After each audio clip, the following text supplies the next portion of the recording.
lest we be caught in the crossfire. The assassins will strike.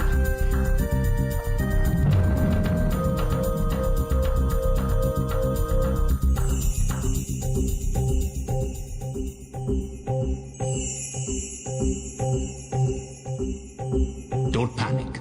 Panic. Panic. Panic. Panic. Panic.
Rumors creeping from south of a giant.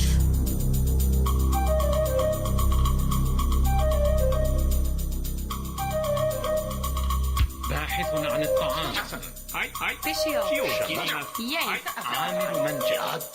حتى بشر.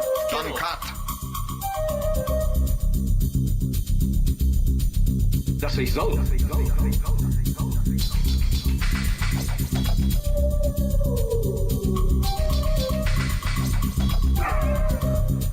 Don't panic.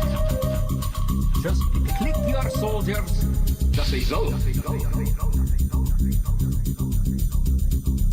Follow the path to the blue flag.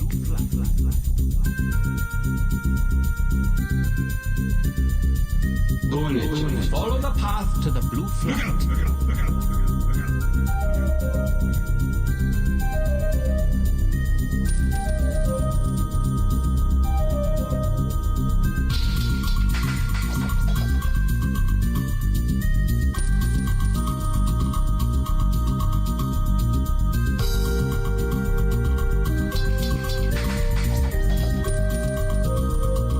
Fischli ma vergleichnis mit Verhältnissen für Name machen.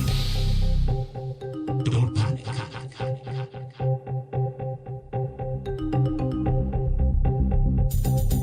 It is here that my tale will end. The assassins will strike.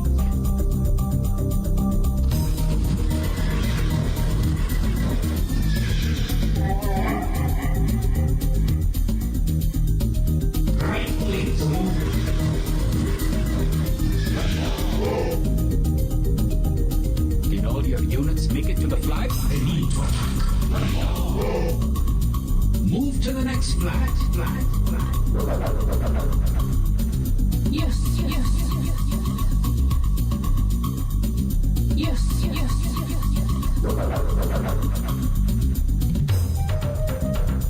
Destroy. Take the soldier. It's time for us to fight.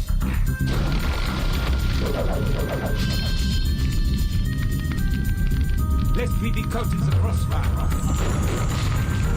The assassins will strike.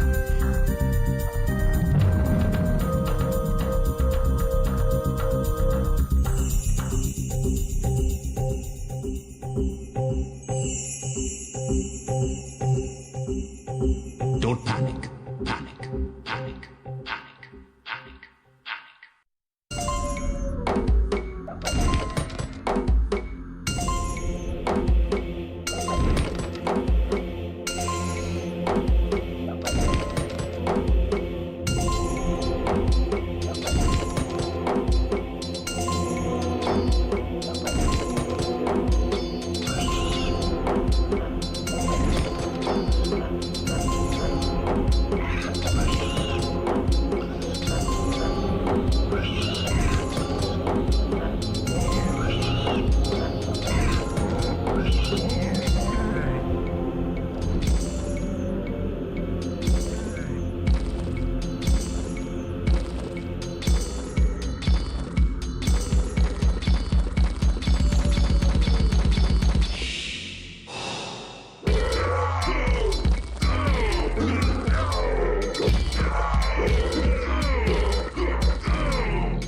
Rumors creeping from south of a giant.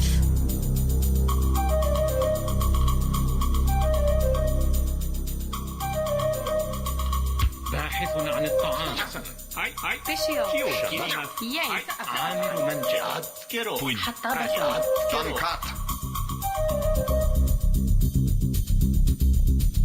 Das is zo.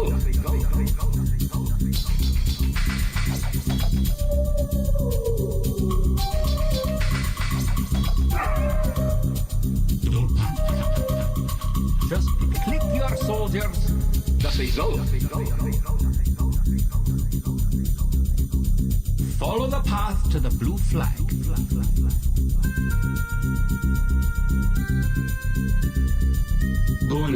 Follow the path to the blue flag.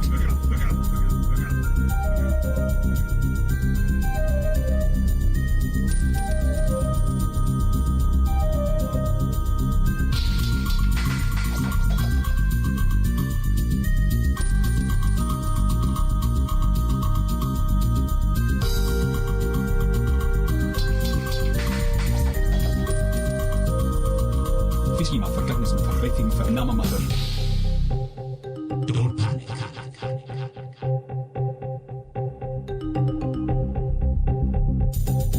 It is here that my tale will end. The assassins will strike.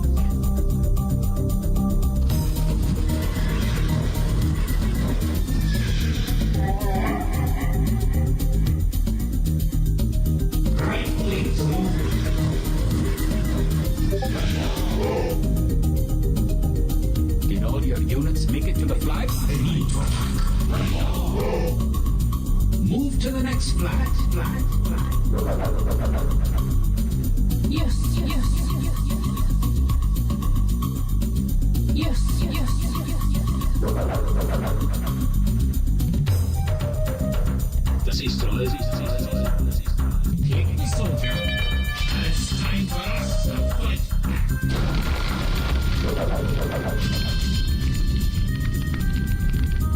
bleeding curtains of crossfire.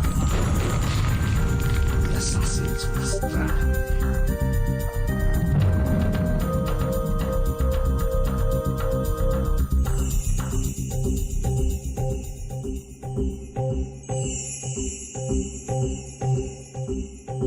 Don't panic. Panic. Panic. Panic. Panic.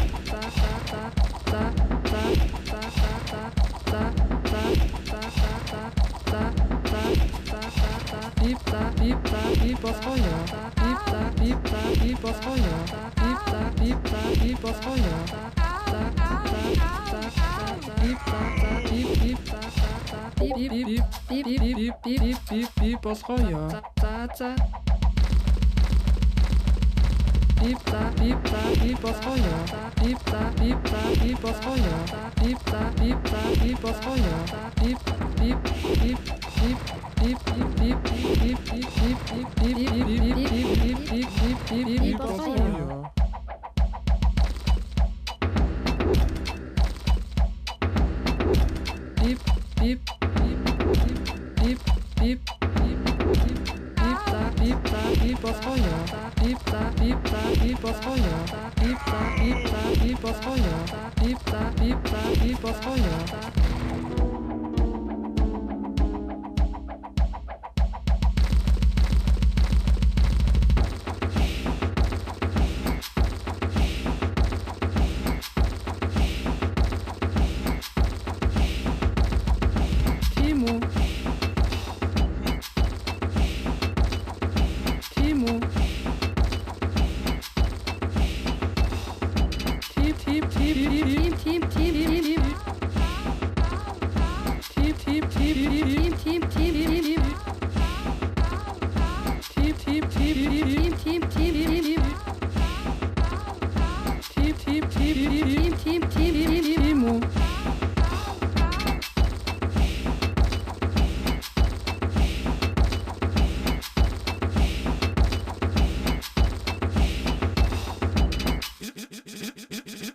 Jonke.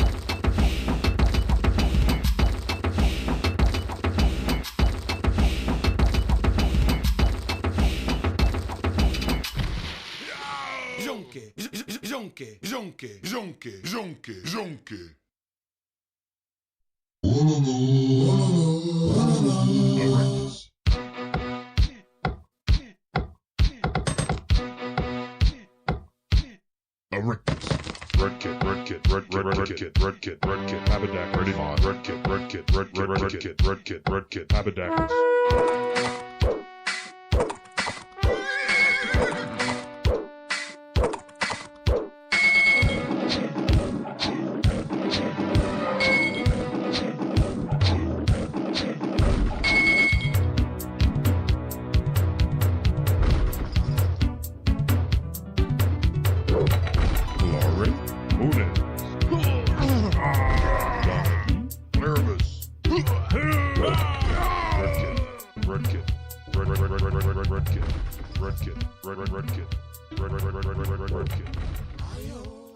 Welcome to NAC 5. We have 6 players remaining. The top 2 still don't have to play yet in the group stage. We had 5 days of group stage, and today we have 2 absolute bangers of matches.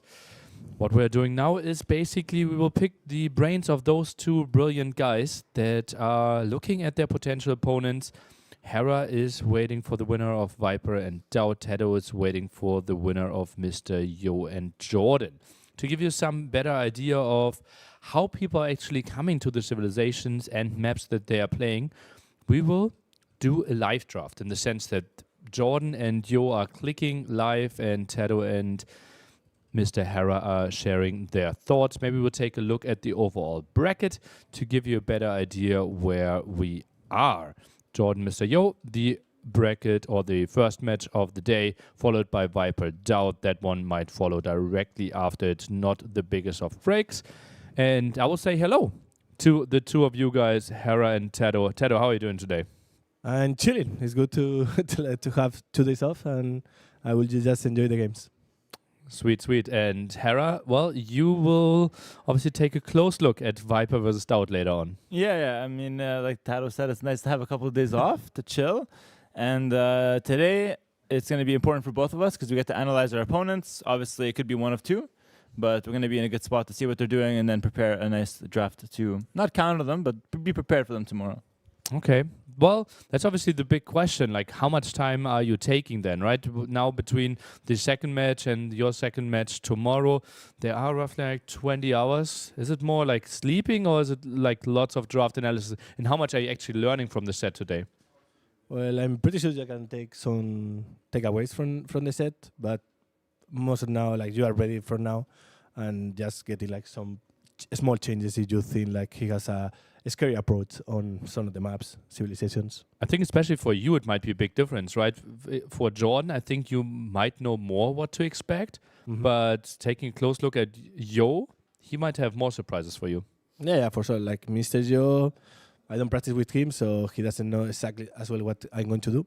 So maybe for me, Mr. Yo is more unknown, but I will be as well unknown for him, right? I have more bullets for him. Than for JorDan, because JorDan knows me way too much. Yeah, and for you, obviously you're going to watch the match there, Viper against DauT later on. But for now, we're jumping into the draft, and Hera and Tedo are taking it away, sharing all their thoughts and explain the whole format for you. You go first or me? You go. All right, well, first of all, hello, everyone. It's good to analyze the draft here with Tado as well. We have the random bans here, so we can go through them real quick. You know, Vikings through to Georgians, and it's 12 random civs, and then players will take 5 minutes to think. How impactful are these random bans for you so far this tournament? I think they're really nice because they force also like more adaptation for the players. And to be fair, like it can change as well the maps that they will want to play, right? Yeah. They will have a small idea, okay, I want to play those maps, but if this civilization is random, man, maybe I prefer to play another one. Yeah, and sometimes because it's 12 maps, you'll see, like, in this case, there's Koreans, there's Bengalis, there's Malay, there's like 3 civs that are really good on water, even Vikings, Byzantines, 5 civs that are top tier on water maps, so you have to factor that in. If you want to pick water maps, you got to be ready. Okay, there's only like 2-3 top tier civs left, maybe you got Italians, you got Portuguese, and then you have to start going to your tier 2 civs. So definitely a lot more strategy and a lot more planning that they have to do on the fly. They have only like 5 minutes to think about this now. Yeah, for sure. As you say, like, if there is no water sieve ban there, then maybe the water sieves are not that important during the draft, right? But as you say, like, there is a lot of tier S sieves right now banned from the water. So if there is no other crossing, suddenly they will have to prioritize water sieves, and it might be the first picks. Yeah. Also, what's cool here is that we see, like, for example, like Incas got randomly banned. So if you're a Meso hater, now you can take out Aztecs and Mayans. No Meso for the game. And actually, Mr. Yo, very well known for his Meso. So it could be a strategy for JorDan to take out Aztecs, take out Mayans, and don't even have to think about Meso for the whole series.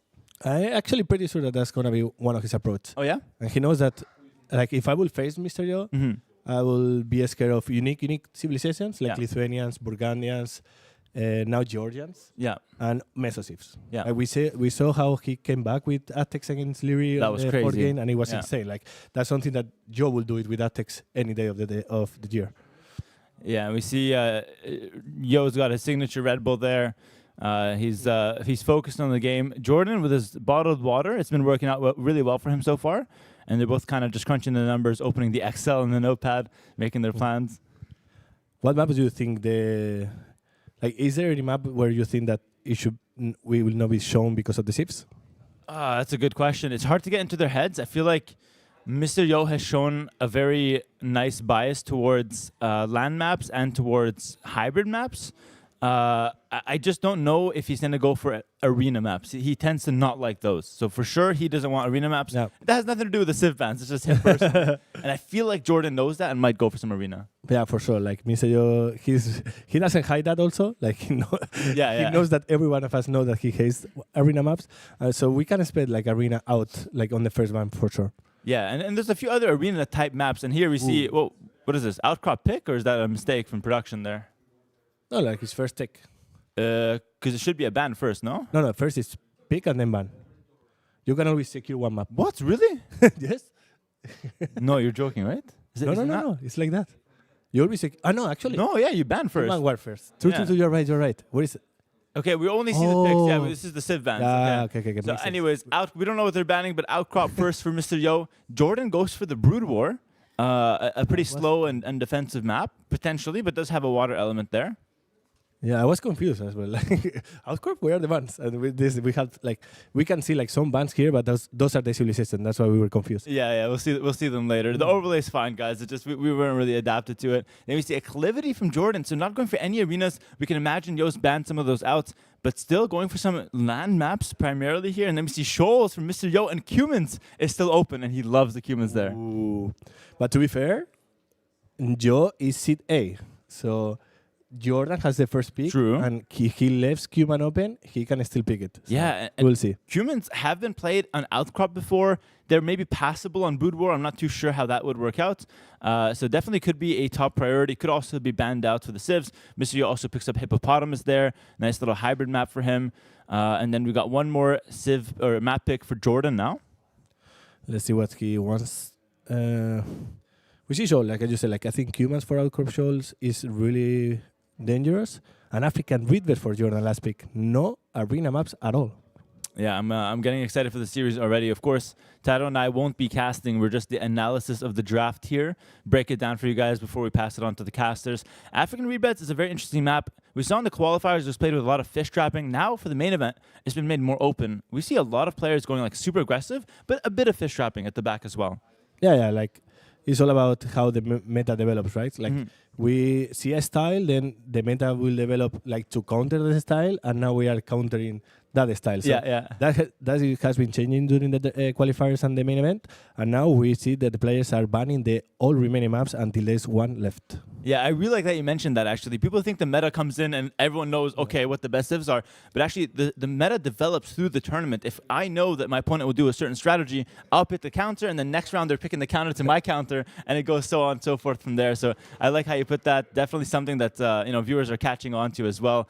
And like you said, now they're just banning maps, and we're going to get the last remaining map to be played for game one here. I'm hype. Let's see what the Okay, let's guess which map it is. I guess Golden Lakes. Copenhagen. Okay, Golden Lakes and Copenhagen. Let's see. We have no knowledge of the map bans here. Oh! No way, you're the GOAT of drafting, man. Oh my god. That was crazy. Copenhagen, Taro gets that one. Okay. Damn. Actually, like Malay is out, Bengalis is out. Yeah. Berbers is out. Berbers is out. Yeah, we even saw Koreans. Koreans is They're out. There is not that many meta, or let's say, like civilizations that have been played on Copenhagen Open. Yeah. So I'm curious to see what they have on their minds. I think Mr. Yo is already salivating for Burgundians right now. I think he really likes them there, and I don't see too many other Burgundian maps, so he might pick them up. What other civs can work there? Italians is played? Yeah, Italians is probably, and it's hard to find a counter to Italians, so probably Mr. Joe is kind of forced to either ban Italians or leave Italians and Cuman open and hope for one of the others. True. Let JorDan, take one, and then Yo can grab the other and something else. Obviously, Italians can be played really heavily on Shoals. They're passable on Hippopotamus, so they could be a really high contested civ right now. We talked about Cumans. Now we're going to move on to the civ draft part of it. Both players get 2 more bans, and then we start picking civs. So, of course, now it's really where all the thought process is taking place for the players. Yeah, and I just said, like, if we see something like Burgundians, I think it's quite obvious that it's going to be Copenhagen, right? Yeah. But if you leave Italians open, then and JorDan gets Italian, he can mind game with that. True. Like Mr. Joe might think, okay, I will leave Italians open, and because I have the perfect counter. But then suddenly JorDan picks Italians, and he decides to go for Italians on Shoals. Yeah. And then suddenly, like, Mr. Joe plan on Copenhagen is not a good one. Yeah, exactly. And then JorDan can do all sorts of crazy things on Copenhagen because he knows that Yo's can be prepared for Italians. Those kind of like Joker civilizations that can be played on a bunch of different maps, the flexible civs.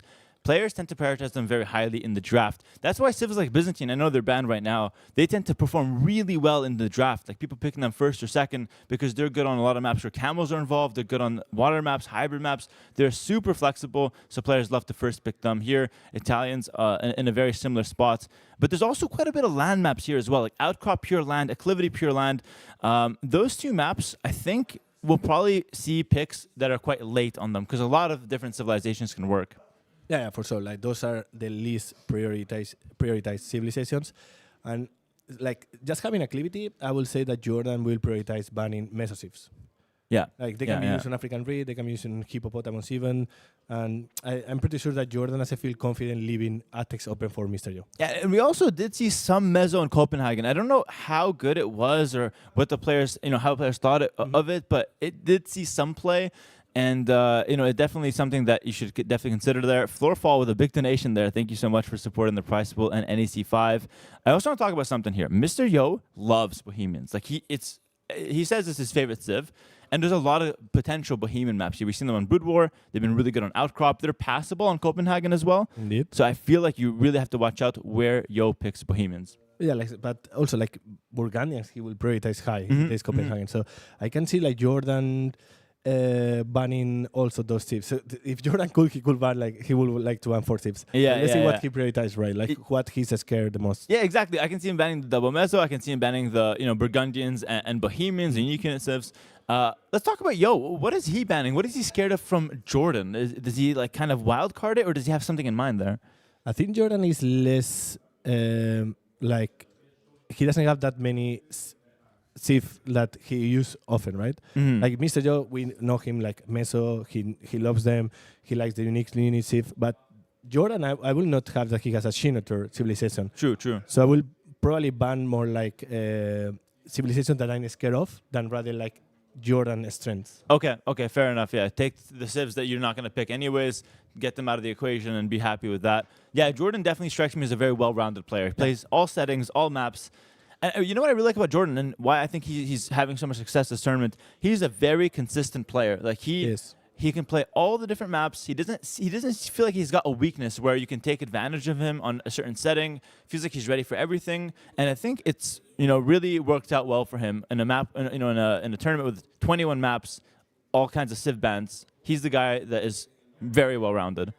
For sure, and like one of the strengths for JorDan as well is he has he knows what he wants to do. He has a clear plan.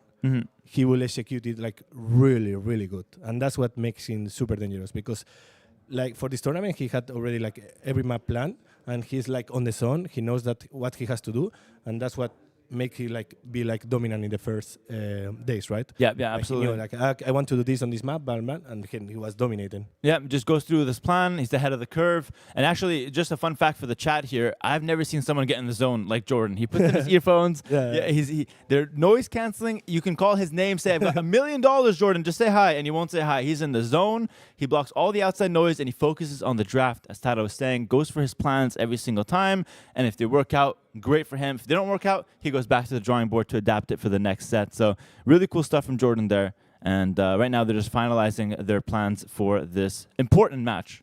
Super important match for both. Like reaching semifinals will be Mr. Joe, he did reach semifinal last year, but JorDan, he was out. True. On the first group stage, right? Yeah, in group stage, yeah. So like getting 2-4 will be already a huge success for him. Yeah, take a look at JorDan laughing a little bit. Wonder if he's banishing back and forth with Yo. Maybe he's got the stream open, sees that he's on the camera right now. Who knows? But nonetheless, he's getting ready for his set. Ooh. And now we see the ban Italians first, and then Bohemians. To nail that one. Well, we know a thing or two here, and then we see humans from JorDan. So JorDan targeting Yo, and Yo banning the civs that he doesn't want to worry about. The civs that are potentially very well rounded there. Pretty open. Yeah, pretty solid start for both. Meso are open for Joe. True. Aztecs Mines both on the table. Does JorDan first pick it to take it away from Yo? Because if you don't first pick a meso, Mr. Yo can first pick double meso.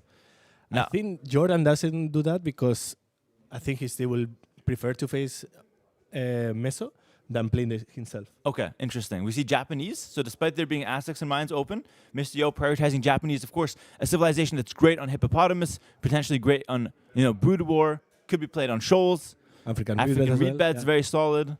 Might even be one of the best civs on African read beds as well. And he's thinking now for his second pick. Remember, it's 1 for JorDan, then 2 for Yo, and then 2 for JorDan afterwards. Hindustani. Ooh, no Burgundians, Interesting. actually. I was expecting Burgundian 100%. Very nice. I mean, maybe it's possible that he delayed Burgundian because there's only one map for it. So he can leave it to the end, knowing JorDan won't go for it. We see Malians now for JorDan. That's a civ that can be played on so many different maps there. We will see Gujaras. Gujaras for JorDan, you think? Could be. Aztecs. He's taking Ooh, Aztecs, actually, taking yeah. a Mezzo, yeah. I mean, hey, why not? I mean, it's third pick. It's not too early in the draft. Picking up a Mezzo should be good. I think Mr. Yo gets nervous and just takes Mayans here, just in case. He's getting nervous. Mayans, Burgundians right now. He's like, do I leave him the second Mezzo or do I take it? Don't risk it, Yo. He's thinking about it. He's thinking about it. Don't risk it, Yo. Actually, we didn't mention, but Chinese is open for Copenhagen. True. He goes Like to for- Saracens, though. Ooh, my Saracens. What can I say? I love them so. Yeah, good pick. Yeah, he's taking a lesson from you there. Good pick. Very happy with that one. And then we see Mayans. Okay, I can't risk it. No. I will not. One message you can, but not both. Not both Mezzo there. So Yo does grab himself a Mayans. I like that it's one Mezzo piece. We'll see who's the best Mezzo player after this one. They both have bragging rights there and a fair shot. We might even see them match out. Like I can see on Acclivity, Aztecs, Mayans. Ooh, the Chinese pick. And you think that's for Copenhagen? I think it has to be Copenhagen, Has to right? be, right? I will Yeah. not pick any other map else. So now, Mr. Joy, okay, he has Chinese. We will see Celts. Maybe. Oh, that was the qualifier Or meta Slavs. right there. It was the qualifier meta. I mean, just to get the context for the viewers, Chinese have a really tough time dealing with Siege Onager, right? So, Celts potentially playing for that, Woad Raider, Siege Onager, Halb, Siege Onager late game. Chinese have a tough time dealing with that. Yeah, like you are in a timer. Yeah. If you are with Chinese, you will have advantage until the other your opponent gets to Siege on a help, and then you will struggle a lot. Yeah. So let's see. Let's see what Mr. Yo has on. And Mr. Yo like Kells. Like Yeah, I he wouldn't loves be them. surprised if he ends picking Kells like last pick. Yeah, picking up the Persians right now. Pretty solid hybrid map civ. Can be played on a lot of different maps here as well. Pretty common to see them on Brood War. Armenians, okay. Ooh.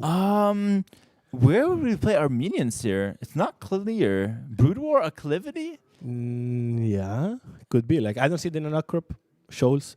So maybe Hippo Brood War, right? Could be. Yeah, it could be Brood War. I mean, I could see them having some bonuses on Brood War. The mule cart can be pretty decent for the wood. You have the church to control the middle potentially. So definitely keep an eye out for Armenians there. Tatars. Tatars for JorDan. Okay. Outcrop. Looking for outcrop there. Oh, could be I would good. say Acclivity could be, but having Aztecs makes A bit more sense there, yeah. potentially. I could see Aztecs being played elsewhere, though. Maybe on the Copenhagen. Oh, but he's got Chinese there. It's hard to say.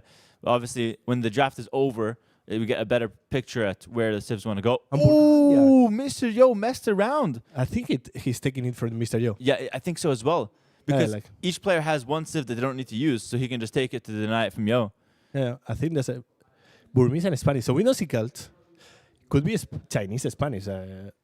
Yeah, Spanish on Copenhagen? No, why not? I mean, he likes the conks. Actually, conks. we were joking in practice in the qualifier when I was helping Hearts. We said that for sure, Yo will pick Spanish there. Like, he sees a castle, he sees stone walls, he's going to go Spanish. So I'm happy to see him pull out the signature civ there. Does have Burmese as an option there, potentially. Maybe Mayans, but we'll see what he decides to go for in Copenhagen there. Final pick, Vietnamese for JorDan there. Which draft do you like better? Yeah, I like that JorDan decides to go for Burgundians to deny. Yeah. But probably Mr. Yo at that point he will still have used Spanish. Yeah, fair enough. Does want to go for the Spanish here. As you see JorDan walking by, he's in the zone. We don't want to distract him. But we now see the whole draft, and we're about to start the series. I want to do a quick little thing with the chat here. Let's type a Mr. Yo in the chat if you're cheering for him, and let's type a JorDan or a Jordy in the chat if you're cheering for him. And let's see. Go. Yeah, So the support to the players now. let's bring the heat. Let's bring the heat. A lot of guys yeah. for both. I see a lot of JorDan though. Maybe he's the favorite amongst the boys there. Well, we see some predictions there. Production's in. Oh my God. predictions. Oh, predictions. Oh, sorry. Mr. Yo 3-4. So JorDan winning on first one. We see 4-3 for Yo and then 4-2 for Yo. 4-2. And that's Nilly's prediction. Oh, the host of the tournament. Dropping his prediction there. 4-1 as well. Nilly 4-1 has no faith in DauT. Not at all. Probably DauT that's going to motivate DauT. At least he will take 2 wins. Just to say Nilly was wrong. Exit. You know, that's crazy because that was here at like 3 a.m. yesterday. Yeah. And Nilly opened the door for him so he can go practice. So Nilly, despite seeing that dedication from DauT, still gives him only 1 win versus Viper. Crazy there. I'm pretty sure that's the way to motivate DauT, actually. Potentially. Yeah, I'm pretty sure. Yeah. Ooh. Look at that. DauT. JorDan, don't listen to DauT, bro. Listen to Viper, don't listen to DauT.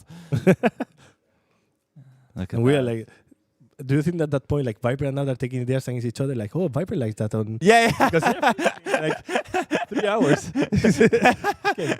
DauT is not saying anything. DauT is like, Viper, talk. You talk, Viper. That's just listening to what Viper has to say. Ooh, interesting. You like Hindustani there. Perfect. Check. Think about that one. I wonder what's Yo up to production? Who's you got? I'm about to stand next to Yo just to show him some support. It's 3-on-1. Where is the smoke? Oh, it's not even him. Oh, Yo is smoking. Oh, ACCM is here. that was a support. Like in the smoke break, they were doing the. Oh, they had 3 guys on the smoke break. Yeah, makes sense. Very nice. ACCM walking by. ACCM, not gonna lie, he's been a bad influence on Yo. Always smoking together. But if you ask ACCM, he says that they both love it. It is what it is. It is what it is. What do we have on the? Where's the draft? I want to see the draft. Oh, you're addicted to the draft. I want to ask you which draft do you prefer? I see. Okay, now we can see. Now we see the draft. Okay, which draft do I prefer? Ooh, it's close.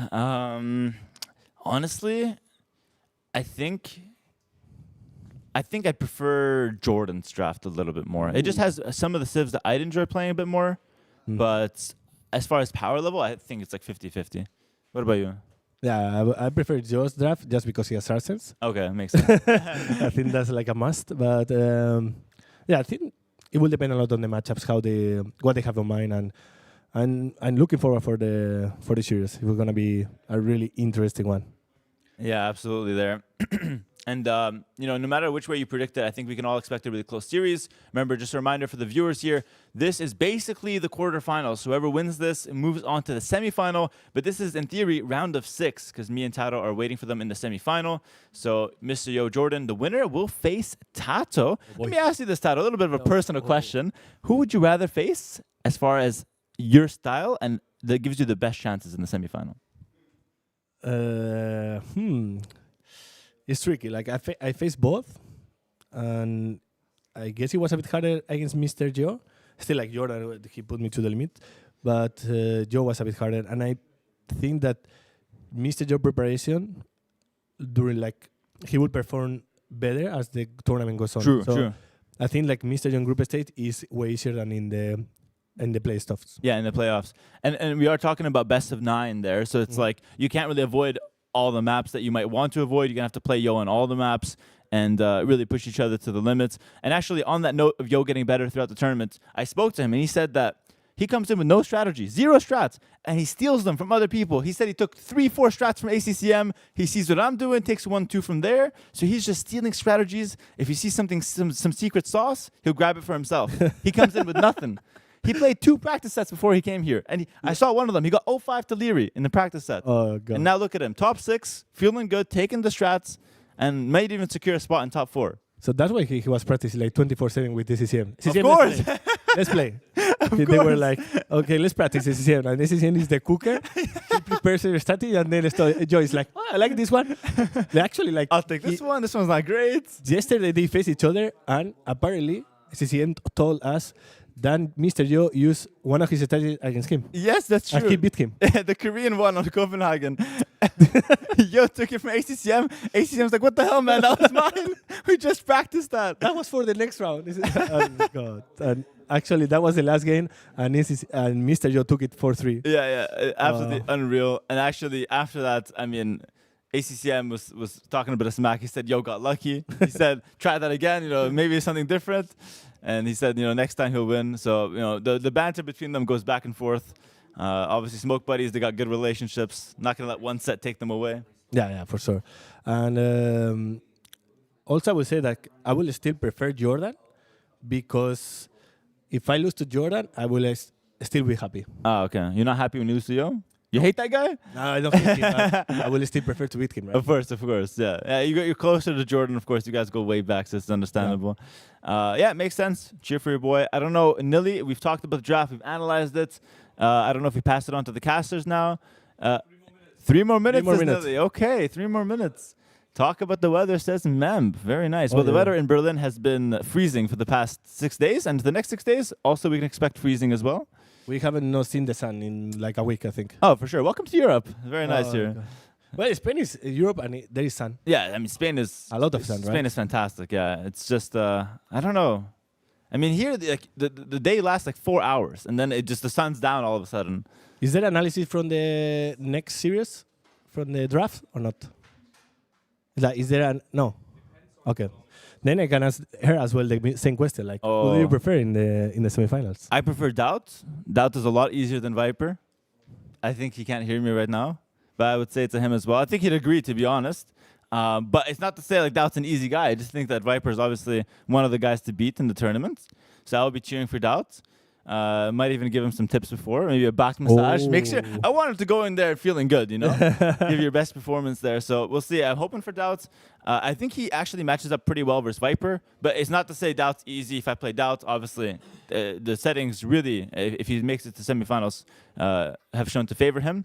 But you know, I think Viper's just one of the most well-rounded guys. So I think he'd be a tougher opponent. Do you think that being like best of 7 in semifinals will be better for you than for them? No, I love best of 9. I like, mean, oh yeah, sorry, like, yeah, best it's of 9. better for you. Yeah, I prefer best of 9 for me. I think I'm a hard guy to beat in the sense that I always like stay alive as much as I can. So even if I lose a few games, I feel like I wear the opponent out a little bit. Yeah. I make them work for it. And ACCM calls that fighting spirit. Yo calls it fighting spirit. I mean, I think it's the way to go. Mm-hmm. So I think the longer it goes on, I feel like the harder it is to, you know, stay consistent and take me out. Obviously, though, because I feel like the maps are so diverse, I think Viper has an edge on me there. And same for DauT, to be honest. Yeah, like I think that best of 9 for that might be too much. He's a bit old, but still, like he will not probably on the games that he's losing, he will not be dragging them out. He will try to and fast and go next. Drop a castle here and then go. We see DauT passing by and Viper. Oh, DauT. One word for the set against Viper. Easy win. Viper, what do you have to say against that? I agree with what DauT said. Oh, putting the pressure on the Lord. Okay, prediction for JorDan versus Mr. Joe. Now that we fixed his draft, JorDan is looking... Yeah, he can win now. 4-1. 4-1. For Yo, he says. Very nice. Oh boy, that's a good prediction. You think so? No. Your prediction? 4-2 for JorDan. Ooh. Oh, no, he listened. Now he's pressure. JorDan, no pressure. He's in the zone. He's in the zone. He doesn't care. We are like just like some points. I'm a big point. You are a big one. Can we sit now? Yeah, DauT, you're free to go. Thank you for the service here. Very nice. Good to hear from Viper and DauT there ahead of their sets. The casters are ready. Awesome. Thank you, guys. Brutal. Yeah. Enjoy. Bye-bye. Enjoy the series. Welcome, everyone. We're going to see Mr. Yo versus JorDan. As you can see, they are joking, but JorDan pass. They joke to JorDan. Zero reaction. He's full focus mode. Yeah.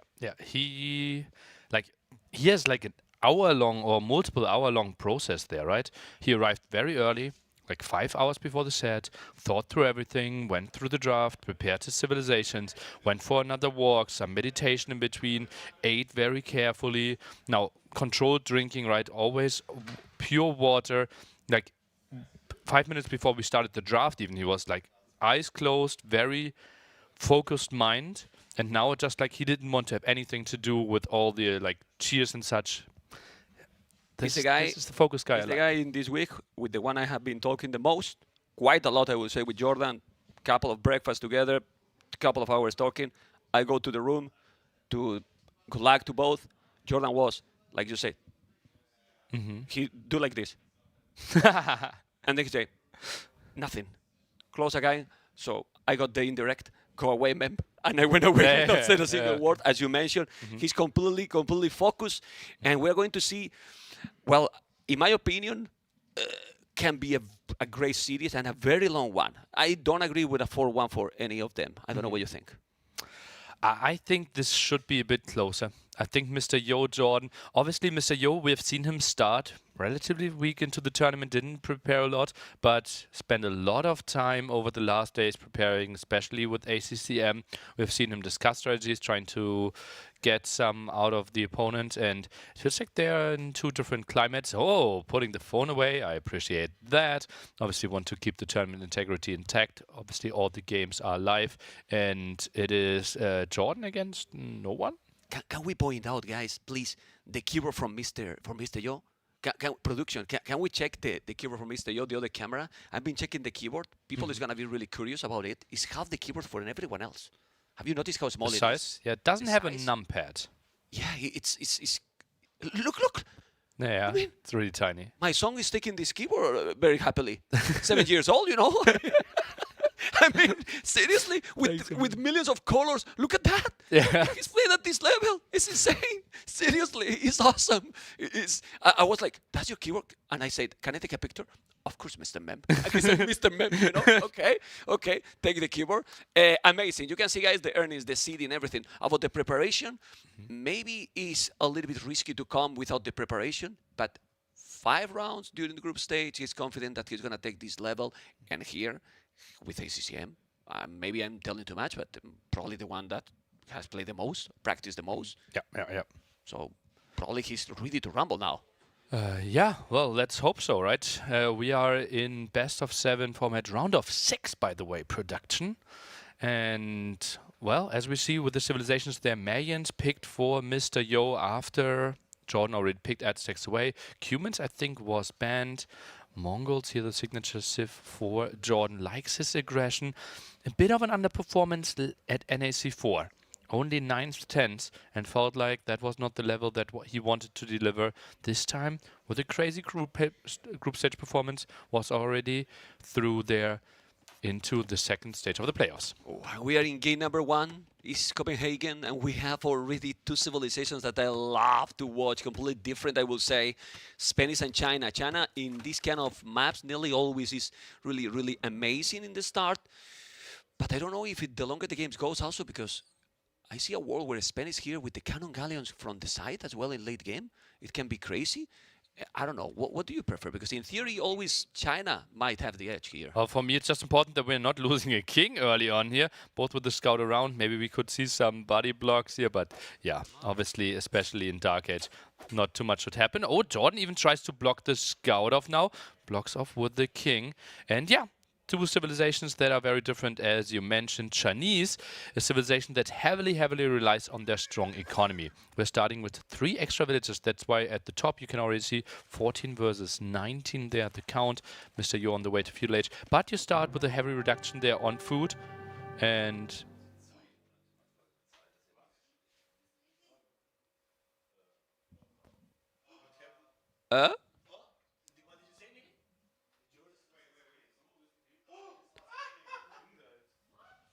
did Yo just lose his...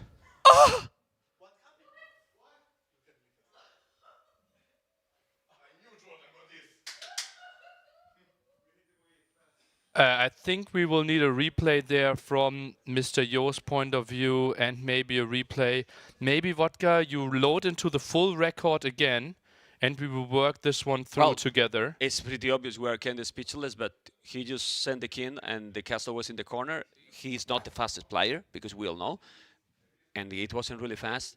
This is incredibly, has to be incredibly annoying. So for Mr. Yo. A quick reminder, bad, you know? A quick reminder, we are playing regicide here. Yeah.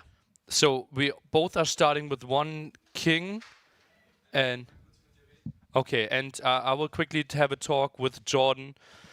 Mem, take it away. Yeah. Remember, 1 king death is a victory. Okay, well, let's see. I will keep you updated with what is going on, and this is, well, I take cover as much as I can. Don't bring me here, production. It's fine. Like, it's really underwhelming, because, you know, too many 30 seconds. It's not only that the score can be like 1-0, it's that you lose a potential crazy amazing game, you know. So, yeah, I don't know. Any update, Nilly? You tell me. He's gonna tell. He's back here now, and let's see. Yeah, so Jordan just stopped by and felt like, nearly, should I feel bad? Should I accept this win? But let's remind ourselves, it is regicide. We have the king, and the game mode says, lose the king, lose the game. Yeah. And Mr. Yo intentionally used the king to scout and send it into a castle, and we always have the same position for the castle there as well. So this is an incredibly short game number 1 here. I hope Vodka can walk us a bit through it and we can take a look at it again. It feels obviously very underwhelming, but there's no fair way to ever restart or take anything away here from Jordan. There's no rule, like if the king is lost before some minute is something, you know? But yeah, how is it gonna affect this? We will replay this one. Let's take a look at the king. Oh no, that was, go back a bit, Vodka. Press T, please. And then go back a bit, and then we try to follow the king, and maybe the point of view of Mr. Yo. Let's go 1x. Fog of War, please. Fog of War, Mr. Yo, the other player, please. That lost the king. And we are trying to understand what happened here, right? We're speeding up a bit. He's using the king for scouting, and there's some shenanigans on the left-hand side. That was probably where Mr. Yo was so distracted. And let's quickly remind ourselves, the castle always spawns at the same position. Yeah, Fog of War, please, again. So we see exactly what Mr. Yo could see. You have to be really fast. If you are not fast, he actually was fast. And the king automatically moves away, but gets the tool for volleys, and therefore loses. And therefore Jordan wins, leads 1-0. Yeah, but the problem here is also this can affect Mr. Yo. Yeah, yeah. It can affect mentally. Like, I don't know if he's gonna be positive because now maybe he's gonna go beast mode activated and angry, or just the opposite. We don't know, because one thing is when you are in a crazy battle and you forget, but in 2 minutes and a half, it was not even 3 minutes. I was like, I thought that it was a bug or something. I couldn't. We didn't even see the king. It's unfortunate, but now we're going to be in game number 2, right? It's a pity also because I will have loved to see Spanish versus China in that map. Yeah. It's not only about that, right? It's, well, outcrop. Vietnam versus Hindustanis. Jordan is starting with 1-0 already, and this civilization matchup, I don't know what I prefer here. Well, we can look through it, right? We get some support. Shout out to MBL, indeed. Also a very famous player that lost a crucial game in the qualification. They're probably one of the biggest names that didn't make it to the main event because he also lost his king. It is simply one of the major things and why we play this map and why we had some intense moment. Let's remind ourselves also of the, wasn't it the Viper, the Hera Tato game? Where both went for King Snipes as well, tried to play it, so players know about it and want to play about it. Mr. Yo is playing Hindustani. Let's talk about game number 2. Well, Hindustanis is a civilization that, as you all know, has been saved well quite a lot now with the village cost. And in late game, well, hand cannoneers, bombard cannons, the big camels they have, bombard cannons as well for Vietnam. I don't know if the Gulams here can have an impact. Well, it could have against the range units. But I'm thinking about potential combination in late game, and maybe Vietnam is better or not. What do you think? Let's take Vietnam now. The big question is, what units are we going for Vietnamese, right? It feels like going for the heavy CA is a good option. We have all our archer range units plus 20 HP. That is nice for archers, skirmishers, and obviously the cavalry archers. And with this map, where you have to fight for the bottom and top, mobility feels very important. Yeah, also we can say, guys, the generation has been a little bit different than what is usually is. We have the both players on the left and on the right. Usually it can be more like in the south, in the north. Doesn't change too much because now in the north and in the south it's gonna be, well, the extra resources, gold, stone, a lot of ships as well. And this map usually, I mean, it can be some scouts, some feudal aggression, but I wouldn't be surprised that it's just little army into Castle Age. But both players are going 19 population up, so that means quick up, Mr. Neely.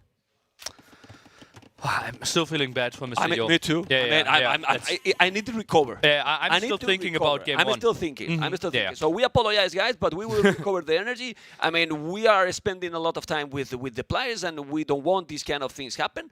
I feel bad because also he react. He sent the king back, and if he was using diagonal instead of straight, probably he saved it. He didn't send the king back. He didn't send the king back. It was the move that when you hit, the king is going automatically back. Yeah, but it moves away from the direction the shot is coming. Yeah. And that's why the castle should get the second volley in there. That is an intentional behavior that the king isn't running into the castle, but he got so close in there that the second volley killed the king.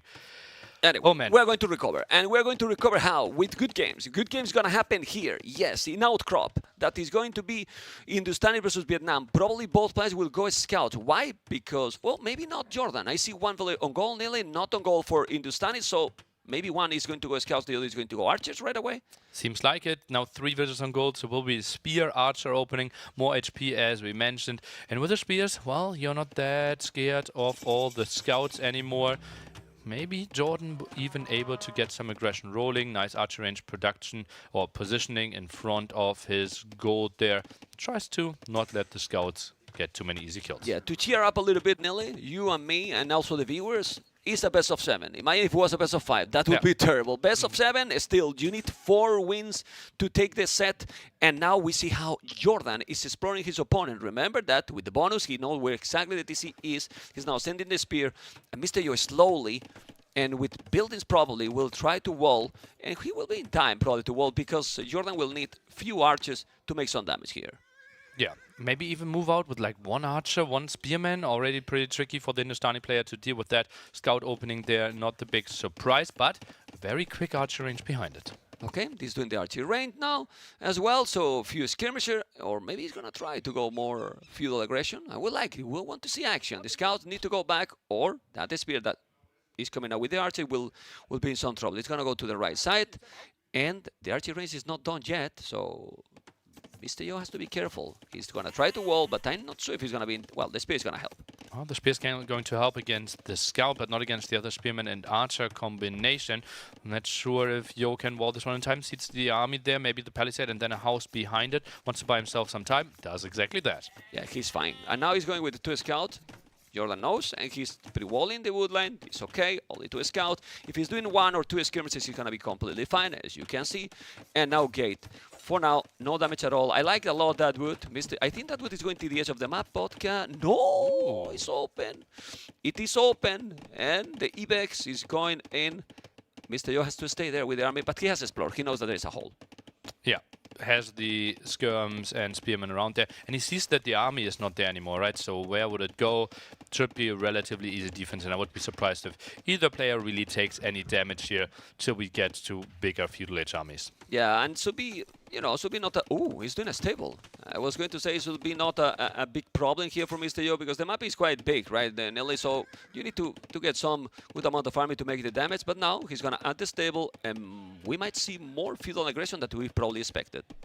Look at the farm count already for Mr. Yo. That looks really solid. Is sitting on 9. JorDan on the other side is now adding some after getting horse color, but will be a bit tricky for him, I believe. Has to still go for the cows. Obviously, that's still a lot of food for him.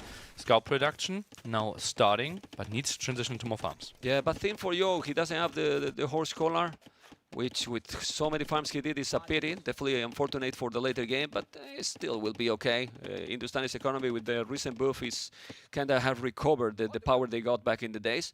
And now he's going to be walling on that area, so he's going to a little bit more greedy, protecting probably the woodline with those walls. Now we're checking JorDan base, that he's also going to try to wall farther, exactly, because now he knows that his opponents can come also with range units, and he wants to avoid any potential damage.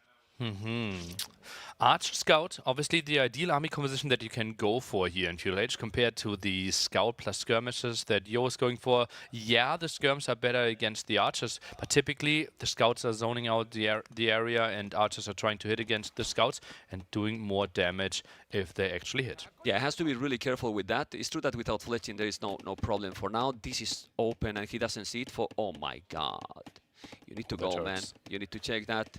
It's open. So he thinks now that he's fully walled. He has to be really careful because he might some sneaky archers from that area. For now, it's no problem. He's facing here in front, in the middle of the map with all the scouts and skirmishes, and now he has the fletching. With that army, he's definitely going to be fine, Ellie. Does Yo even know about the stable? Is that maybe still the first scout? Is JorDan hiding? But he's hiding, yes. Yeah, but he doesn't know, right? Yeah, he doesn't know. Ooh, that could be a lot of dead skirms. Yeah, or imagine if he's standing in the other area with the hole. But for now, he has the scout in the stable. Yeah, he still have more scout. The skirmishes are with the +1 armor as well. He take the scout down. And fletching will happen now. Horse collar finally. Armor as well. He's trying to commit. He see the stable. This is really good. And immediately he's going back. Yeah, I'm surprised that he's queuing up more skirmishes here. Maybe more scouts might have been an option. Still not on gold at all here, Mr. Yo. This is going to be quite some aggression without a proper transition after it. Population is the same, exactly the same. It's still Mr. Yo risky. killed 2 units. He's going in, but now he's risky. Ooh, he was trying to trap, but he couldn't. He's going back a little bit. With those scouts, he will be able to defend. And as you mentioned, scout and archers is dangerous. Specifically, if they are going to face those scouts with the archers, you might take it. No. Need to go back, and the scouts are there. Need to kill the spears. And if you take the spears, then Mr. Yo will be fine. But he's not taking the spears yet. He's taking more damage than he should. And now with those scouts and skirmishes, who is going to take this battle? Well, as we said, archers simply the damage dealers here compared to the skirms that are the sole counter to those archers. More scouts in the queue for Mr. Yo.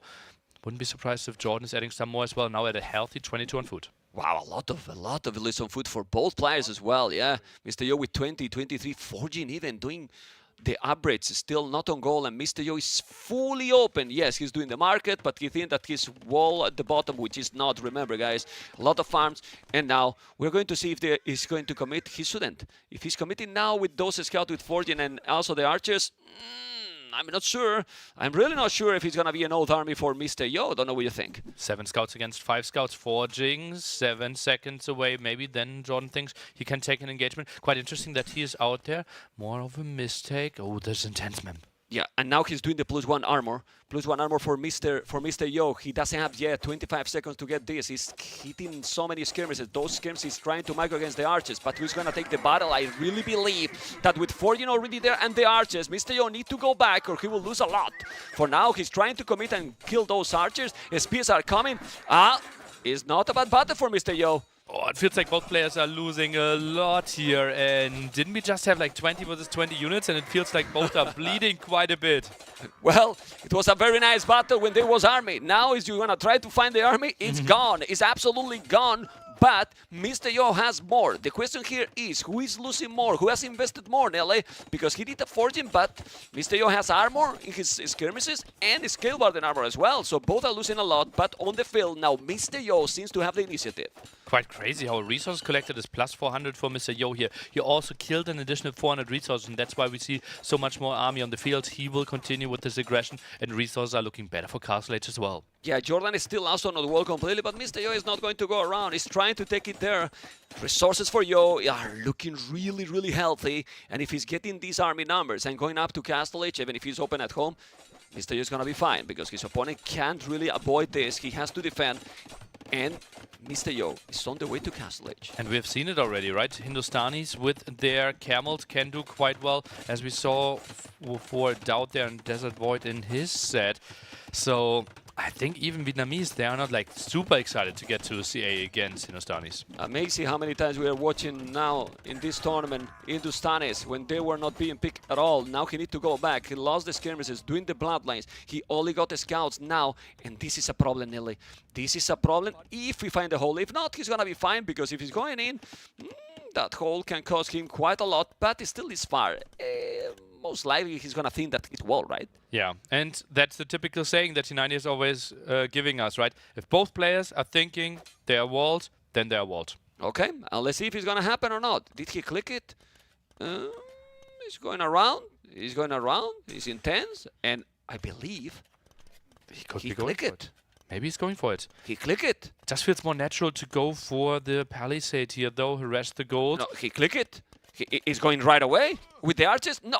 No. Okay. Yeah, it just feels so likely, right? This is guaranteed damage. Yeah. So you always try to stay there. But if the archers are going down, oh, this is stopped by JorDan. Yeah, well, he's doing forging now. Those are with the bloodline, so he's gonna clean absolutely everything here. Mr. Yo is just completely fine now. What is gonna be the transition for Hindustanis here? Because you don't have knights. Is there a wall we can see? We can see Cav archers. Well, Cav Archer is kind of the go-to unit, right? But the question is, what is Mr. Yo going for? And we've already seen the stable, we've already seen the upgrades, so Camels against that. JorDan, I'm a bit surprised that he isn't playing crossbows, but as we mentioned earlier, the main advantage there for the CA is the mobility.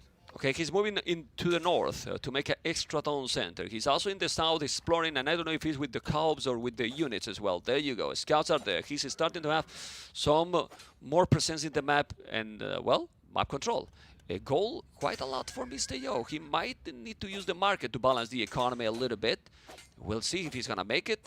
And we see the bloodlines here on Vietnam, and I don't think he's going to go knights against Hindustanis. No. Only one stable there. We don't see anything in the queue, so CA kind of confirmed here. Mr. Yo already having the stable, so not unlikely that he wants to buy himself some food. And now this is scouted. This is really fortunate for Mr. Yo. This is lucky. Just look how he's sending the village right away. And lucky for JorDan if he could go in by surprise, but it's not gonna happen. He has the TC in the north. Obviously, small advantage here for Yo. Why? Well, he's ahead with the timing in Castle, so he has the second TC faster, and then he's gonna have a small advantage with the boom. Not big right now, because here, Vietnam saving wood for all the average and 100% faster. It always kick in, and he got willpower already. The thing is though, Yo not only faster with the second town center, but also faster with the third town center. Builds that one inside, and JorDan, the big struggle might be to get gold control for himself, right? He now has to go for CA, has the 3 archer ranges working, but still, you have very limited gold in your home base. Yeah, he's doing a gate there to try to go outside the 30C. I like this a lot. 2 town centers at home, 1 outside. What is the building that we see in the minimap that he's doing, Mr. Yo, on his base? It's Siege Workshop. Okay. Ooh. Well, okay. he knows it's Cav archers. Yeah. He's gonna try to make maybe some mangonels, scorpions, and hold from there and try to raid. Well, the raiding is not definitely the best with the camels, right? Well, yeah, Camel's not really the design unit to raid, right? But JorDan is fully walled anyways, right? So right now it's mainly trying to do some damage, force the army to be at home, and JorDan has to react. Can't raid with his CA. Going back now with those camels. The camels with bloodlines +2. They are strong and they attack faster. Remember, guys, Hindustanis camels attack faster. They got bonus against the buildings as well, but not gonna achieve too much. He need to go back or he will lose them. He's losing one, he's gonna lose another. That's a good gift. All right, 2 camels for free. We're on the sloppy side there. Yeah. But JorDan still, that's the big story, right? Stays on 2 town centers here, so eventually Mr. Yo will pull ahead. Is getting wheelbarrow for himself now as well. And this house might die, but JorDan, well, tries to dip his toe on the outside of his base. Okay, as you can see, look at those camels. Ooh, need to go back. Need to go back with the camels. Still losing units. Numbers are getting there from JorDan. That's why he's moving now. He feels more comfortable. He feels confident that he can go and make a TC on the right hand card. Look how fast it is, Nelly. Oh my God, 30 seconds hand card and saving 200 wood. I mean, that's really, really sick. Yeah, it's insane. The economy there from Vietnam. And you love to see it, right? That JorDan is using that bonus with the fast attacks and handcart already in with only 62 villagers. This is actually more ideal and something that math would approve than most players, even in today's game, are doing. Is when you see Burgundians and people don't do the horse collar in Turkey or double attacks. I mean, like, what? It cannot. I mean, you have to use the civilization at the maximum. And this is what JorDan is trying. He has good numbers for sure. Good numbers as well for Mr. Yo. And he has also good amount of light gas. Those light gas combined with the camels might deal really well against those Cav archers with the +2 nearly, but already ballistic.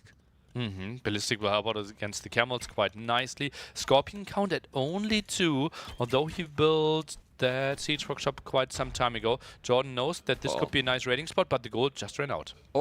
Those camels are really there to rumble. I feel that Yo feel comfortable to go into Imperial Age. He's doing a 4-town center. Hindustan is actually combination camels and hand cannoneers.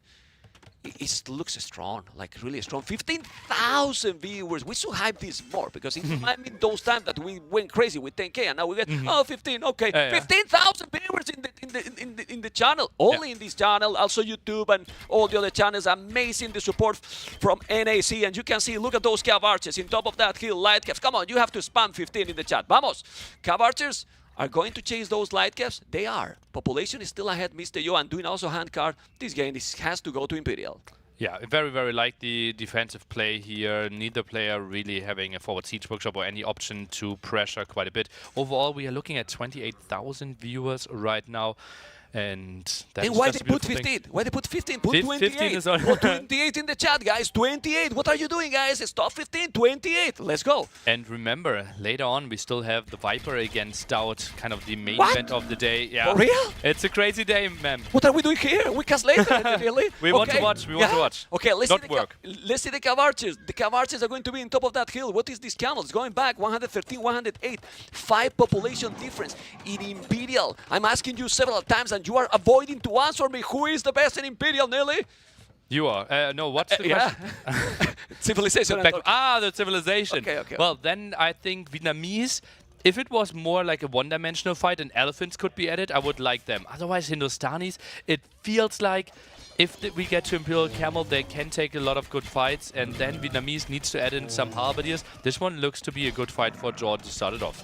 Yeah, I mean, you can feel here how the camels, even if they are fully upgraded, because they have all the average that you can get in castles, except the attack, they're getting melted by the cav archers. Army numbers drop for Mr. Yo, but the economy these Hindustanis is getting, it's out of this world. Because look at the amount of army he lost. He's still spamming, he's doing more stables, and he's floating 1,000 foot. And he has a lot of in the queue as well. Villiers, camels, and now raiding. This is very good for Yo. 40C play with army production and all the upgrades. Actually quite impressive that Mr. Yo has sub 4 minutes idle TC time there. Will be not too far away from being fully boomed. Wouldn't be surprised if he is now using the market a bit more. Indeed, sells some wood, sells some food, and up to him pretty soon. It is amazing. It's really amazing how these players can perform, no matter what. Even with what happened in the first game, you can see the game he's playing, Mr. Yo. We wanted to know, it's going to affect him?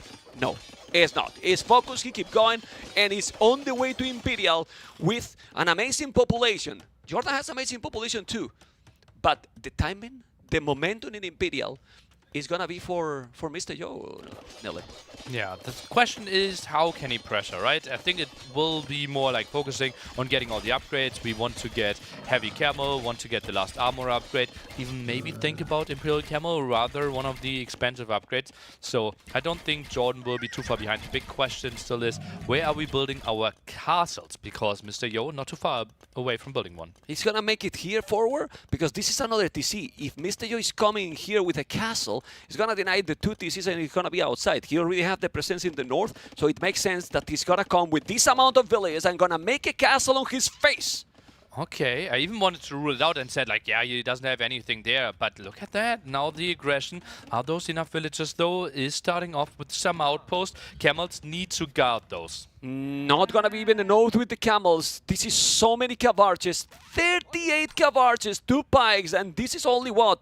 Like 9 villagers? It's not a no. There's a lot of cav archers. He need to go back. No. Or you're going to lose everything. He need to go back. He's forced to make a castle defensive. Yeah, or maybe build it somewhere else, right? He now could build it at the top. Builds it still there. That's a bit of a surprise to me. Those CA, therefore, can take some more engagements and better ones, I believe, with 40 CA on the map. Oh my, he has so many units. He killed all the 3 villages with the raided. Mr. Yo didn't take so much. He's going now with the pikes, barracks.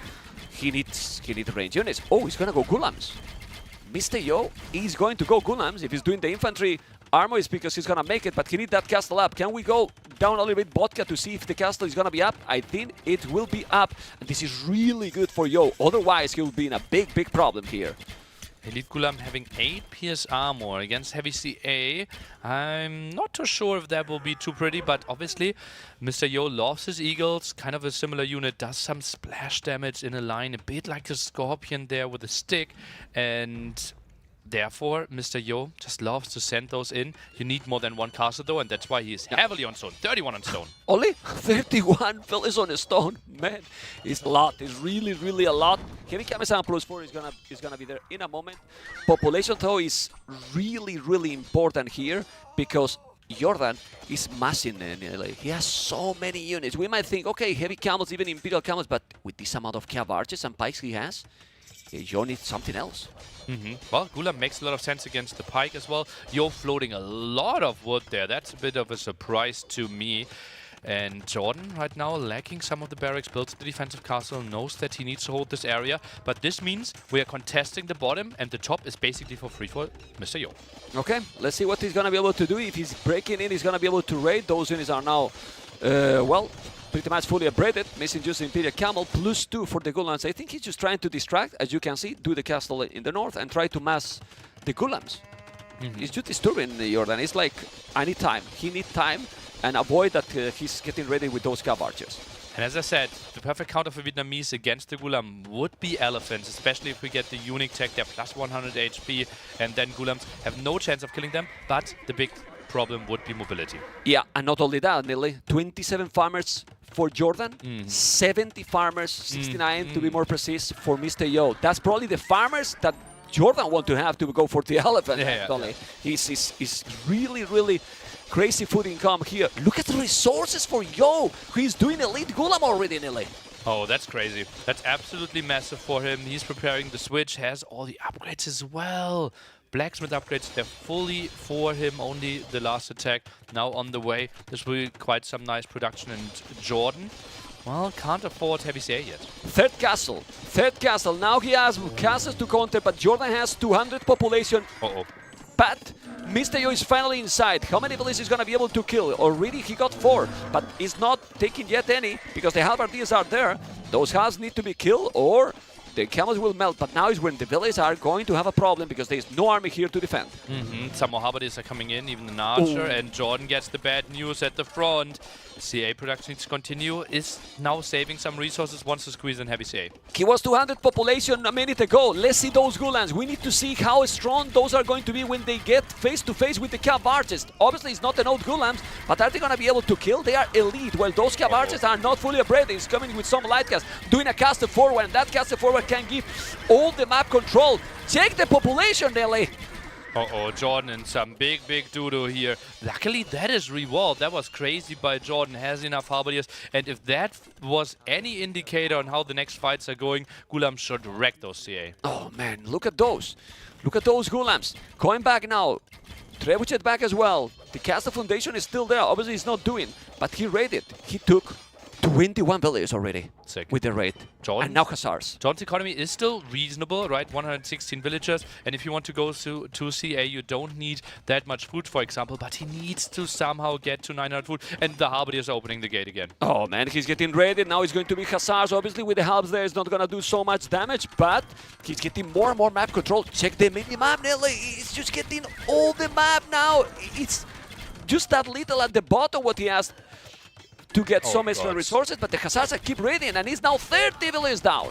Yo, just absolutely beastly on Outcrop. We have seen him having maybe one of the best games of the whole tournament with the Bohemians there against the Britons in one of the earlier rounds, and, well, he's just showing why he likes it so much and why he picked it as a home map. He's playing amazing, absolutely amazing. He doesn't only have more army than his opponent. He also have 33 villages more because he's constantly ready and he's not giving time to breathe. And that's why JorDan has to call the GG. Perfect play for the Chinese player. I'm extremely impressed how quickly he got to the 3rd town center, how quickly he expanded to the 4th town center, and it's so easy to either underproduce or overproduce camels. But it felt like Mr. Yo had some early aggression, got some map control, and the moment JorDan got to the big flock of CA, Mr. Yo was ready. And that patient. You know, that patient to wait exactly for the moment. Don't feel that he maybe made a waste battle in Castle, but seems Imperial, all the battles he got was positive for him. Didn't lose. I mean, it was a fantastic game by him because what JorDan did wrong. If he did something wrong. I think the early fight, right? The archers were being sniped down by the skirmishers quite a bit and couldn't really get the damage against the scouts. Like typically you want to use those scouts, move around a bit and get more damage in, but Yo just closed down the distance and it was such a weird tight fight. Earlier upgrades for Mr. Yo, and from there on it felt like he had the full control and JorDan struggled to expand. Okay, I have the feeling that now JorDan is going to pick Brute War because Mr. Yo has a problem. He's too honest. Yesterday said, I hate Brute War. Yeah. You don't say you hate Brute War, but maybe it's mind one. Maybe he doesn't hate it. He even went further, right? He said he wanted to ban it against and he misclicked. ACCM and misclicked. And JorDan, first home map, instantly Brood War. Brood War, okay. Tries to punish, but I don't typically see JorDan as like the Brood War player either. It feels like really a counterpick to Mr. Yo. Okay, I mean, I'm telling you, we don't know if he's going to be the next one. And but if he sees the next one, well, we didn't also speak a lot about the civilization because Hera and DauT were talking. Which one has better draft for you, Nili? This is obviously so complex, right? Best of sevens. There are so many alterations there where you can put the civilizations. We can maybe think about this one, and it feels like Malians. A strong civilization, but my Japanese, for me, maybe the number one. Yeah, I mean, I see a fist boom coming here. This is the Malians. They have good bonus discount for the wood. Also, the extra gold that you are getting. Also, the extra gold that you are getting. I like it also too, Japanese more, and I love this map, really. Yeah. Love this map. Okay, so let's quickly go through the Japanese, and then you can say why this map is so beautiful. Japanese, well, we have the pawns there, and therefore the better fishing ships are nice, and saving all that wood for your mining camps and gold. Memp, tell me a love story with this map. Well, I mean, I love this map for so many epic games, but one of the best is probably from NAC 4 qualifiers. You know, I mean, since that day, I fall in love. You know, and I'm a guy that if I fall in love, it's love forever. Ah, yeah, You know? yeah. It's romantic, you know, because it was, I don't know if you remember, guys, it was DauT versus Nikov, you know, and the crazy thing is that it was a game that Nikov was pretty much won, and then don't know how DauT won, and then we thought, okay, DauT is going to make it through because of that game. But no, Nikov came back because that was game 6, if I'm not mistaken. Yeah, anyway, correct. This game can provide many, many, many good moments. Why? It has those spawns that you can see, guys, in the north and in the south. Then the goal is actually distributed in a nice way on the sides with some hills. Potentially you will need a castle. And then all the stone is in the middle. So a lot of things to protect. Yeah, it feels like 3 important areas, right? This one feels more of like something we can control in feudal age to get some more gold, some extra hunt, shorefish, the fastest food income you can have with the villagers. And then in the late game, we have to get some control on those gold spots. So therefore, you feel like, yeah, I'm safe. I can wall protect my fish, but you have to expand. Yeah. Let's see what they are going to do. Because really, did you hear that? That animal? Someone was angry. Well, I thought that was your stomach. No. That's you saw my t-shirt is not my stomach. It was that one. Was it this lion? It was the lion. Oh my God, I'm scared. But I was about to say, it really makes sense to go for the fish boom. But checking the map, is that a wallable map for Mr. Yo, Mr. Vodka? Can we zoom out a little bit? Okay, in the back, I think... Oh, that's a big area at the front. I think if you want to wall, you can't wall with the woodline there at the right-hand side. It has to be kind of with the hut there next to your gold. Oh, that's not pretty, but if I know someone can make walls happen, it's most of the time Mr. Yo. Yeah, let's see if he's going to make it. For now, he's not doing. And JorDan is on the way to feudal age faster. The scout is almost going bye-bye, and he's gone. And this is incredibly sloppy. You know exactly where the town center of the opponent is spawning, right? It is fixed position here. So Mr. Yo, this is like it's a bit of a repeat of the king. Yeah, it's the same. It's the same because for guys, the pawns are always in the north and in the south. The gold is in the same area. The stone is in the same area. The TC is going to be there. You have to go around. As simple as that. Yeah. This is really shocking to me, Mr. Yo. There's like a lack of preparation, maybe some nerves here as well. Maybe still shaky from game 1, but game 2 looked so clean from him. Yeah, it's, well, hard to explain. Anyway, scout around. This is why JorDan is going around, right? So he's surrounding now Mr. Yo base. He didn't see yet the bar, but he's going to spot it now. And Japanese militias attack 33% faster. He has 2 only. And I don't know if he's going to make another because he also lost the scout. This is a problem because with 2 militias, you need the scout to make something. Now, what is going to happen here, Nille? Yeah, I think this is mainly to keep the opponent at bay, to get some idea of what the opponent is going for, figure out, is it archer range, is it going to be the stable, how heavily are they fish booming, maybe catching a villager off guard. But JorDan, on his level, don't think he should have any big problems with He's doing a stable, and as you can see, guys, in the north, there is 2 villages, so he shouldn't have a problem. Also, those are Japanese fishing ships. That means 120 HP, which is double, and armor as well. Mr. Yo is walling the whole pond. Yes, he's walling. He's going to be in time, probably. The militias are going to eat the TC. Hopefully not. Will be treating scout and militias will be really bad. As we can see, there is no mill yet for probably any of the players, for sure not for JorDan. And, oh, that's cute. Oh, sweetie. That's really cute, you know? Okay, the spear, and is that fully wall? It is fully wall. And Mr. Yo is also walling little by little. He has the spear. That was also sloppy now. Yeah. And that scout is basically gone. Yeah, can obviously group up with some other scouts and they will find some more aggression, but low HP there, Japanese hitting so fast with their spearmen. Mr. Yo still tries to wall the map and... well, that spearman for the defense. Looks like a rather defensive game, and Mr. Yo even wants to make really sure that he isn't losing his fish at the fire galley. Yeah, and this is really good for Mr. Yo. Why? He has just a spear. He saw that his opponent is doing a scout. He probably doesn't even need now an archery range. He just wall, make the spears, go for the fish boom, and has the advantage because his opponent is going to scout for now. But then you're losing a lot of map control, right? And Malians, they can easily follow up with an archer range, as we are seeing, ma'am. And therefore, spear defense only would be a bit too greedy and could be punished. And that's why we see Mr. Yo going for the archer range. Nice. He's going for the archers. He needs the archery range. He also did some good economy in the meanwhile. He has 3 fishing ships already adding the 4th. And I wouldn't be surprised that with time we will see a second dog there. But that will need to be walled completely. The scouts are around, and very soon, nearly, the Japanese is going to be fully walled. And Japanese fully walled, for me, it's better than Malians. I'm a bit surprised that JorDan only has 2 fishing ships by now. Only 2? Oh. Yeah, not really contesting at all there. Yeah, he wants to obviously get the stable up quickly, archer range up quickly.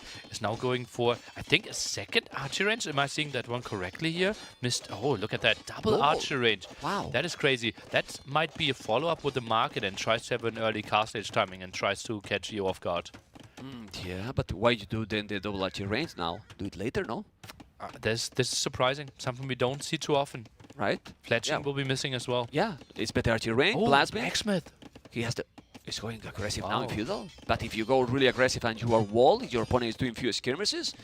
He has a scout, he has to be careful, but he see the archers coming, he's gonna make the house. And look now how Mr. Yo is reading the game. He see this is danger, he's doing the house just a little bit farther, was going to go forward, but he didn't. Now he's trying to break through. Don't think he's gonna be able to do it. He doesn't have the fletching yet, so no problem, gonna wall more. And this is now the Plasmid for Yo, who has a better position here. I really like a lot Mr. Yo position because of the fish, as simple as that. Yeah. 6 fishing ships. It's 6 against 2, right? Yeah. And 6 better ones. Already going for the fish traps as well. Wouldn't be surprised if he adds more docks later on. The economy has to be better. And if Yo can deflect all this aggression, he's in a really good spot. Yeah, I don't know if he see that he's going to get in. Maybe even a tower will happen there just to defend. Wouldn't be surprised that he's trying to make a market or something. He does have the resources. He's a stonewalling even because he filled. Okay, he's gonna lose now those militias. He's disturbed here and didn't see it. Economy is starting to look really healthy. This is a market, but he will need to wall a little bit between the market and the stone. The militias are going to die for nothing, pretty much, but he's very busy here, Nili. Yeah, market will buy him some time, invested some stone, lost 2 militias there. Macro slipping a bit, tried to take some engagement here, but obviously was tricky without fletching. JorDan with some aggression and the market follow up. Still tries to keep up the pressure and archer advantage for him. Yeah, he has to be careful, but resources are looking so good. He's still only with 6, only 6 fishing ships, didn't make more. Still not getting inside. He's gonna probably going to wall more, and now those archers gonna defend. Economy though is looking more or less similar, a little bit more food for Yo. But are they gonna use the market to go up? Maybe here selling the stone, JorDan? It has to, right? That has to be one of the plays. Like a timing there could be really nice, faster working. University will help him with the blacksmith, with the ballistic timing as well. Sold the stone, bought himself some food. This will be a competitive castle age timing. Yo will be later. He's on the way to castle JorDan. He's right now going up, doesn't have the stone. Mr. Yo need to also use the market, because if not, he's gonna be in a problem. Still, he's not doing now. He did, and it's gonna be what, 30 seconds? Not a big deal. It's gonna be a big battle now in castle. Yeah, you think 30 seconds, but if we think about ballistic timing, well, then this could be more than 1 minute, and then will be really tricky for Mr. Yo, who's now heavily on stone. Is he thinking about samurai? What's happening? Yeah, he needs towers. He needs some towers. Doing a double market, which I like it for me, that I love to trade in BF. You know, you see the double market here. Why not the tower? Maybe he's really thinking for a castle. If not, why you don't make a tower there to defend?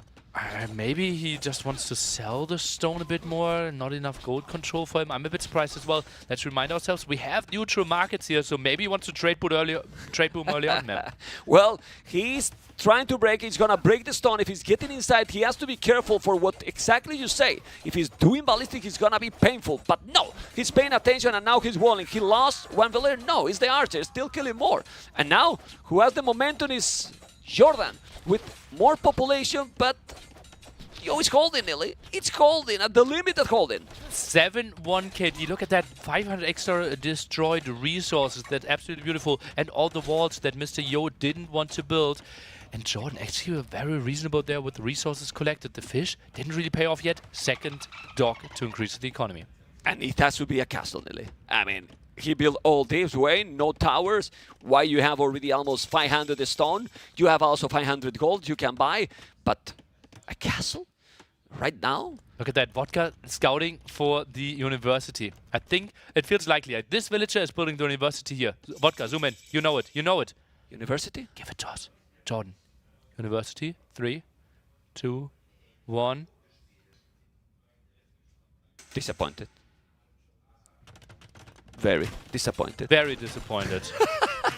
A scout, archers is gonna try to break in. Look at the siege workshop, and now with those skirmishes, and Bot is gonna be able to defend. No, he's not. He's going to dive in. He's now doing the towers. I don't understand this gameplay, Nelly. Why you don't wall? You have a stone, you have wall, you can make the tower before. Where you wait for the viewers, because they want to make them feel good and excited, Nelly. Atypical move here by JorDan, jumping under the town setup, but not a lot of villagers there to put the damage output. Mangoner now in the queue, and JorDan might try to dive for those fishing ships, but obviously they have so much more HP and armor. JorDan is losing so much. Risky dive. He's losing a lot right now, and it's not only skirmishes, but he has bot, he's gonna have the crossbows, he's gonna try to probably go for the fish, but that fish is not gonna die. He's so tanky, he's double dogged, and those fish, you would say, guys, they will take so many hits to lose it, and he's still alive, that one, and now he's gonna probably take pretty much everything. Japanese, no bonus on the fish traps though, costing a lot of wood. Has to die for this one. Click the fish traps, not the fishing ships. Look. He has a demo prepared. Yeah,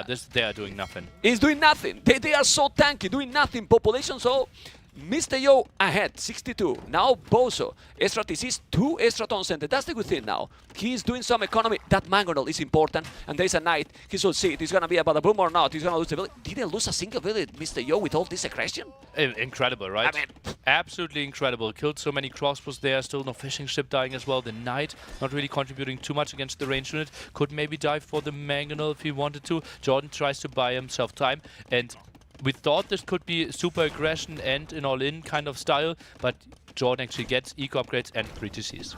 Oh, the shot is good now. He's gonna take all the units. I love when JorDan is going aggressive, but he's not getting the result. He's gonna lose everything. Nearly. He's now splitting properly, but the knight is gone, and now with those scrims and mangonel, the archers are going to be down. But bought himself a lot of time, right? Only now the moment where Yo is adding his economy, and it will be 1 eco upgrade against 4 eco upgrades. Thing is though, Yo is still having that fish. He's dancing. Now JorDan is dancing with the archers. He's dancing, he's still being so annoying, he's unable to kill. He's gonna probably kill finally the first villager. There you go. Villager down. And those archers are still alive. Not for so long. Not for so long. Mangonel there. A knight arriving. That could be the kill against the villager. Could be the kill against the skirmisher as well. And the mangonel. Oh, this is sloppy by Mr. Yo that he wasn't walled at the front. Yeah, but gonna lose the villager, and the knight will probably be down, and he's gonna save the mangonel, I believe. Yeah, he's gonna save it. He's gonna repair. he repaired in the last second. Okay, and that archer is still alive. Siege was so forward. This is really good for JorDan. Why? He has 3 TCs, Nelly. 3 tone centers. But Yo is fist booming now. 7 efficiency, 4 more in the queue. And that is a wonderful wedding anniversary there. Enjoy your time, enjoying good Age of Empires and some nice board games as well. Now JorDan is trying to enjoy a nice Siege Workshop forward push. I'm jealous about the wedding anniversary. I say that to my wife and he kicked me from home. I'm jealous completely. Anyway, we keep going and now let's see what is gonna happen. Marta, please, you need to love Age of Empires as me. Back to the game. Arches, is doing the castle in front. I think it's better for your kids if your wife isn't loving Age of Empires as much as you do.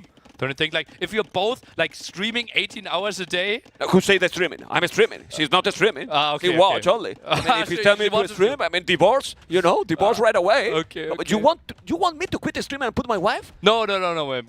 Continue. Okay, we go with the game. Okay, now the castle is in front, and now with the archers.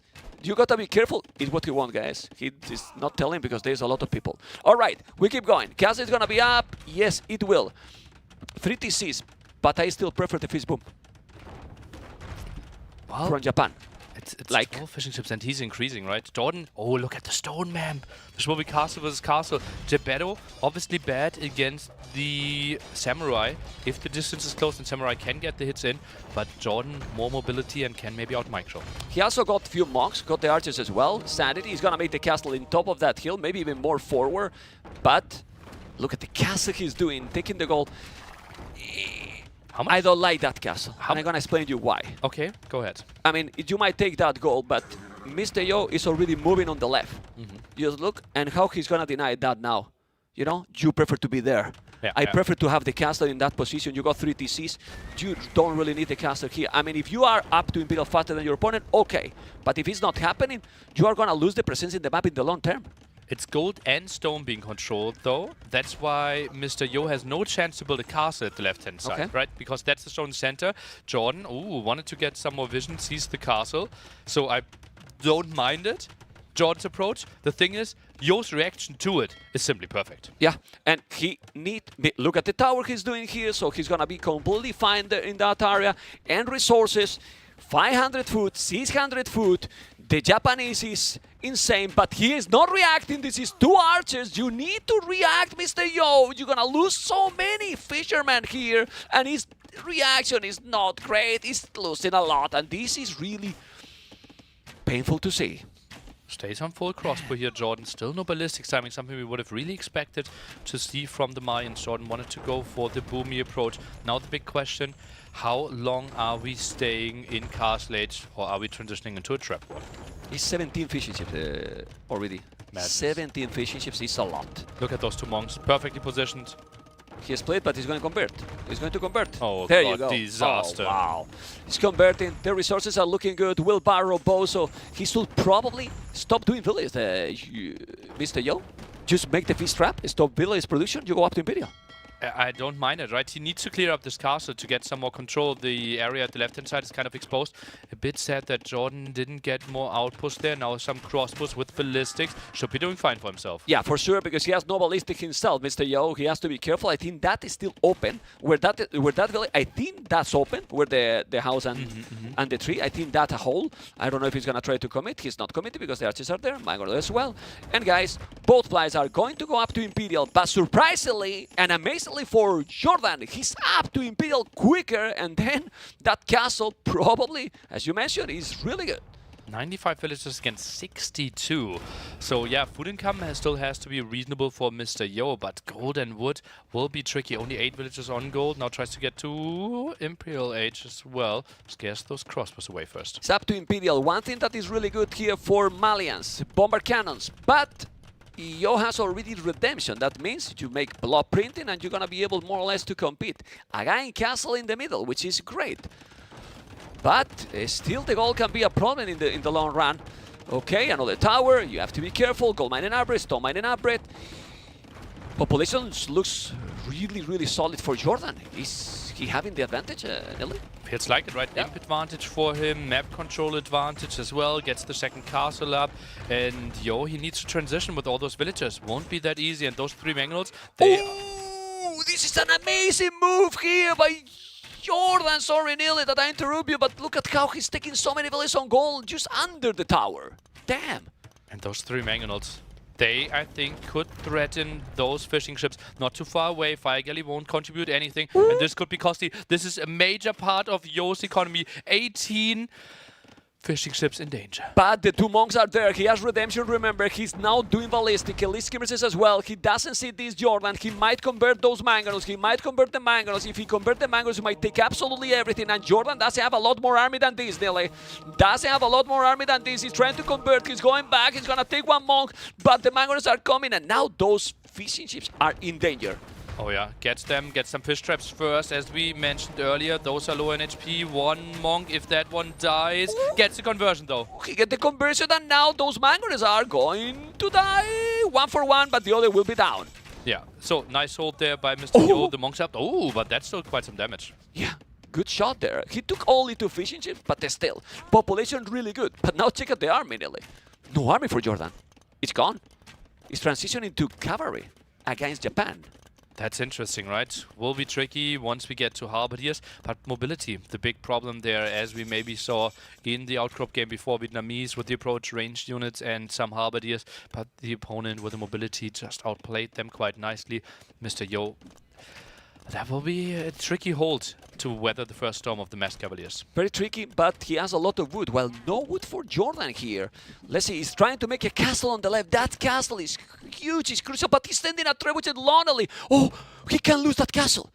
If that is an aggressive position, the Mangonel, and shoot, okay. Let's see what is going to happen. Check on the left.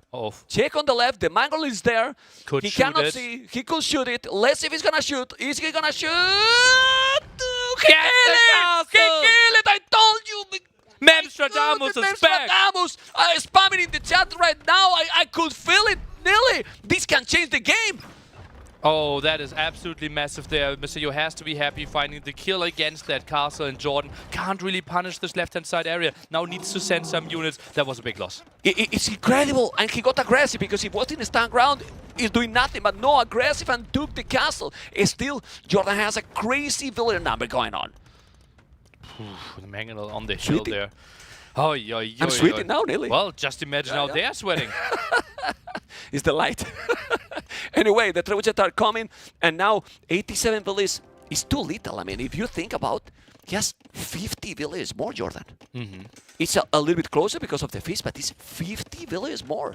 It is still should be in a good position, JorDan. The thing is, like, look at the Cavalier count now at 0, and look at the Cavalier count in like 3 minutes. We will be so much higher. Now he's switching into all those stables, has a crazy economy, 50 on food, 26 million villagers on gold as well. He will get quite some units out, and Mr. Yo still no answer to that. He's actually going for skirmishers. He needs halves. He needs halberdiers. He's doing hand cannoneers. He's doing hand cannoneers because he's maybe expecting Gebetos. He doesn't feel that he's going to come with the Cavaliers. These losses is too heavy losses. I mean, I know he's going to make Cavaliers with Farimba, but if he noticed and now he sees the stables, transition into halves. It has to be an instant click, yeah. Farimba here, +5 attack for the Cavaliers, and that's why we are going for them. Damage output absolutely crazy.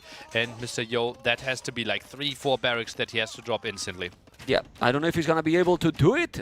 He has the hand cannoneers. Obviously, the hand cannoneers are okay if you have a lot of them and not yet so many Cavaliers. It's still only 4 Cavaliers on the field. And another trebuchet down. LA is losing so many. 3 trebuchet already. 3 trebuchet, 1 castle is a lot of resources. And you are not going to have resources forever. Yeah, but JorDan is doing a good job of keeping his villager count nice and healthy, right? 132 more in the queue. Cavaliers will take a good fight once they close the distance against the hand cannoneers, and that's a nice clear up. Yeah, he's gonna clean that one. He's doing block printing, but how many monks he has? 1. That's not enough, right? Not enough, not enough. Would be nice if he gets to like 4 or 5 on different spots, and then he can deal with those raids a bit easier, but we have to simply see a transition into halberdiers. Yeah, he's doing the barracks now on the left. I still have 0 upgrades on the infantry. He's doing the pikeman upgrade. Remember, guys, if he's able to transition, the problem here is that still JorDan can't get that mass going. He's still only on 17 army. And if the Japanese is gonna be fine, Oh, that was the reaction! oh my god, JorDan reaction! But we need to see now the face. JorDan reaction on point. Yeah, man. Oh, man. Those Cavaliers going around. You need to kill those. It's gonna take all the fish. It's gonna take all the fish. Oh, that's bad. That's bad. That's really Can bad. we check the fish, please? Oh, yeah. Well, but he do not There's notice nothing. JorDan even. He's taking out the fish traps, coming with more Cavaliers. If you are not cleaning this, Mr. Yo is gonna lose the game. Yeah, that's like, how Here's do you the game. recover from this, right? He's No. adding more fishing ships now, but there's nothing to clear this up. Where's the army of Mr. Yo? He's so out of position. Now, not even a handful of hand cannoneers are coming over. Yeah, is some hand cannoneers that I don't know if it's gonna be a no. The good thing is that he's still on the left. Those fish traps, oh man, those fish traps are going down, and I think he's calling the GG. JorDan save a game. Just look at his expression on his face, like, I saved this game. I saved this game somehow, and he's taking the lead 2-1 for the German. Oh, that was sick. Didn't invest into a lot of fishing ships, instantly invested into double archery range, fletching, market follow-up, all the aggression, and Mr. Yo had to invest so much. Double market play, still went for the archery range himself, delayed fletching. The blacksmith was late as well, had to wall so much more, and JorDan's aggression really paid off, gave him the map control the whole game long. Questionable dive there in the castle age.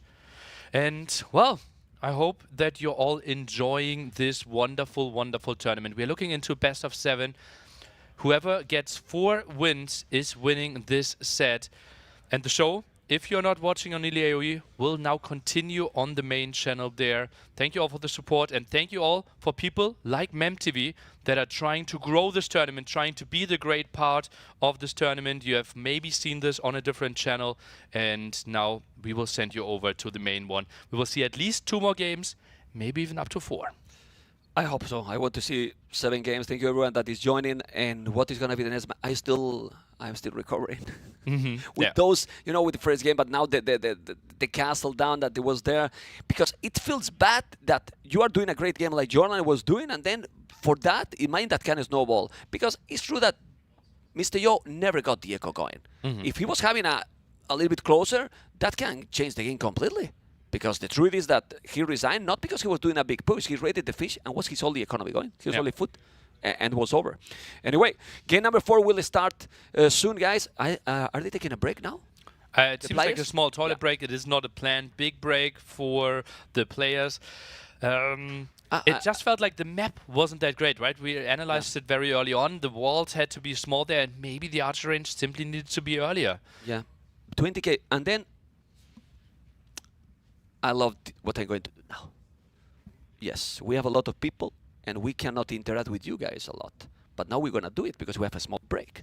So if you love this tournament, you have to do what in the chat, guys? At least type everyone 20k. It's at least, if you can donate 20k, it's fine too. You know? You know? But if you put everyone 20k in the chat, 20k, because today we're going to reach, at least in this channel, 25k. At least with the Viper DauT, 30k. I'm Menstrodamos. Yeah. I'm Menstrodamos. Yeah. You know, I'm Menstrodamos. Okay?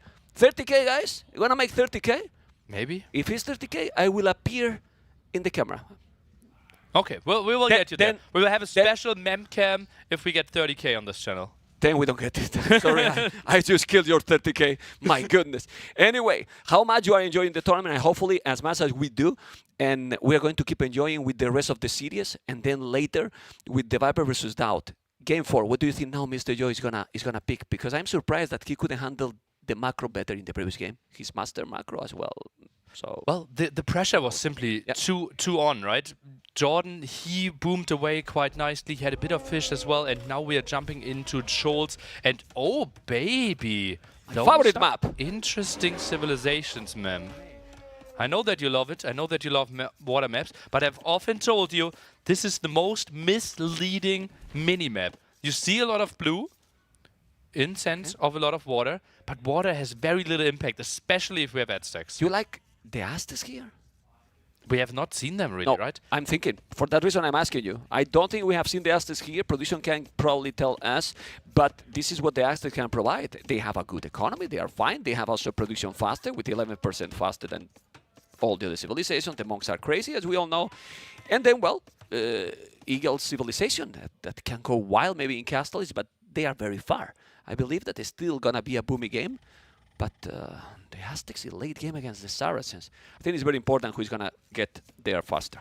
It will be a lot about timings. We obviously have extra relics here, so therefore we can kind of assume that JorDan will go for at least one monastery, try to pick up some relics, as we can see one in the top corner kind of confirmed for him, others a bit closer for him as well, so a bit of a contest there. But if we think about late game army compositions, Aztecs Eagle don't excite me that much. We have the option to go for hand cannoneers for Saracens. Technically, they can go for champions. I don't even think Mamelukes would perform too poorly. I'm very surprised with the Aztecs because I believe that Aztecs is better in land open maps, that they are closer with more choke point that you can raid. But this one looks like if they're going for the late game, Aztecs are not especially strong. I mean, you have to. I mean, if you get the initiative, yes, okay. But as you mentioned, Saracens can do units that can counter everything. I think JorDan is playing around the timing here. And it either has to be an early imp, maybe 2 TC Eagle Warrior timing, or it has to be like a Siege Workshop Monk push from the side. Because right now, exactly, I will love it. Because right now the meta, the strategy that most people agree on is the best one, is that we're simply booming, right? Well, if he's exploring, as you are talking, if he's exploring and then realize that he's going with a forward TC, this is where I would love to have my lessons on. Okay, I can describe it to you. Two beautiful people enjoying Age of Empires, enjoying the show, and sharing the love with us. And also Roy is sharing the love with us. Close to $300 donation. As you all know, 100% of all donations are going directly into the prize pool.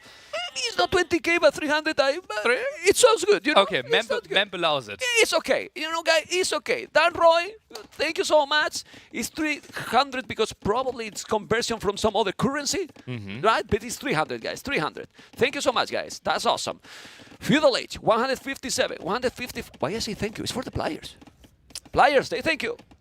They don't listen. They didn't even listen. They don't even listen. They're already focused, performing in the next sets for the future. We see now both players with the exact same uptime. Pop 24 here, some fishing ships. You feel like this is relatively early, but there's not a lot of investment, and we're just playing fast castle. Yeah, they can be fast castle for sure. With the Saracens, you know, market 75 wood, it can be absolutely wild using the market and the economy. Aztecs also have a great echo. If he's selling the stone, he's going to siege push.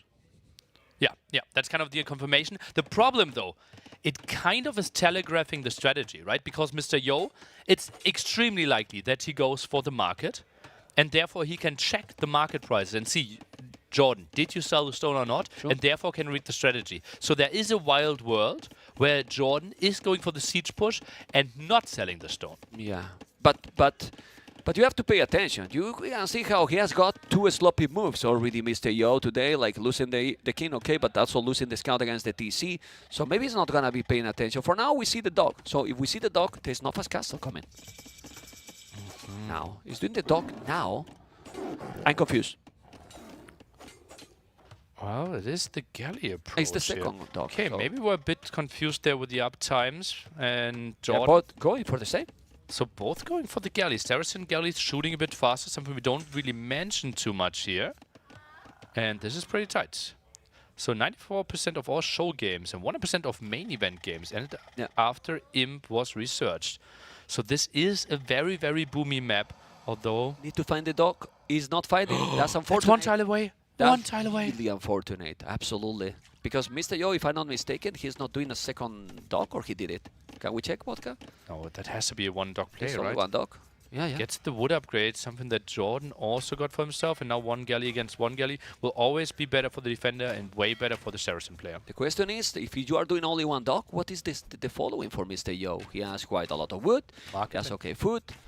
I do the market, but he can see now the 2 galleys. He now needs to know that his opponent is in double dog. And there is also the scout trying to kill the eagle. He's going to be able, the galleys are going to come, but I think that, no, he's going to defend.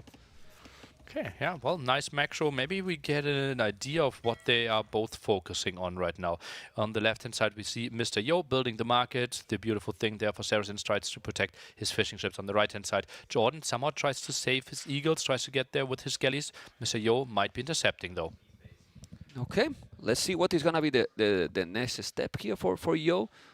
That has a beautiful mods, as you can see, guys. Still not doing a second dock. I mean, if he sees so many galleys, he can always go to that tower, right? So should be okay. He's doing the Tone Watch. I love it. I think it's an underrated upgrade. Oh, Mr. Yo even gets the farm upgrade. Something we don't typically see from Saracens. You just generate so much food with the fish and also with the market buying yourself some food. So Mr. Yo, he really wants to play a long game. Yeah. And now he's going to just stay there and he's going to try to go with the galleys to snipe the fish from his opponent. He has the market already here. And, well, for this kind of approach, Saracens Echo always going to be better, I believe. He's having a lot of farms now. He has the market. He's going to use it. And his transition to Castle should be quicker or not, Nelly? Well, Saracens obviously having the big advantage, right? They could even sell the stone, buy the stone back, and you have only very minimal losses. JorDan now chasing this one down. Still, the tower should be really good. JorDan can't really sit under it. Yeah, that's why it's feel weird to go for double dock, even more with a civilization like the Aztecs here, because you're gonna fall behind then. I mean, how are you gonna get from feudal galleys the water having that tower? Because in Castle, when you do the war galley upgrade, okay, you take it down. But now you can't. You can't. The tower is simply there to slow the game down a bit and not make it a full water map. And yeah, it will be the transition to Castle Age. You see the heavy market use on the left-hand side for Mr. Yo. Will click up. JorDan won't be too late, is now building the market himself, but only with one villager, so not the biggest rush. Yeah, and if he's doing now the market abuse as well, he's gonna notice that his opponent did it already, so he's gonna get a little bit less resources. Definitely Joe with the advantage. Population, though, he has a little bit more JorDan, but it's normal. He has 2 docks, you know. But now no fish here for Mr. Yo. He took all the closer, and he can't really go for the farther one because the galleys are there. That is nice for JorDan, that he's relatively competitive there with the resources collected. But now thinking about it, I'm actually a bit surprised that Yo, while idling all his fish for so long, has more resources collected. This is not including the market. Yeah, that's really crazy. That's really... Well, it got a lot of farms, you know. It really got a lot of farms. Okay, he's gonna now take the galley down. I think he will. He got already fletching. Saracens are shooting faster, remember? So that helps. And now the 5th galley. If he's doing war galley upgrade, do you think he's gonna go for war galley upgrade? Well, war galley upgrade has multiple options, right? First of all, in the long run, you can still use it, right? Water is staying efficient, your ships are getting faster, and you also produce fast out of the market. At the start, both selling their stone, so you're not really investing all the food into extra villages. Therefore, I think war galley upgrade makes a lot of sense. Okay, he's walling all, and now he's doing a stable, so probably a little bit of arena approach. On hiding! He was hiding behind it! Okay, but still, it's gonna kill now. Kill the fish or kill the galleys? What you do? Well, kill the galleys first, and then you can kill the fish afterwards. There you go, sticking that one, but what? Why are you going on the right?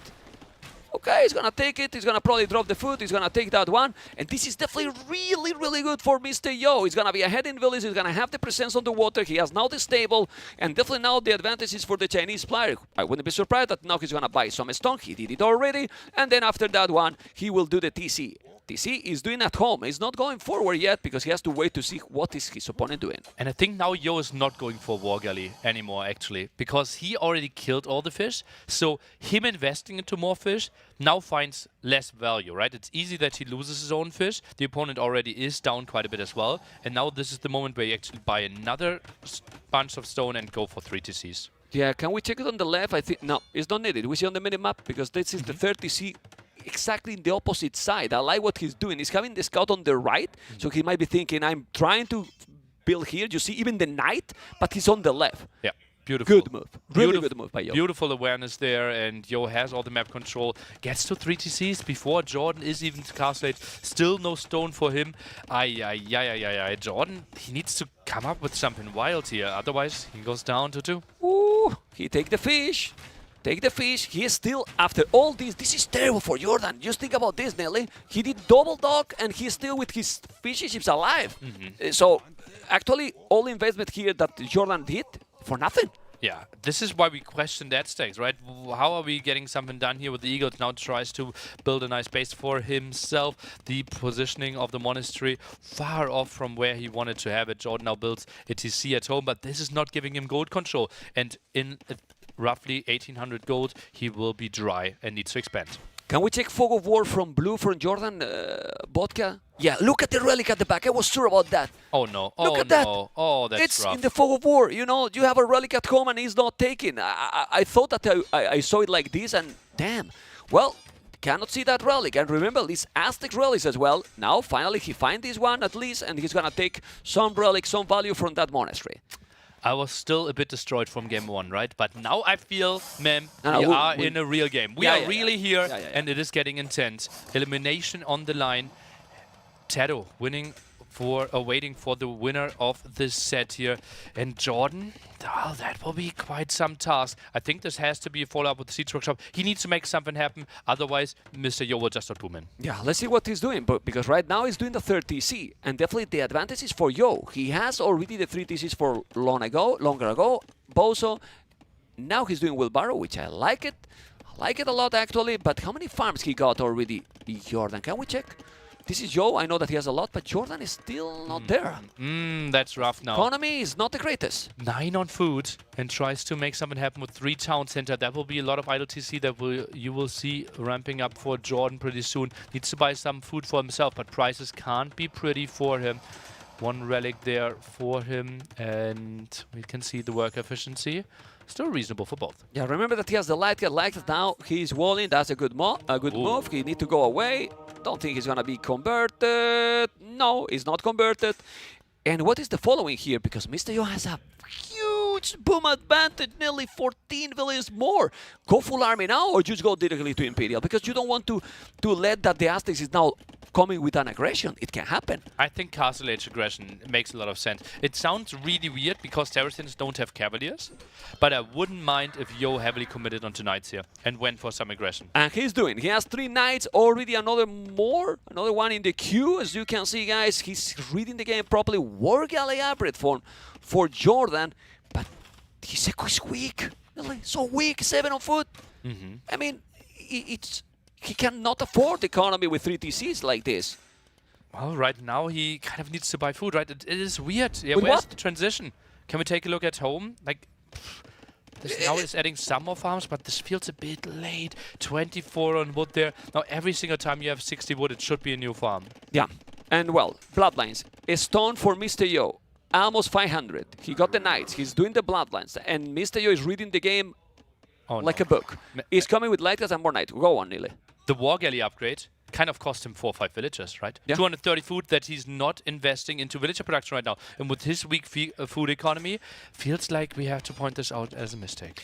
Mr. Yo, POV, please, with the Fog of War botcap, because we need to see that he has already 3 relics in the bank. He doesn't have access or see any other, but he feels like he has all the map control. You see the Fog of War, he's on the left, and now he has the army on the right.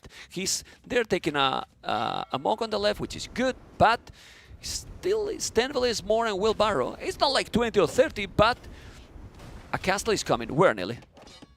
That's a good question, right? It feels like he's controlling the left-hand side, has an outpost there, is building knights towards the right-hand side. So I think going forward and building it to the right-hand side, contesting the gold, wouldn't sound unreasonable to me.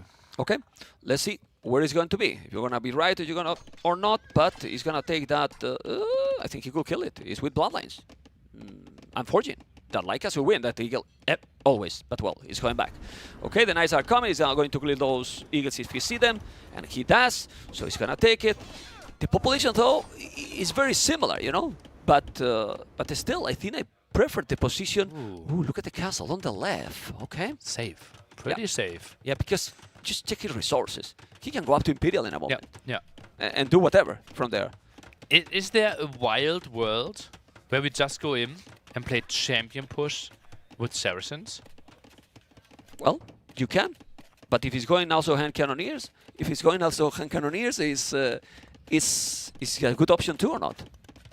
Well, the timing is simply worse, right? Yeah. If you want to go champions, you can already build to an assortment or like long swords on the way. Can build some barracks. With the Terracins, you need to get chemistry first, then the archer, like with the archer ranges, and hand cannoneers, something that we could only like really see in like 5 minutes on the map. Longswords, something we could already start adding way sooner. Maybe with 40 farmers use Khazars. If he feels that he's really ahead to his opponent in Castle, Khazars going to take everything, actually. He will take the Eagles as well. You don't have really to make any other transition. You got already the light gas. He has Knights, he's doing his kill by the number. He's going Khazars. It's going some Mamelukes as well. Maybe composition, a mix there. I wouldn't mind to see a castle at home now from him. Doing another TC, which is the TC number 4. He just needs to protect. He knows that JorDan is now adding more army, even Harson to try to get in. But this is the problem. If you're still spamming now and you have a castle here to protect, when Yo is reaching imp and get the +4, get the Imperial upgrades, how are you going to be able to counter this? Well, this is the tricky thing, right? Mamelukes are really good early on against the Eagles. If you can group them together, damage output is quite nice. The bigger problem, though, it's just the mobility advantage for the attack player. But the thing is, the imp difference is just massive. Yeah, it's massive. He has hand cards, doing the +2 attack, doing all the upgrades already. Yeah, he doesn't have like 120 bullets or something, but we are in 27 minutes. You are all in 27 minutes, so we will get there. Or better say, Yo will get there. He has now the Monk behind that, so he's going to try to convert. Army numbers are almost the same. And JorDan is about to go up to Imperial, but still, his opponent is almost in Imperial already. I don't know what JorDan can do here. And I still don't know why the Aztecs. Yeah, well, we will have to ask this later. Lightcap now diving for the monks, and then the knights can maybe take some better engagements. Market still trying to be safe. Let's take a look at what Yo is going for once he reaches imp. I wouldn't be surprised if chemistry might be one of his first clicks. What is this mod? What is this? What is What is this unit? What is this unit? I mean, this is a troll. This is a troll. How you let these people join your tournament? Really? I mean, seriously, this is not acceptable. This is not Age of Empires. It's Age of what? What? What is that? Like. Seriously, nearly ban him. You need to ban. Yeah, you are speechless, so I keep going. Yeah. I mean, just look. This is the knights. Those are the knights. Okay. Oh, okay. And now we're gonna put Mr. Yo POV every single game. Because it's game over, man. It's game over. It's crazy. He got all the time in here, all the macro. Wasn't even a battle here at all. And Mr. Yo is get the 2-2. Do you think he felt that he got that mod and that way he resigned? Was he scared like with those units? I mean, what happened? What was that? A polar bear? The polar bear, like someone riding a polar bear that is super fast. I don't know what happened there. Really. Did you see that and you resigned too? Yeah.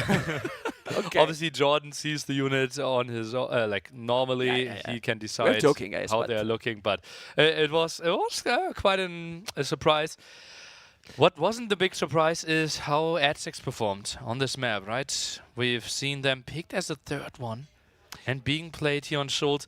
Maybe tried to make some counters happen, but the game kind of went how we expected it to go. In general, in almost every map that is kind of close, when you reach Castle Edge and your opponent has already 3 TCs going, if you don't make damage, it's pretty complicated. You're going to reach always a huge echo lead.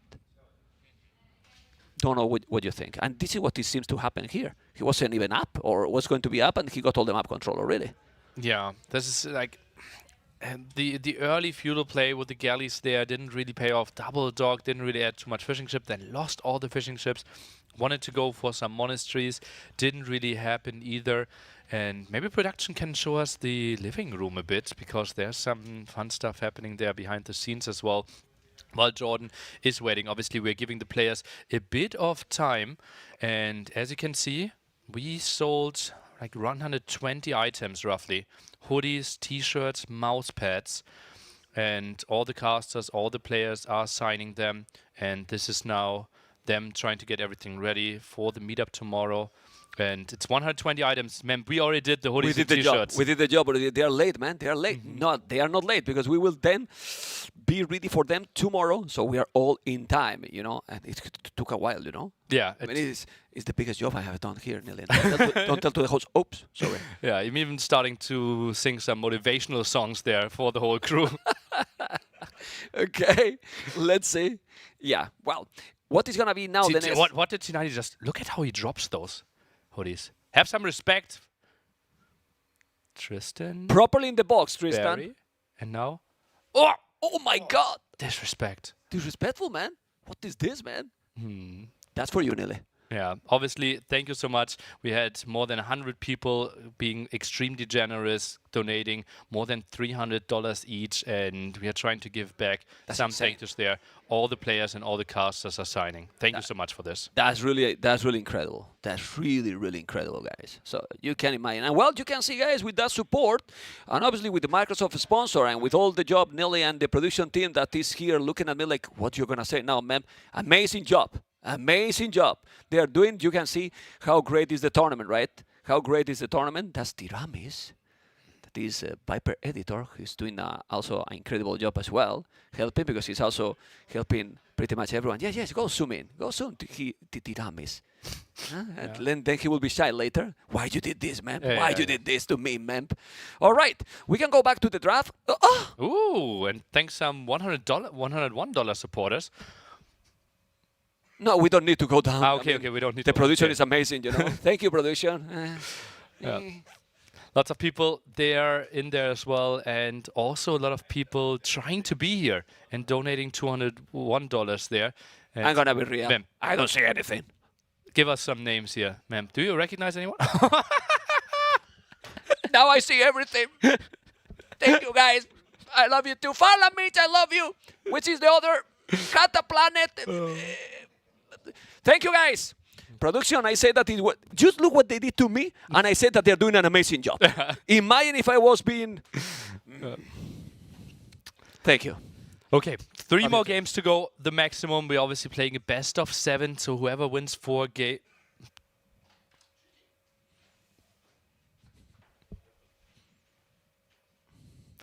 Whoever wins 4 games is advancing and plays Tato tomorrow. He is watching the games. Hippopotamus, still Mr. Yo's home map. Jordan still has Brood War and Acclivity. And as you mentioned earlier, Brood War is something that Mr. Yo does absolutely not want to play. Like if I care now. I don't care. Anyway, Brood War. I don't see anything, man. Why? It's removed, man. I'm looking at the draft because I don't see it, and then the viewers see that I don't see anything. You know why we're here? I don't see the maps. No, it's not that I'm trying to see what I don't see anything. Thank you. That's Jordan. Thank you. That's Jordan, in case who you is didn't know. meditating already. Okay, and Brood War, Acclivity, Hippopotamus. Well, whatever. Do we know the map? Well, maybe. Vodka? Maybe we can take a look at what's selected there. John, typically the host, and tries Acclivity is the next one. Oh my God. Acclivity. Well, picked. I love it, that map. Then Acclivity is gonna be what? Tatars is gonna Souls again. What the hell? Just had I mean, I Souls, want to so see. let's assume it's Acclivity. Give me Souls again, and I quit, man. I mean, and go away. Dave, Dash, whatever, come here. No Souls again. One time is okay for cities, you know. So what are we expecting civilization-wise here? I don't really see Burgundians being played, right? So Acclivity could be Tatars. Feels very... No, I think it's Tatars Acclivity. Tatars Acclivity. That's Mr. Yo. Looks good now. Drum roll. Ma'am, drum roll.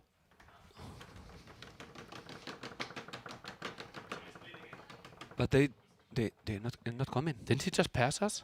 I think so. We're slow. Mr. Yo? Mr.? He lost some weight, some people say. Mr.? Yo? Mr.? Oh. Bring DauT playing football.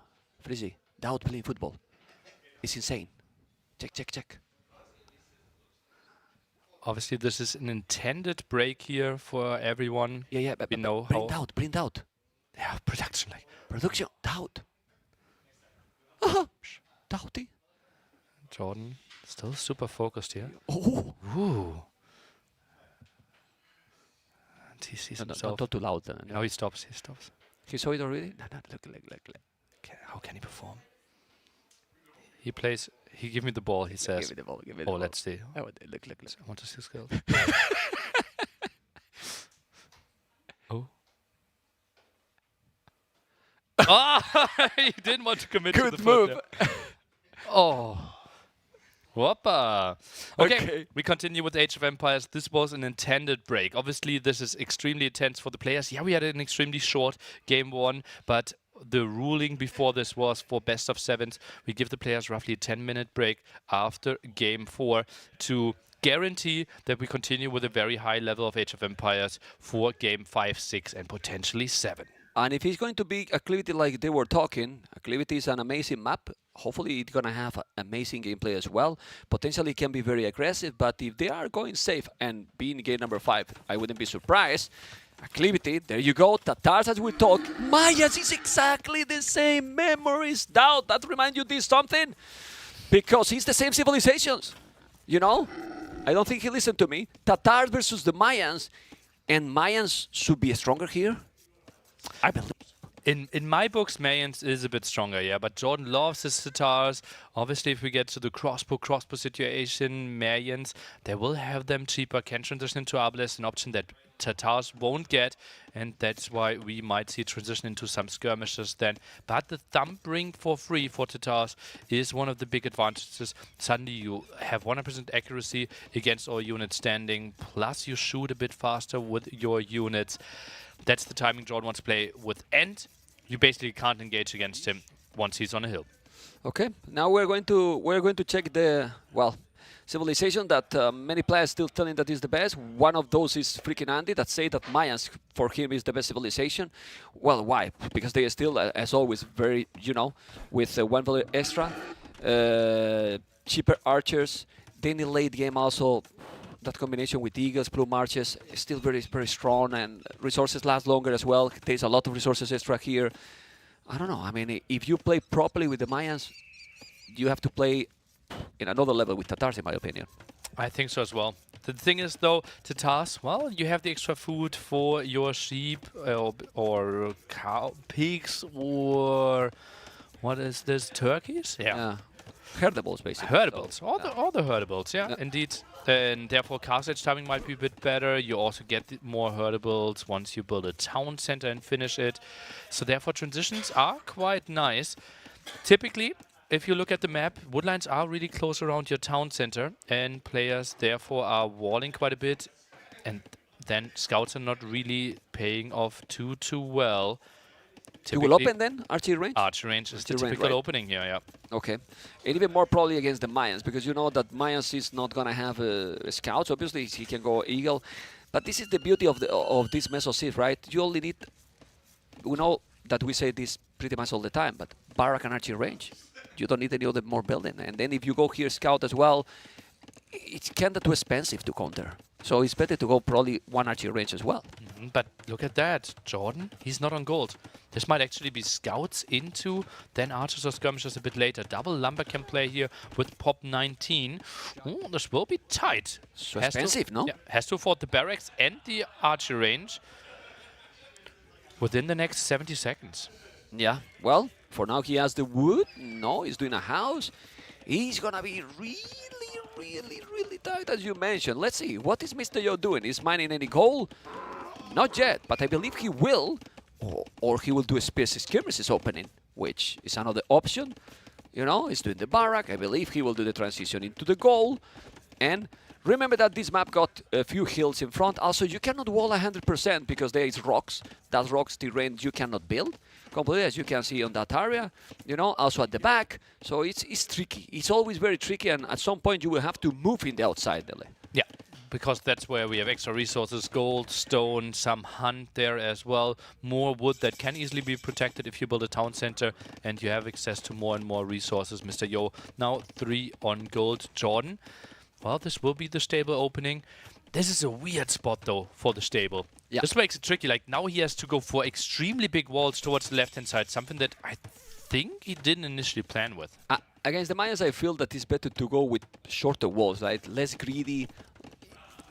It's complicated. Let's see. Archery range on the left, barrack on the right as well. Taking a lot of ground. He's going to make a house. He's going to be walling. Joe want to wall for sure. Scouts surrounding his base to see what is going to come. But with the Mayans, it's easy. You know that it's going to be an archery range. Yeah. The question is it going to be the Skirm Eagle play? How many archers is he going to add? What is the follow-up behind this? And then the big question, Is it going to be the second barracks or the second archer range? Something JorDan needs to figure out. Right now, main focus is on killing the first eagle. Probably second barracks sounds like more right, because with one archer range, since it's cheaper, you probably don't need to get two, and the eagles in potentially, if you want to go Castle Age with a better production, might be better, or you prefer a second archer range? Well, that's the big question, right? And different people have different answers there depending on how the game goes. If you want to go eagles, it feels like second barracks is the way to go. But we also mentioned cheaper crossbows. Then you're ignoring it if you're switching into full eagles. Yeah, let's see. The scouts are coming, but there's a spear. He has to be careful. Remember, guys, that Tatars has the heal bonus. So you want to take those spots that can happen later for the outside, when they go to the outside to get the extra resources. But for now, it's walling everything here, Mr. Yo, but they still have a long way to go. Is that wall? I believe it is. I believe it is. That villager in danger if he's not walling. No, reasonably close, and Spearman tries to intercept, maybe gets a hit in. No, JorDan way too active here. Love to see it. Maybe he wants to commit, would surprise me.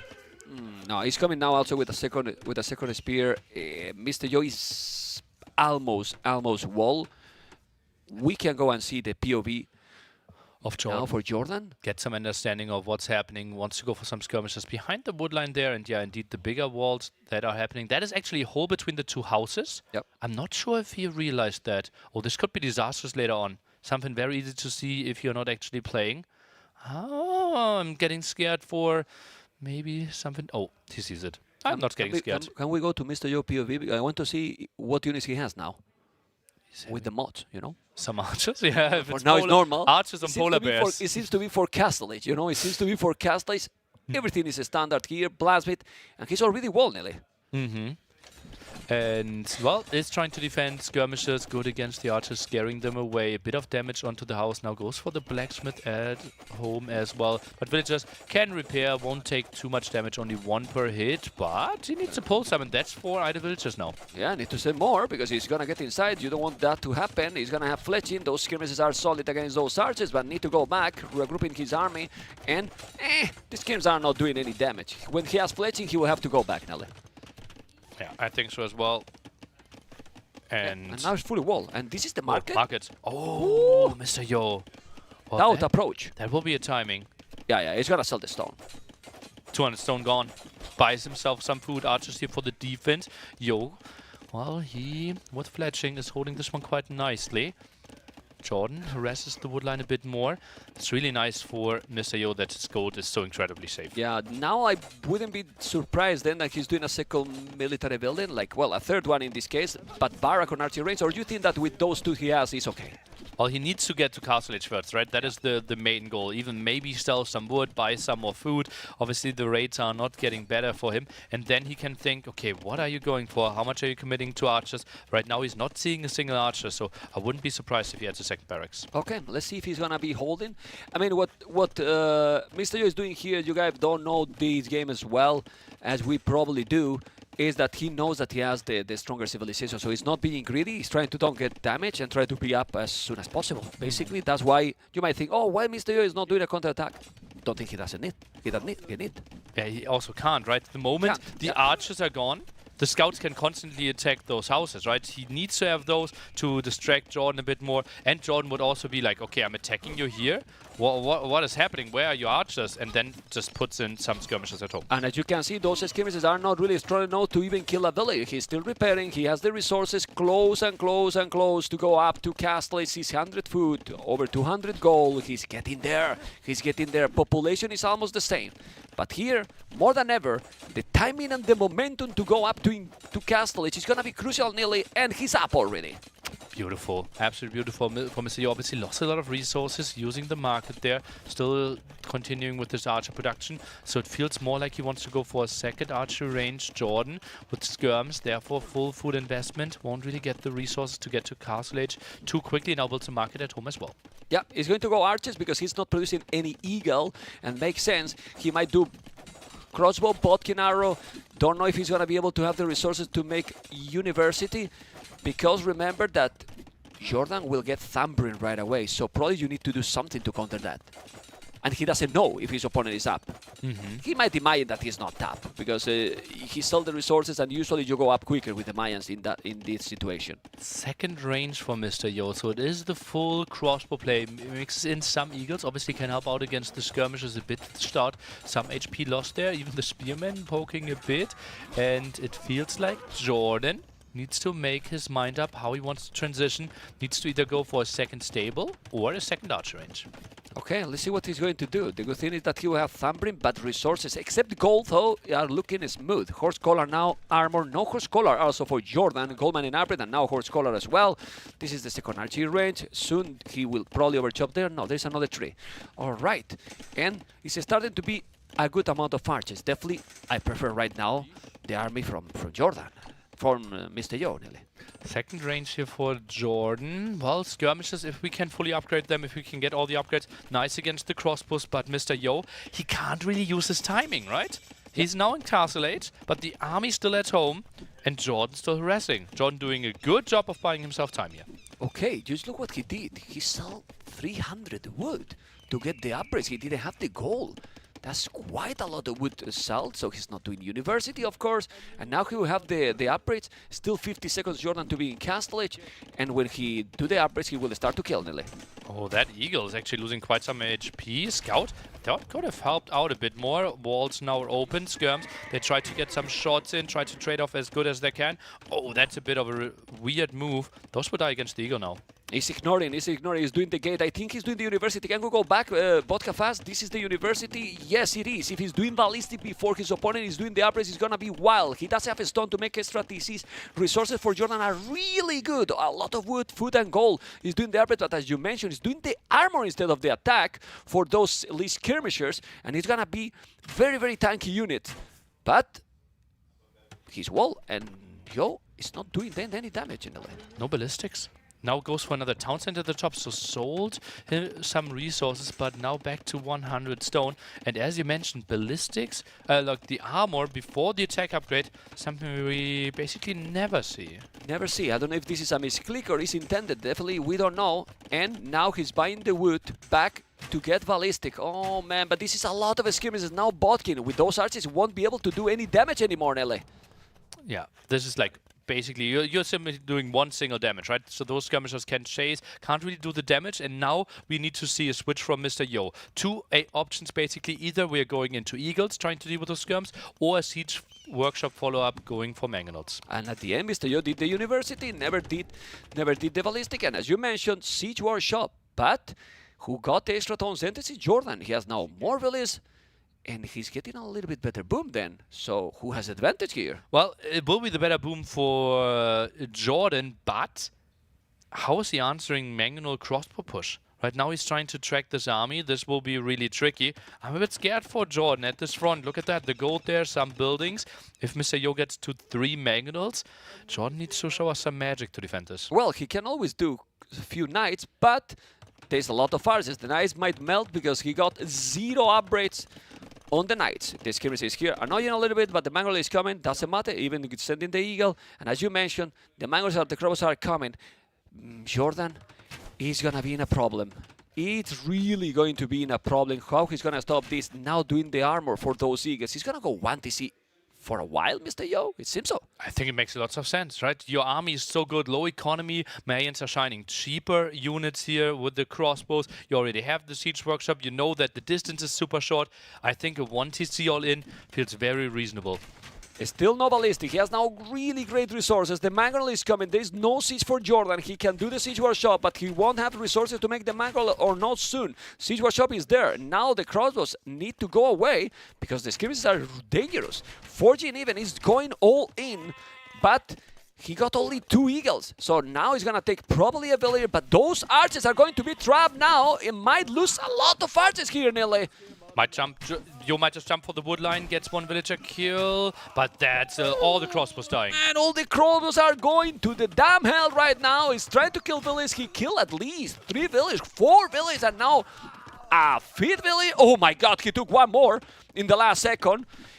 Still, he lost a lot, but he did the damage to his economy. a little bit of damage. Shocking to me that Mr. Yo is now going for ballistics. Like those crossbows, they are mainly hitting stationary targets. They're mainly to protect against maybe something like knights. I would have liked to see some more Magnals there, increase the pressure a bit. But look at that. Now he's breaking through the palisade here quite quickly, and he's in the woodline, man. Oh. And now ballistics is paying off. Yeah, now ballistics is gonna be great. He's gonna start to kill villas. The skirmishes are there, but the Magnals are coming. He's gonna take another village. He's 6 villages down. The Magnal is there. And he's also adding eagles. He's not eagle warriors, but if you are coming with some siege as well, you can do the job. He has the +1/+1 and squires as well, so that's speed for the infantry. And now this is so important. JorDan needs some big shot here with the Mangonel. Let's see if he's gonna be able to do it, because this is gonna be about the boom or not. Yo, 1-for-1, no, both with 1 HP. Oh, and now he can't repair, need to go back nearly. Oh, that was so well done by JorDan. The micro there was perfect, is getting the repair in. I think Yo needs to run. Is he really committing to this one? I would be surprised if that is a good choice, and he is getting punished for it. He lost it. Now the Mangol is gonna try to raid some villages, but he can't. He can't raid with the eagles, not with the Mangol. Of course, the Mangol is done. And now, coming with the skirms, JorDan doing an amazing job here, Nelly. Oh, that is beautiful. And villager advantage clearly in his favor. Skirms are holding. And JorDan is going for the text, which goes for some CA, but only 2 on gold. That won't be enough for proper CA production. Yeah, but look at the stone. For JorDan, he's gonna have a castle, Keshik, and then he's gonna get also some gold from those kills. And where the castle now? Don't be greedy, make it a comb. No, I mean, ideally you want to make it on a hill, okay, but your opponent has a lot of army. And you are with already 14 villages more. You don't need to risk. Obviously, he doesn't know how ahead he is in the economy, but he has to guess that he's fine. 3 TC is smooth, and he's doing a castle on the left. How do you feel about that castle?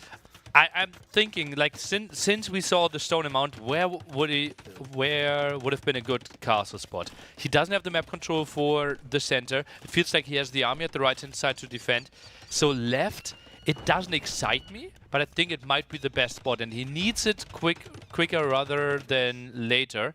Simply because he wants to get to those Keshiks, and the timing might cost some builds. But he's ballistic, I don't know. He's gonna be able to do the castle probably, but he's taking so many villages. The advantage is not as big as it was, but the castle is gonna be up. Is that castle going to be up? Is that castle going to be up? Is that castle going to be up? At what price? Nearly, he's gonna lose so many villagers. Oh my god! Oh man! Check the village count now. Eco KD. Eco KD. Mr. Yo is ahead now in village number. He was behind like 20, and now he killed 23 villagers. How did he murder those that quickly? Absolutely massive. Now goes for the force down, and so does JorDan. And Mr. Yo all of a sudden in a crazy good position. Now it's ahead. I mean, now it's clearly ahead. Not only because of that, Boso, wheelbarrow, so 2 economy upgrades ahead, now coming with the Krobos. That moves can be the game. Uh-oh, skirmishers now around, trying to surround there, but the Mangonel is getting a good hit to start off this fight. Yeah, well, Mangonel is taking... Oh my god, the Mangonel is taking now a huge shot here. The skirmishers, you can see how the corporal feelings that is showing JorDan is not what he wants. He just... Look at the population. I'm speechless now. I mean, I don't know what to say, nearly, and you know that I usually speak quite a bit. Okay, the game is calming down, so we can a bit as well. Right now we are stabilizing. Now we need to make the strategic decisions where people like JorDan and Yo typically shine. What are we going for? Keshik, a crazy good unit against the Eagles. Skirms, good against those Crossbows. But switching this around, Crossbows not too bad against the Keshik, and Eagles would be great against the Skirmishers. So we have to find good spots, nice positioning, and Yo with all the map control gets a beautiful castle up. Yeah, the Keshik are great against the Eagles, but mainly he has archers. He has the Crossbows, so he has so many. He's doing the castle in here, and now Yo feel that he doesn't need to take any risk anymore. No, doesn't need to. Gets eco upgrades, calms down, some healing here, and then it will be whoever reaches him first will get a lot of control. JorDan can afford a second castle. Maybe now more at the right-hand side could be an option for him to control some more gold. Okay, 25 population more. The castle is gonna be on top of that hill. He's gonna probably take even that building. But now, Mr. Yo only need to stop producing villages. He unqueue those 7 he has, And he's up to Imperial pretty much. Yeah, he's not going for any more army, right? Feels like, okay, let's keep this running for a bit more. The Eagle was trying to control the right-hand side. Not happening there. And, well, the beautiful center control for Mr. Yo can't be touched. And that's why we see the counter rate here by JorDan. Let's see how much he can find. Yeah, well, he's sending now those unique units. He's open, so he stopped it there. Okay. 98 population, 125. Castle in top of that hill, but he's up to Imperial nearly. That's the issue here. Like, okay, I mean, JorDan has 87 villages. He has a very good food count. Check the gold miners now. 0! Literally, and that mining camp, he's probably even blocking himself. Oh, man. Well, that's not pretty. Yo is on the way to Imperial, guys. We calm down because it's crazy how this game has changed in a minute. Yeah, this one castle, right? Yeah. We built the castle, and it's not even controlling too much, right? Those Kashyyyks aren't really helping out. The skirms were out of position. JorDan is still trying to move around, and now we get into the phase where Tatars don't even have a single hill under their control, and that's one of their main bonuses. Okay, he's still raiding a little bit, but when you check the Echo KD, and you know that you are facing the Mayans, the problem here is we have seen many times that the Echo KD is in favor for the player who is playing against the Mayans, and then the Mayans is still able to win the game. So when the Mayans get this Echo KD ahead, how to win the game, right? Well, we have seen during the tournament other day also was raiding completely against the Mayans, and then the Mayans was still ahead even with 40 villages lost. But anyway, this is the +2. JorDan Echo is healthy because he has a great boom coming. He always was with a good boom. The problem is that he lost a lot, and now he's raiding. Oh, that's really nice. That's really nice. Tries to equal this one out. Army value a bit better for JorDan fans there. Those Kashyyyks obviously really nice. Goes for another armor upgrade. Delays his imp timing even further, and he might be surprised by the imp timing of Mr. Yo. Yeah, and the problem is that when you check those resources, you know that Mayans is gonna go Elite Eagles if he wants. He can go Arbalest. With those resources he has, he can do whatever he wants. He's going Plume Archers actually.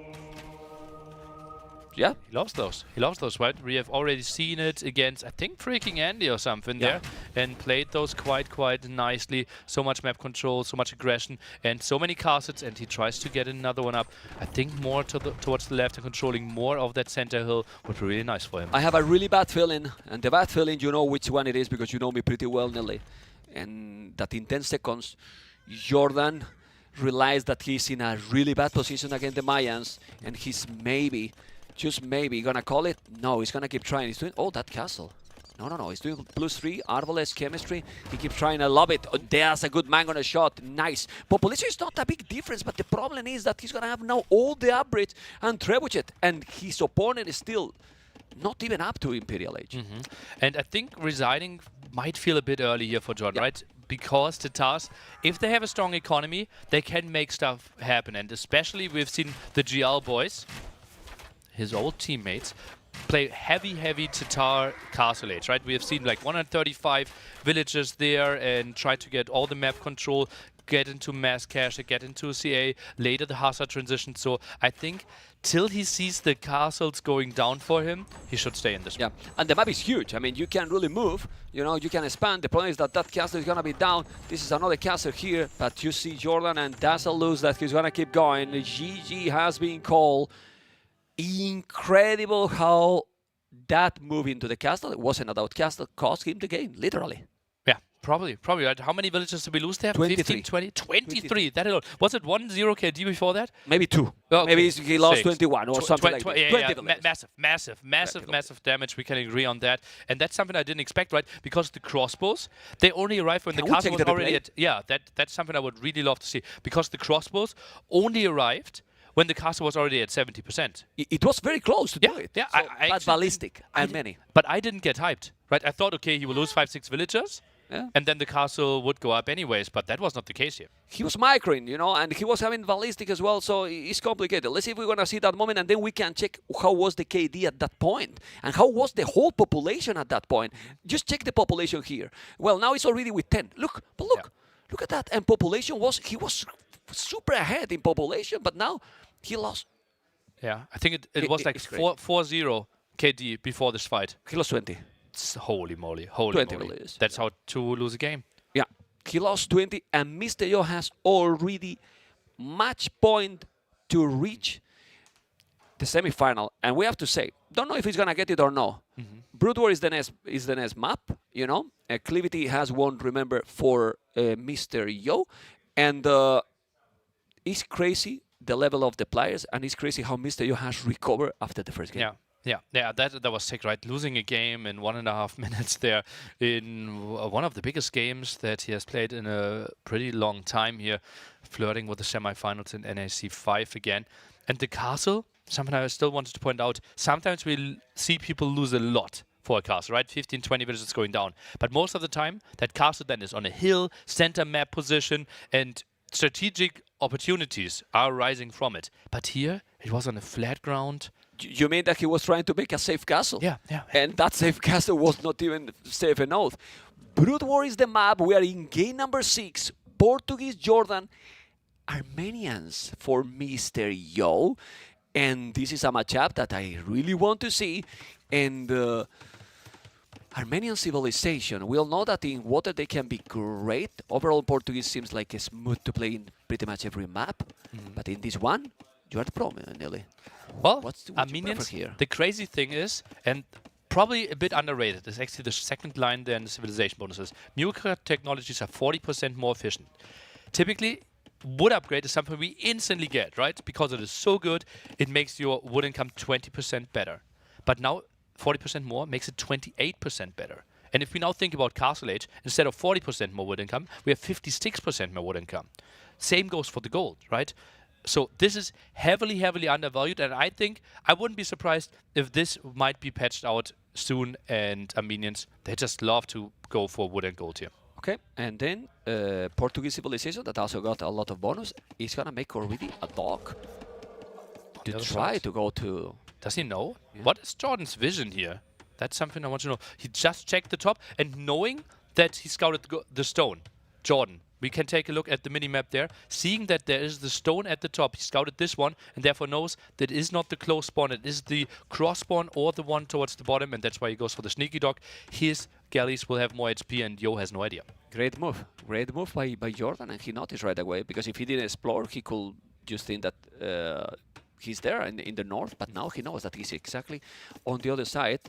All right, that's the difference in this map, you know? Like, the map generation, depend how the players are spawned in the map, but it's a map that is, I would say, easy to wall in the area that the scout is going there, JorDan.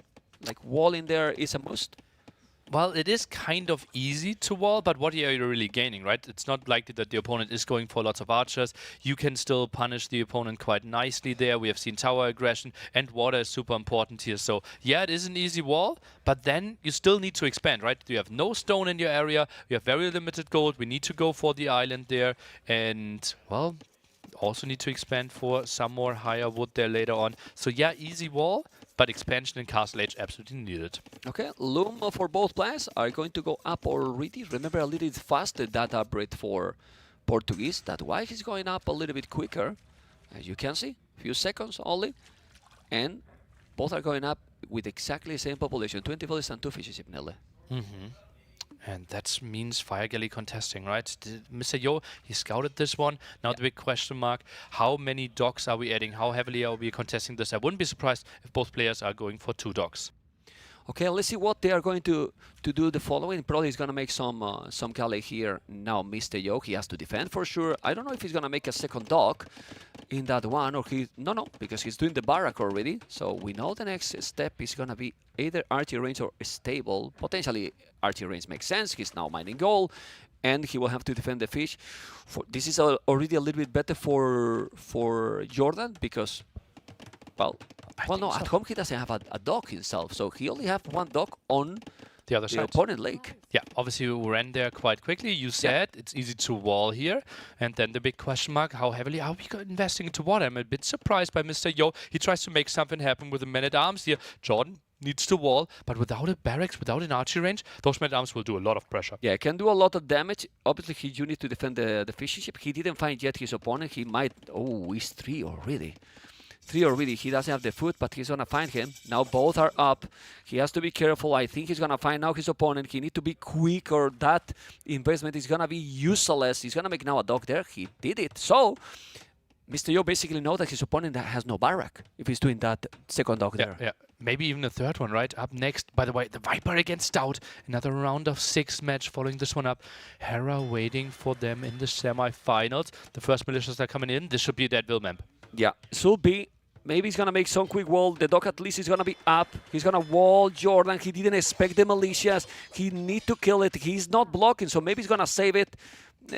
Let's see the quick walls. He's going to be able... Oh. Runs away. Okay. Can he wall an open field? Let's POV, take a look. Yes. Let's take a look. Builds one palisade there. Gets a second one. Still being blocked. Tries to make another one happen. Open ground. Wins the scout fight. Goes to the right-hand side. Sees the man-at-arms. Wins the water. Some stuff going right for him. And just lets this one die. But she did her job. She even scouts the forward archer range. Yeah, and that is open. And the Village is down. He did see the archer range. And he took the fish. It's better that he has got the fish than that Village down, probably, right? I think so. I think so, right? Because that also secures his fish. He also still got some value, right? The men-at-arms were pulled away. He gets the information.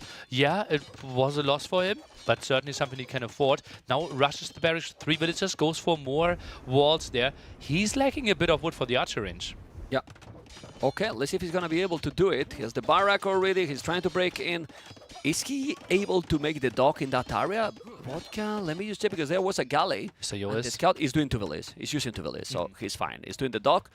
Well, he has already a galley there, so it's not like he's getting the water anytime soon. And that's why JorDan, even losing that village, is already with 3 echo population ahead. I say echo because his village behind, 2 villages behind, but he has the fishing ships.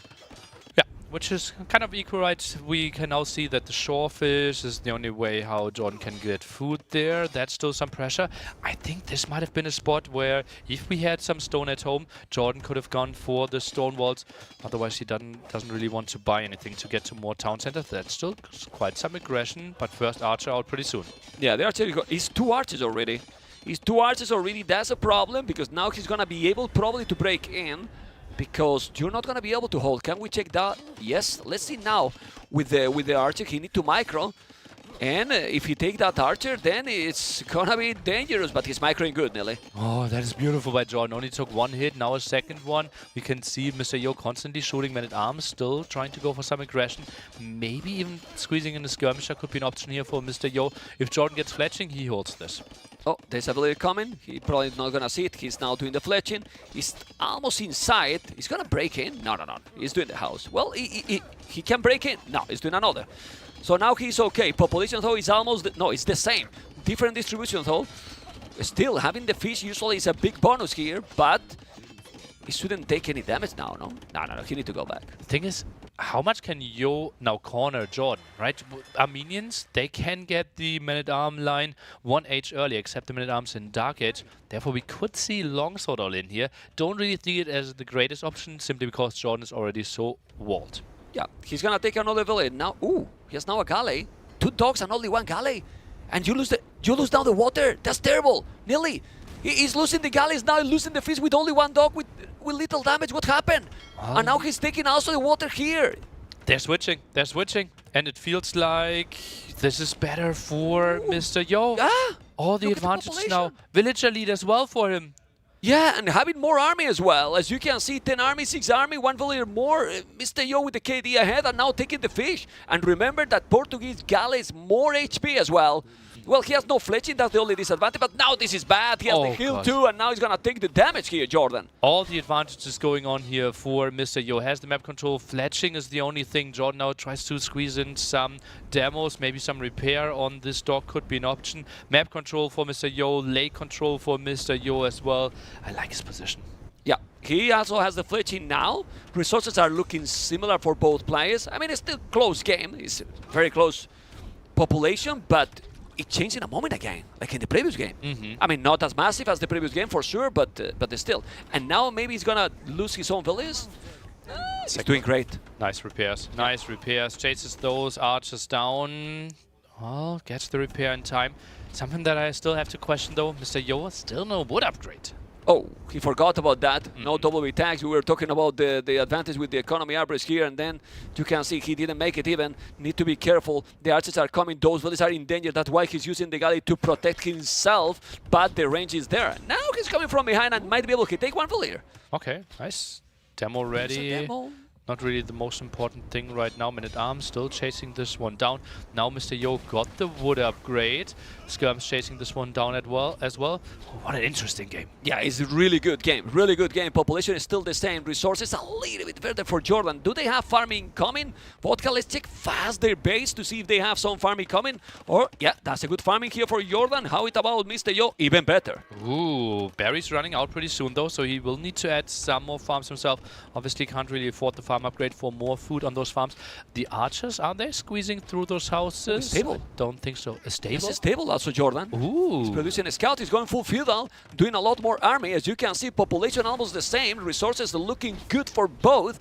Transition now to castles is going to be crucial, but JorDan seems to be investing more in feudal age. Yeah, but maybe it's only like 2-3 scouts to clear up all those skirmishes. Now we can see JorDan is trying to focus down the archers, and then the scouts should be really good against what's left over from Mr. Yo. With the skirmishes, he's trying to kill those archers, but it's not going to be possible because the scout is there. No, it's being possible. He's doing a great job here, Mr. Yo, even with the scouts floating that area. Oi, oi, oi, oi. Those skirms should be dead, though. JorDan with some losses. This is intense. Oh. This is absolutely crazy. Still, Mr. Yo managed the economy properly there.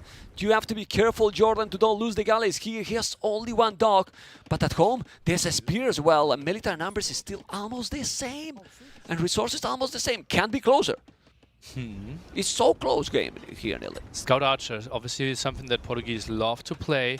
Armenians going for Spear Skirm doesn't excite me too much. You're lacking some mobility, not really transition into something. And yeah, JorDan is selling his stone. As we said earlier, no stone around your area. So JorDan will play 1 TC for a really long time and now tries to make something happen with his archers. Must not lose them. He sells the stone, he sells everything to go up, and is now doing the coal mining upgrade. Mr. Yo is not too far from going up, but he's going to lose here heavily, so he's going to make the count on the Echo KD on a 4-4. Obviously now the advantage is going for JorDan. I mean, he has the timing here, he's going up quicker, but he's that the node Mr. Yo is clicking up now, and military numbers is very similar. Mr. Yo just need to go back with his army. This is tricky though, right? Yeah, I don't think he can save this. Yeah, the archer range forward means no real option to get those armies together. I think Yo, I wouldn't be surprised if this is a switch into double stable and going knights. For Yo? Yeah. Yeah, and monastery at home, like fortified charge at home. Even like a defense, because he's gonna be up quicker, like a minute. It could be important. Remember, Portuguese cheaper units in terms of gold, and is he doing also double stable as well? Let's check JorDan at home. I think Archie Rain is stable, nothing else, forward right? monastery is the play. Let's see, is there maybe a villager on the way? And we see the first stable for Mr. Yo. Don't see any villager, right? Nothing moving. But it just feels so natural, right? Yeah. You know where the relics are going to be. Could be 2-3 for you. Tell the KD. KD, oh, completely even. Even. It's just a many different, and because he used the market. If he probably didn't use the market, it would be exactly the same time up. You know, now he bought it back, the stone, so he's doing the TC in that area. That is great with gold and stone, even the Zebra, so you can get a good foot going. That archer range seems to be gonna be useless. Probably he's gonna lose it. And now, Knights, as you mentioned, on point nearly with Skillbard and Armor, Bloodlines. He's gonna make the second stable. As you mentioned as well. I think he might have already. Oh, the fish is gone. Oh, yeah, let's see. Kind of interesting that JorDan has 2 flags there, but not really using anything. Archer still resting a bit at the wood line.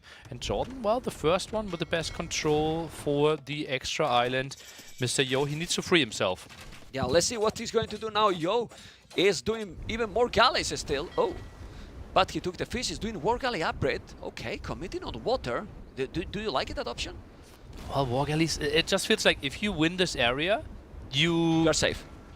Yeah, or like in the case of if JorDan wins this, Mr. Yo is completely cornered. So Yo has to invest into it to get himself out of there. Okay, and he's doing, and he's gonna get that back. Let's see, because now we see the knights coming. He's doing. Is that a? Okay, it's a knight scout. I thought it was a cabarche, but no, it's a knight. And double stable, as you mentioned. We'll see where he's gonna make, or if he's gonna transport also villages like JorDan did. Both are also, look at the wood efficiency for one and the other. Because of the mule card, and now JorDan that he didn't relocate. Yeah, it's just a big difference there. is really a big difference. For that reason, sometimes just look at the resources collected, more for Yo, and might be because of that. Or galley upgrade, and he's taking out the galleys, but with the crossbows he will clean probably the galleys as well. I'm a bit surprised that JorDan still doesn't have a monastery. What was he thinking Yo would commit into? And Portuguese, well, it's just like the best thing that you can go for, right? You have the reduction on gold, and therefore going for a unit that costs exclusively gold feels so natural to me. Now the first fortified church, and we can see Armenians, they're generating a relic with their first fortified church. Okay, let's see what is gonna be the next step. It's still not the second town center, and JorDan is gonna have 3 TC. What is he doing? This is a lot of army there. What is he doing, Mr. Yo? He probably trying to find a spot to make an extra town center. He has good amount of knights, but he has to be careful at home. He's gonna try to break in, and probably he's gonna be able to. Oh, another fortified church? Yeah, but he doesn't see that TC. Mr. Yo, POV, please. He doesn't see the town center. Now he see it, and he's gonna make it there. Instant reaction. Nice move. Maybe Siege Workshop trying to pressure. That would be the Mr. Yo style, right? Siege Workshop and knights. Yeah, but that's so many villages. He's 6 villages. He's coming with the knights. Those knights are +1/+1. Is it not nice to commit? I think so. There's not enough buffer, right? 3 scouts, and that's not the greatest engagement, though. Mr. Yo takes the fight against the melee units first, but should be still a reasonable clear-up. Yeah. He's killing. He's killing everything. He's taking all. Look at the army numbers now for JorDan. Oh, man. He's doing the TC in the north now. The fortified church is also protecting these findings. So desperate, the stone, nearly. And now he's doing the town center there. Mr. Yo population ahead. Yes, behind in DCs and now double monastery, but I feel that Yo took here the advantage again.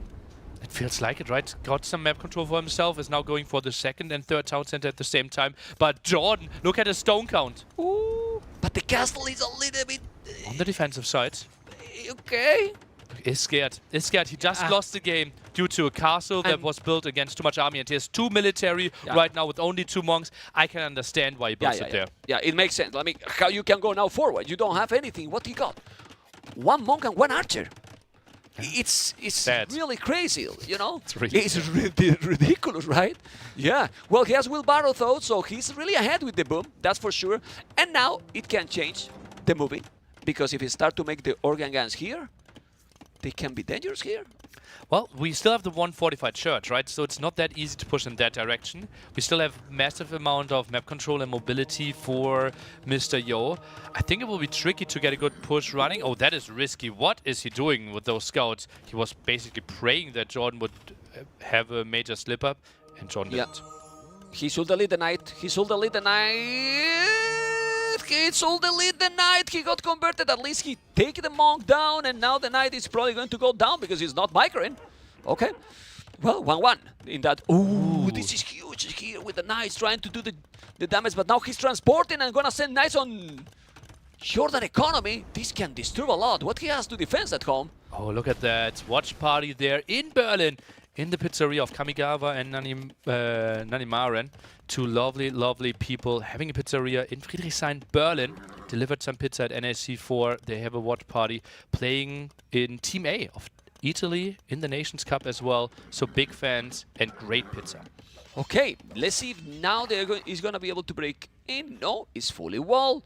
He's going to wall a little bit more. This is a palisade. He has a stone to make another castle. Are you going to go now forward with the second castle? It's too many villages on stone, Nelly. I think it's like half a screen further forward is the way to go. And ooh, he goes even further, tries to pressure this area. And this is like really cutting you off then. Yeah, he's sticking there. But now let's see what is going to be Mr. Yo respond. He's going to even take the fortified church and then the relic probably. He has the TC with so many villages on stone, 29 on foot, but the food income from Yo is just double. Yeah. It is double, and he has a lot of on goal. He's investing more. Market. He's investing more onto food though. All right, he's going for the knights. So in timing, if we feel like, okay, food could be an indicator, not really there. Yo even buying some food. He wants to get imp, and he wants to get a castle up, probably protect his top area. Yeah, he's going to do that for sure. Maybe he's going to make the castle and the TC that has outside and come from there to even protect that area. I don't know. We will see what is going to happen. The knights are still being annoying. I'm surprised that Mr. Yo didn't transport himself to the other area. Why not? He has a lot of resources there, potential relic as well, but he's not doing. So, Yo is up to Imperial. Crazy. Into what? It's crazy. Does he have a second building though? Well, that might be the case where you have... Oh, look at that right-hand side. he was missing University, and oh god. He's missing Ooh. it. Now he's not minding any goal. He's doing really quick. He's doing what with those villas in the north? He's moving them back to mine more stone even, because he wants to make unique units from Armenians. Composite bowman. I think mainly just to get the castle up. JorDan with the third castle there. He's pressuring so much. I don't even know where you built the castle if you're Mr. Yo. There, behind that TC, to save it and then take that castle down. You are up to Imperial. Yeah, it's the only way to protect those villagers at the top, right? It's going for the town center now, and then you can maybe trap it a bit, can maybe later on also contest the island of JorDan. Maybe Mr. Yo doesn't see it yet, I don't know. Let's go to POV from Mr. Yo, fog of war a little bit, but he has on his face. I mean, he has to say it, but he's not reacting. And then, well, he's still raiding and trying to kill some villages here, and he's killing, he's being annoying for sure. There's a monk, he's converting, but that TC in the north is gonna be down. Is the Imperial TC? That is not the Imperial TC. Oh. No, it's handcard. Oh, I checked it. I knew it wasn't the MTC because we didn't see the golden shine around it. But now we just saw it because every single time we have an upgrade there, we as observers can't see it. So I got a bit scared for a moment. Okay. TC at the backs. Now he's more or less protected. That TC is probably going to be down. And JorDan is on the way to Imperial with 16 villages more. Trying to walk him to lock him in that corner, but is this 1 minute and 40 seconds enough for Yo to take JorDan Castle down? Well, one castle most likely, but there are multiple castles, right? And especially, maybe you trap one from the bottom, still nothing from the top. I think 2 castles should survive for JorDan till he gets to probably bombard cannons himself. Honestly, it looks, even if the score say that Yo is ahead, I'm not sure that Mr. Yo is ahead right now, really. Something we didn't mention yet. Yeah. Drummond's. Ooh. We have we have the islands, we have docks out. Yo can easily go for Drummonds. It's basically Mangonel on the sea with crazy range, can take out buildings quite quickly, and you don't even need to chemistry to build them. Yeah, that's crazy. Chambered in armor. Let's see if he's gonna come. He has the castle now there, so Trebuchet will come. Scores say that Mr. Yo is ahead, but the light guys are gonna take the monks now. He's gonna kill all the monks. Most likely will take them all. Nearly, this is huge because now you're gonna lose the monks and you don't have any blueprinting, nothing. He took everything. Look at the guy in the army number for JorDan. Oh god, down to 15, and that makes the Drummond so much better as well, right? The monks were the option. Triple stable at the top.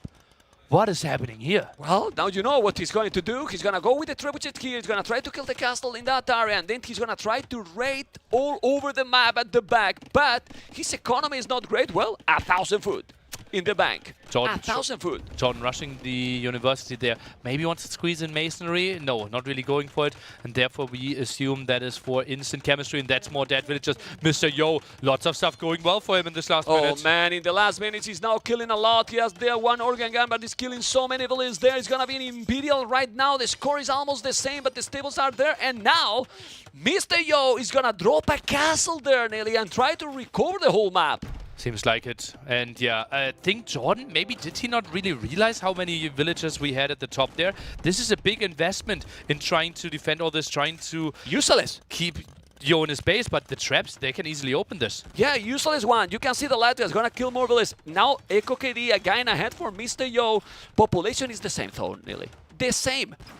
Distribution different, but the same. With the more army for Armenians, Yo. It feels like JorDan has more map control, but it also feels like Yo shouldn't have the toughest task ever to reclaim this map control. And I think those are maybe more stables to land a bit more. I wouldn't be surprised if we see more transport action here at the top pond. Yeah, to raid maybe. Let's see. Population is still close. The game is still close. Who is winning this game? I honestly don't know at all. This is the beauty. This is the beauty of Age of Empires. This is the beauty if we see 2 players so close in skill and now landing around this one. This could be some light cap finding some villager kills. 40 on food for Mr. Yo, and he goes mad with his light cap. Yeah, his food income, dude, in the whole game is being crazy. He's behind in villages the whole time. You can see he is still 12 villages behind, but doesn't matter. He has handcard, heavy plow, bozo, all the average, 128, 129 population. If the game go longer, I mean, Portuguese can go halves there now, and right? Because he's doing only organ guns. He doesn't see that he's coming with the light gas. His organ guns here in Oath is taking more villages and he's cleaning and pushing him back, Nelly. The big question will be, what are we going after it, right? Is it full light cav play? Mr. Yo won't mind this too much. Maybe he goes into some Cavaliers behind it. Maybe some composite bowmen, light cav trying to close down the distance. It feels like with the help of the castles, all of them are dying. He walled it again, and now the trebuchets are locked down again. JorDan is obsessed with these walls. Remember that these cavalry don't have +4 armor. Cab rams, composite bowman, that castle most likely will be down as well. Oh man, who's winning? It feels a bit like we're getting into a state where Portuguese have the better imp units, right? It feels like Job is pressuring a bit more, but mainly going for a unit that doesn't have the last armor upgrade. He is missing a bit of connection between his two bases. Oh, this is tough to call. It's slightest of advantage for JorDan in my books. Yeah, it should be, even if the score, it doesn't say, but that's another castle down. It's still recovering more map. And is he gonna land there? We'll see if he's gonna land. More villages kill? No, he's not killing anything there. Doing now the barrack. He's still 15 villages ahead, but Yo is recovering all the map, Nelly. Oh yeah, look at that. Light cav, they are finding some villager kills here. Bombard cannons though. And this is still a really nice setup, right? With a double castle in the center. And that organ gun count is slowly but surely coming out of control. Fortified walls he's doing, JorDan. Fortified walls, so many organ guns. Halberdiers +1. This is so wild by JorDan. And I don't know what else he can do to keep him there, because now he's coming with cab rams as well. What's happening, Nearly? Another castle now for Yo in this area. More landing. Oh man, god. he's gonna go traps there. This is crazy. Is he landing with traps? How much space do we have in this transporter? He's trying to break through. The light cav are opening this. And this is only spot for 5 of them. That could be the TC dead. And then everything a villager dies here. Oh, John at 136 villagers. 24 on this island. Even more the ones at the gold. And now the Dromos can appear. Mr. Yo is starting to play absolutely incredible. And here with only light caps. He's just doing light caps and trebuchet, Nearly. Yeah. I don't see any other army from him. Well, some caravans and 5 unique units. He's still here with the organ guns. But as you mentioned, if he's now landing with more, he's gonna take everything. It feels like it, right? Maybe some more units there. He's now going for some galleons as well. We don't have the unique tech for our minions yet. We know that they're incredibly strong on water. Let's take a look here. This is horrible for Mr. Yo. JorDan loves to take out this light cav. Okay, he should kill them all. Those organ guns are amazing and really strong. He got halberdiers. Mr. Yo needs something else, right? It looks like he needs more army, but the problem is that he's still raiding constantly. But population for JorDan, it's better and better. Yeah. 137 villagers will lose some. The traps are coming over. We are now taking in 2 galleons. Feels like Drummond is the next play. I think Mr. Yo, he needs to expand towards the south. What is this game? He's gonna take the trap. No, he's not gonna take it. And if he's taking, it's gonna be a very expensive trap, which is killing so many villages. Look at the echo, KD nearly. Absolutely massive here, and JorDan, that was 20 villagers down already, is trying to go for some more, but this becomes a pretty crazy army. Composite bowman count right now at 7, but we need to have better numbers there. I think Yo, maybe he needs to take it to some monks now. Yeah, some monks, or I don't know, maybe onagers, whatever. I mean, monks for sure to convert the bomber cannons, but this army is scary. The problem is that on the left, what is happening there, Vodka? I see another castle now for Yo, and with the galleons, he took everything there. He took everything. 62 villages kill Echo KD for Yo. Absolute madness here. Now 3 traps, maybe going for that castle. We see the organ guns at the left-hand side moving forward, trying to deny this castle. Feels like a likely scenario. Mjolnir to defend. Oh my god. That castle shouldn't be up, and if he's up, he's gonna go down because there's bomber cannons and trebuchet hitting, but the galleons are coming. This is incredible. He's gonna take now that organ guns with the galleons. Most likely he will. Seems like it. And now the traps are in danger. Bomber cannons are killing those. 1 down, second one most likely following after he deals with those galleons. Still 1 trap on the island though. They are shooting away, and the galleons, they are doing quite a nice job.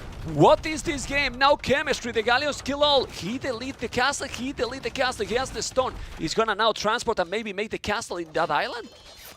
Would be beautiful, but there are very few resources left, right? JorDan had like 35 villagers there working for quite some time, so the left-hand side island or the top island not really having too many resources, or Mr. Yo, he needs to come up with a plan how he can defend this push. Now goes for fortified wall as well! It's a mistake, he's doing no masonry, okay. I mean, what walls he has? Doesn't have any walls, right? The castle is gonna be down, and JorDan shouldn't lose this army. JorDan shouldn't lose this army, be careful, there is a castle close, and he's gonna transport his own village there and drop a castle on his face. Maybe add some stables, has a lot of stone, yeah? Not unlikely, ma'am. Oh god, Mr. Yo is so good in those scenarios. Yeah, it's just crazy. 190 population, he's going water. He's just doing water, all the armor for water. The light caps, he only have light caps, and 20 galleons, he's defending with the galleons. Ship, right? Yeah, he's doing all the upgrades. I was telling you, he's going only galleys. And now we'll do drones or whatever he wants to do. And then his opponent cannot reach him.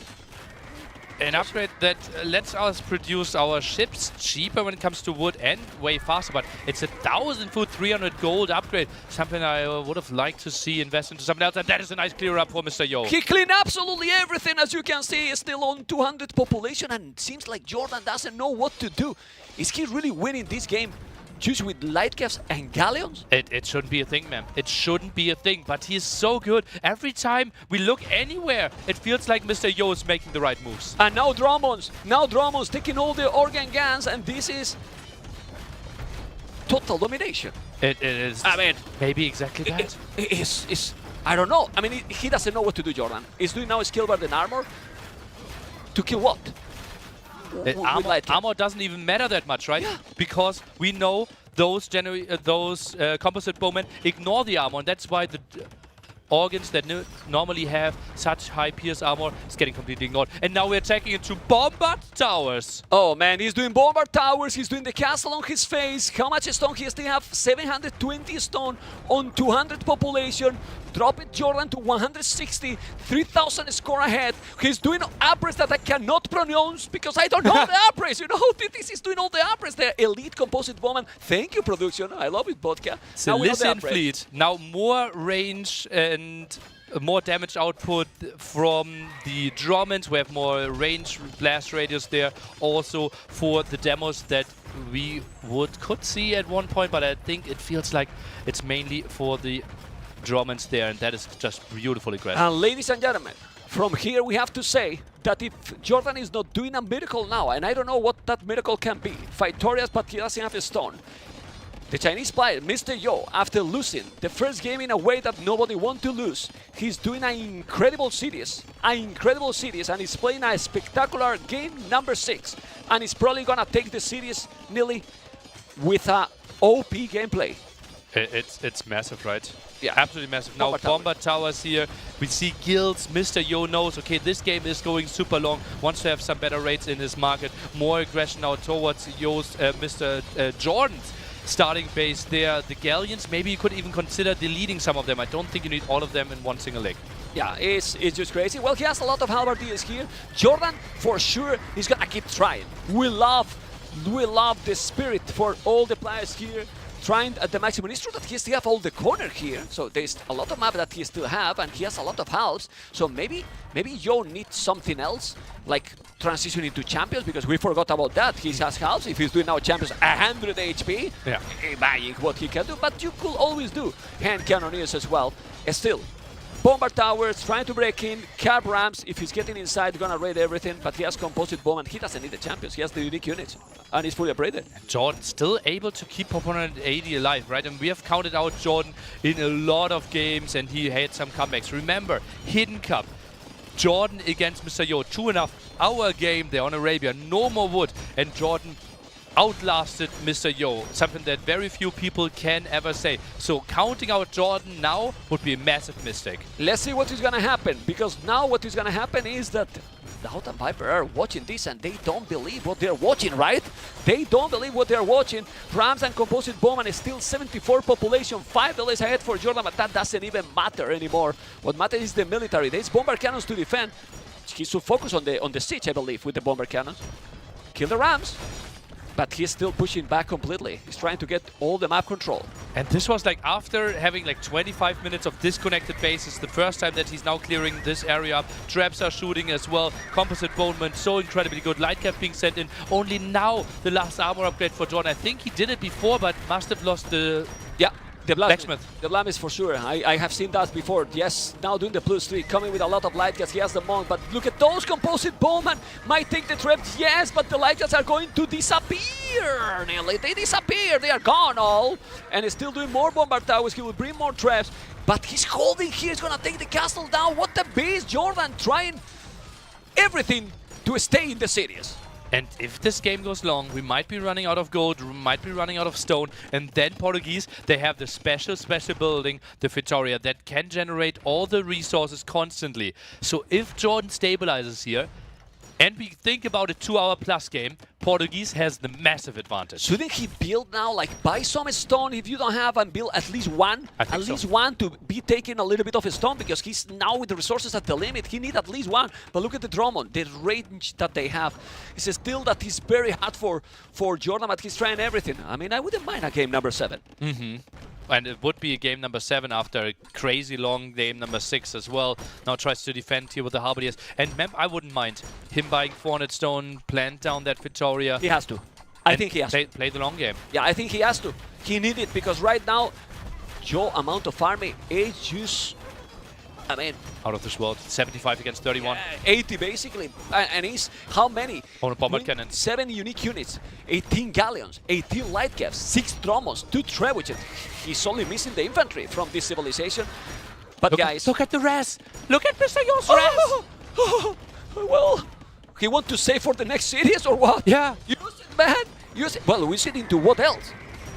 Champion tech. Already prepare yourself. Yeah, champions for John, sure. look at John's gold as well. He's now taking it to Arbalest. And Arbalest won't be that bad against the composite bowman and the light cap.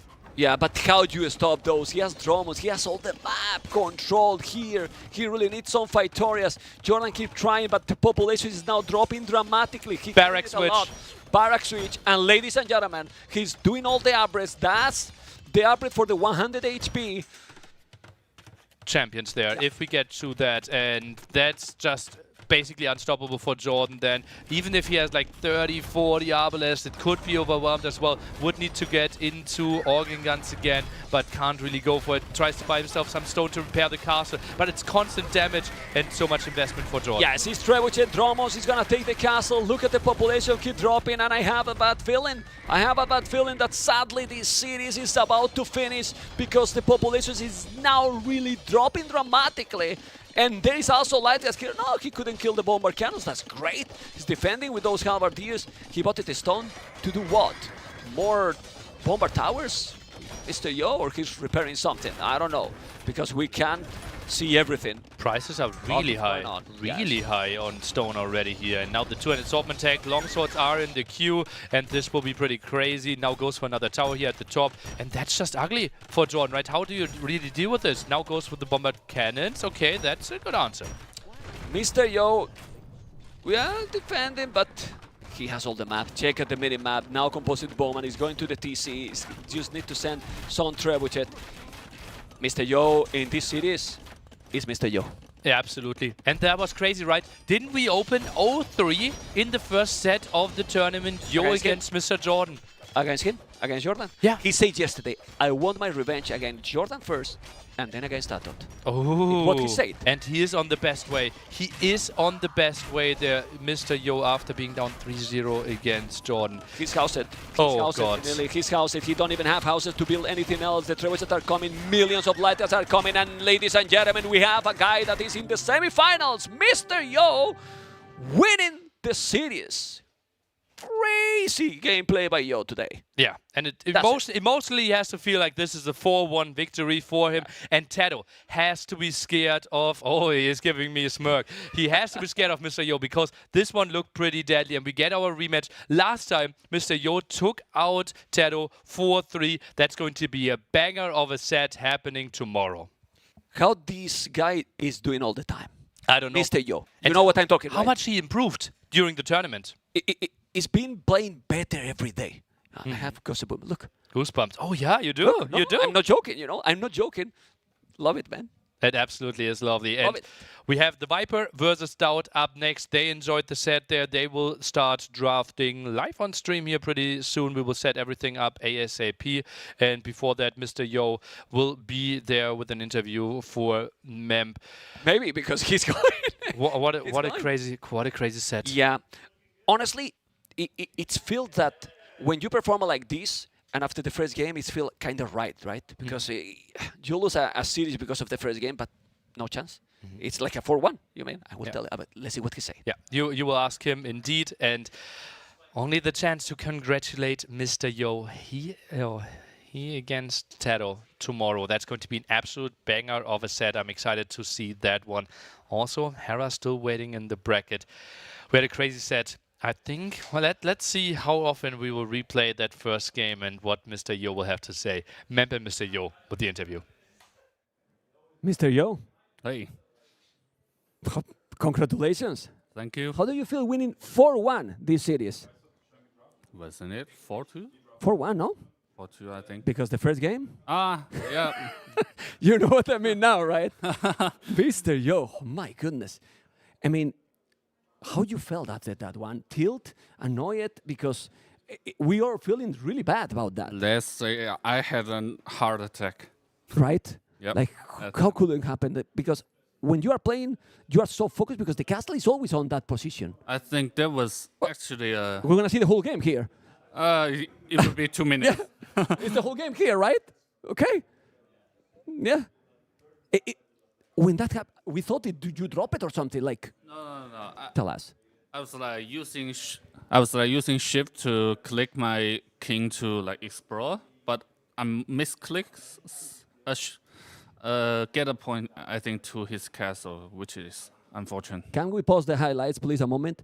And after that, how you recover mentally for the next games? Like, it's affect you so much. Like I because we said, see heart that- attack. My mind just went to blank. Yeah, but you have played your best series in the tournament. Yeah, I think so. Right, because the game number 2, we can keep going. Production, thank you so much. Outcrop, Vietnam versus Hindustanis, perfect game. Perfect game.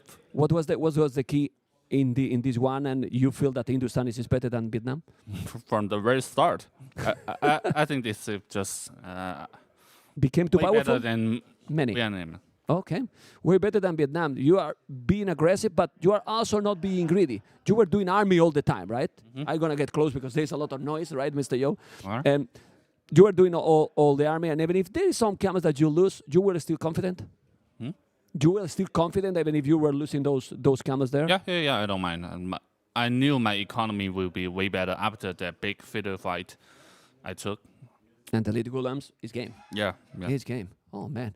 You have played so good today. How you do this? How you do this in every tournament? You start so slow and then Nah. but you have done this. I mean, today you started losing 3-0 against JorDan and you wanted the revenge. Yeah, that's probably because I don't practice much, So when I get to the LAN and I get to practice with everyone, then get familiar with the meta. That's why I'm playing much better later stage.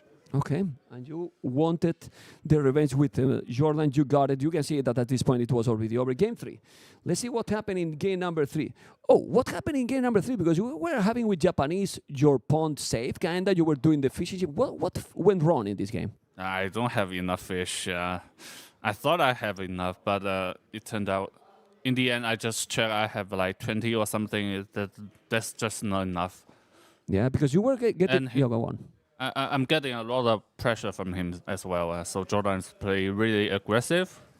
Leaves me no time to like properly fish spawn. Okay, it will be better to make a few towers before in this area to avoid that he get inside because you were having a lot of stone. Yeah, probably. Okay, and then when you get inside and the castle, admit you made a castle in front, but he did another castle in this area.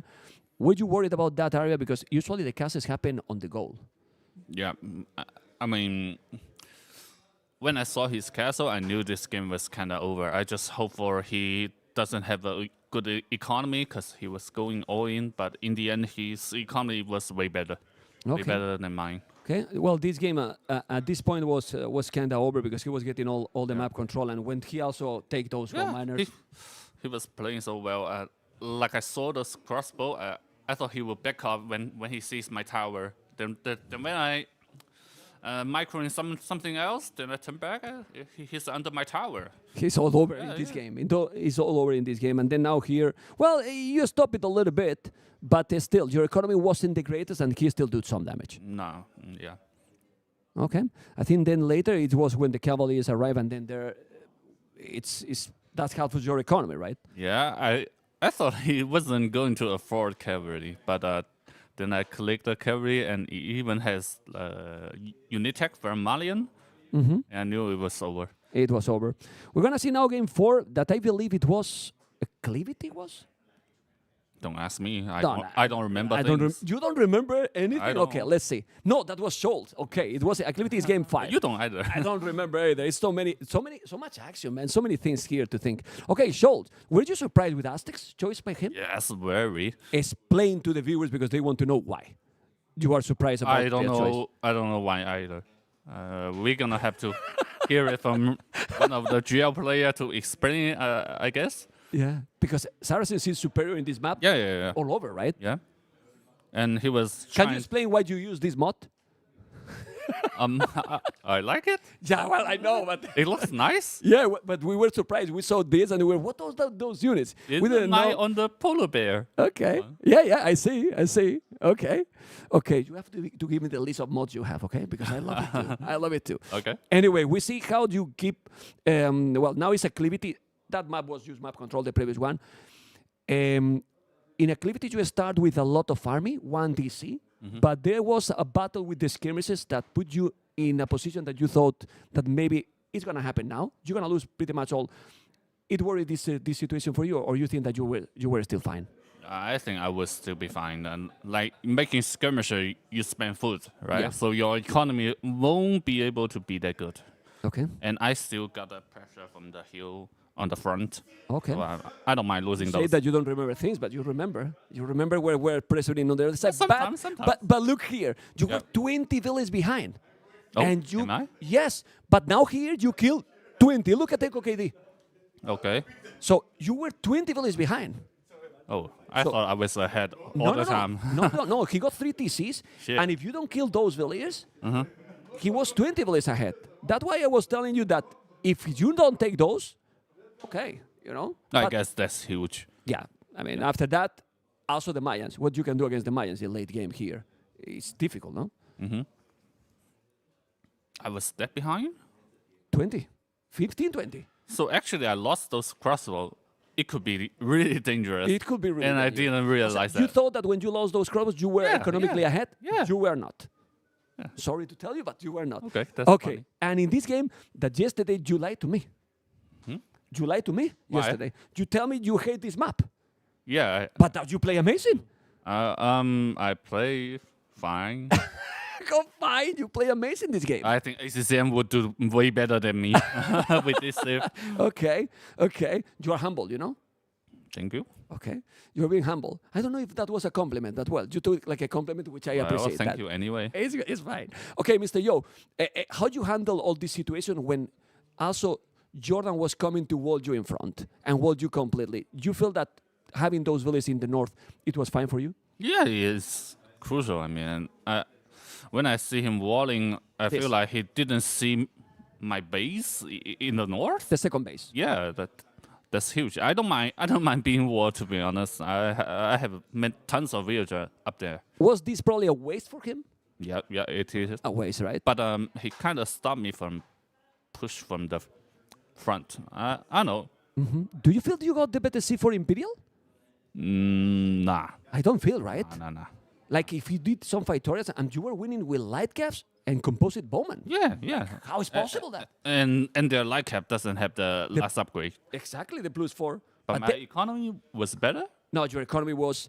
What? No. He was having more villages, but it seems that Deco upgrades, he's getting surprised all the time, guys, people in the stream, But you were having always a lot more farms. Okay. I mean, your farm economy, and for this situation, probably is crucial, right? Okay. I'm asking, I don't know. I hate my economy. Well, I thought I was okay, ahead. you are double humble now. Okay, you are double humble now. You hate your economy, but you did everything because at the end you even made the champions. Yeah. All the things you did here. Okay. What do you think JorDan could have done better here if you think that Portuguese is better civilization? I don't know if he has the economy, just Organ guns plus some hops, which he did. So Yeah. I was kind of confused. Yeah, I think the key here, I'm not an expert, but you were very active. You were always attacking in the other area in the north. You were not stop attacking. Probably Yeah. that was the key, because if you let them to making that point, Portuguese can be the dangerous civilization. Might be the key that you were attacking all the time. Yeah, even I think landing on the small island. Yeah. How many villages you is killed there? important. Like I 40 don't know, villages. 30 or something. 30 or 40 villages, I can tell you. Yeah. How you feel now? I know that is always the question, but you are in the semifinals and NAC. Relief. Relief. The goal is already done, but now you are there. Well, you want what? We are always greedy, you know. When we hit the mini goal, we are looking for the higher goal. Well, you don't have to be greedy. You are in a competition. You go And there to dominate. especially, I lost to Tato before, so Ooh. revenge time. What we can tell to the viewers is that best of 9 against Tato is going to be insane. Is that correct? I hope so. Is that correct, right? Yep. Do you feel that you have good chances against Tato? Tato has been playing amazing, as you could see also against yourself. Yep. But you feel confident now? A little bit. Okay. Well, Mr. Yo, congratulations. Proud of you, man. Thank Proud you. of you. Congratulations. And thank you so much. We're going to switch now into the next series. Such a god, this Mr. Yo. We have now TheViper versus DauT, and now Hera and Hart are going to continue with the draft. Oh my God, nearly. I'm so old. This back is killing me, man. Oh, I'm still live. Okay. I think the transition was the cleanest it's ever been. Yo, what's up, chat? Okay. Not for me. So My back is chat, killing. I think you guys might have forgot this was Hart. He actually participated in the tournament, by the way. For a little bit. Yeah, he did play. He played a couple games. It was fun. I hope he had a good I time. want to get to the finals as a caster. You never know. Ooh, a finals appearance. First time in First history. finals? No No way. way. That's crazy. So we have a Hart here and myself. It's going to be very nice. Hera's a griefer. That's the first comment I read, man. That's Well, crazy. I am a griefer. He's right. Yeah. He's right. True. Let's go. Guys, we have an amazing set coming up right now. And we have a draft analysis. Me and Hart will break it down for you guys so you understand exactly what's happening. We will totally agree on every single point of view. 100%. But we'll go back and forth. We'll talk about different things. Sure, you know? sure. You know, just kind of here and there talking about it. And yeah, we have a big set. It's basically, I mean, the greatest player of all time, the GOAT. The GOAT. He's been playing for so many years, up against Viper. Up against Viper. So, big The set. best of all time versus Mr. Viper. DauT against old, washed up TheViper. Exactly. So, it's a really big series, guys. GOAT versus Viper. And I mean, take a look at him. He's preparing. He's thinking. If he just starts shadow boxing now, I promise. 1-2. Come on, 1-2 and an elbow. Let's go. If he shadow boxes, the Red Bull, Sips man. the Red Bull instead. Good No, choice. he's trying to hit my limits of 160 heart rate. Oh, true. You were like 3 Red Bulls deep, though. Yeah, I was 3 Red Bulls deep. Yeah, no, for sure. But you know, he's talking back and forth against Viper. Viper, cool and composed as always. You know, he's just sitting down. He's got a water as well. Do you think there are nerves right now between them? I think DauT is anxious. I mean, you can just tell. He also has prepared a lot of strategies, and he's eager to get to it. You know what I mean? Really? How do you know he has prepared strategies? I practiced with him a little bit. What did you do before practicing, by the way? Me? Yeah. No, like what were you guys doing before you came to practice? Me and DauT? Yeah, like let's talk about the sessions that happen at night. I don't get what you're saying. Dude, the late night sessions with DauT? Yeah, the boys, and we were playing till like 3 a.m. Yeah, like the DauT. No, you made it sound weird, dog. That's what I'm saying. Chat is taking it. Chat, come on. Taking it the wrong way, Chad. No Kappa pride, no Kappa pride. If it's between friends, it's no hope. You guys know how it goes. But we were playing some late night sessions, right? We were playing some late night sessions, and you know, we practiced, me and DauT yesterday. Practiced with Yo as well, and we played some last minutes. He prepared some strats, tested against me, so he's coming in and he's well prepared right now. Yeah. Look at him with his 2004 Microsoft keyboard. Red Bull to the side, of course. Yeah, this is old school. I think you take this picture 20 years ago, it looks the same for DauT. It looks exactly the same. Very old school, and he's going to be the underdog for the series, but I would say in a best of 7, especially with the diverse map pool that we have, I think it's going to be a rather evenly matched set today. I think DauT has many cards under his sleeves, and I can hear them from the room, and what they're saying is funny. look at him.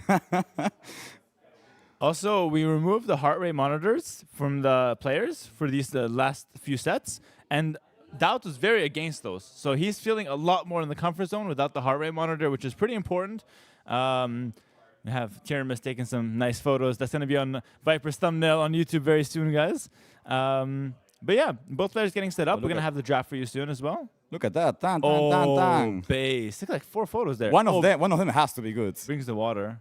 Oh, throws in a Red Bull. What? Bro, I need my Tiramis as well. He just took DauT's Red Bull. Psychological warfare begins already.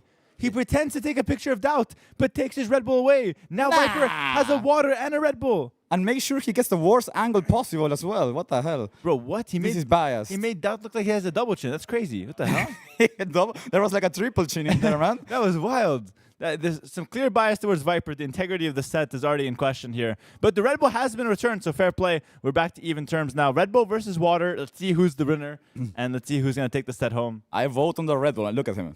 Take a sip, DauT. Yeah. Another one. Yeah. Get that energy in. Oh. Bro, I need a Red Bull, actually. I will mind one of those. You're just doing draft analysis. We don't need you. We don't need you in high gear. I need to get pumped up as well, man. All right, so guys, we have the random bans going off here. Magyars through to the end. 12 random bans. Malay gets in there. That's a high priority pick. No, that was Malians. What? Did it change? Wait, they're like switching. Yeah, what the hell? And then Turks. Out of all of these, which one do you think would be the most contested one? So, I mean, Incas stands out to me because it's one of the 3 Meso civs. I talked about this earlier. I did the draft analysis for the last set. I'm actually a full-time draft analyzer right now. I don't know what's going on here. But Viper, if he wants to take away DauT's Meso, can ban Aztecs and Mayans and take all the Meso away from the entire tournament or from this entire round, right? So that is a pretty big possibility now that we see one banned. You think Viper's afraid of DauT's Meso? I mean, DauT is kind of known for his Meso play, you know, the market abuse, going all in and such. Do you think Viper is afraid of that, or do you think he will let him have it and counter it instead? Yeah, that's a good point. I feel like Viper also does like his Meso, especially Mayans. He's been playing them for years, finding a lot of success. So I feel like maybe he just lets them, still stay in the pool, might take one himself. But there's no question that DauT is well known for his Meso. Mm-hmm. And look, if you think about it, there are some civs that are banned as well that are good against Meso. Dravidians on some maps could be considered a counter. Japanese, Malians. True. Like those are usually some civs that can do quite good against Meso. So yeah, I would expect if DauT drafts Meso early to see Viper picking stuff like Khmer, Slash, basically civs that can pressure in Feudal Age and then snowball with Knights later on. Also, it is worth mentioning, someone gifted 20 subs to the stream. Let's go, Harvey. 20 bomb. My boy, let's go. Nice. Respect. Shout out to Nelly as well, hosting the tournament. We're supporting him with the gift subs. Very good.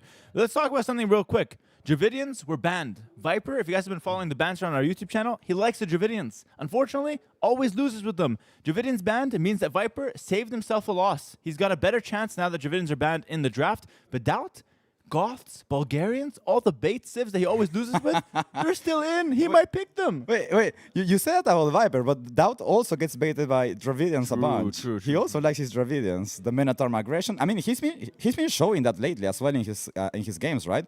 He's been going for. I saw him going for Minotaur Towers against Andy yesterday. On Golden Lakes, which is like super crazy strat. We never see that, right? And also on other maps.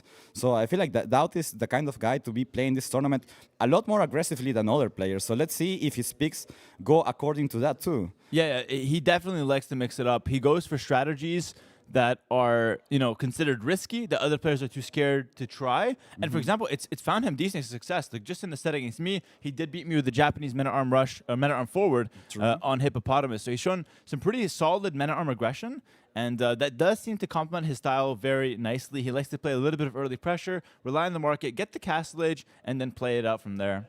I think that's one of DauT's strength, right? You never really know what's coming. Like yesterday, he came up with a freaking FC on beach fight, castle drop with Spanish on a map with no stone, like crazy stuff like that. True. He really does come up with stuff that we don't see often, and I wonder what he has prepared for this time around. I mean, if anything, this is the his biggest round, right? For sure. Not just because it gets him to the next stage, but it's against Viper, right? They have a friendship rivalry relationship, which is very interesting to see. And I'm sure if there's one set that he would love to win, it would be this one. Absolutely here. The map draft has just begun, by the way. We've got African read bets for the Viper. Okay, so Shoal is banned from Viper and DauT banned Desert Void. Okay. Other way around. But those two maps have been banned. And now we see African read bets for the Viper as map 1, and then Marsh Madness for DauT on his first map as well. Okay, so about the maps, what would you think each player favors? So, for example, do you think DauT will favor closed maps or open maps? I mean, so far he has picked a little bit of both, right? A closed map like Fortify Clearing and a hybrid aggressive map like Marsh Madness. What do you think Viper's going to be aiming for? Well, actually, I'm really surprised to see DauT picking Fortify Clearing. I think that's the map Viper picked in almost every single one of his rounds. I feel like DauT taking that, it almost feels like he's taking one of Viper's home map. But I mean, I don't want to underestimate DauT on Fortify Clearing as well. It's a very strategic map. He seems like the kind of guy that would do really well on that style. And we see Golden Lakes and Enclosed, another map that Viper, doing very well on, likes to play. It's a comfort map. Golden Lakes, it is a hybrid map as well. So now we have, 2 or 3 hybrid maps in the mix. Pretty cool to see. Yeah. And there's a good mix of maps. Hopefully no Cranberra, no Brood War. I'm a hater of those. Let's see what... They do provide entertaining games, though. The viewers, I think, would really love that. Yeah, for sure. They end up being super messy. Arena, so we're gonna see Arena and Fortify Clearing as I have a wild Larry next to us with his food. Yeah. Arena, Fortify Clearing. So DauT clearly wants those more strategic maps, the more slow-paced maps. Definitely suits his style. And it's gonna all come down to game 1, where the last map is chosen. Right now, they're just gonna be banning some maps. And just want to remind the viewers as well, me and Hart are just taking you guys through the draft, and then afterwards you're going to get 2 qualified casters. I think it's T90 and Dash that will take you guys through the games. Both of them very, very talented, of course, in what they do. So it's going to be really exciting. And I think this is possibly the biggest set of the day. For sure. I think this is like a clash of the biggest names of the game in the game's history, right? Like a DauT. Yeah. DauT, the Viper, the GOAT. Don't get jealous, man. Come on. No. Damn it. And then we have Acclivity as game 1. So it's a very similar map to Arabia in the sense that it's an open land map that, a lot of civs can definitely work on it. Obviously has a bunch of differences from Arabia, but it is going to be a comfort map 1 for both these players. And then they each have the 3 home maps. Now what we're going to see is a little bit of a break. As the players, not like a 5-minute break, but just a couple minutes, the players will gather their thoughts, and then we'll move on to the civ draft. So as you can see, they're typing in a notepad, no doubt here. And they're going to be preparing their civs because you really want to be on top of your game when it comes to drafting. It's like half the tournament. Yeah, so at this point, we're obviously the data won't be shown, but basically both players grab a notepad and start typing the civs that they would ideally get. Right? So you start to think Persians, maybe Burgundians, since there are arena maps. Yeah. Malay always good. That's writing down Goths, Burgundians, Celts, Bulgarians, different metas, but yeah, definitely the top priority picks. Yeah. What do you think is going to be the most contested civ now? I mean, Burgundians I think are not banned, right? They're definitely still open, and for Fortify Clearing and Arena, Burgundians have been pick ban 100%, right? If we can get the production to show the draft again on the screen, we can definitely analyze that a little bit better. There we go here. Thank you so much, guys. Burgundians still open. Hindustani was very popular on Fortify Clearing too. One thing to note. I think I've never seen DauT pick Burgundians. I think I never see DauT pick Burgundians when there are arena maps. He's more likely to pick something like, I don't know, Armenians and try to punish the Burgundians kind of thing, right? Take the relics away, play it like that? Yeah, I think he picked Poles as well for arena-style maps, for Fortify Clearing, for example. So that's something interesting because you see other players like Tato, like Viper, always prioritizing Burgundians super highly when there are arena maps in the set. Yeah, we have a comment from the chat here. Atomic Sauce says, I'm pretty sure my high school had the same keyboards that DauT has. I wouldn't be surprised, man. I think they might even have an upgraded version. DauT's using truly an OG keyboard there. But yeah, back to the discussion around the maps and civs here. I also kind of agree that DauT isn't a Burgundian guy. He likes to counter the meta rather than compete for the first pick. However, I wouldn't be surprised if you see Burgundians being banned out because there's 2 arena maps, players can just choose to ban out the best arena civ and get it out of the equation. We already see Turks actually banned. There's usually a pretty high-level arena civilization as well. Spanish saw some play. So you can use your bans towards those arena maps and kind of lower the pool of the top civs. Okay, so what bans would you expect from each player? For example, from DauT, I would expect him to ban Cumans and... What is a civ that Viper usually enjoys in maps? I would expect Cumans and Burgundians. I think Hindustani and... Hindustani, fair. Hindustani and... Hindustani Cumans for DauT, and Viper bans Burgundians and Aztecs, if I had to wild guess. Or, right. Mezzo. Yeah. If I had a wild guess like that, but again, we're really just guessing because we don't know what's in the mind of these players, right? You can even, there is a strategy where you can just ban the 2 worst civs in the game because it's a global ban. So you can say like, I'll ban out the 2 worst civs and I'll keep most of the top civs open so I can try to snag as many of them as possible. And now we see the boys hanging out here and just chilling. Just having a nice time. Watching the games. Food.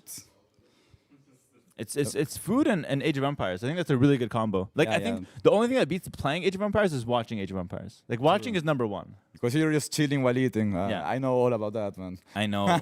I know. I get so mad. Hart calls me late night. I'm practicing. He's just watching and eating ice cream. Like, no way. I have to work and he's just eating ice cream, watching my games. He hates me when I do How is that fair? I limit like 300 calories. I don't want to hear like the slurping, like have the ice cream, but just I don't want to think about it, Oh, we see the first one, Portuguese. Ooh, okay. Portuguese for DauT, and then Romans for the Viper. Interesting choice. I mean, that's classic, right? Viper loves Portuguese, DauT loves Romans, so they're just like attacking each other basically with the bans. Also, we see a Mongol ban. Mongol, a very scary civ.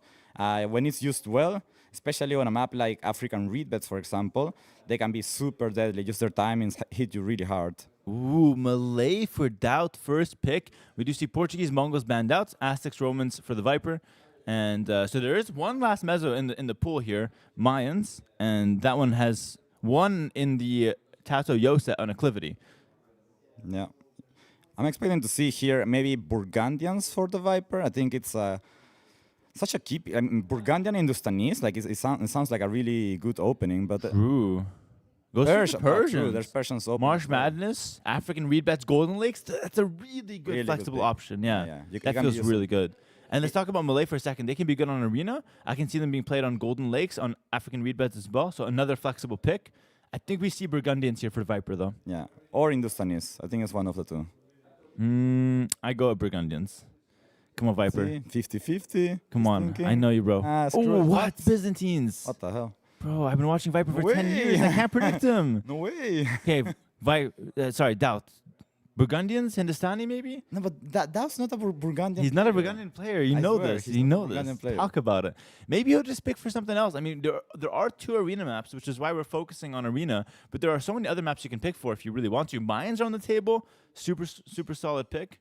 Goes. Ooh, he loves the Georgians. He can't resist. Georgians. If there's a mule cart, DauT is going to be riding it. He loves the new civs. We need a mod with a mule cart with DauT on top. Oh, that would be fantastic. Nice. Is DauT the mule or is he the cart? No, he's the mule, obviously. He's the mule, obviously.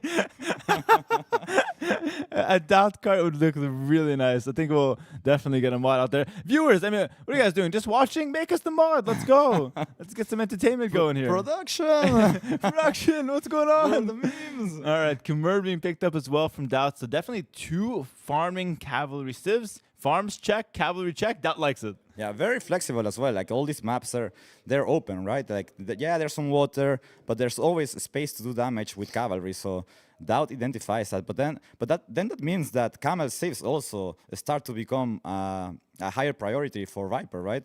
How to counter cavalry saves with good camels. True. He has Byzantines, which is 1. Picks up the Cumans, maybe Hindustanis. Burgundians. We've been insisting Viper. on those. He's going to take Burgundians at some point. You can't just ignore them for so long. Goes for the Cumans, though. That's a really good choice. I think on fortified clearing, they can be really, really solid. I can see them being played on enclosed as well. We go. Oh, Burgundians. I knew it. First try. Boys, it's not even close. Like, we know this, guys. We know he's going to pick Burgundians. We called it first shots. I mean, for enclosed as well, Cumans could be used, right? yes and no, because we saw in Andy's sets with DauT versus Andy. Punish him. Yeah, the big time punish from DauT. He went like fast castle siege push, and the Cuban player Andy just got rolled. Like it was not. It was not close. Yeah, he didn't have a second to even start the 2TC boom here. So definitely it is an option unclosed, but maybe DauT's not the guy to mess around with that. Fortify clearing, you have the stone walls on the front. I'd feel much more secure with a Cuban 2TC boom on that map. Armenian, so DauT goes for both the new civs. He really likes the mule cards. And there's no map at which they're like specifically amazing. They're just good overall civs, right? Yeah. They get the job done, they have good economy, good openings.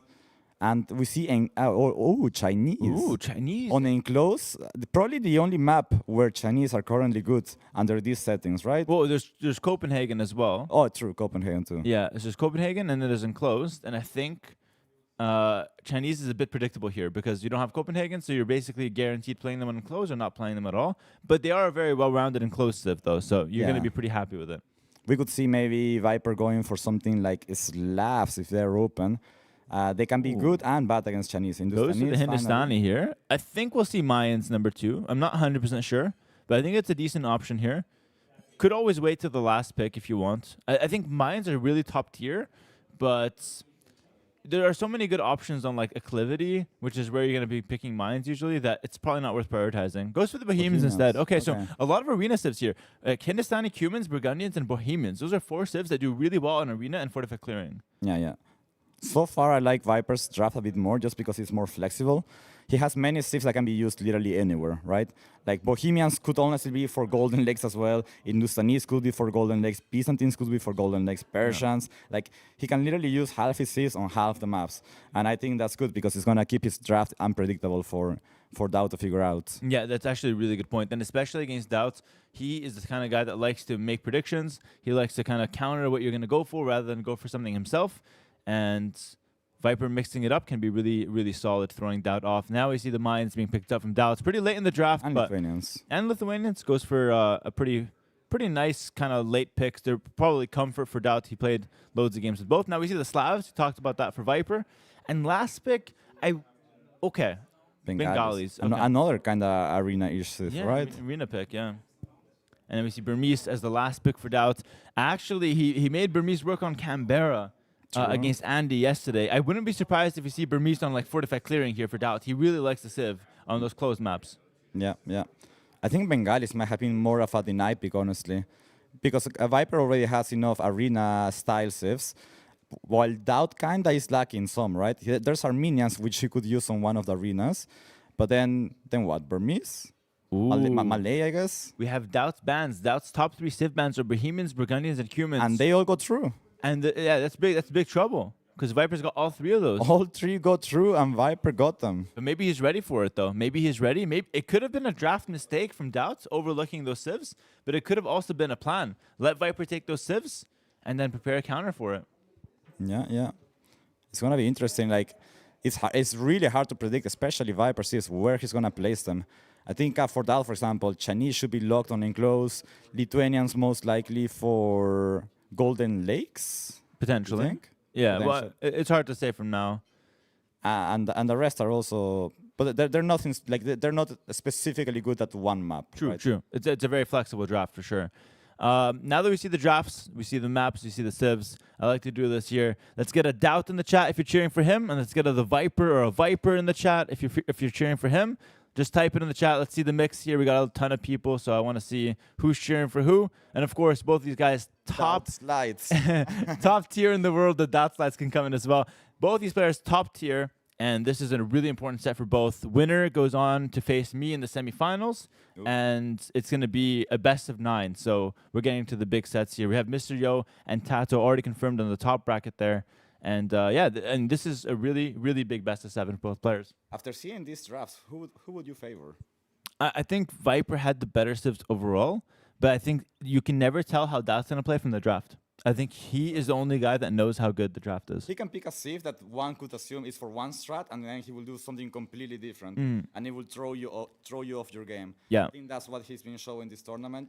And like honestly, his play style is probably the most flexible so far. He can be either super aggro or super meta. Yeah, absolutely. Let's get an official prediction from you, Hart, please, for the set.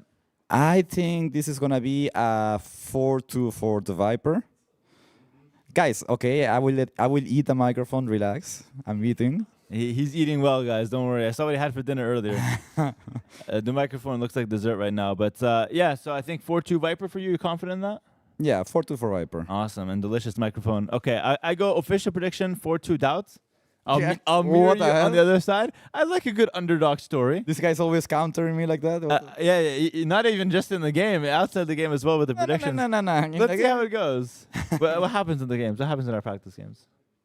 Bro, what do you mean? I beat you twice and you go to sleep. You're like, I'm tired. No way! You're just lying to the I street like that. I seen you do that plenty There's of no times. way. Guys, you guys know why I lost every Brood War game? Because every time you had to play it, this guy would make an excuse and go to bed. Okay. Oh my God, you're telling half the story. The real story, I'm practicing. He's eating ice cream at night. While and watching. he's like, bro, one more game. I'm like, nah, it's Brood War. I'm just gonna go sleep. You've already finished your ice cream. You're going for a third bowl. I'm not gonna play Brood War for your entertainment. So I go, I'm sleeping, and he's salty, eating the third bowl of ice cream without Brood War. Maybe I edited the story a little bit, but the truth is he always ran before Brood War. Always. Yeah, that is true. Yeah, That's why I lost my games. Yeah. The blame is on him, chat. That is true. Yeah, I will admit to that. Harris just salty because I got ice cream and he didn't. I am so salty. Damn it. This guy, man. He can't have fun with me enjoying my meals. This is, I literally, I want to eat ice cream, but I'm too fat right now. So I have to go to the gym, get in good shape so I can eat ice cream. Like, that's my goal. Like, a lot of people, they want to get in shape so they stay in shape. I want to get in shape so I can ruin it again. Ice cream. I want to have some ice cream. You go to the gym, you come back home, okay, time to eat an ice cream because to reward yourself. And I haven't seen progress. It's crazy. The strategy is not working. It's not working. No. Sensitive areas. Not on cam. Damn it. But yeah, I mean, this has been draft analysis. Nilly, how many more minutes do we have to fill? And we're going to pass it on to T90 and Dash. Dash is looking good, by the way. Look at that guy. Oh, my God. Okay. What the hell? What about me? We're in the Thanks, bracket Hera. stages. I had to level up the outfit. Thank you so much, Hera. Thank you so much, Hart. I wasn't warned. The beautiful breakdown. Yeah, I left of my the draft. I left I my know. beautiful That's all right. jacket at There's home. still a couple more days to go. We're waiting for finals T90. I think, True. Right? True. Full suit. Yeah, definitely. The real longtime Age of Empires fans will remember some times when T90's wearing a full suit back at home. Yeah, Age of true. Empires. Yeah. The OGs. the OGs. For real.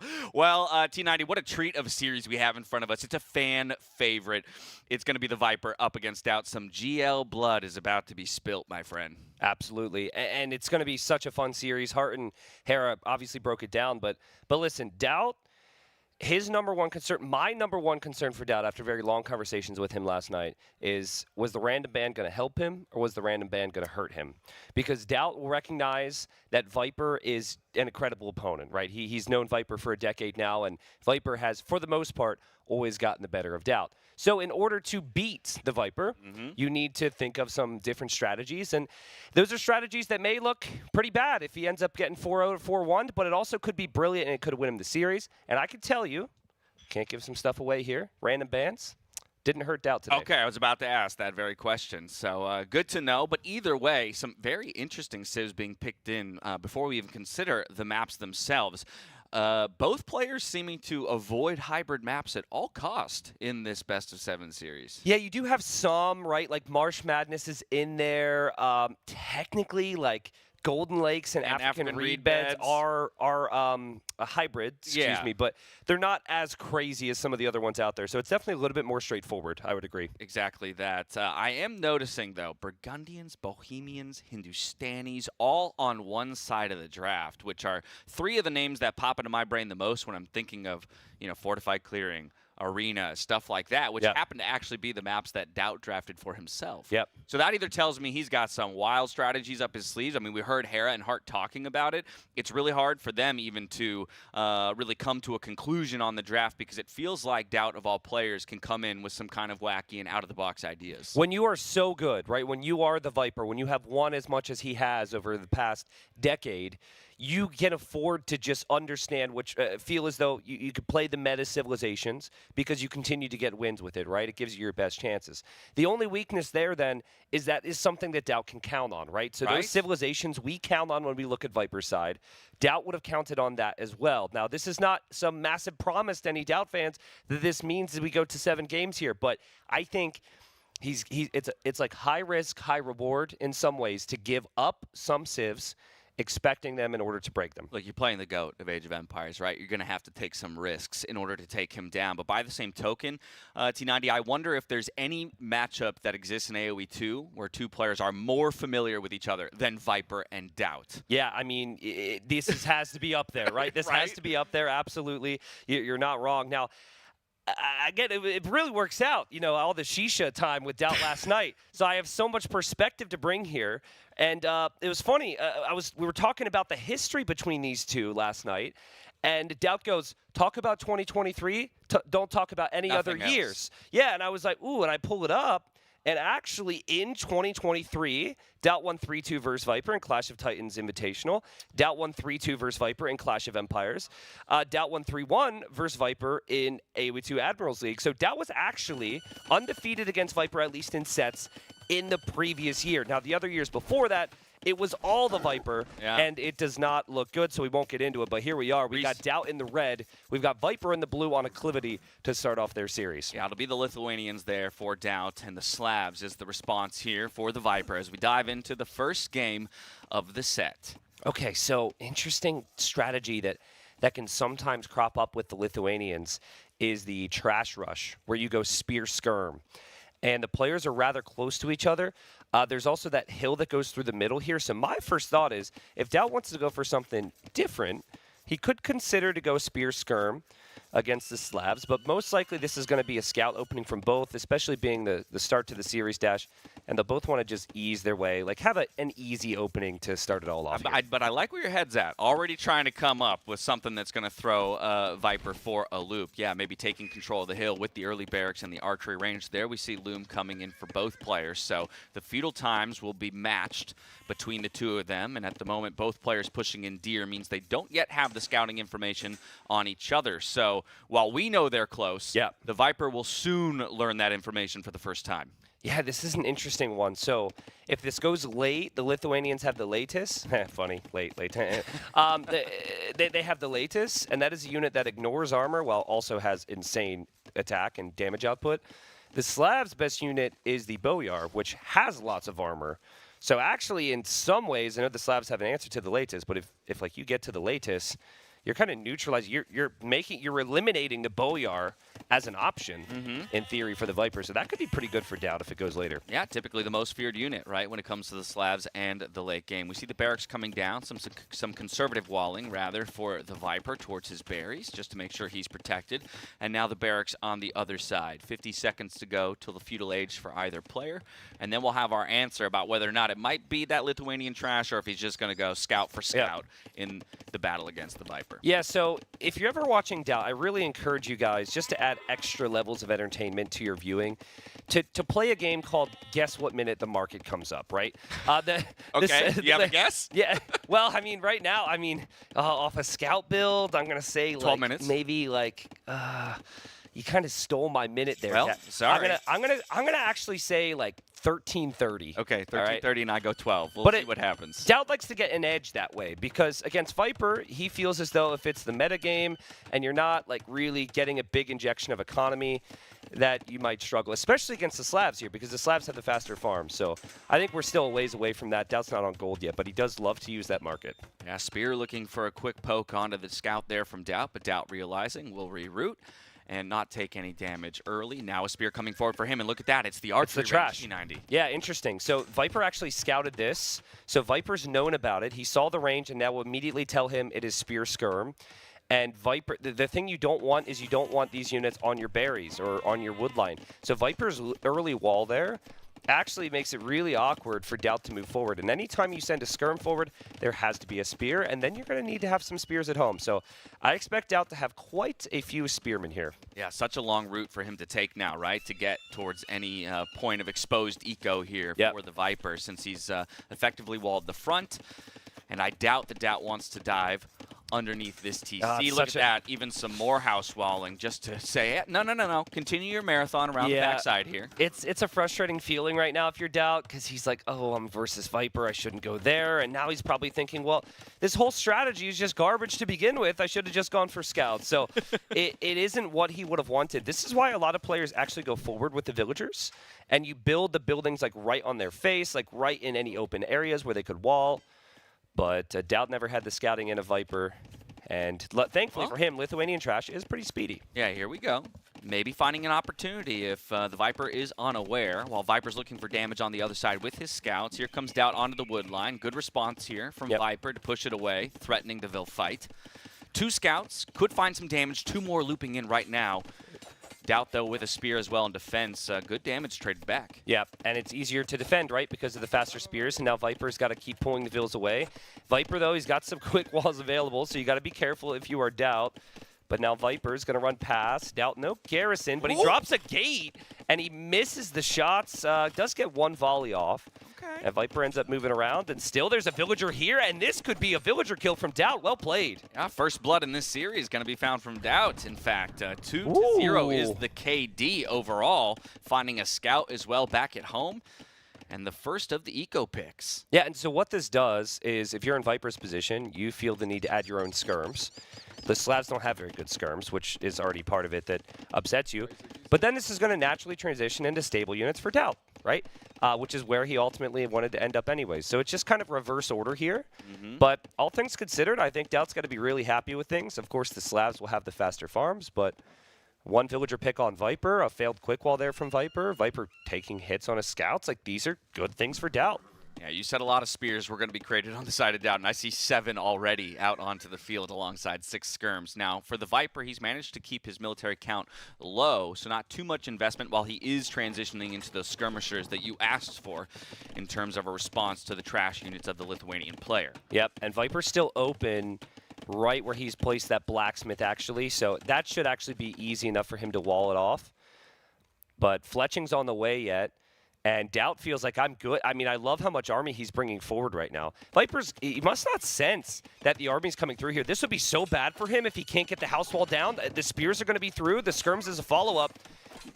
This is amazing for the Lord. Yeah, he's late on the movement there. For some reason, DauT doesn't feel like he's got permission to walk in, though, and he's going to let this wall go up.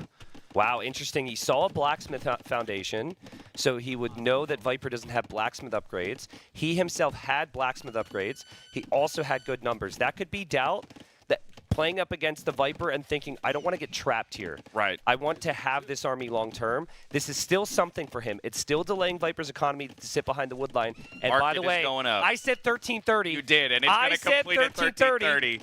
I'm so mad. What? Oh my God. Is this the most perfect prediction in the history of the universe? Oh my God! Oh, jeez. Hey, replay guy. Can we get a slow-mo on that? Was that 1330 or 1329? T90's ego doesn't need that. Let's focus back on the game here as we do have a military engagement. The Viper looking to push DauT back here. He's got a solid number of scouts, a solid number of skirms. You mentioned that DauT might want to keep this army alive, and since he did just bring the market up, that tells you he's already thinking about the Castle Age transition. Yep. And people like to meme on the market thing, right? But this is the problem with DauT's market play at times is when it's not on the back of really good aggression. This is really good aggression. Now, this is going to start to fall apart for him if he starts to lose those spears, and Viper still has the scouts, so it's dicey times. But DauT is going to click up to Castle Age. He needs to hold Viper off, though, because Scout Skirm is way deadlier now than the army that DauT has right now. Yeah, I think now that Viper has some room to breathe, he's thinking about a market for himself. Oh, here we go. Let's get the official word on this one. I mean, 29 and a half? Okay. 29 and a half? I'm less excited. Okay, so Price is Right rules. I actually won. Just saying. Just saying. Oh, man, I love it. DauT adding more spears here.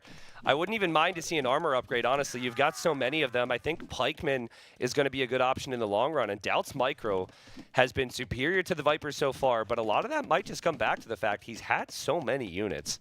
Yeah, 45-second lead here on the way to the Castle Age. Viper, though, now with the initiative, forcing DauT to chase because those scouts can still pack a major punch if they find their way onto any exposed villagers. But here comes the battle. The spears there for the Lithuanians trying to find some damage and a great split by the Viper here. DauT's getting completely baited here. He got completely baited away. He's probably looking at some other things.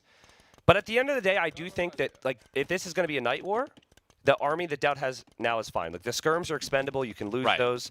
The spearmen you want, he still has them. And then he's got stables here. He isn't full walled. Like there's some areas on the other side. Here his woodline can be harassed, but he'll be in Castle Age in 40 seconds.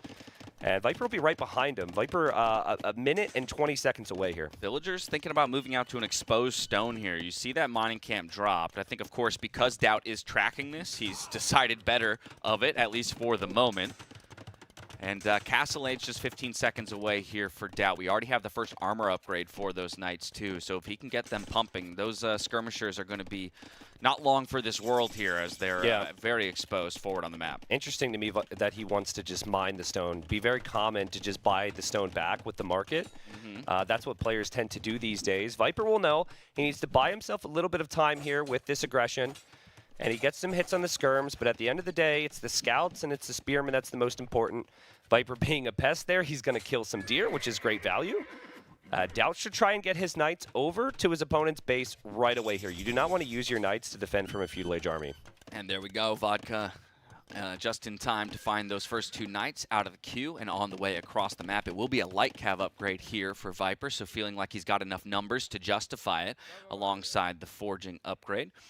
Those 5 scouts, again, if left untracked, can swoop back in towards that stone, for example, that DauT is thinking about mining. We also have the monastery up at home in response to the knights. There's a trap potential there if Viper really wants to go for something crazy and delete a house, but he doesn't want to take the risk to let the knights through. Nice job from Viper. He'll have his own knights at home. He's dropping a TC. That would be horrible for Viper, and thankfully, he still has 2 light cav, but the spearman's still getting value here. Well, yeah, and you want to keep those 2 light cav alive because, again, you're playing against the Lithuanians with both players already putting focus onto picking up those relics. DauT with one on the field, another in the queue. You're going to want to make big use of these light cav to snipe any monks and prevent the relics from coming home here. Does Viper see that? He does notice it. There's knights attacking. I love how DauT has played this. Viper's distracted. Viper's really a little bit of, as a lot of Viper fans will be familiar with, first game of the day problems for Viper here. I mean, his multitasking is ridiculous, but he definitely feels like he's getting outpaced by DauT right now. And that's, I mean, all comes back to how DauT not hesitate to come in and throw aggression at Viper like so many other people do. Yeah, and while in some areas maybe feeling like he's outpaced, he was the first to the second TC while being second to Castle Age overall. Now the monk conversion from pretty close range. Does he find it? No. DauT responds in time. Devotion on the way as well. One of DauT's favorite new upgrades to the game. It's new, right? And, I mean, it's a good tech to get when you see a monk, but I love how DauT's like, I'm not messing around with this. So funny. Apparently, Tato says in training games with DauT, if he ever gets converted after losing a monk with devotion, he says, "What? I'm devoted. Yeah, I'm devoted." Anytime he engages, I am devoted. I am devoted as he goes in against what monk. did we say? Exposed stone, and that's exactly where Viper goes first with 4 knights to find 3 villager picks so quickly, maybe even a 4th at that. And now the attempted conversion on the other side. DauT looking for good timing for himself. Doesn't seem to find it. Yeah, and Spears will now chase away. And that's going to hurt DauT here because he's been poking and prodding non-stop here at Viper's base, and Viper hasn't let him in. Actually, DauT has a skirm. Oh, the skirm couldn't block the house. But, you know, Viper's defended really nicely here. The monks are helping.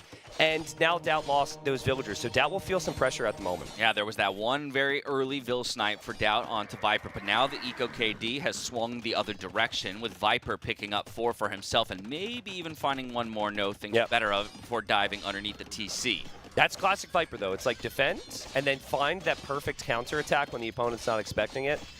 And DauT still trying to break through the house, but I think he's perhaps being a little too stubborn, trying to force the issue next to the opponent's base. He's going to have to regroup. He's going to have to get his eco rolling. He drops a TC there. Viper still lingering around that stone, though, Dash. This could be problematic. Yeah, in fact, drops a 3rd and a 4th TC here for DauT. So he's really indexing towards the boom and getting his economy up and running. Wow. We've got the Relic Heist going on here for the Monk, while the Knights play distraction to the Knights of Viper.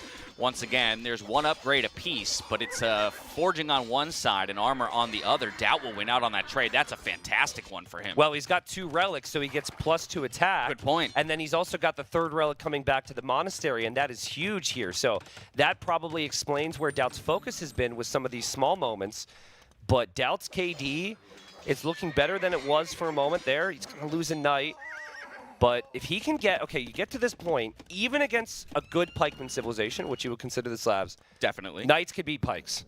So I think if he can get the Knight numbers up to like 15, get siege push going on Viper's base, it could be really problematic. And you can see now, I think a foundation of a siege workshop going to go up in the middle there for DauT. Wow, so 4 TCs plus possibly a forward siege workshop here for DauT. I mean, that's a lot of investment into the Castle Age.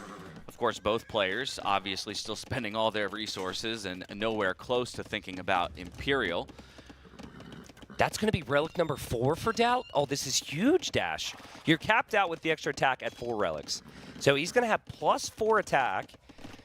And yeah, again, 2 or 3 mangonels, +4 attack Knights. Viper could start to lose a lot here. Viper needs, I think he still has to think about pikemen.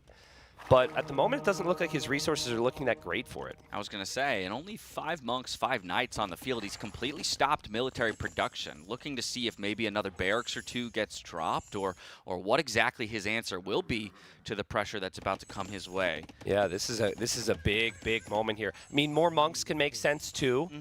DauT has devotion, but he may pull the I am devoted and run in towards monks, still losing them to conversions. Here's an opportunity to find some snipes or some conversions. It looks like DauT.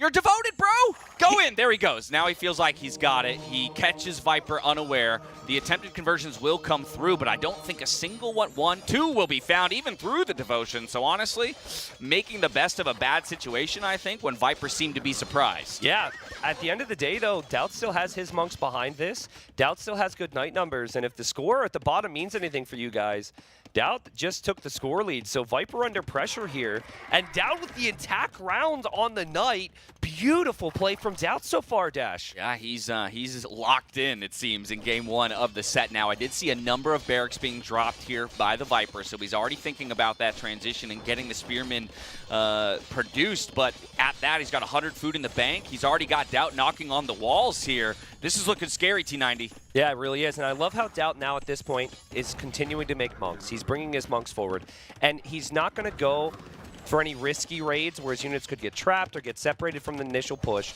He's right there, and he's taking Viper's production buildings. So Viper's going to lose this stable.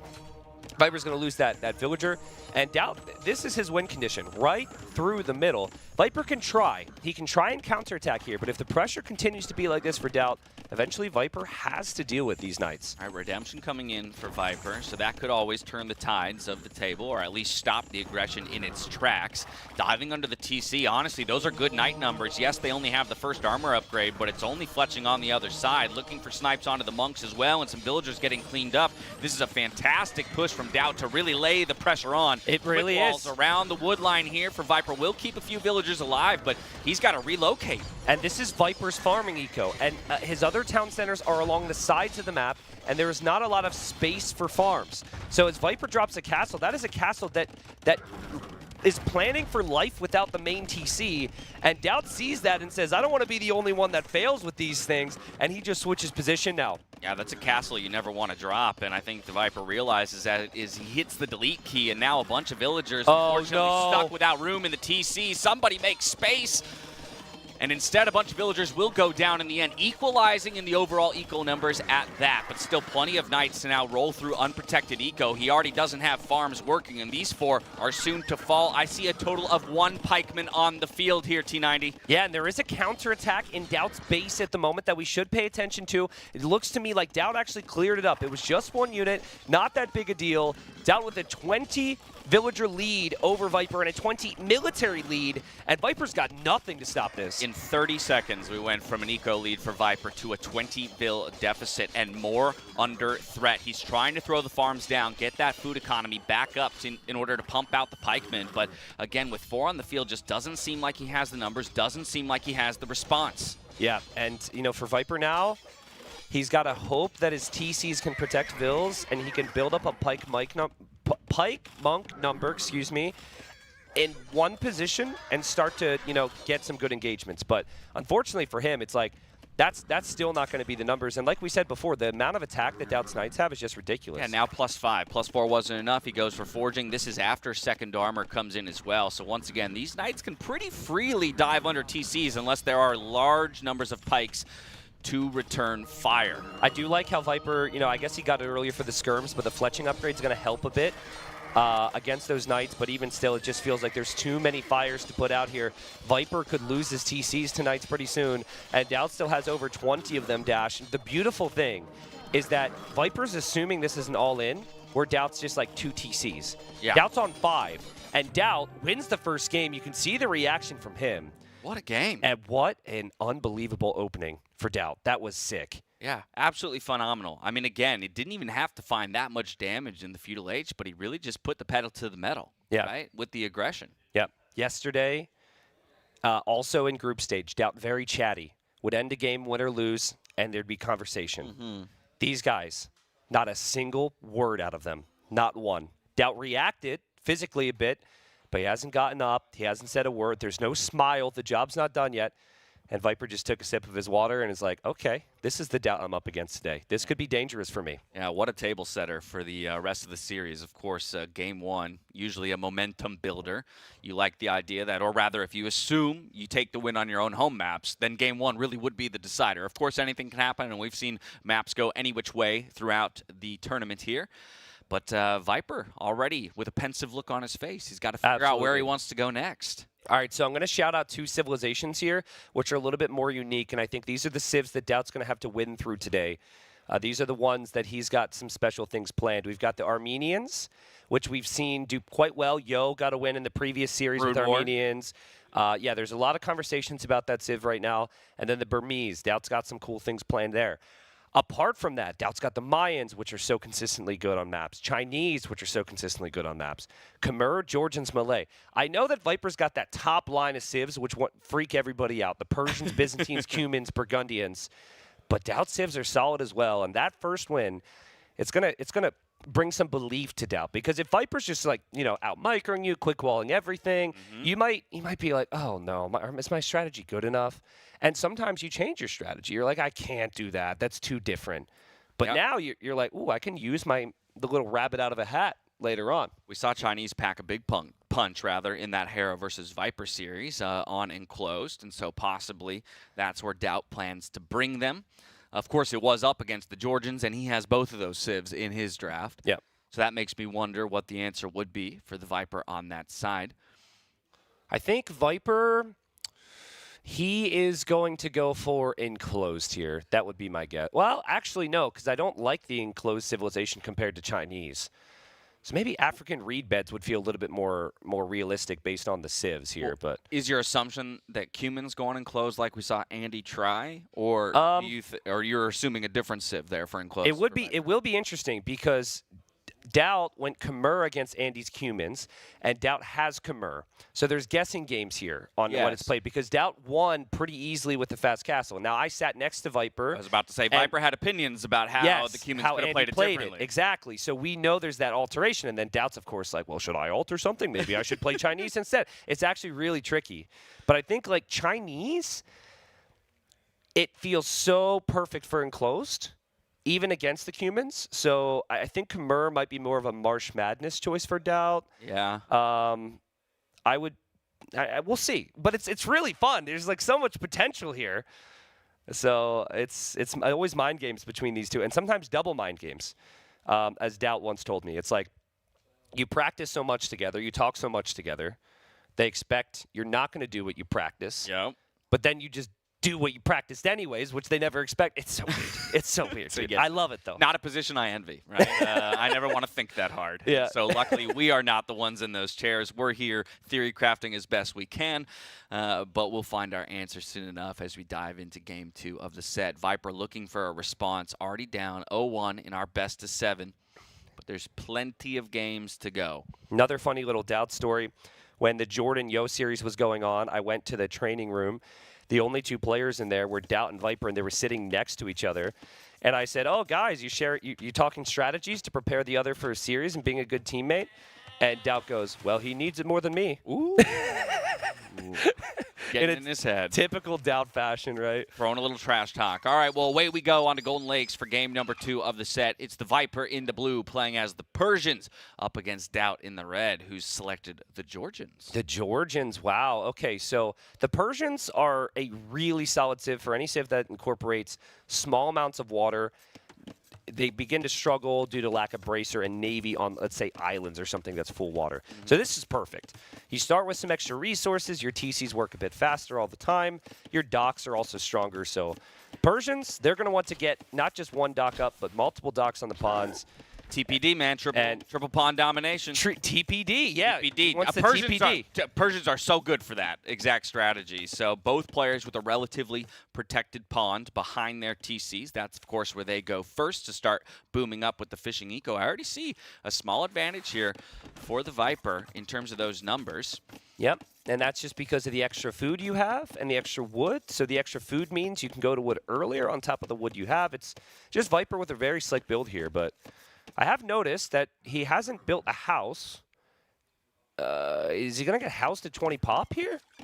That would be not so great. Or is he going up? Is he getting loom? Oh, my God. Okay, I mean, he might not be able to click up here, actually. This is not the build order he intended. He intended to go like 21 or 22, so yeah, keep up another Vil behind, right? Yeah, so that's what tells you that. That's a bit rusty from Viper. Now rushing a house down. Wait, he didn't even build the house when he hit loom. Yeah, because he thought, oh, maybe I'm fine, and then realized maybe I'm not fine. And that is just, I mean, this is Dark Age, folks. Yeah. This is maybe a sign that Viper just unusual. Is going right? to need, yeah, maybe he needs a little sip of Red Bull or something here to really start clicking here. But I want to talk about Viper specifically with the Persians. We mentioned the TPD strategy, which I'd never heard. I imagine you said that in another cast. That was me and Dave. I'm sorry, I missed that one. sounds like a Dave and Dash cast. Yeah, a little inside joke there. Yeah.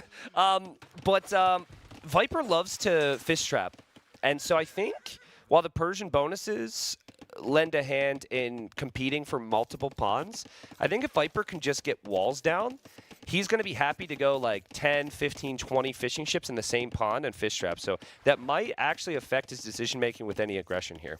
Okay, yeah. Again, we don't want to make it sound too disastrous. In the end, it was only 19 seconds of idle TC time to the 17 over there of DauT. That's pretty bad too, to be honest.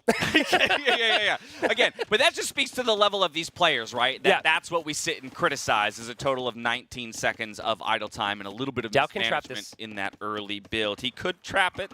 Isn't going to attempt to do so, though. But either way, I think Viper now can see very clearly that DauT has a very protected back pond, right, because of the existence of those wood lines. If DauT decides to wall it up, there won't be any threat to be found. Now, this is 15 seconds away from the feudal age. That scout, I wonder if Viper's thinking about a cheeky pick. Yeah, he doesn't see DauT's scout, so he won't go for that. And there's a barracks from Viper. Definitely seems like Viper's leaning more towards the walls, like we said. Now, DauT might have some level of paranoia here because of where Viper's scout was. So he may choose to come home. But okay, I think he sent a fishing ship to go check, even to make sure that there wasn't. Oh, true, he did. That's a great up. call. That's a great call. Yeah, that is so smart from DauT. Viper just staying at home on that one dock, though. I could see Viper just using scouts to control the side ponds, maybe. But he's even adding more fish at home right now. Like, this is big old fish boom for the Viper. Yeah, heavy fish investment, 5 villagers in the queue as well, right? And that's some of that food that maybe he could, if he wanted to invest into the scouts, go for. Mule cart, what a wonderfully positioned mule cart there between the wood line and the gold. Just one of the extra bonuses there of the Georgians. Yep, DauT sees Viper, sees the barracks, sees the spear, doesn't get hit by it. That's nice. And there goes Viper. This is all because he sees the scout on the left. Wasn't that so cool? He sees the scout on the left, and he goes, oh, I'm going over to the right. But he may not know that DauT... Scout's going to run into villager, but there is a spearman there to escort. Fantastic from DauT. Yeah, and Viper's looking around. Viper didn't actually see that.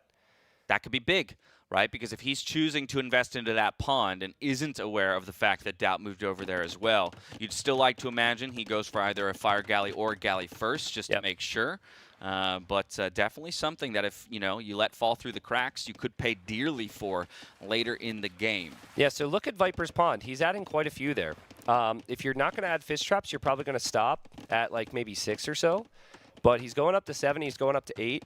The idea is if you don't add fish traps, it runs out eventually, and then you're stuck. But might not build a single farm this game. I was teamed with Viper in a Black Forest tournament. Don't ask us how it went, but he loves his fish traps, man. And Viper now loves his quick walls. DauT paying close attention. Can Viper get the quick walls down here, or will DauT get a villager kill? It's looking like a villager kill at the very least, but now the scout does arrive to the scene trying to help out, but the Vil goes down in the end. That's disastrous here for the Viper. And then he doesn't know there's a spearman there. DauT is all over him here. The scout goes down, and DauT's scout with the Georgian bonuses will regenerate over time. What a start to the series for the Lord. What did we say? TPD.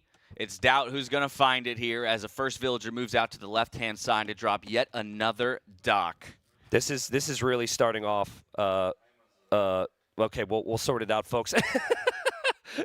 I'm not sure what just happened, but we'll keep going here in a second. I think, was this an editing problem? Because we just edited DauT in. I'm not sure. It's all right. We're sitting in the pause for now. Yeah. Well, I mean, we'll catch up. There's just a lot of TPD action at the moment, but they're clicking away, and we'll be in a moment. But listen, I mean, Viper will know. Like, he's going to be like, that shouldn't happen to me. Right there. We got both player POVs here. So we've got Viper in the yellow on his screen at the bottom right. We've got DauT in the blue. But, you know, things to think about. It's like, how does Viper choose to play this now when he doesn't have pawns? Like, he has to go even harder on that main pond. Yeah, I mean, it's a good question, right? There's a piece of me that, you know, leans towards once you've taken, you know, this kind of a loss, look or at this the kind scouting, of damage, dude. That maybe you need to go for a bit of an all-in play. Luckily, taking a note out of DauT's playbook there and escorts this villager over with a spear. Second dock now being dropped on the right-hand side for DauT to respond to the one that will come up here for the Viper in the end to threaten the fish. Can we see DauT's production on the left dock here? Okay, he did actually notice that. So he noticed that one. He knows about the other one. Now, the problem with Persians is that their docks are so strong, you never take them out in feudal. So DauT is now in the uncomfortable position where he has to make Navy, but he can't actually have them sitting outside the docks because Viper's just going to bait him with the demo ship. So I like that engagement there from DauT, but Viper giving himself a shot. His food income's looking better than DauT's at the moment. And Viper's villager stuck. It looks like it won't let him build. And the wall's about to go down. It looks like it won't let him build. Oh, my goodness. I'd be very curious to see, did he task that villager to build anything and the villager wouldn't move or what? But it looked like he was, there he goes. Wow. Yeah, at least he gets the dock. I think he was distracted. No, yeah, he clearly tasked it to finish the dock, but it somehow got stuck. It got stuck. Lucky to get it up in the end, so at the very least he can contest on water. Manages the quick wall here on the right-hand side. That's probably where his attention was while all of that was happening. But even still, it's a Vil pick found for DauT in the end. He continues to build slight advantages. Yep. And then Viper, he's going to have to manage that because there's like maybe 500, 600 food in the northern pond. And DauT getting wheelbarrow? That is likely because he got population capped there. That is very surprising to me. Wheelbarrow affects farming the most. Viper's on the way up right now. And DauT, oh, there he goes. He actually clicked wheelbarrow right before Castle Age. Yeah, okay, manages to get the click. 1 minute and 15 seconds behind his opponent. Here comes Viper looking for some damage onto the berries. Doesn't find a Vil pick, does avoid the poke from the spear. Forging 20 seconds away, so while it is only 2 scouts, once that upgrade comes in, they can still do a lot of damage to expose villagers. Yeah, okay, so I mean, this is what's so cool about the map. We haven't even talked about the fact that they have limited gold to work with, and they then need to take the middle gold area. So this is why this map is so fun. Yeah. Because there's so many different things to look at. And DauT goes one thing, control the pond is one thing, but you still need to win the game on land. Yeah. Right? And that's really what it will come down to while we see how much it takes to deal with a feudal age Persian It's crazy. dock. It's crazy. That hasn't even been repaired. It's not even halfway down yet. So Viper's got a lot of time. But he really doesn't have that much in those docks right now. He is going to get the War Galley upgrade, though, and that can swing some of the fights. And Viper wants to drop a monastery first thing, but DauT Scout's active here. In the end, the camel shows up for Viper. and Viper will push DauT away. Yeah, quick camel in the queue does protect his eco back at home. Okay, now we have the ejection of the units here on the pond on the right. Man. War galley just about to finish, so it's fire ships into fire galleys. 3v4 is the numbers. We do have a villager there to repair as well, though she is low health. I don't think the fires on the left and the middle are actually doing damage. They're hitting because the dock. dock blocks it, as weird as that is. And DauT realizing now, and what a great job from Viper. I mean, some things have gone wrong in this game, but he finds himself in a position of success on the right side as well as on the left side right now, and he's just ejected. So it could be, as we've been saying, the TPD, the triple pond domination. Sorry, I'll leave that to you. I'll leave that to you. It could be that for Viper. Yeah, well, I mean, but what composer, right, for a player like Viper to put on display, right, where things have not been going well for you so far in this series, and yet he still finds the recipe to come back here on the pawns on either wing. Now, all of that said, we're basically locked even in this game. Slight eco advantage here for the Viper. Still 2 scouts roaming around in the back. Could find some damage. Once again, these have bloodlines and forging now. Yeah, DauT's not fully walled yet, so it's going to be annoying for him. But Viper going for more of the defensive play, just camels out there to defend from scouts, just fires, and then booming at home. I'll see, I think the third TC would feel natural towards the middle, but I see DauT's on stone. That may be something he switches out of. We'll see, but it makes sense with the Georgians to go for the Manaspa.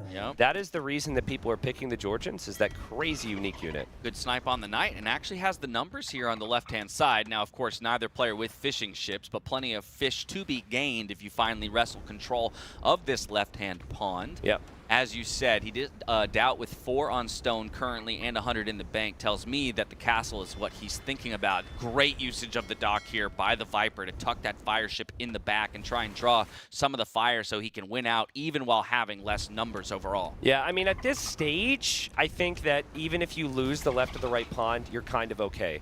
You just didn't want them to have 5 to 8 fishing ships over you in the mid game. At this point, you're expanding into farming eco, so I think this is good. Now, I do want to see what's happening in Viper's base right now, because DauT's just YOLO'd right through with something. Wow. And he's gone through with scouts in the night. And look at all these houses for Viper. Good luck with these walls, my friend. I know you're great at quick walling, but there are a lot of exposed areas Don't here. tempt him. And yeah, you're absolutely right. Viper actually didn't have the wood there, Dash. I looked up, he had 15 wood, so I'm sure he was clicking it, but it's hard to notice that. And DauT, again, getting some aggression in here on Viper.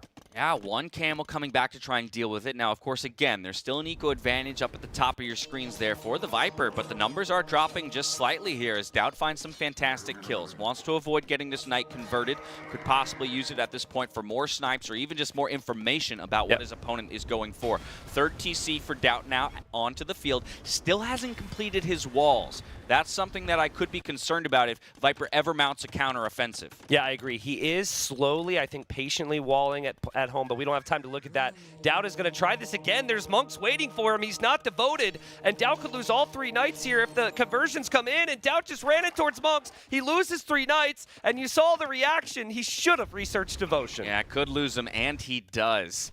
Through all of this, Viper making great use of the monks as well, focusing on all those relics. Already has 2 at home and looking for more. Also gets another Knight cleanup here. This is perhaps the moment where Viper stabs his way back into the series. Yeah, absolutely. And it's like, it's a shame because DauT, from our screen, he actually had an opportunity to kill 2 of those monks right away, but he was just looking somewhere else. And now Viper's going to get devotion, which is kind of funny. Devotion is so new, maybe Georgians don't get it. I think like most civs do, Dash. And I know I'm putting a lot of pressure on you here. Why would you do this to me? I mean, but I'm just going to assume that DauT at this point is just going to have to, be a bit smarter about his Every engagements. civ gets it. All civs get it. Okay, there we go. Civ gets it. Thank you, chat. Yeah, it's weird with some monk upgrades, right? Because it's like 93.2% of civs get it. So, also shout out Masmora in the chat, phenomenal Age of Empires interviewer. Check out his content. And we've got 3 TCs for Viper, 2 TCs for Viper. Very interesting. And he's going to get some upgrades now. Is he fish trapping in the north? Because that took him some time. Now he's starting to add those traps. Yep. So I think it's a really good thing for DauT, though, that it took Viper this long to start investing into that. Viper never had that easy fish boom game where we've seen players, like 1 pond, have 3 docks and like 30 fishing ships. Yeah, DauT now going for the market back at home. feeling a little bit congested back here. Still waiting for the first player to make the move towards the middle of the map, right? Yep. We talk about the long-term importance of gold as gill nets, heavy plow, bow saw all come in here for the Viper. So definitely preparing himself for a long game when it comes to the eco upgrades. DauT has 0 relics. He currently has 0 on gold. Not a good sign for him. He does have gold available, but Viper's long-term position seems much stronger right now, and Viper hasn't been under any pressure. The reason game number 1 victory was brought to DauT is because DauT was putting Viper under pressure and didn't give him time to get anything set up. That Monk's likely going to get doinked. There we go. Well played there from DauT as he goes for a castle towards the middle. Yeah, Monks and Spears should allow these villagers to get the castle up safely as long as they threaten the conversions, and DauT is paying attention there. And so first castle position will be established here, right on the outer edge of the crater at the center of the map. Looking to see what Viper is going to do in response as he moves 6 villagers onto stone and starts working his way towards castle numbers as well. More stables, though, being dropped as well for our player playing the Persians. Yeah, nice snipe there from DauT as well to kill a Monk. So still continuing to find some success against the Monks after that mishap. So Viper's making camels because he's expecting Manaspa. Now, we've had lots of conversations about this in our cast, as well as here at the Gamer House. This unit produces insanely fast. It is insanely cheap. It's attached to a civilization that has a lot of other cool things going for it. It is maybe the one cav unit right now where you can say, I'm not going to mix in anything with my cav against camels. I'm just going to YOLO it and give it a shot. Yeah, in a lot of ways, you're incentivized to basically be a single unit composition because of the way it interacts with itself. Now, of course, if Viper rather finds the proper response to it, he may force DauT to rethink that strategy and/or approach. And through all this, T90, we've landed on 2 pawns apiece. Absolutely. Yeah, 2 pawns apiece, lots of TCs. Viper's going to think about a castle towards the middle. I wonder if Viper will spot this TC now. You know, you never really want to make a castle in the bottom of the pit because you're going to get trebbed down so easily. Downhill shots on cracked terrain means no good. No good. But look at the gold positions there. Like, DauT's castle doesn't actually protect his gold because the golds are so close to the middle. So there's got to be some level of temptation here for Viper to maybe drop a castle that takes DauT completely off of gold. Yeah, I think then it just becomes about judgment of who's making it first to the Imperial Age. Right now, we know that it's the Viper who's sitting on Imperial Age resources right now, but he's not necessarily certain that DauT isn't already in a position to go up himself. There's the click there for the Viper before the castle is even dropped. But now I would be looking for him to maybe drop that castle in an aggressive position, like you say, and start to threaten to take that gold away. Yeah, DauT is mixing in Pike, so he's not going for that YOLO 1 unit composition. Viper's also adding barracks, so I think we'll see full pikemen from both. And DauT's going to click up here shortly. He will actually be in a good spot because he might be able to get a second castle here. Ooh. Looping in. And not a bad find. Viper will have to deal with the Manaspa. Yeah, sneaks through before that house wall goes down. Of course, there's extra walling behind there for the Viper to try and keep the eco safe. We now have Imp clicked here for DauT, so he's about a minute and a half behind in that race to the final age. But like you say, perhaps taking a note from Viper's loss against Hera, where it was that single unit composition, which largely died to crossbow and camel of Chinese. And Manaspa able to run away. Also, as far as unit control goes, double melee is much easier, right? You don't have to micro as much. It's just make a lot and patrol, which that's something that DauT My really kind of likes. gameplay and DauT's. Yeah, exactly. All right, castle position here. Look at those upgrades for Viper right now. It's like eco upgrades, tech to imp, and tech for cav and for infantry. It's crazy. And that castle will come up just in time for Imperial Age to arrive. Now it is 2 castle positions here for DauT, so in Treb production, he will win out in the long term. Devotion now coming in for him as well, which will be important as the monks can turn the tides of any battle. Yeah, okay, so Viper, will he go Treb or will he go Conscription here? He's going to go Treb. So Conscription helps with producing units, but it takes a long time to research that. So you're kind of, it's an important thing to consider here. I thought because of where DauT's castles are, he may choose to go for Conscription, but he might not know all that. Now being dropped here for DauT. Heavy investment into holding the center of the map, but I think rightfully so, as that will be the determining factor in this game.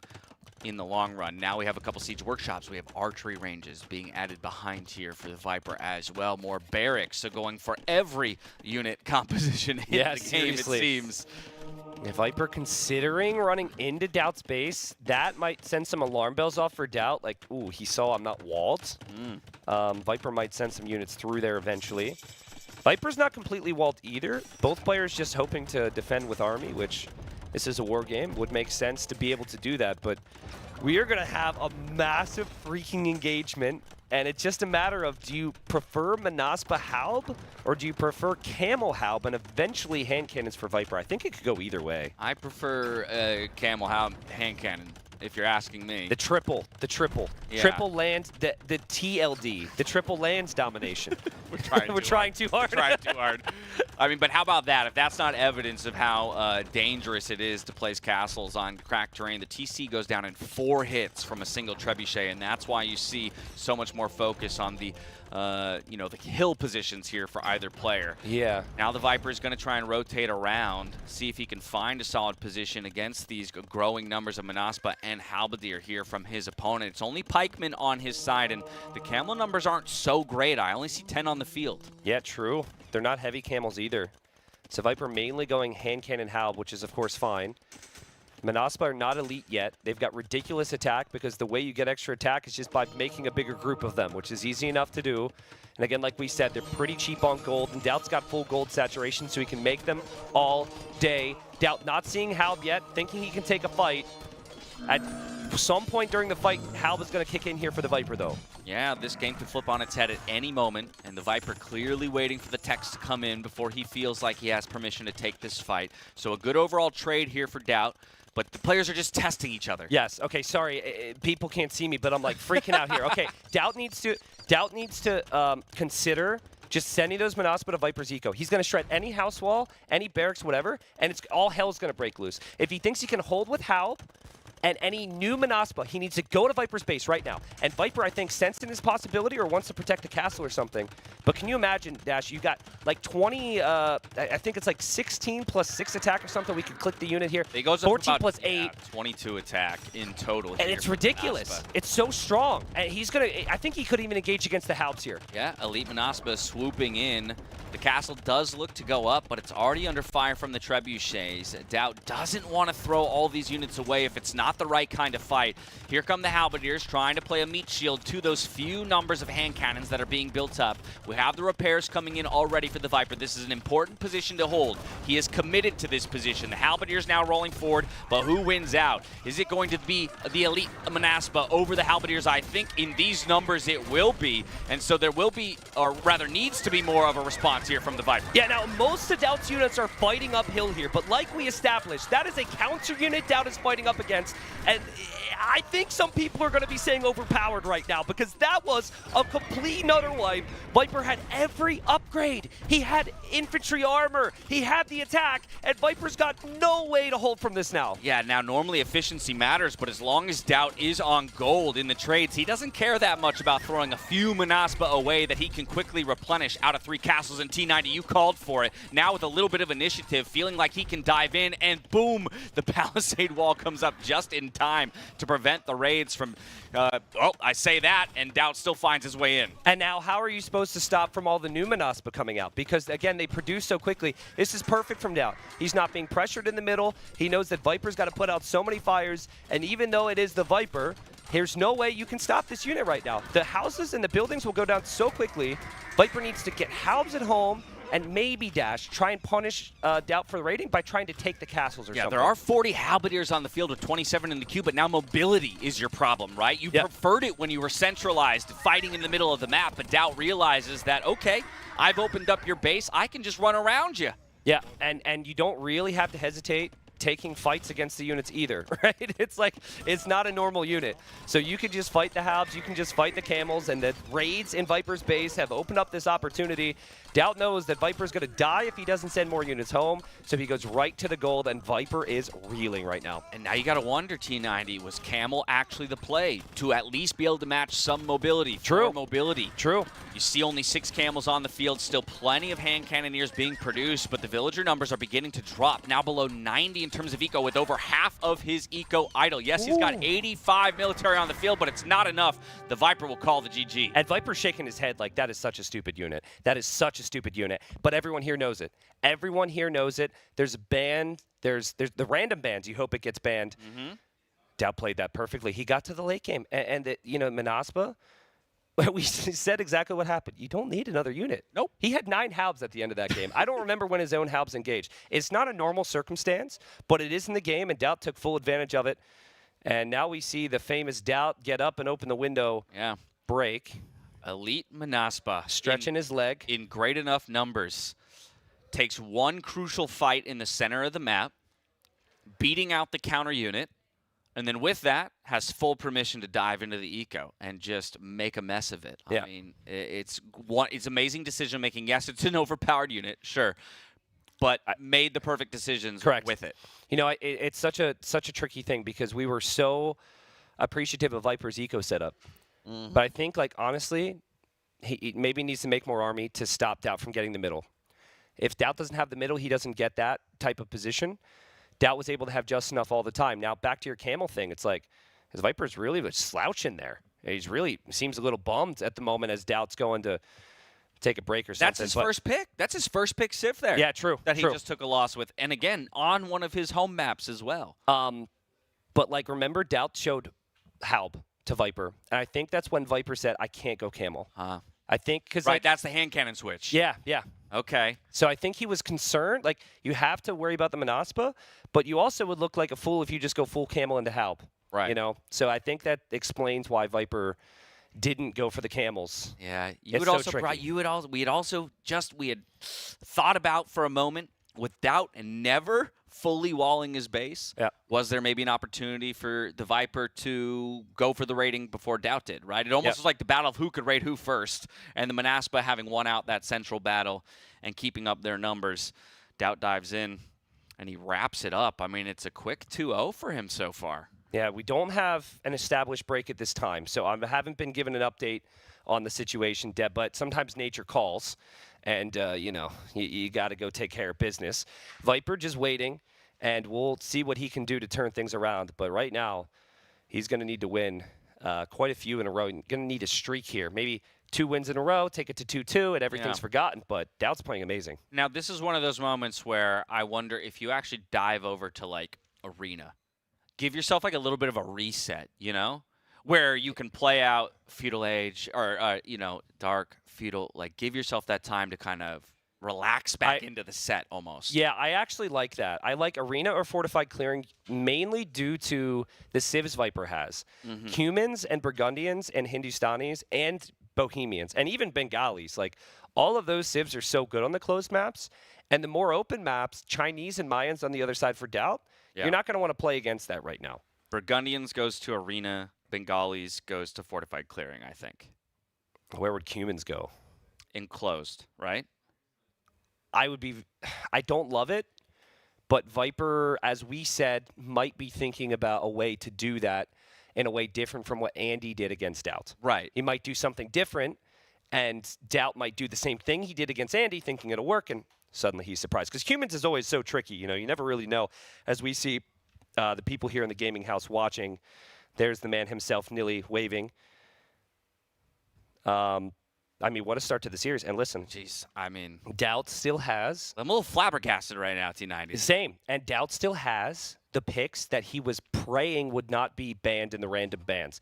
He still has the surprise picks. And I'm going to leave it at that because people won't tell me anything and I can't give anyone ideas or have a conversation if I start to say it right now. Did we miss something? Why is everyone laughing? I don't know. DauT finds his way back to his chair. The Viper has left his. So well, I mean, there's one toilet next to the room here, so maybe it's the bathroom meta. Something else for us to discuss. Yeah. Yeah, the only reason why I think you go like Bengalis on fortified clearing is just the number of relics, right? And yeah, I guess I mean same thing. Burgundians. Burgundians. Right? We saw yep. what was it? His first game on fortified clearing, he played Burgundians. This is the Viper I'm talking about, and I think by the end of the game, with like 7 relics at home, he had a total of 5K extra food and 5K extra crazy gold. Civ. Coming in from it. It was like a 10K resource swing in his favor just because of the relics. Could also say Hindustanis because of the gold tech that brings you extra gold. Yeah, from I'm just a Golden Crown. Hindustanis hater, though. So that's why I refuse to acknowledge that they're even in this draft. Yeah. I know that they've been played plenty on a number of these maps, and that, yes, they still keep getting picked, but I just dislike them. Hey, it's all good. We all have, listen, we all have our civs, Right. you know? Yeah. For me, it's the Gurjaras. Like, just delete this Ravamsha Rider from existence, and no one's going to miss it. Yeah. That no one's going to say, oh, no, my life is worse now. I mean, come on. I mean, there's one lone guy in the chat who's like, no, my Gurjara. Oh, man. Actually, see, as lower elo players, we love Gurjaras because it just smooths out the eco so much. You put those sheeps in the mill, and you just feel you feel good about it. Can you actually feel it, or is it just like a mental thing? I think it's probably just a mental thing. Okay. But you know, it's just the idea that like that slow trickle is at least something you can rely on. Right? I love the eco side of Gurjaras. Yeah. Sorry to any Gurjaras out there watching. You know, I apologize. But all right, players are back in their seats. I think we're in game number 3 now. Fingers are firing, so away we go into game number 3. The Viper's still looking for a response, and with his choice of maps, he's going to dive onto Marsh Madness. Viper in the blue playing as the Byzantines, DauT in the red playing as the Armenians. Interesting setup here, because sometimes you can have just the one little river crossing through the middle. Here there's actually, I guess it's 3. It's all connected, but you know, you got the 3 different ones. That could possibly confuse the players when they're looking for the enemy. And they're also not in a normal like north-south or east-west generation either. So they're very close together, which makes like that gold for Viper, the next gold for Viper, the main gold for Viper, all very problematic if pressure comes in that direction. Yeah, once again, very close to each other. Neither player with back wood lines. Of course, we do have that rocky terrain on this map, so walling can become difficult.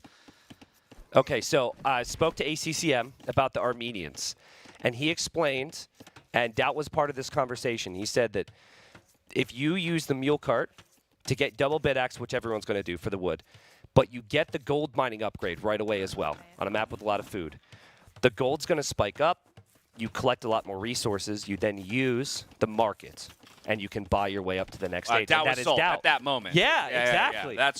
He heard the word market, he's like, I'm in. Yes. Okay, so game number 1, we had the whole market game. Now, I would like people to understand, I could have never brought this up again. I could look like a genius because I guessed it in game number 1.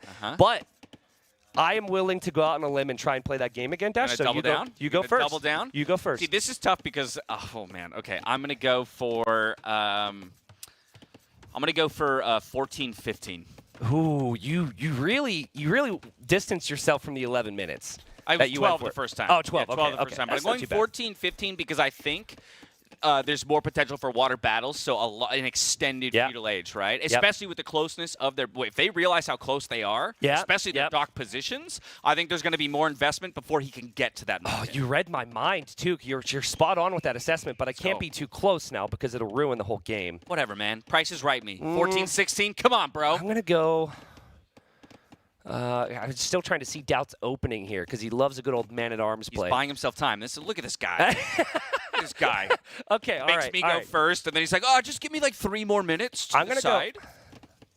This is risky, but I'm gonna go 15-40. 15-40. 15-40. Wow. For DauT, obviously Viper. Okay. At this point, we'll see. But listen, they're gonna click up. They're pushing in all the deer. This is very common. They do not know where the enemy is right now. DauT's up. Again, I encourage you. Us or Vodka to keep an eye on that mule cart, see if we see bid axe and the gold mining upgrade. It is expensive to do that, but the idea is it's more efficient with the Armenians, the mule cart upgrade. So if you can do gold and also do wood and have that be efficient, could help you out. These guys are not going to find each other at a good time, dude. There's going to be a lot of confusion here. Yeah, look at the mini map where Viper's scout is heading all the way to the north currently, and he's the second to the feudal age here. Opted to go 1 villager later. Now, of course, Byzantines faster firing fire ships. We haven't talked a ton about the value of either of these civs when it comes to the actual military units, and that will be a big boon to him in any of those early water battles, of course. Yep. Extra HP on the buildings helps with the docks, helps with any buildings you make, and then cheap counter units. And we have seen DauT coming with a lot of aggression, so Viper's going to love the cheap counter units. Just a quick look at the Armenians on the right-hand side for DauT. But I think this is going to be an archer and water opening for him, considering he's got a lot on wood and a lot on gold. But DauT's thinking is get a bit of a lead, then use the market to buy res to get to the next stage. So I'm going to have my eyes on this mule cart and see if he can afford it. It's not as easy to afford it as you would think. Okay, so is it double queued in there? I think it might be. If we click the mule cart from DauT. Okay, there's Bidax. We'll wait for gold. No, the other one's working. See the other one? Oh, yeah. Okay, so that's precisely what we're talking about. Yeah, the other one on the gold is on working. The gold. Yeah, so it doesn't show up. Yeah, okay, this is utilizing the Armenian bonus. This is exactly what we discussed. And so we'll see what the market timing is, because that's why you do it right there. Yeah. All right, so early investment into that eco upgrade will pay dividends for him as the game rolls on. It's only double Bidax, of course, on the side of the Byzantines. No surprise there. Fire Galley in the queue for both players, so DauT actually not making use of that extra projectile that the galleys will fire. But, of course, I think that's reasonable in the early stages of the feudal age. Sorry to interrupt, but what's the scouting like? What's the scouting? We need vision. What's happening here? They don't know. DauT does not know. Has either of them found each other? DauT does not know. I don't think Viper knows either. Viper does not know either. So they are both in the unknown, in the not know, in the opposite of known, in the I can do better next time. The unknown. Yes. Yes. And now DauT's going to find out. Armenians also get a little bit of extra vision. True. From their infantry, so that Spearman's got 20/20. And this does affect you making a decision on your opponent's opening, so very tricky. All right, so they finally find each other. And now it's about where they first run into each other when it comes to the military units. We got the Fire Galley, I think, just playing defense here so far for DauT. Wants to keep his fishing ships working. Viper now has spotted the dock position with that Spearman. This is a lot of it. Actually, even loses the Spearman altogether to the Fire Galley. This is a big game. I know it's Viper. I know he's the GOAT. But at this level, going down 3 games, having to win 4 straight, it's so insane. Wrong on the market, my God, we went more conservative. We're both so wrong on the market. I mean, I guess, again, it's going back to that early mining upgrade. Yeah. That's what it is. He's already got 275 gold in the bank to the 21 of the Viper, and maybe even finding a pick on that. Okay. Wow. Okay, the quick walls are there. He's warmed up now. Viper gets the quick wall. DauT doesn't even go back for that Vil. We'll see when the market completes. I'd like to hope that DauT will delay that for another 5. No way, 3 dude. fills. Classic DauT. It's up in 15 Classic seconds.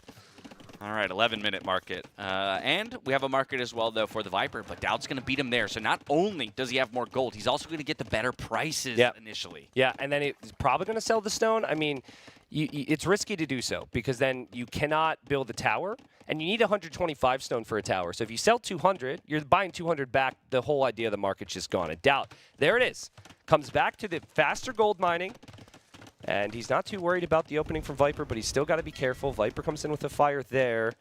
And since you can't wall on this rock terrain on this map, it's very easy for players to find some openings for damage. When Viper went to the market, by the way, Dash, he will have seen the prices were different. Yes. So he will know what DauT is up to here. He knows that DauT has already used the market. He also sees the market for confirmation. Might even prevent this villager from getting the dock up. That would be a nice find for him to delay any more production on the water because he's got up onto 2 docks back at home. Villager, though, sneaks away in the final moments. Ooh, and the fires for DauT staying alive. The skirms come to defend.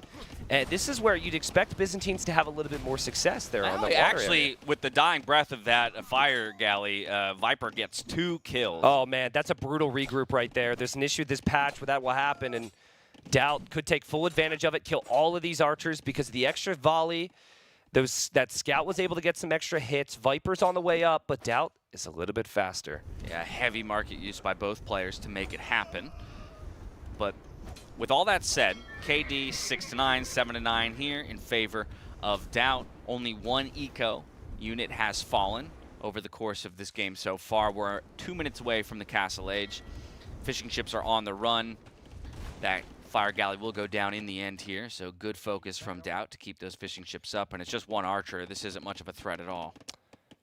We are going to see Warrior Priest from DauT here. I'm fairly certain of it because it doesn't feel natural to go for Knights when the Byzantines have cheap spears and camels. And DauT loves... Oh, well, never mind. Well, you know, would have been an epic call, folks. It would have been. But no, I think Warrior Priests still play their role here. But when you build their fortified church with the Armenians, you get a relic right away. So it's like a must-have. And then you can make monks and warrior priests. Warrior priests can pick up the relics and fight, whereas the monks obviously just convert and pick up relics and heal. But in fact, with those 2 stables going up, right, he's kind of showing his hand, at least to us, for the time being, because I'm not sure they've been scouted by the Viper. Yep. Yeah, have not. Thank you very much, Vodka, for showing us that.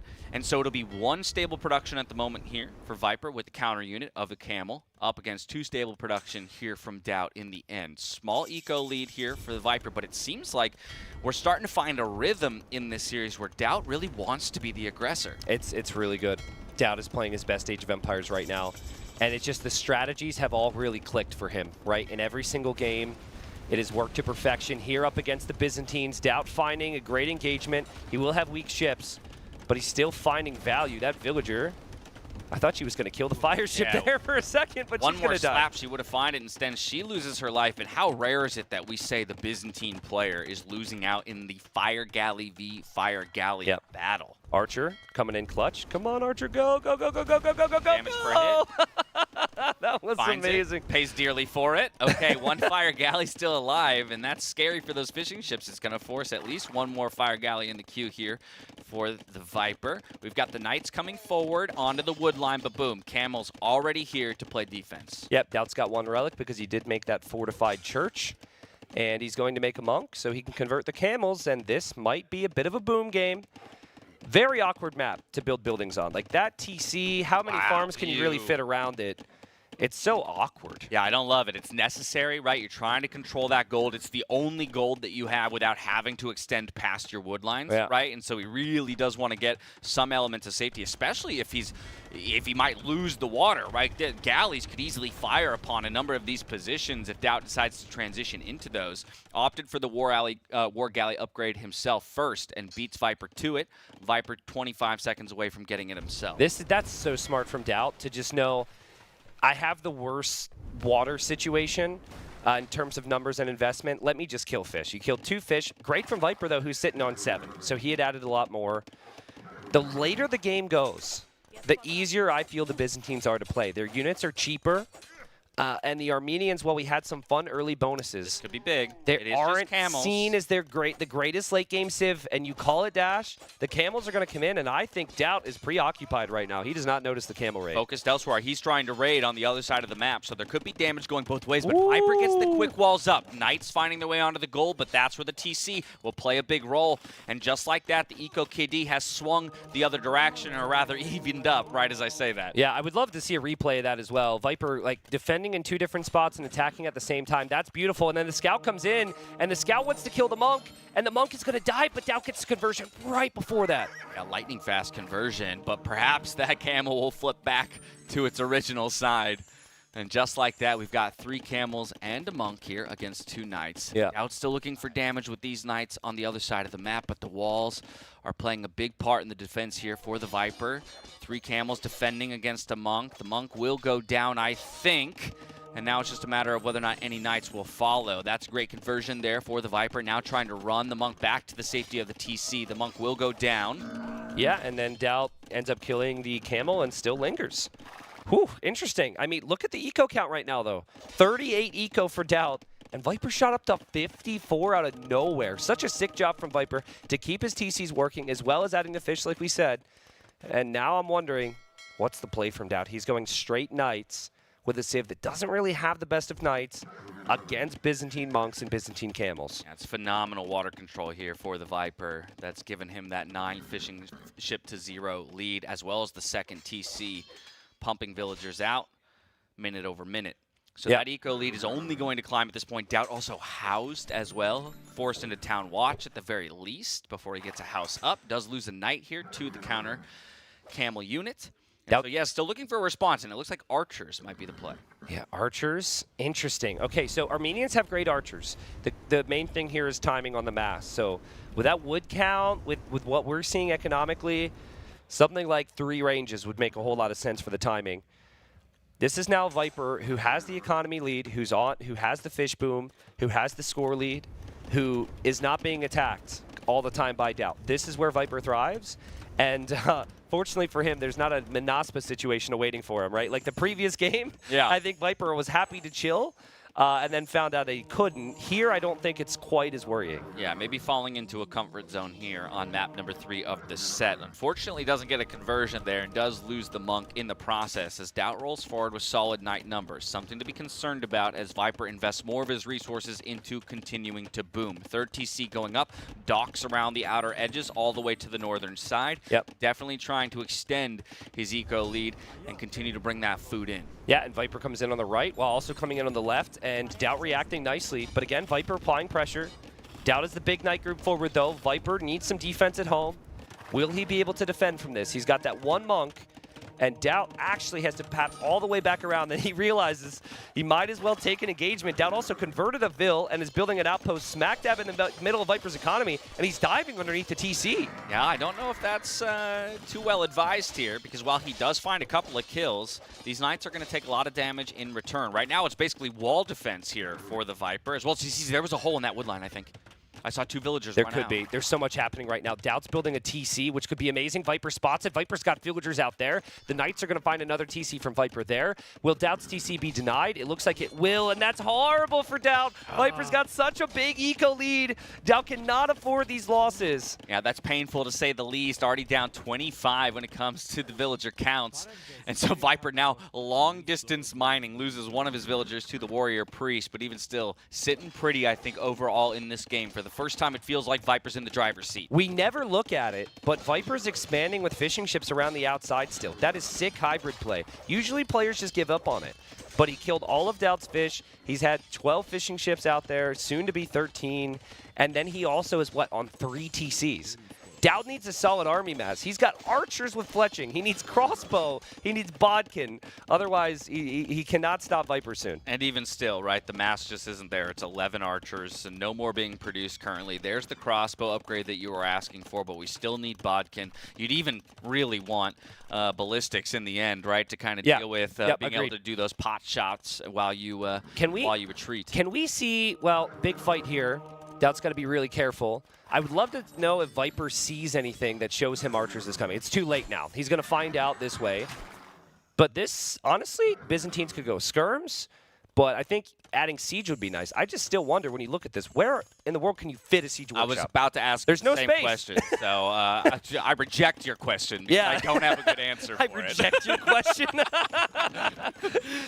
And so, hey, I mean, we see an archery range being dropped. Maybe thinking just investment into a few skirms again, cheap trash units here for the Byzantines might be the answer to the growing crossbow numbers. We finally have Bodkin on the way. And now all of a sudden, wall defense is not as potent when you bring the range units into the mix. Yeah, and camels, they're great against the knights, but they're horrible against the archers. So Viper needs more here. There's a lot of villagers exposed. Yep, looking to relocate, and DauT doesn't want to overcommit, right? End up getting surrounded. While, yes, the camels aren't amazing versus crossbows in big enough numbers, they can still do great work. He does lose one of them to a conversion. Okay, so you can't build here. Not easily, right? You can build on the right side, and it's unlike DauT to build a house on the right of the map here unless he's bringing a group of villagers. It is near Viper's TC area, to the right of the fight here. Is there Vils? Are there Vils coming? It's right to the north here, Vodka. Right to the north a little bit more from this, where he's moving his army now, actually. Here come the villagers. He's placed just a house foundation, so they're going to the same spot. DauT's going to drop a castle. If Viper sees that, Viper's going to try and drop a castle too, but where? Yeah, what a castle position if he manages to get it down. I don't yet see the response here from the Viper. He gets confirmation of that castle being dropped in just this moment. But, of course, attention is being paid to all corners of the map. The demo wanted to find purchase onto a good group, but doesn't. And this is enough villagers for DauT. He's committed the right number to make sure this castle goes up, and he'll need to put a lot of pressure on, though, as he's continuing to drop in the villager numbers overall. 30 now. DauT, the number ahead for Viper. This is a custom-made rip to that night. That is a custom-made map for DauT's castle there. DauT put in an order for that positioning 3 weeks ago, and it just now arrived. Like, that is perfect. I still don't know where in the world Viper's going to drop his. It looks like he's going to drop it in his base. But he's got problems, people. He's got problems because over here, he can't protect himself from the crossbows. And while he could still go to the Imperial Age faster and all that with the Byzantines. And cheaper. Yeah, and cheaper. DauT, still, he's coming. Yeah, this is not an easy position for Viper to navigate. While I would still say he's in the lead in this game, things are starting to get tricky. He's starting to get strangled a little bit in his positioning. We've got a good number of elite skirms, though, on the field to push those crossbows back. A lot of lumberjacks have had to relocate, though, just to be able to keep that income up. We do have Imperial Age on the way and ballistics as well here for the Viper. Yeah, and being up to the Imperial Age is such a big deal. We've got the skirms on the way right now. And Arnold Bennett, who with the dono, I think you spoke a little bit too soon here, my friend, because Viper's in a fine position. Despite the stress of the situation, the skirms could deal with those crossbows. And DauT can't get anywhere near the other areas of the eco because Viper always has just enough defense dash. Yeah, the skirms just in the right position at the right time to push the crossbows back. We don't have DauT anywhere near the Imperial Age. As I say that, actually climbing up in the food count as well, but I don't even know if at this point chasing Viper to Imp is the answer. When you're, yeah, it's like, you need Imp, but also one more big moment. And look, DauT is bringing not only the Vils in the army, but a mule cart so they can chop the trees. And he's going to try and fit a castle there? No way! I love it. I love it. I'm all for it. But the question is, will it go up? I mean, the Viper has watched these villagers rotate the entire way around. Oh, that house actually denies him the position that he thought he had. Hadn't scouted it just yet. Still does manage to squeeze it in, but the delay on the build here because the villagers, they need a foreman on this job site because they are not organized enough to get it down. Move off the foundation. What are you doing? There we go. But again, time is of the essence here, and Viper's almost in the Imperial Age, and I just don't know if this castle is really it, Dash. No. But again, to me, this speaks to DauT understanding his position in the game. Yep. He was in a losing position. Oh, baby! A demo from Viper. Didn't see that coming, and this castle might not even go up. No, not a chance. How does this always happen with DauT? How does it always happen? He sees Viper's in him, the headset goes off, the GG's called, and Viper's not going anywhere next. We have a 2-1. It always happens because DauT invites it in. I don't mean that in a negative sense. Yeah. I mean that DauT understands, like I said earlier, when he's in a losing position, and that's his only option, right? It's a low percentage play, but it is his only percentage play to come back in that game. So he goes for it. It doesn't work out in his favor. And now we see some smiles creeping across the face of both of our players, and I think we found ourselves a series. Yeah, absolutely. Now, Viper has used his top 2 picks. Only got 1 win from that, so that could be rough. But we talked about Cumans, Burgundians, Hindustanis, Bohemians, even Bengalis. All great civs for Viper to get wins with. For the first time this series, DauT will get to choose what we see next. And this is where I'm very curious, because he picked Arena and Fortified Clearing.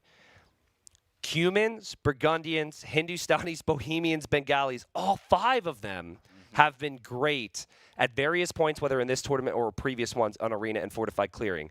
DauT's got Burmese, which can be good, and Malay. You have an inkling of where Burmese is being used, right? I do. Okay. I'm not asking you to reveal it. I'm just saying you already have that inkling. Yes, yes.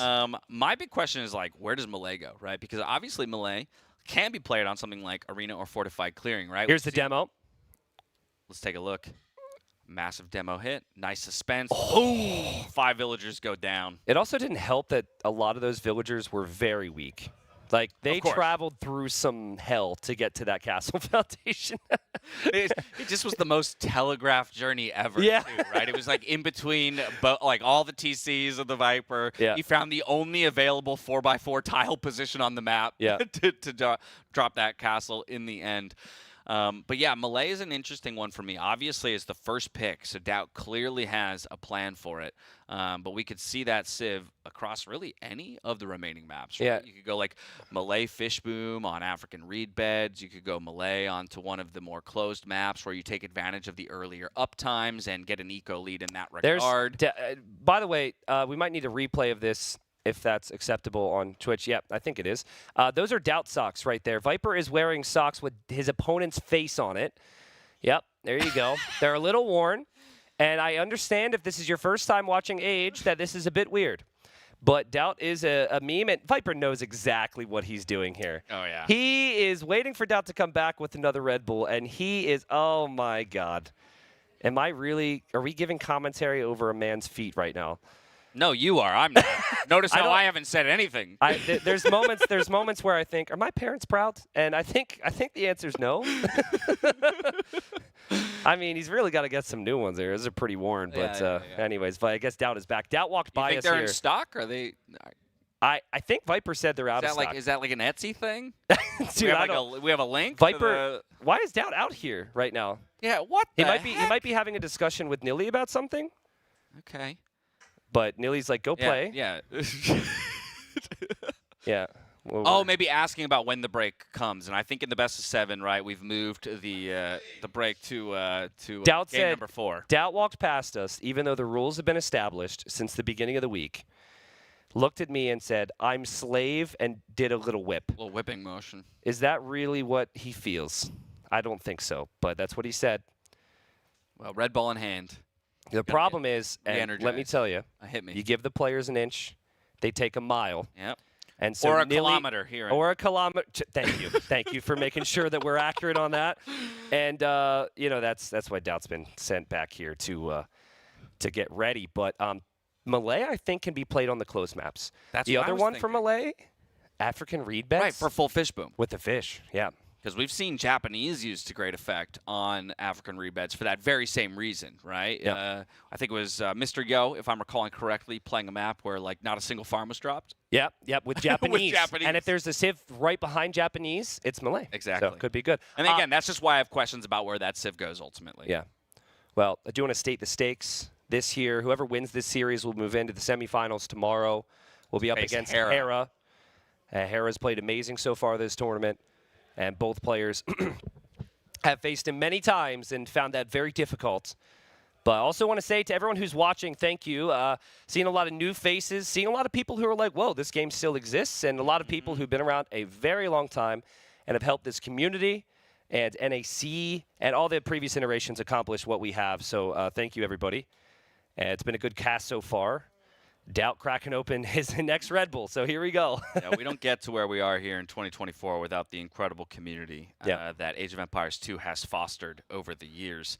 And it's always great to see more new faces joining us day over day, year over year in the end. And again, top 10 players in the world coming to Berlin from every continent. I mean, it's phenomenal. It is phenomenal, yeah. And to take it one step further, it's a little early. We're not at the finals yet where we really shower Nilly with appreciation. But NAC, one of the big reasons that I think people got eyes on the game in a way where Microsoft said, let's bring us the definitive edition, right? NAC 1 and 2 at a very different time. It was all community supported. It was just a man with an idea and passion for it. And had NAC not happened, who knows where the trajectory of Age of Empires 2 would have gone. So, and there are viewers out there as well who are obviously a part of those early iterations. Remember that. So thank you, everybody, as we are – I mean, we've had excellent sets so far. This one building up to potentially be 7-game banger. I could see it. And it is enclosed, and it is Bohemians for the Viper, and it is DauT playing as the Chinese. Yeah, so DauT will jump for the Chinese, which is the pick that Hera played in his set against the Viper to great effect against the Georgians. But, of course, this time around, the Viper is going to go for the Bohemians. Yeah, Viper's gold position is a little interesting. This is definitely not going to be fun for him. So the gold's always beyond the rocks. But the reason I say that's interesting is because that's very important for the Bohemians, and that is on the closer side. So it is more likely that DauT is going to go to the north, and that gold's going to be in harm's way there. Now, it's going to be similar for DauT, right? But it is the Chinese that have the eco advantage, starting with the extra vills and the cheaper techs. So you know, we'll see how things play out here. But I personally prefer the Chinese. I think the Chinese eco combined with just like knights and crossbow can be so difficult for the Bohemians. Yeah, of course, if we do make it all the way to the late game, you Then can never count out Hufnitsa and Bohemians on this map. Plenty of extra resources to take, right? And given that they bring in gold, stone that much quicker, getting those upgrades for free can be really, really nasty. Yeah, and Viper is known for his greedy booms, so if he feels like he needs to stall it out, he's really good at that. And DauT, I mean, he's done amazing with it this series, but sometimes he tries to force the issue a little too much, loses a couple knights to a conversion, takes a somewhat bad engagement, and if he were to do that, then maybe Viper can claw his way in. But here's just a look. Again, it's what Chinese have available. Yeah. It's really the extra 3 vills and the technologies being cheaper combined with a very good tech tree that makes them strong. And just the smoothness of that more recent change where the town center now supports 15 pop, right? Yeah. So again, that 3 vills is becoming even more effective, that you can immediately get them working on the food income since you do start with less food overall. Deer's being pushed in. Both players, of course, are very well protected here on Enclosed. Your food economy, your wood economy are the things that you generally don't have to worry about, at least early on in the game. It is about those extra resources, your berries, your stone, your gold, as you stretch out across the map. Yeah, now Viper, perhaps recognizing that he needs to do something against the Chinese sooner rather than later, he's going to go for a build order that a lot of players haven't gone for here. This, to me, feels like he's going to make Militia. It could just be an Archer build, so I could be wrong. Oh, there you go. But yeah, there's the Militia, so 2 villagers to gold. And I'd love to look at DauT's scouting right now. We're going to look at DauT's point of view. Now, he's blue on his screen, but he's going for a scout build, and he's just pushing in the food. You do start with less food as the Chinese, so there's a lot of reason to do this. But he's not expecting this, and I think a big reason you're not expecting it is because a lot of players aren't going for Militia right now in our meta.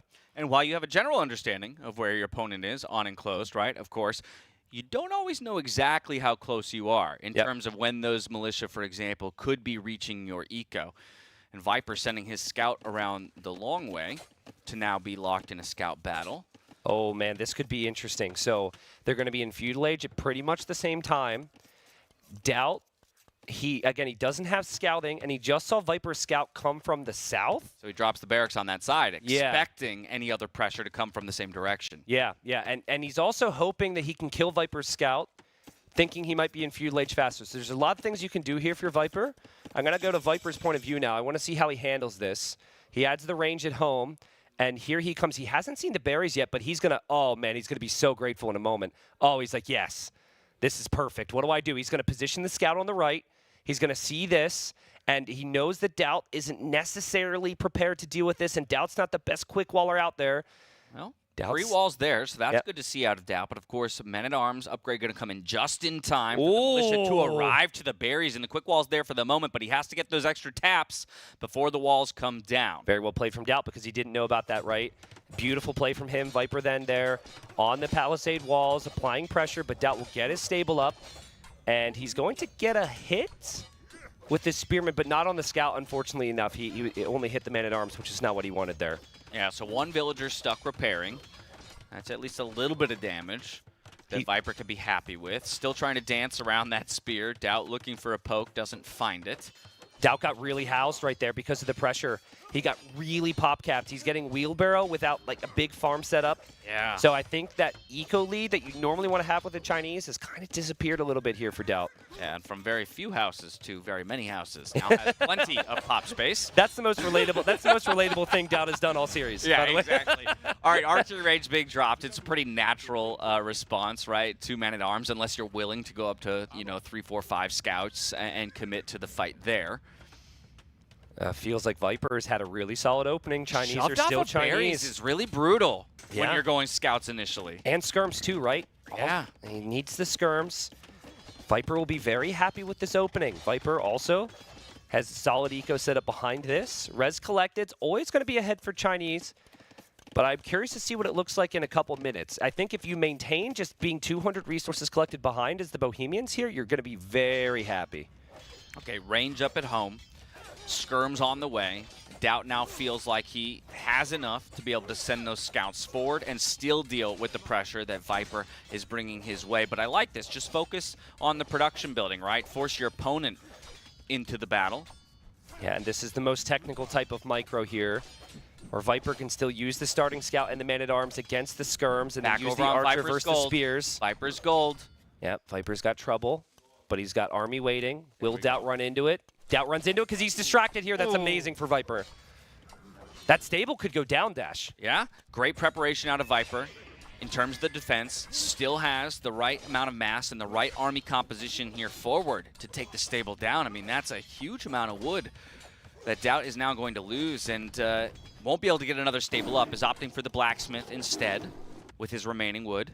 Yeah, that no berries, no stable now. You're stuck on just skirms. Might be one of the rare times where a player playing as the Bohemians may add a stable and go scouts.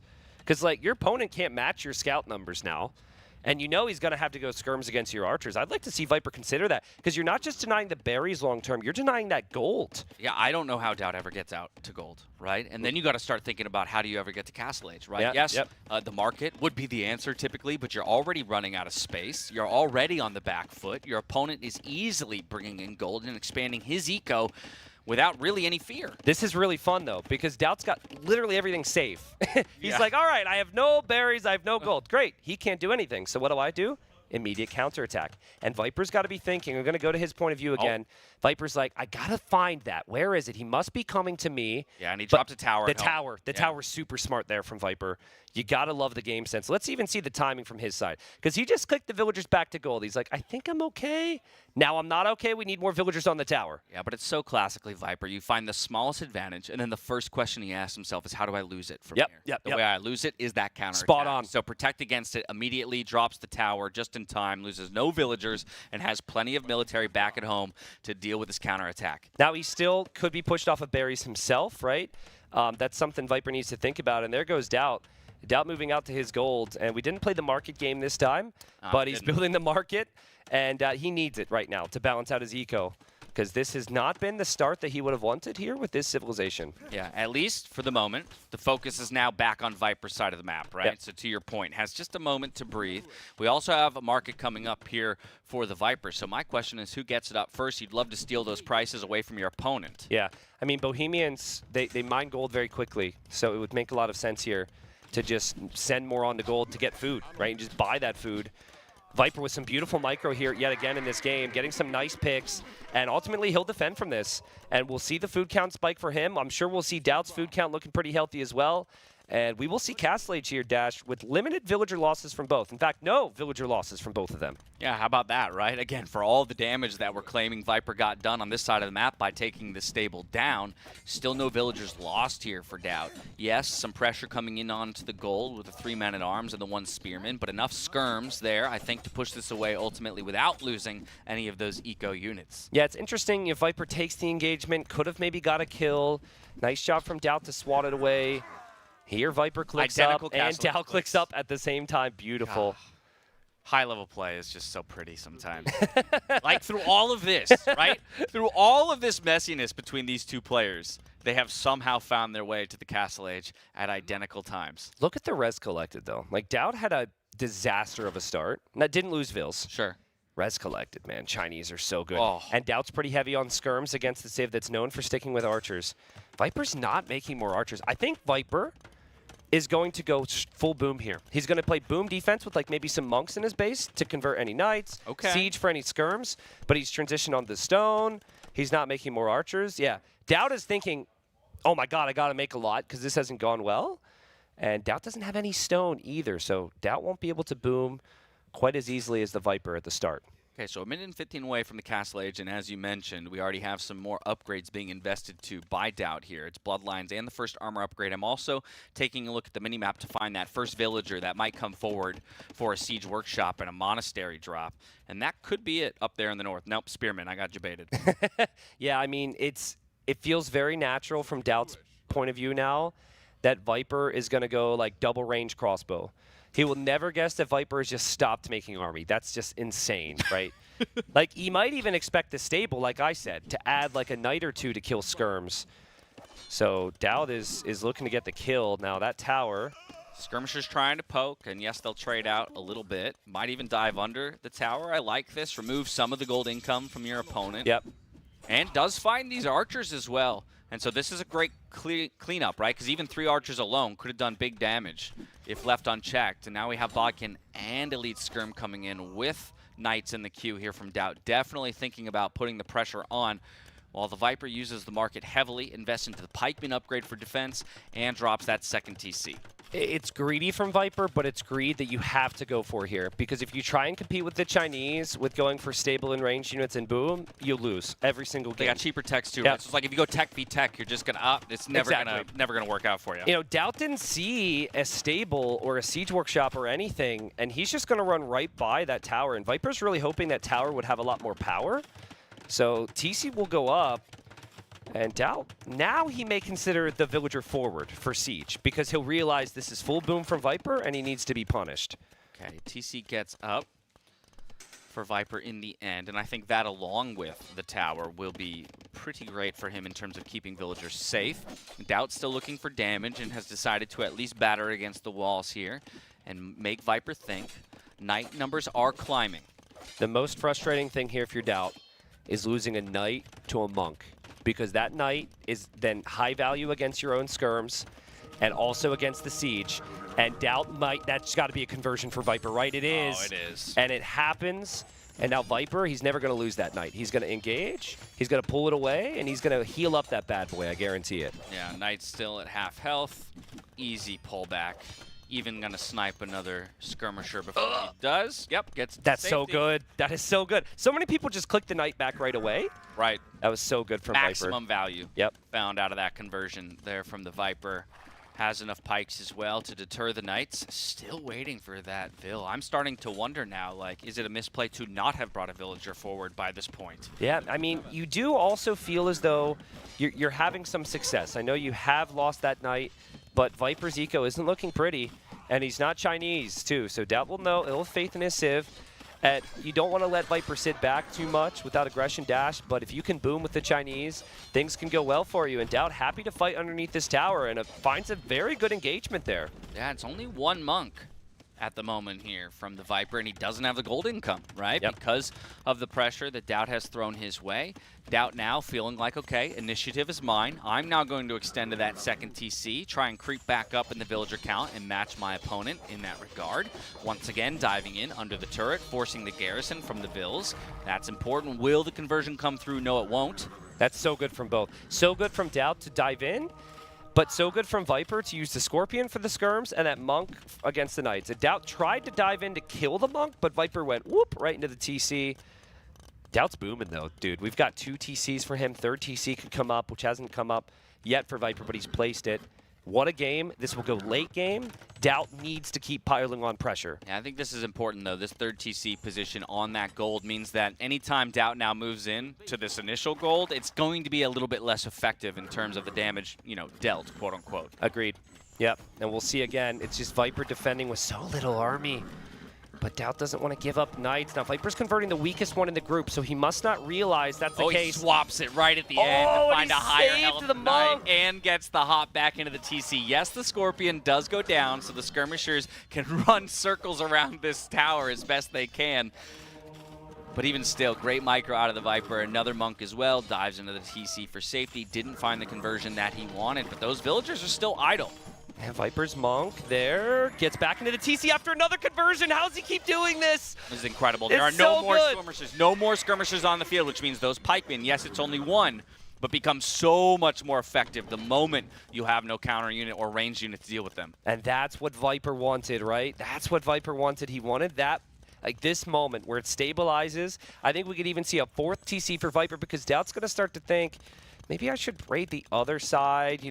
It's definitely going to be a 3, 4, 5 TC boom type game. I think for both of them, right? Because typical of DauT, sometimes if he does feel like he's on the back foot, it's drop 1, 2, 3 extra TCs just to boom his way back into it. Yeah, that's so good from Viper there. He made it look very easy, guys. It's so easy for that to go wrong, and then we sit here and say, he's being so greedy, That castle protects the other side, and I wonder if we'll see some wagons out of that castle. We very well might, but how about this? With 9 villagers, well, he's repositioning his villagers right now, DauT is, but he's still investing in getting more stone. 500 in the bank right now. That early commit to a castle on the southern side for Viper does open the opportunity for a castle placement by DauT, perhaps on this hill in front of the archery That's range. true. Yeah, and DauT's happy to hold this area right now, to your point. And he's going to mix in scouts because he knows Viper's kind of undermade army. The wagons. Viper's actually looping some things over to get relics, but look at that scout from DauT. That is a beautiful play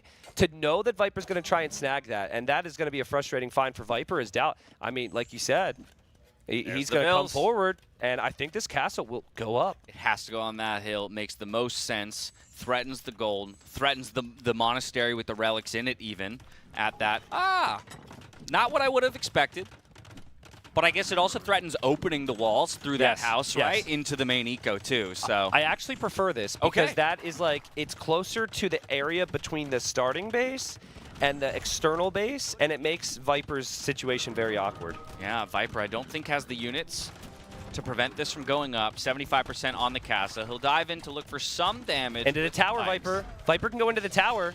He does with one monk. Well played. But castle goes up dash, and I prefer DauT's position, but Viper's on the way to Imp. Wow. Look at that. Whoa. Look at that. I mean, DauT is aware of the castle because of the presence of the Hussite wagons. I don't think he's actually scouted the castle. True, but true. showing that unit alone actually tells DauT that my opponent already has a castle. So he should be concerned with getting to the Imperial Age as well. And there we see the market use to get the gold count up and the eventual click. But the Viper is going to win that race and get the Trebs onto the field first. Viper's going to have... He's going to have 2 castles when he breaches the Imperial Age because he just needs to buy some stone to build the next one. Do you try and position yourself outside of your base and on the hill where we thought DauT was going to castle in the first place? Or do you just build it safe? Too risky. Viper's not going to play risky like that. Yeah, he takes the sure bet, right? But he hates placing a castle that's not on a hill. I agree with you there. I agree with you there. But yeah, I think when it comes to tournament play, he's always going to make the safe play. The safe play, right? Yeah. The sure play. And so I think he'll place that safely as best he can. As soon as he does get the stone, actually opting not to buy it, looks like, moves 4 villagers over, gets chemistry during the castle age. Another important aspect of the Bohemians is access to chemistry in the age before. So with the Siege Workshop he already has up and maybe another one to come, he'll be able to get bombard cannons out on top. And then I become very worried about this forward castle position here for DauT. Yeah, absolutely. I'm really curious to see how important this castle is to DauT. Does DauT commit to repairs there, or is he happy for it to buy him time and just give him map control? Because if we could see his Fog of War here, and then we'll look at Vipers, DauT is really setting himself up to have like 70% of the map. He could see that area. He's building outposts down there. I think for DauT, when you see Vipers and Imp, you don't repair that castle at all, Dash, and you're just happy that Viper hasn't been able to advance forward. I very much agree with you. And so let's see here. We've got Imperial Age in, still 15 seconds until chemistry completes here, but a Treb already on the way for the Viper. We don't see any military as well on that side near the castle, so that's another reason that I suspect DauT is willing to let that castle go. Castle conservatively placed off the hill here for Viper defensively. Knights looking for raids and do find the villagers on the stone, but no kills. Yeah, and Hussite Wagon's just patrolling. I mean, Viper's definitely in the dark. He doesn't have as many outposts around. DauT got 3 relics. Viper only ended up getting 2. But he kind of just lamed his own gold with that castle position, at least for the moment. Right? I mean, obviously the other castle would prevent him from taking it right now, but could be denied here. I mean, those knights ran right in. Viper has no army because he's on the other side, and it is DauT's turn to deny a castle, and DauT is going to double down on this position against a Civ that can make bombard cannons when Chinese cannot, and DauT already has his first Treb, but where is Viper's army here? This is such an important game for Viper to tie it up. He's been looking over here where he's lost some units. At DauT, if he could put his foot on the gas now with some Cavalier, go take those Trebs, he could win this game. This is a really tough position for the Viper to find himself in while he's Hussite Wagon raiding in DauT's economy. We check back in on the main battlefront here, and the castle will eventually go up here for the Viper. The Trebuchet safe enough to start working away on the castle, not on the hill position, but like you said, DauT clearly committing to this part of the map. And if you commit to it and you lose it, then the other player's going to have 2 castles and you're going to have 0. And they're very well defended from raids. I'm surprised that DauT has tried this, considering the early chemistry the Bohemians can go for. but he's trying to make sure he finishes Viper before Viper can expand, and Viper is going to have to buy some stone here, Dash, if he wants to keep his castle up. That's true. We see that bank just deplete. The villagers go idle underneath the base of the castle. There we have 300 stone bots, so he can repair for a while. Not enough villagers repairing on the side of DauT, and already one castle position goes down. Still has the one on the hill to work with. Oh man, but the Trebs. The Now Trebs they're have no exposed. defense. The Trebs have no defense. You can click the cannons with the Trebs and hope for the best. You'll sometimes get the connection you need. Viper micros them. There's pikes in front here. The one Treb goes down. It's been beautiful coverage and micro from Viper. And DauT is losing all his Cavalier now. Cavs want snipes, but will they find them? They do end up getting one, and then the Trebuchet comes up with a big Hail Mary shot to get the other. So that's a little bit of breathing room here from DauT. Still Trebuchet's exposed. Still more siege on the way for Viper. Needs to reposition that other Treb to start hitting the one on the hill. Remember, Viper's not taking stone. DauT has been denying that with some raids on the other side. DauT needs another moment here where he can take out the bomber cannons and save his Trebs. Otherwise, he could lose his castle, lose all of his Trebs, and Viper will take the position. Yeah, but does he have the Cav numbers here, right? The Pike numbers are growing just slightly. Viper's out of gold, too. Viper is out of gold, too. This could actually work for DauT. This is like that. The castle's denying the gold. Right? You can't buy if you're out of gold. He's committed so many villagers to repairing this castle. He has no more stone again. The Trebuchets end up going down to the Cavalier. Yes, the Bombard Cannon is doing work on the undefended Trebuchets of DauT, but we might end up back in a stalemate position, and then I favor the person who actually has gold income. Absolutely, in the cannon, I think it went down to a Treb. Both players are in a horrible position with their castles. This is hilarious. I think DauT still got the Treb, though, so Viper has no siege. Yeah. DauT is okay. The collective health of the two castles is very low, but only one of these players has siege to work with. That castle position now goes down here for the Viper, and DauT is hanging on by a thread. That was a sneeze away from going down, DauT's castle. That was a sneeze. That was a one Bombard Cannon difference between Viper keeping his castle up and getting gold, and DauT losing everything, or what we just saw here. Wow, DauT needs to take this position and run with it. The Dash, excuse me. He's got to keep pressuring the Viper here. We wondered if the commitment to that forward position was the right call, and I think DauT proves that it is, as he now has still one castle up. He's got Cavalier flooding in, still no gold income for the Viper. It's been near 5-10 minutes, it feels like, since he's had a villager on gold. And DauT knows this. He has the outpost there. He has the vision. So this is not news to him. The problem I see for DauT is he needs the answer to the pikeman. It's going to be Halb upgrade here for Viper, but he does have skirm tech. So he just needs to get the skirms in the proper position. I think unfortunately for DauT, Viper's just going to get this gold now. It's going to happen, but the great thing for DauT is he's still got like 70% of the map. So that castle can hold this position. He could take some risks with some raids perhaps, and eventually Viper could run out of gold again. TC goes down, crossbow coming in. So we asked for an answer to the Halberdier, and I love that. will deliver. I love that. Okay, Bombard Cannon on the field. He's got to micro this one because, again, still very low gold income, even though he has eventually gotten villagers back onto that important resource. Yeah, Viper doesn't have final armor yet. Like, Viper can't really tech switch. If there's ever a question of, like, what does Viper do differently? Also, his blacksmith went down. Yeah, true. Has he replaced his blacksmith? Because that will be important. There it is. He's going to rush it up. Yeah, no bomber cannons for Chinese, but DauT, I think, can just keep flooding forward with skirms and Cavalier. The Cavalier can split up to take any cannons. You don't want to dive fully into the Halbs, but that's what the range units are for. And DauT, again, as long as he has his castle, he's fine. Like, this is good for him. Yeah. It's not the best micro, but he's still taking favorable engagements as Viper has to gate trap in that bomber cannon. Exactly. It's skirmishers for now, but it'll soon be crossbows as well. Even the Cavalier numbers still great enough, it seems, to win out this battle against the counter unit. Yes, it's not efficient, but he's just trying to keep the pressure on his opponent. Cavalier looking to loop around to get the bombard cannon. Don't think they'll find the kill. So great job by Viper to keep those units alive, but he's exposed now at home as well. Look at this, some raids coming in to the wood. Oh, this wood line could be scary if he doesn't get the walls up. Yeah, DauT is forcing a TC from Viper solely because Viper knows I can't afford to defend that.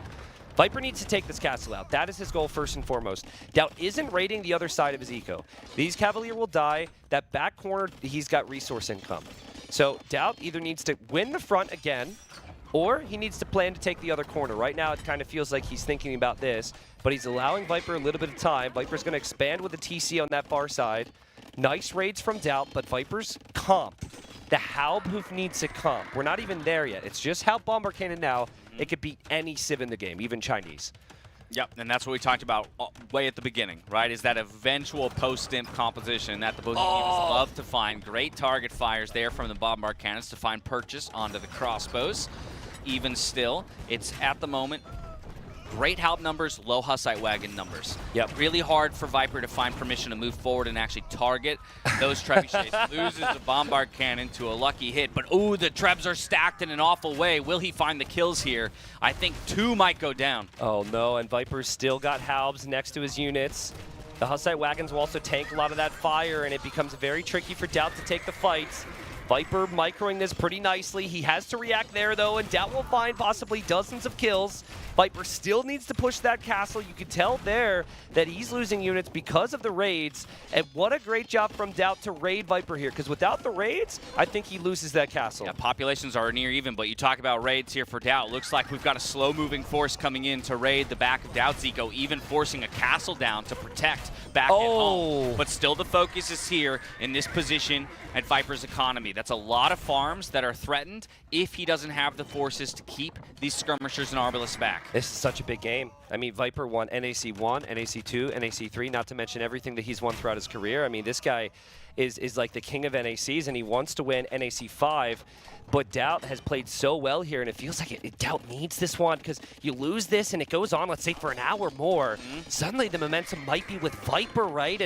And Viper's still got some great civilizations remaining. DauT has come so close. Can he find a way to push Viper off this area, though? Yeah, Cavaliers stream into the economy again, but find no damage. 1 trebuchet here for DauT. He's actually going to target the TCs, right? Remove the safety for the villagers. But look at this. The arbalists are taking huge shots from the bombard cannons and the Hussite wagons. Not a good trade, I think, in the end for DauT.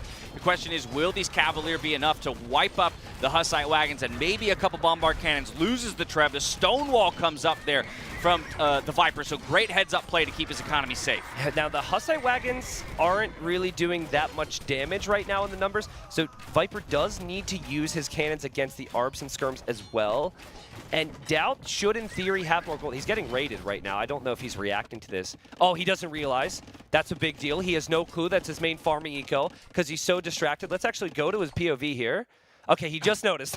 In that moment. He just noticed. So that's going to be a pain, but notice where he's not looking now, right? As he looks back, what just happened? He lost like 5 Arbalests or 10 Arbalests, and he's beginning to be very much aware that Viper has expanded more on the other areas with TCs. Yeah. This is a crazy game. Starting to feel like DauT's the one playing catch-up, even though we're spending most of the time looking at the Viper's base. These Hussite wagons They're so annoying. They're so annoying to deal with. They're because so annoying. TCs themselves can't really do it, right? It is food truck day in DauT's neighborhood.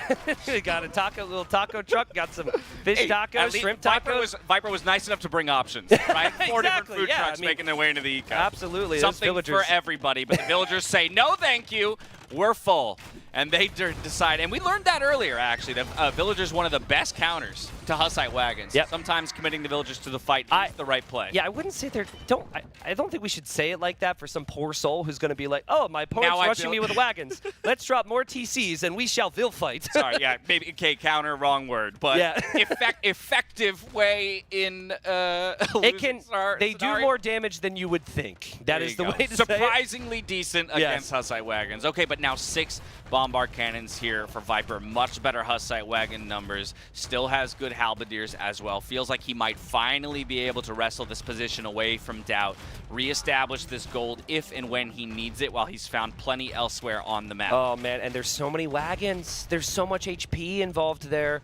The castle goes down. Viper is still not fully teched yet. We haven't seen Elite Hussite Wagon. We haven't seen Hoofnitze. I like this, though, because army composition for Viper is slow moving, right? And so DauT has decided, all right, I'm losing on the northern side of the map. I'm going to start trying to pressure on the southern side of the map, and Viper's going to become aware of it as he moves out for that TC. Yeah, and so now, you know, that castle from Viper is just excellent foresight in the south.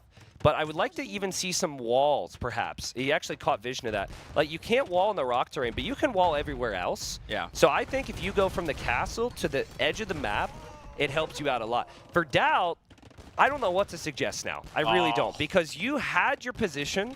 You're at your final comp pretty much. Maybe like trying Onager is something, but this looks like it's only going to get more difficult for you. Yeah, the late game comp is on the way. Hoofnitze, a minute and 50 seconds and counting here. We also have Blast Furnace coming in for those Halberdier.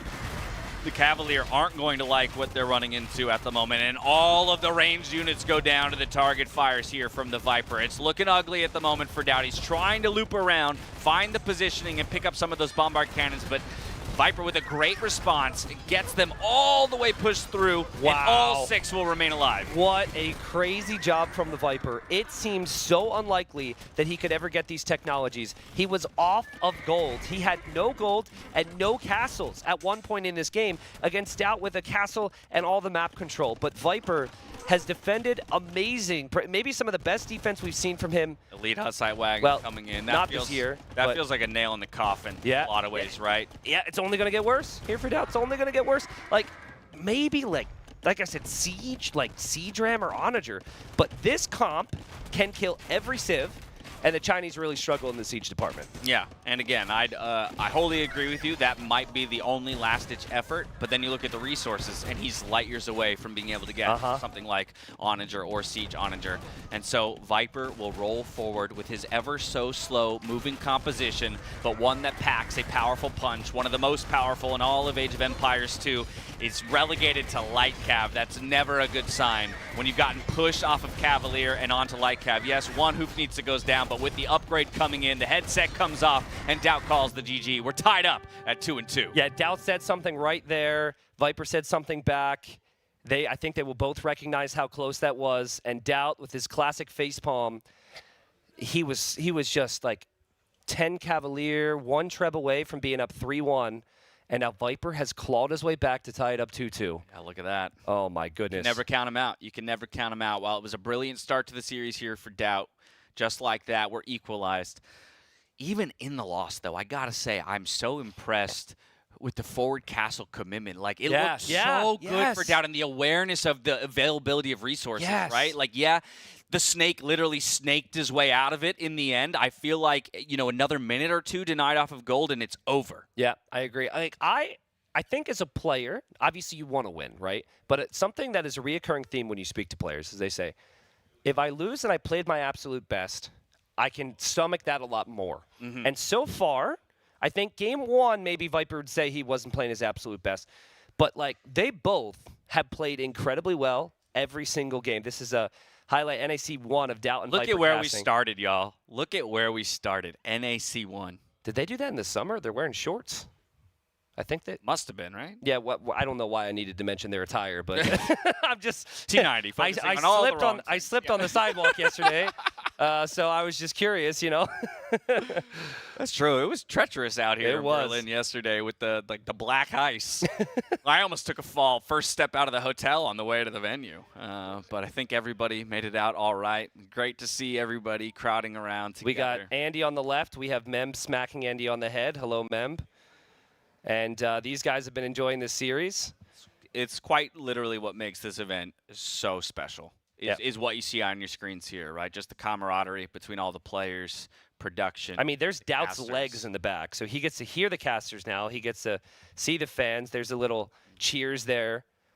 Tato and JorDan, I didn't hear you say, yo, with that. That's true. Yo! There we go. That's our thing. I still don't remember where that started. It's not about Mr. Yo. No. ACCM informed us that is what they say to cheers in Vietnam. And that was last year. And that was last year. We all got hooked on it, and it has now become the NAC trend. Yeah, JorDan talking to DauT. JorDan is not a small human, but next to DauT, everyone looks small. Yeah.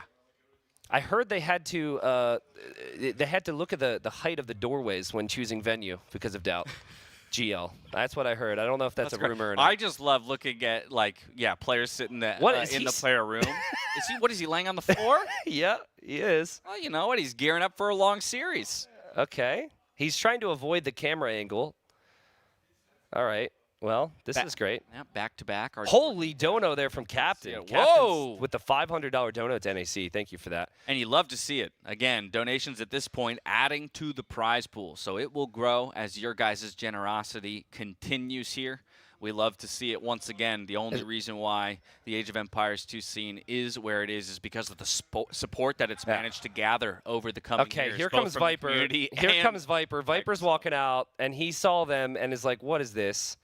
And he's going to let children be children, I think, and go get maybe a caffeinated beverage himself. Yeah, I don't know. exactly. Maybe another dose of caffeine, maybe some water, just stretching the legs at the very least. So JorDan lost a series earlier. It was an amazing series. Could so easily be bummed, go back to the hotel room, Look go at to that sleep. smile.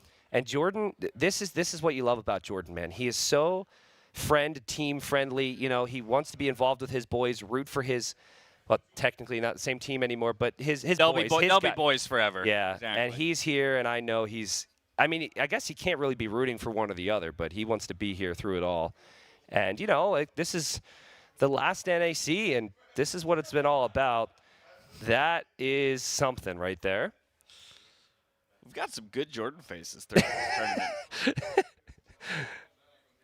tournament. Would love to hear what DauT is saying right now. Viper is to his right at the moment, and then of course you have. I was gonna say, what can you say? Your opponent's standing right next to you too. Well, it's just trolling. Like DauT's like I had devotion in the second game and blah blah blah. Viper backs at backpacks again, and yeah. But okay, this is something else. Is this how you would No. refresh yourself? Would this be your choice? Like, no way, dude. You get 5 minutes. This is what happens when you've been playing the same game for 20 years competitively. Past a certain point, you just have to find new ways to chill. So, I mean, I would wonder what would happen if there was no camera there. Rock-a-bye, baby, on the tree. That's what I'm feeling. No, right I now. get it. Isn't that gonna lull you to sleep? I feel like mean, you should be it doing is- push-ups right now. Get the energy. It is certainly something. But thank you, camera guy, for making sure we get this beautiful angle. Yo, it's like hypnotizing almost. That's not good for us. Yeah. Although we're up on our feet. We're feeling good. Blood is pumping. We got ourselves a series tied at 2-2. Admittedly, you know, just like that little seed in my brain watching game number 1. Again, it is game 1, but I was like, oh, man.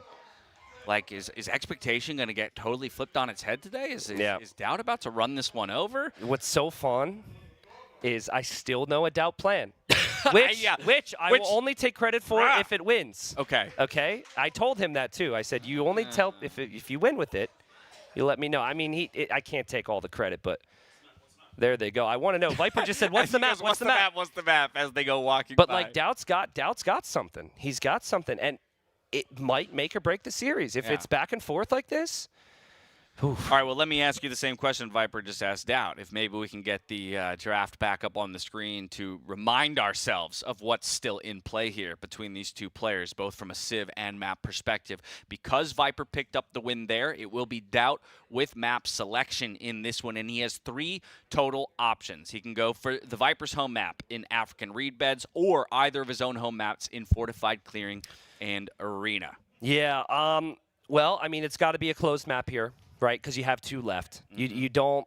I mean, maybe you could go next level and you could go African reed beds, and then if that doesn't go according to plan, or even if it does, you've got your 2 home maps. But the only other thing, and I know this is going way into the weeds, right? Is as you're looking at like map picks dwindling, like options dwindling, you also have to think about what information do I expose or give away to my opponent as those options get removed, right? Correct. So like if you show a pick that could potentially be played on 2 different maps, well, obviously, right, it starts to tell your opponent, ooh, I know where the rest of the civs are going. And we talked about, especially for the Viper, a number of these civs could go on any of the remaining maps, right? Yes. Like you could interchange Burgundians, Bengalis, even Cumans on Fortified Clearing Arena where you're happy to boom in any kind of way, and Relic Control is big. Obviously, Hindustanis, I just keep ignoring them while they're probably, should be in that conversation as well. Yep. Okay, so I really hope people, as they're recovering from watching that excellent little, break we had here, can get back into serious mode and really start to think right now, because I'm going to ask you this. You got so many closed map civs there for Viper.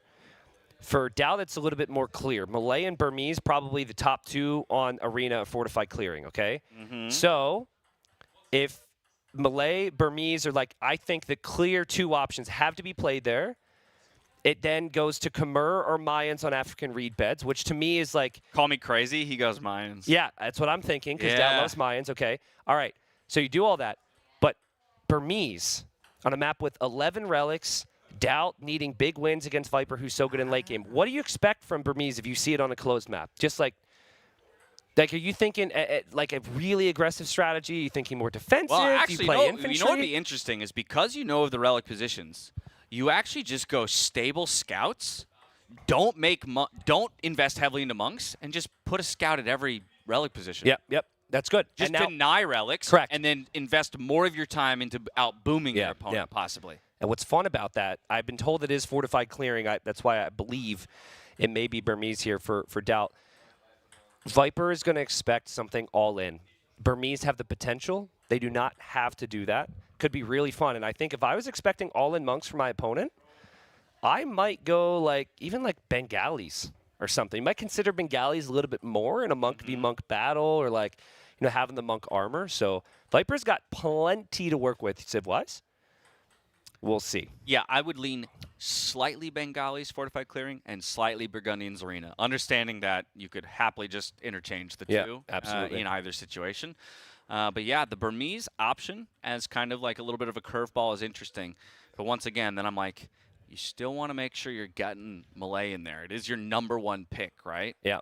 So if Burmese goes to fortified, I think we're guaranteed Malay at that point on arena, though I don't want to discount the fish boom on African rebeds either. And I mean, DauT has played Malay so many times on arena as well, right? But I think it's like Khmer and Mayans are just straight up no-goes on arena and fortified clearing. Yeah. DauT knows that. Viper knows that. Everyone, Twitch chat knew that, right? Twitch chat, smile at me if you knew that. Of course they did. It's just not going to happen. How dare you question Twitch chat. Now, Cumans, are we going to end up in a situation where Cumans just fall through the draft? I actually like them a little bit on fortified clearing. Yeah, I actually feel as though it's a little risky if you're worried DauT needs to be aggressive against you. It could be a little risky, but we see it here. It will be on fortified clearing. We see it here. Wow. Okay, so after a bit of a break, folks, we've got 2-2 scoreline. DauT won the first 2 games. Viper has returned the favor with 2. Best of 7 here to determine who goes to the semifinals, which obviously means a jump in prize pool, a chance to win the whole thing, and then a best of 9 series against Hera. Dash, Cumans, 2TC boom, it's got to be coming. I love it, though, when the series is all tied up and both players are looking for an advantage. We get a matchup on this map that we haven't seen yet in the main event. It will be Cumans here for the Viper in the blue up against that Burmese pick that you were salivating at for DauT in the red. I was salivating because the lovely thing about this is they have incredible all-in YOLO potential with the cheap monk upgrades, the good eco, but they also can go late game. And I'm thinking through late game right now. Obviously, you need eco, and there's a lot of things that need to play out. But Burmese on full Arambai and Haub, I think they destroy the Cumans. I think the Cumans really struggle. I think if the Cumans mix in Siege, the Burmese can even add in monks. This is without mentioning the rare but insane Burmese elephants, which have the Howda upgrade. Cool. I would pay a lot of money to see a game go all the way late enough that we actually get that tech coming in. Yeah, same, dude. Same, but Cumans are the best at killing you before the late game gets there, so DauT's not going to be thinking, because you always almost feel some pressure to castle drop your opponent or go heavy monk siege. I could see, because the spearmen are so good for Burmese, maybe a barracks. 2 to 3 spears, siege workshop in the middle here. There's so many things at play here as Feudal Age comes in early for the Cumans. No surprise there, though. But obviously, Cumans, right, going to be forced to sit in the Feudal Age for longer. Yeah. So DauT goes to castle, gets near full relic control. Like, that's conceding a lot of relics on a map with a lot of relics to the Burmese player. I agree. And he doesn't have to scout for them. He just knows where they are. Yeah, it's super tricky. Can we see DauT's Fog of War, please, just so people can realize what this means? Just to see, oh, look at that. It's pretty. He knows there's 2 on the top, 2 on the bottom. That's the outer ring, and then 5 in the middle. Yeah. In kind of that arena-like fashion. Yeah, and like very rarely on this map, sometimes there will be 3 on the outside on one side and 1 on the other, so that's kind of nice. Yeah, even generation there. Viper is going to come forward with his scout. Again, upon reaching the Feudal Age, has the potential for a Vil snipe if DauT's not paying attention, but we already see the walls coming up for DauT, just to be extra careful, as he's going to be attempting the fast castle. I say attempting. He'll be doing it. Yeah, so everything that we have said so eloquently here, at least you have, the players think about. And this is not the first time we've seen Viper in this tournament. On a map where your opponent can attack on the outside, just say, he's not attacking on the outside. Yeah, that would be foolish for X, Y, Z reason. So he doesn't wall at all. And he's going to place his TC now. And he should eventually gain a very big villager lead. And no way! DauT didn't have the walls! And DauT loses a villager to the scouts! Oh, unloomed villager. Yes, the TC does get a nice little hit. So the scout now is down to half HP, but what a find here for Viper early in the game. Yeah, that's rough. I mean, we do have to be a little critical of DauT here because the timing for Viper is expected. Now, with it being a 9-villager start, it's a different time than your average game, right? But DauT's played 1,000,001 games. He should know it's about like 620, I think 625, that Viper will be up. And like, what is Viper going to do with the scout at this point? But go over to the opponent's base. That was a free villager snipe from the Viper, who's already building that second TC. I also love this. Back at home for the Viper, look at his house positioning. He's basically setting up a secondary wall to protect against that all-in potential of Yeah, that's a great call. Right? That's a great call. Yeah, it's the beginnings of that secondary wall, but hey, you get through my stone walls, you run into house walls behind that. Yep. Now, of course, as we mentioned, still opportunities, if DauT so feels, to go around the outer rings and make that his point of attack, but he'll have to make that decision, and it's a tough one to make. Man, I don't like what I'm seeing with DauT here. Obviously lost the Vil, which doesn't help matters, but this is... There's YOLO, and there's this. This is selling all the stone. This is damage has to be consistent, has to be happening all the time behind this. Now, he could go for a stable. I think it's a... Ooh, okay. He does. But he would probably need a market to click up here. Like, this eco does not look good. 142 wood, waiting for the rest of it to be dropped off. There it is. Now needs to drop his secondary building. There's there the it market. goes. Okay, the market, as you said, probably necessary to get up to the castle edge, but already that early pressure in the Vil lost is making a bit of a mess of this fast castle. Yep, TC Garrison there from Viper. Viper is able to shoot DauT Scout a bit, which is always nice, but Viper Scout is still weaker. Cumin Scout faster, though. And DauT, it's important that he gets some information here, but if he goes in too close there, Viper might trap him. I just, you know, having Six Vils ahead already. Yeah, having talked to DauT about the Burmese and brainstorming a lot over it, you know, the last night. Here we live vicariously through the players' opportunities instead of our own. I think the Burmese did not want this type of game. They wanted the get the relics, use the good eco, and boom game. And the humans that just force you to play an all-in style. Yeah, and so DauT is going to do what we asked. He's putting a ton of villagers on stone.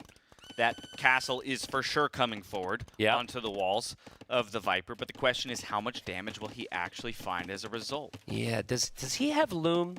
It's probably a non-factor because Viper Scout is weak, but it is DauT. I have quite a few memories from this week of DauT placing some ill-advised castles, but as DauT says, he places castles to end the game, not win the game. He says, I place castles to end the game. One way or the other. One way or the other. Exactly right. Exactly right. Okay, we got a minute. Oh, I love it. I love it. Oh, baby. Oh, my goodness. Now, look at Viper Scout. Now, this is so fun. This is so fun. Viper's looking. Okay, so Viper... Here we go. Such high-level play from both players. Yeah. Such high-level play for both players. And now the house walls start to come down here for the Viper. I think he realizes. This. Look at him spreading those houses to get vision on the other side, too. Now, there's bears on the outside. There's not in the middle, so the no loom thing is a factor. Viper doesn't see anything. Yeah. He seems paranoid. The way DauT's moving that scout is definitely telling Viper something. Kind of gives it away, I think. Viper is smart enough. He's smart enough to know that if the scout is here, he's looking for a position, and he's still searching for these villagers. Where are they coming from? He thinks there's a sneak, maybe, because of DauT's scout movement. Yeah. Now, here's DauT's point of view. He's going to drop off the stone. He has to walk so far. He's still 10 stone away. Obviously, the villagers have a ways to go. What's the castle positioning, though? It's got to be on the gold. Well, okay, I was going to say, because on that hill doesn't threaten enough. Yeah. Right? Yeah. And so it has to go a little bit deeper, maybe threaten the gold in the end.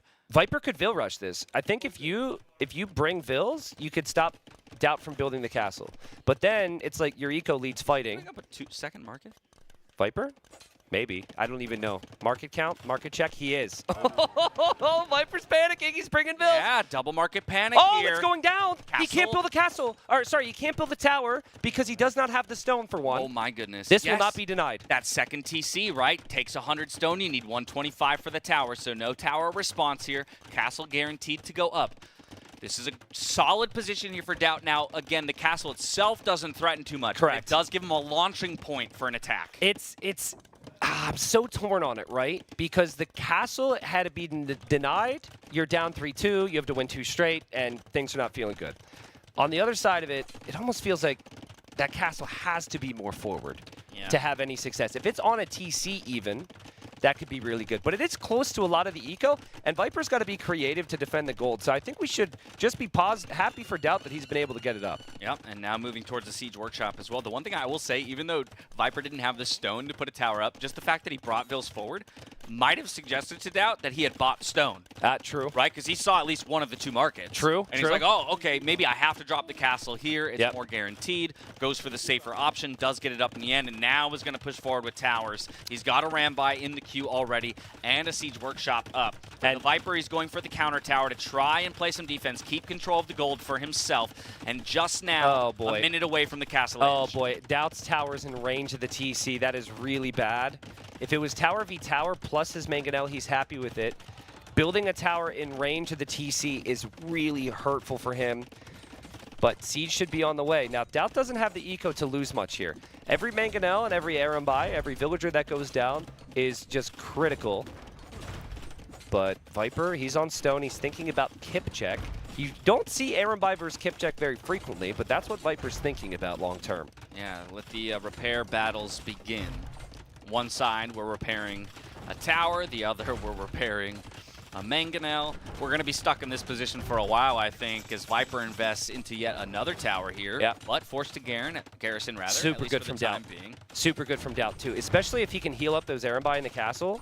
This is really good. Now, Viper's got some action happening on the other side, and he is going to try and get a unit into DauT's walls. DauT might never even notice that the walls are being attacked by whatever comes from that. Yeah. What a strategy from DauT. A castle in the middle would not have worked. This actually gives DauT a chance. Exactly. I think it's so smart to give himself a fighting chance in this game and look for a 3rd win in the set. Either way, the villager numbers continue to climb here for the Viper. Now a 20 vill advantage overall. Ooh, what's happening on the right there? Did DauT see that? The Vill. Yeah, I think he wants to know where where Viper's going to get gold. Oh, that was a spear. My bad. Yeah, it was a spear. He wants to know where Viper will go for gold. I think Viper needs to go to the middle for gold because the middle is stonewalled. That can still be accessible, but the middle area is just easy. Yeah, like right there is great. And I think this speaks to the difficulty of DauT's position, right? While you might make progress here, and you are making it a mess on the side of Viper, Viper can always just retreat through those same stone walls and start building up an eco in the middle of the map. That's bad. Step Lancers now knocking at the door of DauT's base. Does he realize? DauT's point of view, look at where his focus is. Oh no. Oh no, I think the Lancers are going to get in. They are in. He sees it now. He's not happy. And he's like, what do I do? It's hard to wall against the Lancers. And he types the GG. Honestly, can't blame him.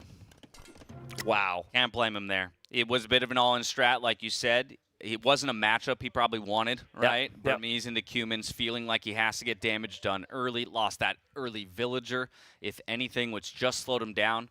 I love the heads-up play to go to the outside. Castle position, maybe not aggressive enough in the end. Maybe.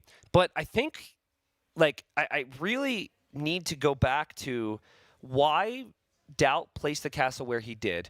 It was because Viper had the slightly stronger scout. Viper had an idea that something was going on because of the way DauT was moving. And Viper maybe even felt like DauT would know a castle in the middle isn't enough. Right. I need to ensure this doesn't go up. And, like, we knew Viper didn't have the stone, but DauT didn't know that for that tower. And, like, DauT has had many castles denied throughout his career. Man. Yeah. So I think, like, DauT, he knew that Viper knew because some villagers came out, and he felt like, I have to just castle here. And it just wasn't the castle to do the job. It's a classic you know that I know that you know that I know. Yep. Kind of situation. It was so cool, too, because I think going to Viper's point of view made it extremely obvious about what he was sensing there. Right. And that is just GOAT game sense in a rare situation, because that probably doesn't happen that frequently. Actually disgusting. Yeah. Beautiful. And now the Burmese trick, quote-unquote, doesn't necessarily do the job, but we've got, for DauT, Arena remaining, where he has Melee, a top Arena Civ. Viper has top Arena Civs on his side. Could also maybe go for African reed beds. If you're DauT, we saw an excellent game from Yo at one point this week with the Mayans there. Here's my argument for going African rebeds. Because like I said earlier, it reduces the number of choices towards arena. Did you say an argument for or against? This is why I think you go for African rebeds. Because all 3 of these civs could somewhat reasonably be played on arena for the Viper. Correct. I think you're leaning more towards Burgundians than any of them, but still, all 3 could reasonably be played. So I'd rather, knowing that I have to win 2 maps in a row, I'd rather eliminate one of those on African rebeds where it is, I think, more unknown, and then have more of a certainty of what I'm playing into on arena, so I might be able to counter it. Here's the thing. One of the best units, if not the best unit, to counter the Mayans is the Hindustani Golem. Viper has Hindustani. I do not think Mayans will get played after thinking about it. I think it is too risky. So you go Khmer on African rebeds and you go Malay on arena? I think so. I think Malay might actually still be better on African rebeds than Khmer, but Khmer are most definitely worse on arena than Malay are. Yeah. But I think if you go Mayans, Viper is always going to have Hindustanis on African rebeds now. And so Viper has he's got it set, I think. It's Burgundians arena, it's Hindustanis, African rebeds. But this is also the value of Viper's draft. I think we've ended up in a situation where he's pretty happy to play any of these. On any of these maps. And I think that's going to be his comfort zone. And where we see Viper typically excel is in late series, right? Yeah, this is so cool, man. Viper has won 3 straight, people. 3 straight. And game 3 was incredibly close. It's crazy how, remember Viper's kind of slouching in his chair. It's easy to say in Twitch chat, Viper tired. Also, when you're there's sitting across from reactions. DauT, everyone looks like they're slouching. That's true. DauT's staring down at his PC. That's Everyone true. else is looking up. Yeah, that's true.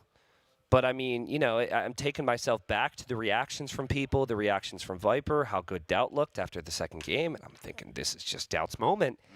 And Viper doing Viper things is up 3-2 now. This is incredible. Yeah, I'm sure to a degree, DauT was thinking the same thing, right? Yeah. The first 2 games, this is my moment. And considering the way he was talking about, look at me, 2023, I have a good matchup against the Viper. Still not out of it yet, but it's do or die time here for DauT. He's got to win 2 straight. For Viper, he's got 2 opportunities to close the series out. We'll go to arena for our 6th game of the set. DauT as the Malay in the red. Viper as the Burgundians in the blue. All right, so before the Burgundians were introduced, the Malay were top 3 on arena. I think now maybe they're top 5, top 6. They're close. But my point is the Malay kind of they kind of put a build in people's minds, which is now used with other civilizations at times. And it's the fast feudal into eco upgrades. So the idea is 20 pop, usually, might be 19 or so. You go feudal age very quickly. You're there so fast with the Malay, you quickly get your feudal age eco upgrades, you farm, you add eco, you then are in castle age at a reasonable time as well. The Burgundians... They're like the antithesis of each other. Yeah, okay, go ahead. Right? Because Burgundians eco upgrades first into a much more delayed uptime. Exactly. Yeah, yeah, exactly. It's kind of cool though, right? It's like they both have the same possibilities. It's kind of the same idea, but you go about it very differently. I think where the civs are separated is that the Malay can still use the faster advancement to get an edge in castle and get an edge in imp. That's the key for the Malay. Whereas the Burgundian units, the cheap stable units, the amazing hand cannons, that's really what wins them games in the end. Exactly. And while, Malay can beat you to the next age, Burgundians can find techs from the next age before you can. Correct. Right? And so once again, these maybe are they just like opposite civs? I don't know about opposite per se, but I'm not even thinking about the tech tree. It's like one gets elephants, the other one does not. One gets paladin, the other one does not. One gets arbalest, the other one does not. Right? I think the designers were like, the Malay. What can we do that's just the exact opposite of that? Yeah. And now we have the Burgundians. Yeah. Now, I don't actually know. It's possible DauT will actually just go fast castle, but because a lot of arena players right now think that that's a bit better than a feudal build, but I don't think you go wrong with the feudal build, and I think it really helps with a fast imp push later on. So, yeah, there he goes. 20 pop. Okay, and while he goes up, we start to see the eco upgrades coming in for the Viper, obviously prioritizing double bit axe first, horse collar second. but that's going to make it so easy to be dropping those farms confidently, knowing that they've got the extra food attached to them, even waiting to kill this deer to maximize food income, right? Yeah, I'm going to finish the boar before I go for this deer. You love to see it. Yep. I mean, it's so easy to just kill that bad boy, but this is actually the way to do it. There's probably not a lot of food wasted if you kill it right away, but Viper's but look, taking... he's still doing it. He's just chasing the deer around, corralling him in, making sure it's actually under the TC as well. Yep. I mean, the thing is, there's nothing else to do. Viper would be extremely foolish to ever leave his base. DauT's going to leave his base here, and he's going to hope that Viper is being foolish because the Feudal Age Scout will be able to kill the Dark Age Scout with the extra speed. But Viper's never going to leave his base, so expect DauT's score to get very high here. Expect Viper to just chill, and Dash, we've got some time. We do have some time. Now, DauT with the Feudal Age coming in and the Scout being able to get out onto the map early does mean he should be able to find all 5 relic positions. And once again, Burgundians, they love to get all 5 of those relics in, but if Malay beats them to the Castle Age, we might actually see an opportunity for DauT to deny those. Okay, so the next thing, I'm trying to think about the next step because we've broken down so much here. I'll put up what the civilizations are good at here in a moment. POV. Oh, whoops, wrong one. Well, it's all right. We can appreciate DauT. Look at him click that sheep. Oh, my God. Look at it. Wait for it. Oh, my God. You ever click He the sheep? moved the sheep. Ooh, that's a T90 farm if I've ever seen one. That's fine. One tile. That's 1 tile away, sir. But you could fit the perfect farm right on the other side of it. That's a tile away from the TC. It's just objectively less efficient. No, it's objectively fine. Every other person in this entire apartment right now would agree with me. It's fine. It's like one of the few times I'm confident in like standing up against you in Age of Empires knowledge. All right. Hey. We went to the wrong point of view. Let's look to Viper's side. There we go. Yeah. All right, those Look farms at those are good. farms. Now, objectively speaking, the farms on the right side of the TC are slightly more efficient, so I think Viper's farms are incorrect here. Okay, fair point. Yeah, fair point. they both suck. Too good. What were we saying? We were going to the civs is what we're going to try to do. Let's get back to the observer and let's talk about the civs. All right, so we'll just, I mean, the key I actually want to talk about because, viewers can read, right? The key I want to talk about is what you're doing with DauT right now. I actually love to see his eco setup because Viper's is a little bit more, Okay, so you want wood for farms. And with the way it works, and it's really hard to explain if you haven't necessarily felt it, it is really hard to justify a barracks, a stable, and then a blacksmith or a market because that is wood investment into buildings instead of farms. So it's actually very rare for players to do what DauT is doing here. They oftentimes just go blacksmith market because they can use more of that wood for farms. But what they sacrifice then is map control in the middle. So DauT is going really early for these buildings. And I actually really like that because you don't want to give the Burgundians all 5 relics. Yeah, and with Feudal Age finally here for the Viper, we see him reach outside his walls for the very first time with his Scout. Now looking for those all-important relic positions. As he makes it to the Feudal Age, we'll also see those extra eco upgrades come in. Very healthy resources to click to castle as soon as the building's complete. I actually agree, by the way. DauT's, I mean, I'm not one to talk. We've established that. But DauT's farms are kind of rough. Because, there is going to be a gap between the farms when you farm over that straggler tree. You have to delete a house for the other farm on the right there. Again, I'm not one to make the joke, her, T90 farm suck, blah, blah, from viewers, but that is a little awkward. We're nitpicking. It's Arena. Yeah, right? there's nothing else to talk about. We're nitpicking. It's Arena. That's just how it works. But Castle Age's already on the way here for the Viper. So while Malay have the opportunity to catch up again, we'll look for that click any moment now. Still 150 food needed for him to drop off before he can get that click up. But I think it takes roughly 115, 130 for the advancement of the Malay. Yeah, I don't know the exact time. I just know the word fast is associated with it. So gotcha. It'll be pretty speedy, and like you said, it might be close. What you don't have, though, is you don't have the cheaper light cab upgrade. So that can be a problem here for the Malay. You have to pay full price for that. Cheaper husbandry also applies. So Viper definitely with the advantage when it comes to the competing for the middle. I think the boom and the res collected should be similar. If you're wondering, why does DauT have more vills? That's because he's spending way less time researching the next stage so he can get back to producing vills, and that's the power of the Malay. So for the record, it's 135. Okay, good to know. For the Castle Age timing there for the Malay, but we're in an interesting position where the Burgundians are actually going to beat them there in the end. Just 30 seconds to go here for the Viper, and at that point, with 3 scouts on the field, and then I imagine a quick monastery behind it. Yeah. We could end up in a situation where the Burgundians have the relic advantage. DauT needs to be careful here. He needs to be very careful. Spear. He's brought a spear. Does Viper see it? Yes, he does. Tries to lure it away. No pokes. We found, you saw the animation start, but not complete there. Viper has clicked coinage, which had to be a misclick, but we should definitely make a meme about that, people, because coinage is a low elo legend technology because people think if I click that coin, I get gold, but that only helps you in team games. Should be that way. Yeah. In all honesty, bet. You're advocating for a coinage change. Wait. Did you just find out?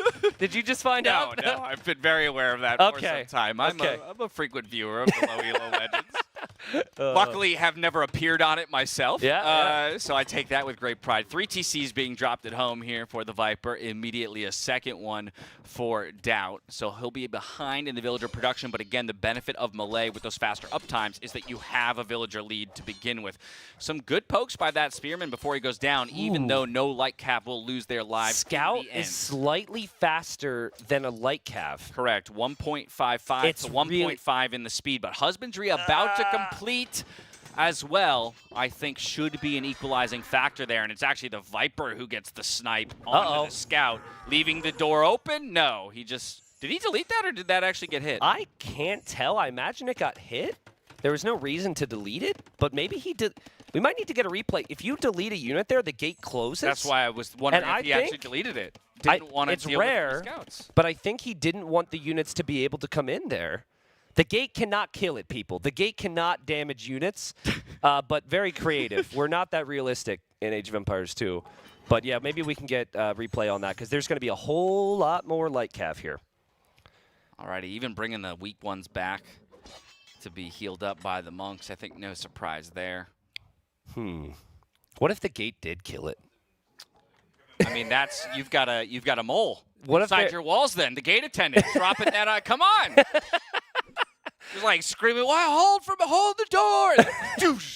Decapitated at the last moment. But here we go, looking for the first monk snipe on the field. An easy pickup for the light cav. A little 2-shot on the Malay monk. That was very well played there from Viper. He's done a great job peeling away the weak light cavs. But again, it should be a little easier for him.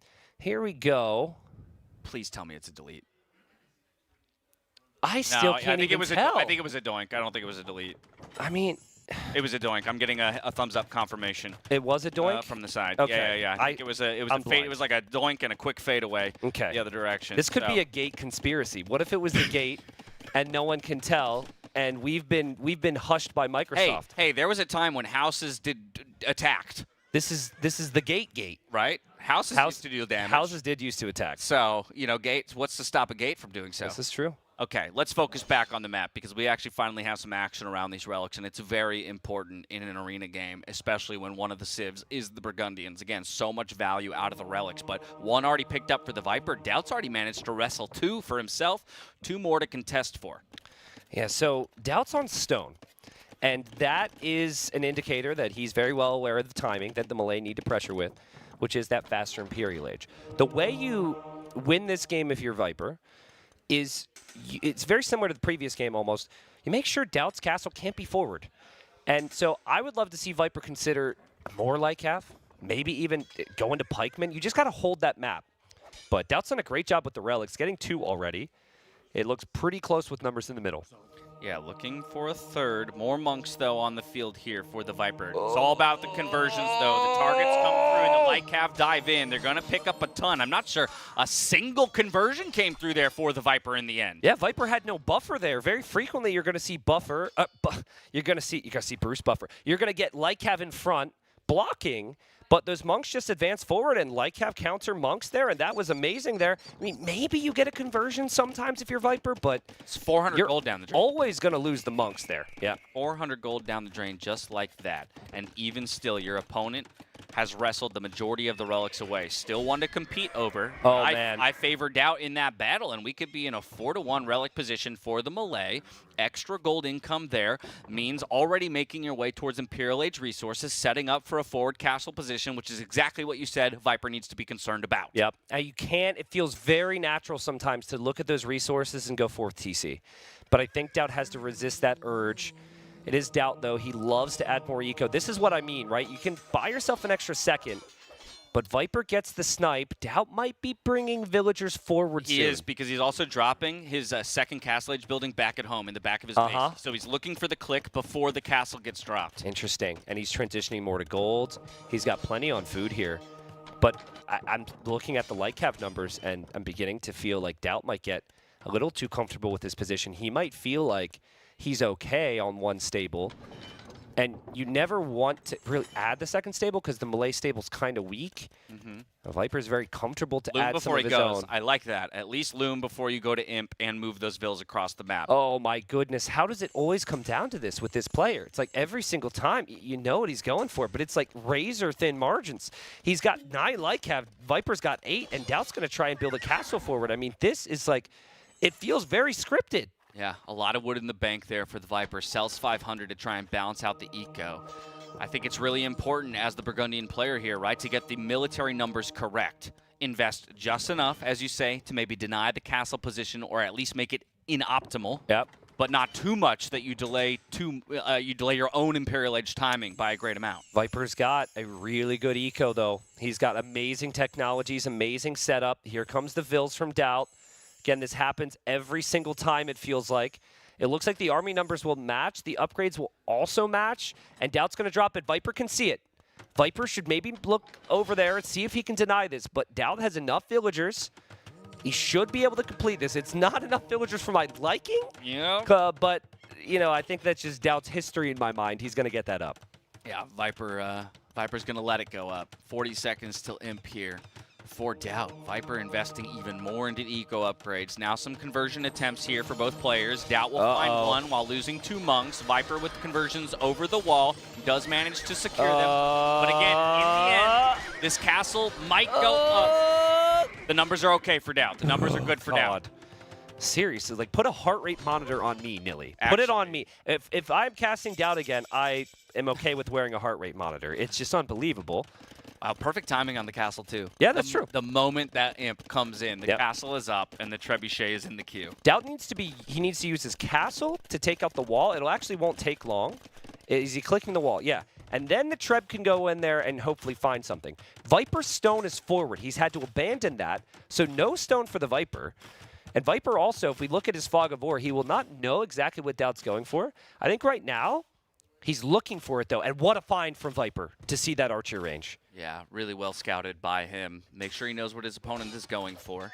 Penned into his own base here. Wall's about to be broken. Imperial Age on the way here for the Viper. 1 minute and 50 seconds and counting. Yeah. Now, through all that, like you mentioned, not enough stone. Buys 200 to guarantee himself a castle. But where do you even place it? You delete back farms? corner, dude. Back corner. Back you place it way back there. Yeah, because you need it for Trebs and upgrades at this point. You don't want to build it anywhere near the Trebs. Now, Viper's Imperial Age TC is the gold TC. And there's going to be Viper's castle, I imagine. Yeah, he liked your suggestion. Chops the tree to make the space. Very, very conservative castle placement, but defensive for a reason. And Viper's going to go skirms. You know, DauT could have tried Halb opening against the Light Cav. He chooses to go archers. This is classic Malay, though. It's like you get the imp timing, but you don't really have, you're not ready with army yet. It feels like Viper's calling him on it. Elite skirm, right? Yeah. Elite skirm, right? As you're teching into crossbow and bodkin. Like, yes, your castle positions are beautiful. You continue to encroach on the Burgundian space. You're targeting TCs already. I would expect next to target production buildings. Yeah. Viper has no blacksmith upgrades. Viper is in trouble. This timing from DauT is perfect. Like, skirmishers need attack, but also armor. Otherwise, they're dying to the Arbalest. And how are you to expect it to push back these trebuchets and these castles from DauT, who has 4 relics, by the way, which is incredible. Yeah, and just now chemistry, right? So it's not like you got that nice and early. Minute and 15 seconds there. Viper's had a great game. It's just the timing from the Malay. DauT has played so wonderfully here. He needs to continue to push in for the upgrades. He doesn't see the Elite Skirm choice in full yet. Now he sees it. Now he might need to rely on bomber cannons. DauT misclicks the stable as he looks to back away, but he'll go right back to the protection of that castle. Yeah, also doesn't see the castle yet of the Viper, though I'm sure he can assume that there is one back there. Doesn't see it just yet. Yeah, I think going for TCs is absolutely fine. If you see a Siege Workshop, it's fine. I would love to see him go for the University to possibly deny chemistry because that takes forever, but we can see that it probably wouldn't be enough. Yeah. Trebuchet's moving forward, repositioning now to retarget. Gonna go for more TCs and another castle drop. He's castle hopping his way through the Viper's base. Wow. The Light Cav come forward to try and make this messy. They're looking for some snipes, can't find them on the Trebs. There's pikemen there to deal with them. This is a great position for DauT. He continues to put his foot on the gas. Yeah, and it's Viper, you know, he normally finds the time, but it feels like right now he's under so much pressure. He is unable to really find something. Viper is backed into a corner. He's got no space to run. He'll soon be out of accessible gold because the other gold's at the bottom of the screen. And again, DauT can continue with archers and trebs and cannons here. If his castles are up to protect it, the skirms will do nothing. Only 10% of the map to work with here for the Viper. And like you say, important resources soon to be under fire. It's the castle position, though, that DauT wants to remove. He knows that his opponent has no access to stone. Right? So any damage he does to that castle is hugely effective in either forcing repairs or eventually taking it down. Redemption and block printing, though, coming in for the Viper. That could be the recipe for a comeback if he can find a few bombard cannons. Yeah, and it's bombard cannons that are now the most important unit. Trebs and bombard cannons. There, DauT tries to repair his. Viper's cannon's getting microed, but he's got a Treb exposed. Viper might kill that bombard cannon from DauT. There is a chance if he does, and he does not. Now there's another bombard cannon, and DauT kills that one, but he loses a Treb. Yeah, loses a Treb. His castle under fire. Not enough villagers there to repair that in the long term. Goes for Elite Skirm himself to have more units here on the front line. Karambits streaming in. This could be nasty. Oh! There's not many TCs in the eco for villager safety. And it's still about the bombard cannons, as you say. That's how you make forward progress. But this is the first time that DauT will realize that block printing and redemption is in. He will not expect it. He loses a cannon because of it. Viper actually, okay, he's going to lose that, but he's still alive. If DauT loses this castle, he can have more room to breathe. DauT's army count not the best, but obviously with the relics behind this and all this map control, it's looking like we might be going to a Game 7 here. Yeah, DauT trying to strangle his opponent out of the game and strangle his way to a 7th game in the set. It is about those bombard cannons and those trebs. There's no response on the field right now for the Viper. As I say that, a bombard cannon rolling forward. We're looking at the target fires. Who's going to have the better micro in this sense? More attempts on the conversions. Find half purchase on one of those shots. Will he get it here No in way. the end? It doesn't look like DauT's aware of it either. A No delete way. needs to come through, but it ends up going across. Now the castles quickly eliminate them every time, so the Treb numbers are still strong. Honestly, just click a couple random karambits to wood lines. Just keep doing what you're doing if you're DauT, but you have to have bombard cannons and Trebs out here to defend. Viper has no castle. He has no stone. He's got 150 pop, but DauT is matching that. This is crazy. Trebuchet almost going down here for the Viper. Loses a bombard cannon, I think, in the north. Still dodging with the second one. Looking to take out the Trebs. Finds one. DauT's Trebs on the cannon. Viper's microing that. It's hard to do that because the Treb shots aren't always in the same area. How is Viper still alive right now? He loses the cannon. Ooh, that could be massive, and he doesn't have any monks. The GG is called. We're going to Game 7. Wow, and DauT's got a smile on his face, and I'm sure viewers do as well. That was very well executed from DauT, who just before that had placed a forward castle that did not work. And it is coming down to a Game 7. I think they both appreciate this. And it will be on a very complex map dash, African reed beds. Wouldn't have it any other way, my friend. Wouldn't have it any other way. After the first 2 games in the set go the way of DauT, Viper stringing 3 together to put us in that position. And with 2 opportunities to take the set, drops the first one. And now for both, we're in a best of 1. Yep, best We're of in 1. a best of 1 African reed beds. Both players have 2 civs to choose from. Best of 1 for the rest of their lives, dude. A little intense possibly because these guys are going to be around a bit, but it would be so huge for either of them to have a chance at Hera in the semis. And then, of course, they beat Hera. They can beat anyone in the final. 3-3 right now. This is the best series so far in NAC, I think. Might be some recency bias. Hera Tato. I know it was BO5, but that arena game, we had some epic ones. This one is we had some epic giving ones. it a run for its money, but again, that speaks to how amazing this event is and has been, that we can have conversations like that. I mean, there we've got the people here in the house. Everyone's real happy. Everyone's having fun. This is great. Viper and Tats are walking by us. They're both taking a break, and they are, I don't know where they're going. Are they looking for Nilly? Aren't you always looking for Nilly? Listen, I'm ready to get into like intense serious mode here. I love the smiling faces, but we've got a Game 7. Right? Sit back in the chairs, I was people. going to say, I opened the set by saying GL blood is about to be spilt. Yep. We're one game away from seeing who will be eliminated in the top 6 here at NAC. It was DauT who nearly didn't make the bracket stage. Let's go all the way back to the Swiss stage for a moment here. Absolutely. T90, and just recall the dire position that DauT found himself in. He fought his way back into the top 8, and from there wins his first set and now has pushed Viper to the final map of this best of 7. Yep. Well, Viper DauT make their way back to the room. Pressures are high. And oh, that's us. DauT was listening to me, which is why I didn't say anything. What did DauT just say, Neely?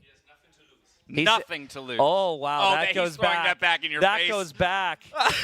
All right, so story time. Story time. All right, so I was talking to people. As this is going to shock people, but I talk, right? Occasionally. He's talking to people, right, on one of those couches. And I was saying, listen, if you're DauT, you almost didn't make it out of the group stage. Viper's Viper, right? You've got nothing to lose. That's what I said. Yep. And then DauT heard that and immediately talked smack. And he was like, how disrespectful is that? I've got nothing to lose. I'm not that big of an underdog. Yep. He's like, that's like me saying, and I forget what he said, but what he said cut deep. What he said, T90, good luck on your cast. You got nothing to lose. Yeah, it cut deep. He hit you right back, and then he was like, yeah, how does that feel? And now he's there looking at me. Try Look that at one that. on for size, Look right? at that. Yeah. Hey, but DauT, am I doing all right? He says, how can I know? I was just counting on you being, I'm on your side. I thought you were going to gasp. Thank you very much, DauT. I appreciate it. Well, anyways, I mean, I got to be careful with this guy. He holds on to everything. Yeah. So, Real. yeah, you got to love him. And I'm sure walking around here for a bit helps calm the nerves a little bit. Both players probably wanted a bit of a break before this because it's been a long series. What other esport do you see this, right? Mid-set, opponents, competitors It's true. laughing and sharing in Well, hilarity. that's the right? beauty of the scene, man. Like, this is family. Like, particularly Viper, DauT, JorDan, Tato. It's family, dude. It goes beyond teams. It goes beyond Neely, but you're not playing. Sorry. Okay, camera's not showing. I'm very upset, Neely. I just accidentally yanked T90 the just karate chopped my headset cord. I'm sorry. It almost took me out. What is he's coming? No chill today. Why? I'm No not trying to chill. be mean. I'm not trying to be mean. Oh my I'm goodness. talking about the competitors here. Yo, he legit just went boom, and I almost went down. I'm sorry, guys. I'm really trying my T90 best. woke up and chose violence. I'm really trying my best here.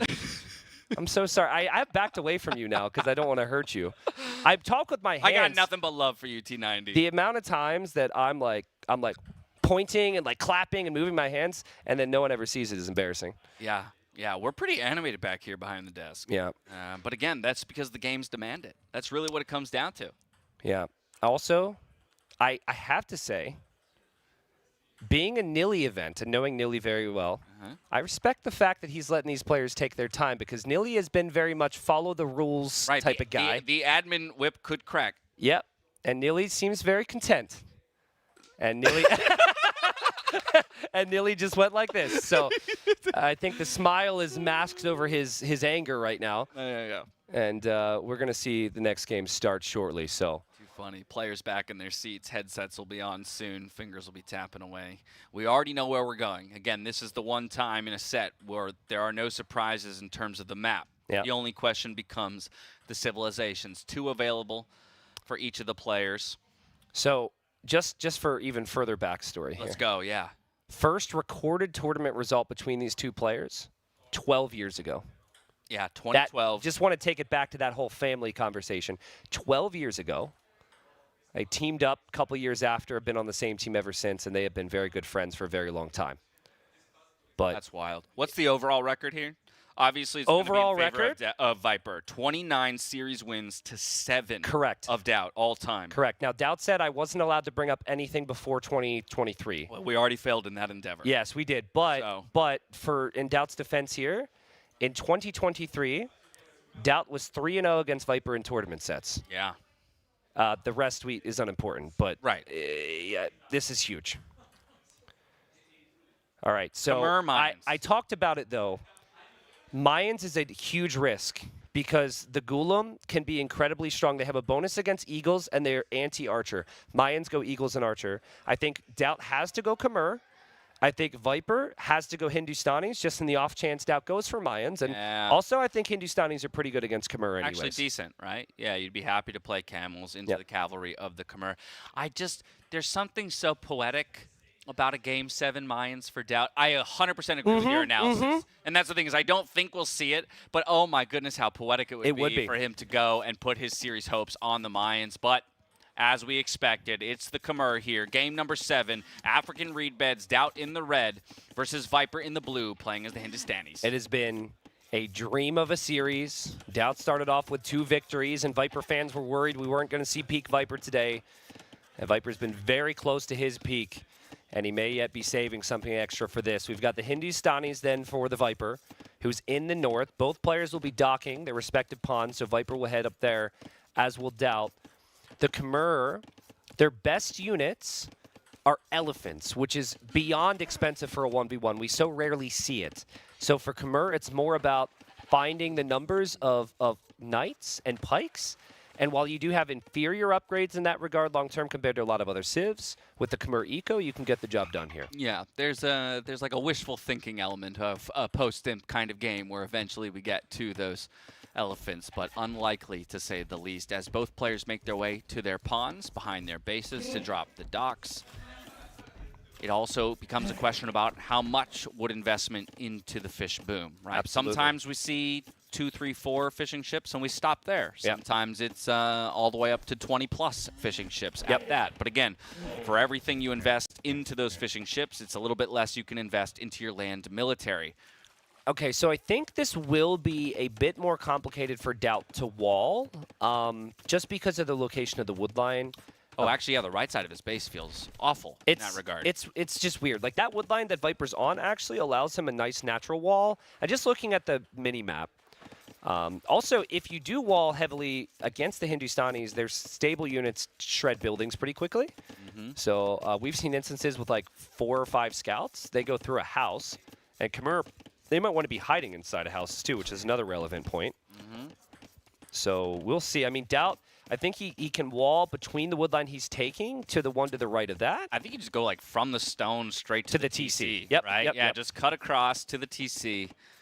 It's not the prettiest, but it is effective at the very least. And then from there, yeah, maybe you've managed a solid base positioning, but overall I would still favor the Viper's position. Both have relatively safe back gold. Yep, they back golds to work with, and another thing when it comes to walling is the fish, because land units can go over that terrain. So sometimes players will do a full wall, but for now there's a lot of decisions to make on where they spend their wood. Again, DauT can wall to the right there, but like you can't just full wall your base right now. You need army, and that balance is something that the players are going to have to work out. Yep, feudal age on the way for both players. Viper will have the advantage in terms of timing in that one, but not by too much.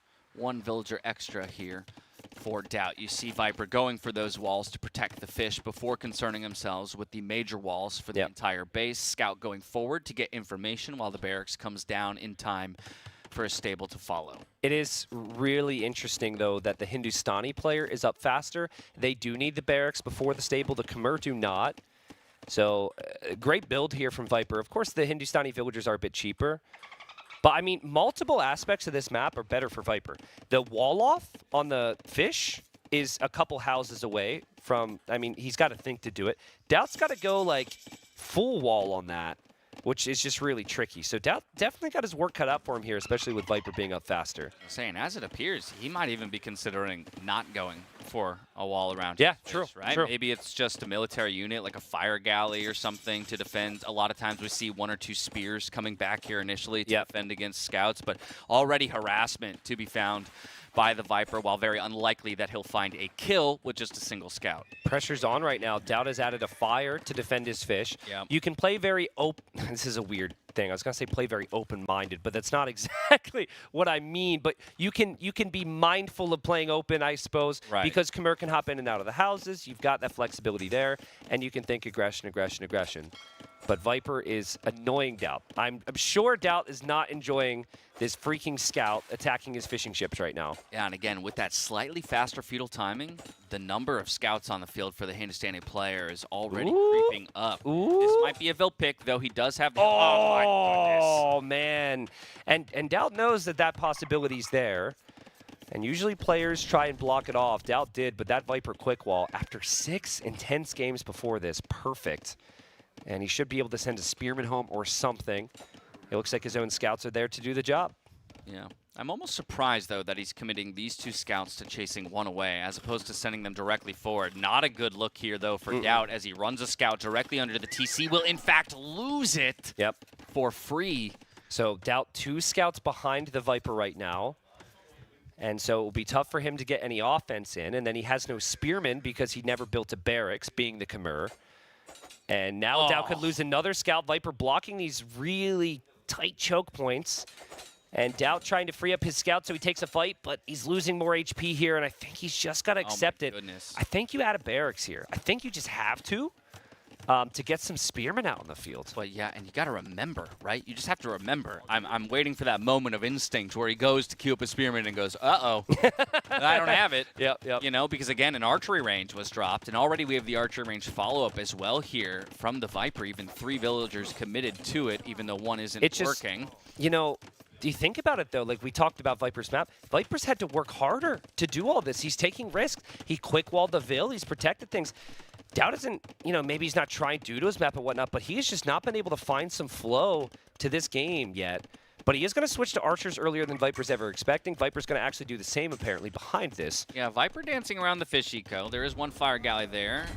He should be able to win this battle out between scouts and fire galley. 4 scouts now coming back here from DauT to try and help out. Fishing ships trying to make a mess of the pathing, too. Look at Viper's resources. He is in a perfect spot to think about. Castle Age big fight here. It's very close, actually. I think Viper wins it. Repositioning for the hill advantage as well, I think. This could be good for him, but the health is still in favor of DauT. This is a razor-thin margin. DauT barely wins out in the end. I mean, you'll take that. Yeah. You'll take that. And even trade next to your base isn't too bad. And finally, DauT gets to breathe a bit. He sends more scouts forward. He sends more archers. Can we see Viper's Fog of War here, Vodka? It's been a long day for Vodka. Okay, Viper saw the range timing. So Viper's now thinking, where am I exposed? Because Viper's trying to go the full wall. He's open on the right. He's super open on the left. This could come from anywhere. Yeah, could come from anywhere, but he's looping his military. Oh, as I say that, he reroutes them over to the right-hand side. I was saying he was going to protect Vil on the left, but it's more walling that needs to be done on the right, so he thinks better of it and moves that direction. Either way, DauT's first going to run into the walls at the front of the base.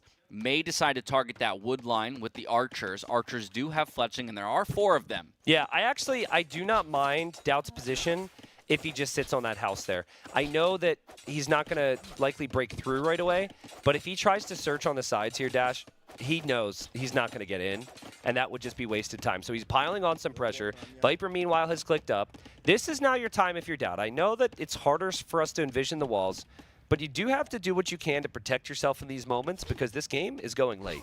Yeah, you called out the Hindustani, no, that's Hindustani. Sorry, I flipped the civs in my head for a moment there. No extra bonus damage to these walls, but even still, scouts doing their best to break through. Skirmishers trying to defend. Villager looking for the repairs as well. Actually, a good pick on that scout. Could be a dead Vil, and that'll be a nice find for DauT, but the micro is there, running perpendicular to the opposing unit, keeps the Vil alive. But these walls, DauT's going to get in. He's going to get in, and he's full feudal here. At least it looks like he's committed a lot more. He's got forging on the scouts. He's got more follow-up, and Viper got his walls down just for his opponents to make military and break right through.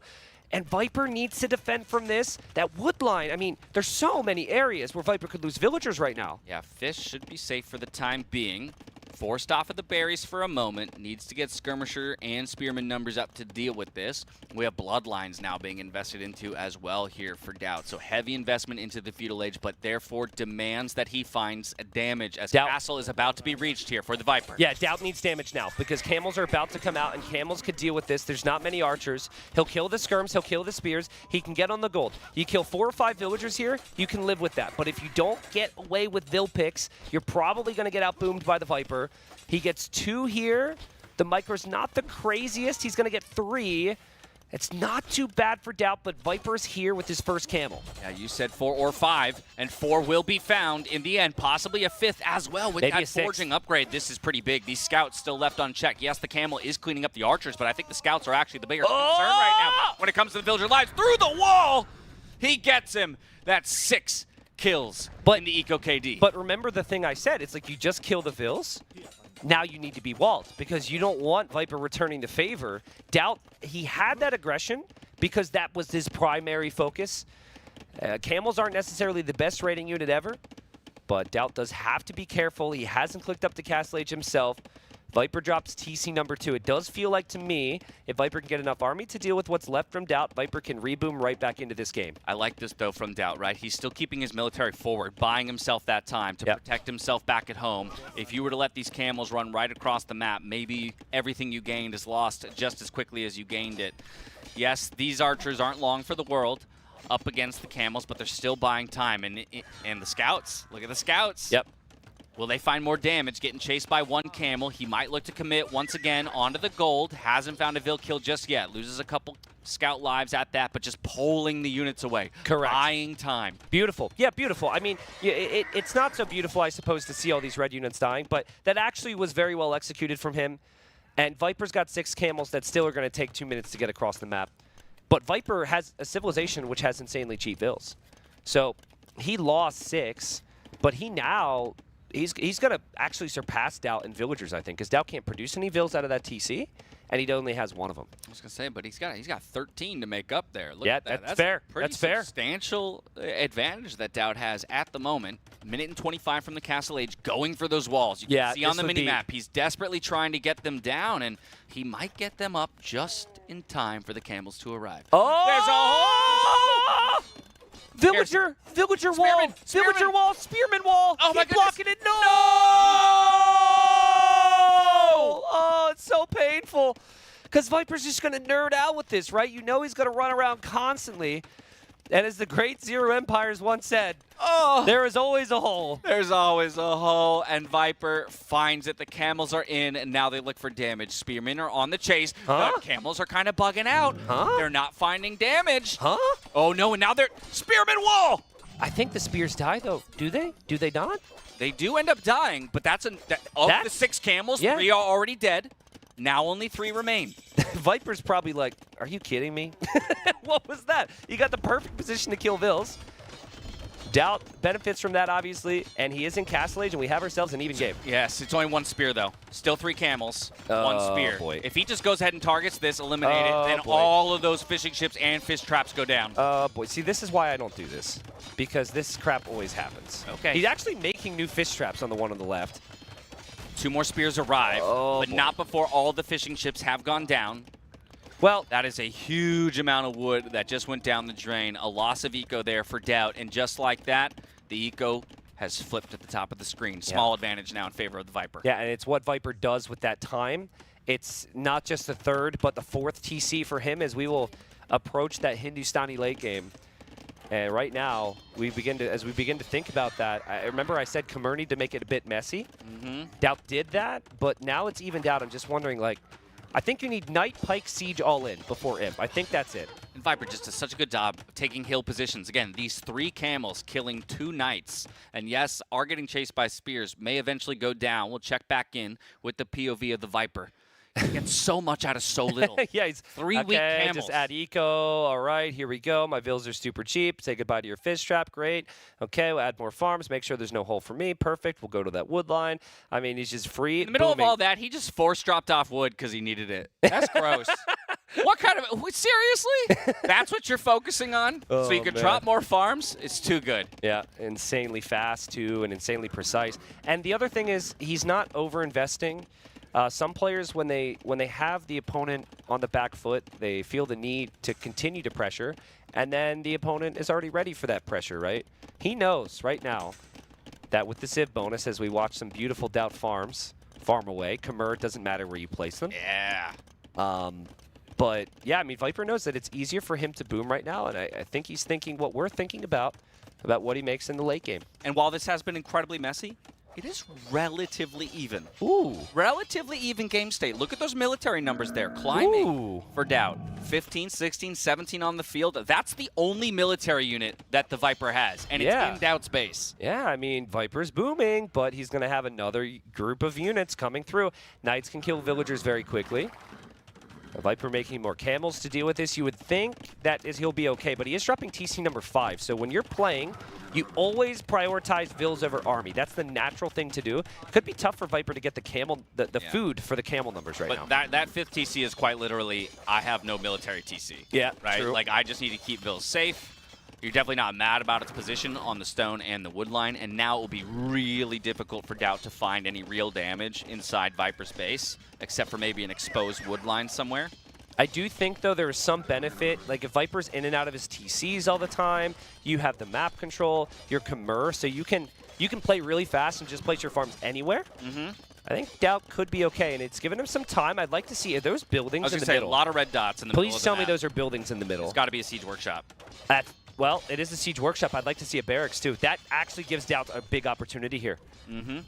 He's going to put his foot on the gas. He's going to try and make the Viper uncomfortable and pay for the investment into a 5th TC. See that? You just plop the farms anywhere. It's super quick, and you can focus on the attack. And I think all the way back to game 1 of this series, DauT was able to crack the Viper when Viper dropped the TCs before him. Khmer feel really good at this stage of the game. Look at the resources collected right now. Thank you, DE, for the teleport there. Thankfully, it wasn't too affecting. Yeah, but to your point, 2.5K advantage. Crazy, actually. Already here for the Khmer. 24 on food for DauT, 33 on food for the Viper. Defensive castle, dropped at home to protect some of his eco, but Pikeman also already in. That'll be big to deal with the camels. Pulling the Knights back to safety. Maybe even a monk or a monastery could be good to heal some of those knights back up. DauT does not see that castle, nor could he stop it if he did. Now, delete that knight. Or DauT never deletes. Okay. DauT just... But he's not devoted, man. DauT never deletes. What recognition from Viper? Viper says, my castle defends me. Let's make DauT make a decision. And here he comes. DauT is not gated at home. And DauT's villagers are coming to the middle. I don't know what it's for. I'm thinking maybe a castle, and Viper's going to find these villagers. Yeah, you're thinking a castle. I think DauT was thinking the same thing. Luckily, there's a few pikemen there to make this a little bit messy, and a few of the villagers might escape with their lives, but fantastic find from the Viper. And now Viper doesn't have army at home. So DauT's pushing in, which is the correct move. Great job from Viper, but that castle still doesn't fully protect Viper. There's opportunities for DauT to skirt around this. We might see Viper delete some farms and drop a castle there. We might see DauT drop a very forward castle yet again here at NAC 5. T90, I'm worried about gold in the long term here for the Viper. He's been working on that right-hand side gold position for quite some time. The leftover here hasn't even been touched, and that's the natural position for DauT to look for a castle drop, if any. Lots of knights, lots of pikes, and some scorpions. This He's is gonna so come DauT in for it. How many villas did he bring forward for Only this? DauT. 3? Only DauT does this. Only. I mean, he did send more, but some of them died. Here he goes to cut off that gold from Viper. Viper's going to drop his own castle. Viper has siege, and no! Not like this. The Golems. The Golems are sniping the Scorpions down. Oh, but the siege goes down in the end, so still enough villagers to get this up as long as a couple of more knights defend. For Viper, it looks like he's mostly pushed off of his castle position, using the TC to garrison and get more villagers out. His will go up at the very least, so now it's a question of whether or not he can deny DauT's from going up as well. This is crazy. DauT is imping. If he completes his castle, he could push Viper off this gold. He could treb everything down, but the castle has to go up. He's losing his army. No walls from DauT. Oh, it's only 70%, only 70%, but more pikes coming forward. I don't think there's any villagers, though, that are going to survive by the time the pikes arrive. Are you kidding me? Oh, and just like that, the castle's denied. This is unbelievable. DauT needs this castle to go up. Does he have a vill there? No. No, there's no way. Just use, okay, Pikeman, just use it like a hammer and just hit the castle. I don't know how it works. Goodness. Just try. Oh, no. Absolutely brutal. Again, Imp is already on the way for DauT. It could have been such a great position if he managed to get that castle up, denying a gold and getting a forward position. Still not over. Still not over. We're stuck on Viper's side of the map, but just in that moment, Viper takes the opportunity to move out to one of those extra goal positions on the right-hand side, definitely with the initiative and a 30 vill advantage. This guy, this player, it feels scripted, right? It doesn't feel like this should happen with such consistency, but it does, and it's the most heartbreaking one of DauT of recent, tournaments for DauT. Yeah. And Viper, he's not going to be scared of Imp. There's nothing that DauT benefits from an Imp here, really. No, not without that castle, right? Yep. And I couldn't agree more that, again, the poetry of the moment here for DauT in this game, but also we need to give credit where credit is due. The fact that Viper brought those camels forward earlier, scouted the villagers, took half of them out of the picture, that maybe is the castle going How up. many times in this series have we seen Viper up against some pressure have just enough to defend? Just enough. Like the Bohemian Chinese game, he had just enough. There's multiple examples of it. And he added the siege, he added the golems, he had the camels. But I actually think, to what you mentioned earlier, that counterattack was actually the biggest part of it. Because DauT didn't have as many vills. And you just had the information. Yeah. Right? As soon as you see those vills, you now know a castle's coming forward. So Viper prepared to respond to it. Okay. Through all of that, only one of our players is in the Imperial Age. So while the first castle was denied, DauT looks to get a second up in the center of the map, and we'll have more control over the stone. Viper has taken the opportunity to move to the right, get more gold control for himself in a castle on the hill. Yeah, that castle's huge for Viper. That castle's game-changing. Like, honestly, Viper, after that castle denial, had 6 golems. That's it. Also going up to 150 villagers. Yeah, I mean, it feels like you could do that pretty easily with the Hindustanis because they're so cheap. That is a big boom, but he doesn't know what DauT's going to go with yet. I think he's going to be shocked when he sees DauT's an Imp, but he'll know that he's going to need some stable units on the field. No longer golems.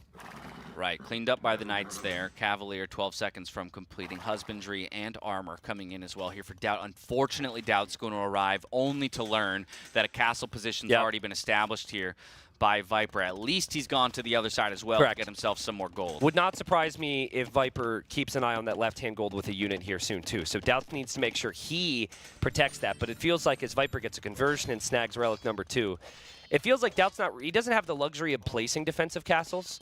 It has to be all aggressive here. And wouldn't you know it, Viper just checking one random unit. It's going to kill all those villagers the there. Random golem. No stone, or not enough stone in the bank, rather, to drop a castle. And so does respond with a light cav. Might actually be able to save a few of these vills as he commits them to the fight as well. There are openings. There are openings in those wood lines. Cavalier can make a mess. I think that elephant goes down exactly right. And so the Trebuchet can keep working away on the defensive castle position of the Viper. Viper is overbooming. He is overbooming. Players will wait until they're 200 pop sometimes, then delete some. And in the moment, it's like you don't think about that. You're just like, create villagers, create army, get upgrades. Yeah. Shout out to the Lion helping DauT. Well, he was for a moment. Now he's then he goes the other way. This Lion doesn't discriminate, man. It's only fair, I suppose. Yeah. He's going to get his revenge on everybody for all of his brethren that have fallen over the years. 164 villagers for the Viper, 181 pop overall, so not yet pop cap, but to the 129 of DauT, our Khmer player. Imperial Age has arrived here for our Hindustanis. Immediate heavy camel tech, going for the second armor upgrade and conscription as well, looking for quick walls because here come the Cavalier and the light cav. Beautiful play from Viper. Just gross. Beautiful play. At this point, you expect Viper to get those down. What Viper needs, though, is he needs the Trebs because he has lost his castle. This game is not over for DauT. DauT can castle that gold on the left, and he can still hold the position on the front and make this very messy. Golems for the Trebs. They're going to snipe at least one, I think, before they end up going down to the castle fire. Good gate by DauT on the right-hand side to keep the other Trebs safe for the time being. Yep, DauT needs a castle there, and he's so focused because he knows he's behind after everything that's happened. And Viper able to get a couple golems over there to the gold. DauT's pop is dropping. It's 130. Viper's at 200, but 163 of that is villagers right now. Yeah, 26 military to 25. Actually still finds himself with a military advantage in terms of the numbers over his opponent. DauT only working with 107 villagers at that. Continues to put the pressure on, though. He cannot let up, because if he does for a moment, I think that will spell disaster for him in this series. I think DauT's heart is sinking right now because he sees it, he knows, he understands, he can't give up this position. There's a reason he didn't castle the left because he knew that that would be a losing play. It needed to be another forward castle against Viper's eco. And Viper, he might have 163 vills, but he can have the strongest, 37 army on the field then. And that's enough because DauT doesn't have big numbers right now. Yeah, not enough pikes on the field to deal with the heavy camels. The Cavalier and the light cav will melt to them in the long run. Viper even taking the time to relocate a massive amount of his economy out to that gold, so he's set up for the long term. Imp Camel. Oh my goodness. Imp Camel coming in for the Viper. It'll be full upgrades too, Dash. Yeah, he's just, I mean, those camels already pack a massive punch, and it will become that much more of a haymaker when that tech finally comes in. Blast Furnace, the final upgrade he'll need in terms of attack. Teching into Light Cav just in case monks come out. Halberdier does complete here for DauT. Small source of recourse in the end. Still has 2 trebuchets, but with this castle position soon to go down, I don't know how he makes forward progress. Yep, you force the fight now in most situations if you're DauT, because you know it will only get worse. But when he sees what we see on the screen, he knows it's a losing fight. And that's awful because it will get worse. Viper knows that. Viper moves out to engage, wanting to deny the repairs on this castle. And he is going to do just that. Now, Viper loses a lot of his camels, actually, right before Imp Camel. A ton of his camels right before Imp Camel, but it still comes in, and the tech has been revealed to DauT. Some more Halberdiers come forward and actually keeping a couple of his trebs alive. The castle being ultra repaired, but does go down in the end because it was sitting low on a hill. Just crazy, just crazy. Viper's got chemistry coming in now. The hand cannons would just destroy the Halbs, and DauT knows it. I'm sure he's heartbroken, but Viper, who was 2-0 down, will go to the semifinal here. Like we said, these guys have known each other for so long. I'm sure Viper acknowledges the greatness that DauT brought to the table today. A battle between friends and teammates. But just crazy. It delivered in every possible way. You can see no love lost between the two players, but the GOAT gets away with it. 4-3, and he will earn himself a best-of-9 matchup against Hera. And that's fun, too, because Hera, I could be wrong, maybe he's stepped away, but I believe I heard his voice as he's watching these games. He got a lot of intel on the Viper. He got to see a lot of crazy action here and think about the drafts, think about how things were played.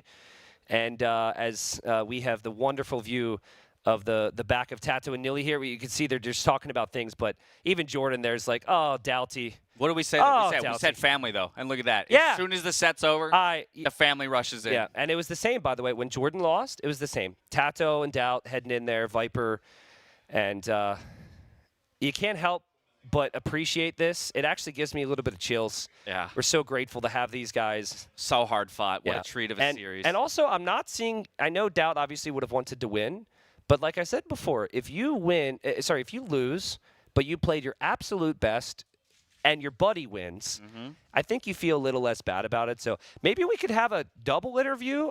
DauT's always fun to interview. We'll see what Nilly thinks. But anyways, I think DauT could be, he can't be disappointed with how he played his series today. It was an amazing job. Alrighty. Well, let me go take my position on the couch and talk to our victorious GOAT, the Viper.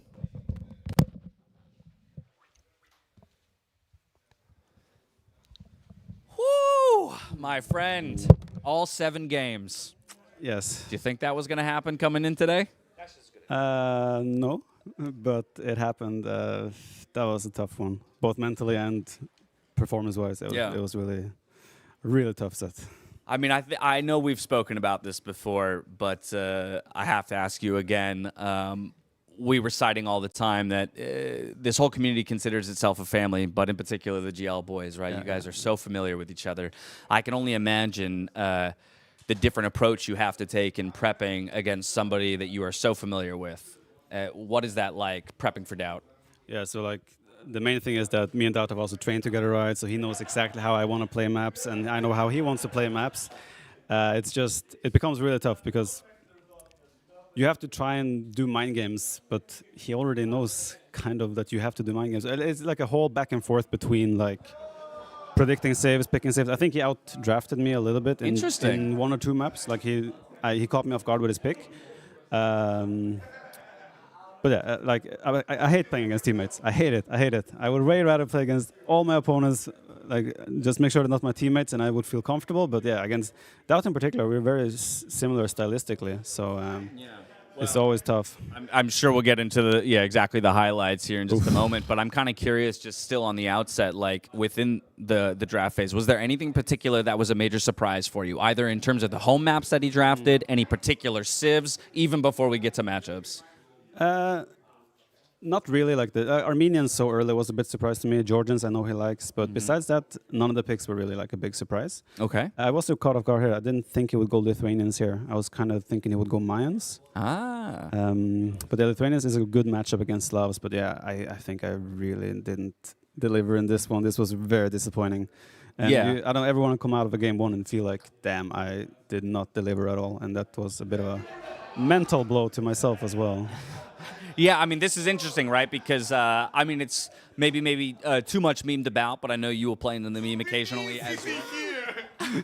It should be, DauT says it should be me sitting here. Viper game one, always a little bit of a warm-up, but as well, it just felt like DauT came out the gate firing on all cylinders. Did you feel the same? Yeah, like my transition was too late. So like, if you made like that was a simple mistake. I added barracks too late to switch to pikeman, and he just pounced right away. Right, I think he got 3 or 4 relics very fast as well. So those knights, he just went for the kill right away. He identified I was weak, and he just took advantage of that. Yeah, it was crazy relic focus. I think like the first 2 came in almost immediately, then managed to get up to 4. He didn't even stop there. Invested into forging on top of 2 armor as well. So great out of him to put the pedal to the metal. And then from there, we go to Golden Lakes. Once again, early villager snipe here for DauT. Like, I imagine you're not the player to get in your own head, but like, what was going through your head at this moment? Even in my opening build, I got housed at 20 pop, for example. I had to do loom early. Like everything just felt like it wasn't going right there from start to finish. I lost like this village as well. I was like, when I saw that, I was like, oh my god, that was a little tragic because I think you retasted onto the dock and it just froze. Oh, did it? Yeah, if we were to roll that back, the 3 scouts break in, your villager's like, and then you got back just in time to click and get it finished, which was impressive. I think, you lose the villager either way, but lucky to get the dock up in the end. I mean, I felt like I was in a decent spot economically, but I still felt like my execution was not on point. So I was not... After this game, it's like I was hoping I'd maybe have a chance, but those freaking Monaspa, man, what the hell? They're so ridiculously strong. Did you feel like there was something within this Imperial Age area or on the way to Imp that could have avoided this, or you felt like you were doomed at this point with the Monaspa match? I was doomed. I think I needed to do something in Castle Age, earlier in Castle Age, or Feudal Age, but yeah, that was just not a pretty game for me. I love it. We've got a little audience right off screen here by DauT. So here we go to map number 3, Marsh Madness. This is where you'll find your first victory. This generation was very interesting to us. And in fact, both of you did not find each other for a very long time. But how does that alone affect the way you developed in the game? Well, this is where you picked a very tricky civ, right? Armenians, you don't know what to expect. They could just play water, they could go archer, could go in arms, longswords even in Feudalish, what I was thinking. Maybe he will go for the Feudalish longsword skirm. So the not finding him was a bit awkward for me because I wanted to know what his opening is, right? So I can adapt. But yeah, he went full Yola here. It didn't really work out. But I scouted his market. Like, we were 2 minutes into Feudalish and I scout him dropping a market. It's like, this guy and his markets is insane. There it is. There it is. Yeah, I might need some backstory on that later.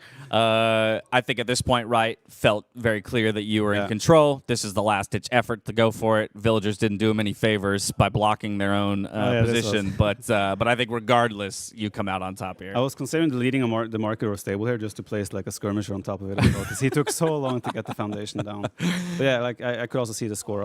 I felt like I was in a really good spot, but even this game, I felt like execution was not on point and like. Okay, so you settled in here, a bit. Nerves calmed, if there were any nerves at that.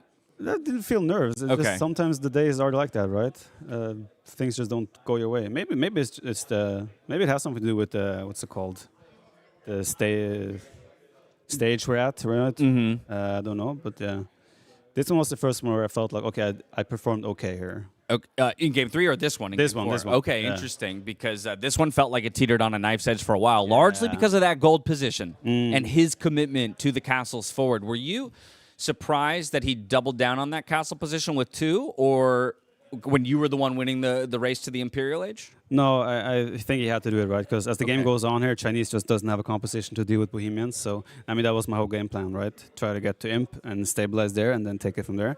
He did a really good job pressuring me there. I think if he had a few more range units in his pressure, because when he took down my castle there, I think I could have been in big trouble, but luckily I was able to stabilize enough to get to the composition that I needed to win the game. Yeah, I think to give credit to your opponent here, he had the perfect recognition of your difficulty bringing gold in for a large portion of the game. Not just this position, but denying it from you on the other side. It felt like maybe you're starved of that for another minute or two. And it could go the other way. For sure. I mean, he denied this gold, right? And luckily I was able to get to the right gold eventually, right? But yeah, still, I only needed to get halves. I was missing the 3rd armor upgrade for a long time, which also was really painful. But yeah, like once I get like 5, 6 bomber cannons and halberdier with full upgrades, few hussar wagons, I feel like I would always take whatever ground I'm pushing. Yeah. But yeah, if he was still pressuring me on the other side at the same time here, I think I could have been in big trouble. We see exactly that. A very slow-moving composition. Well, and he even tried, right? You mentioned going to the other side. You sent some villagers out for a TC, ran into the 4 stables that he was dropping, and I think you had good foresight with the castle, the defensive castle you dropped on that side to kind of stop that as soon as it started.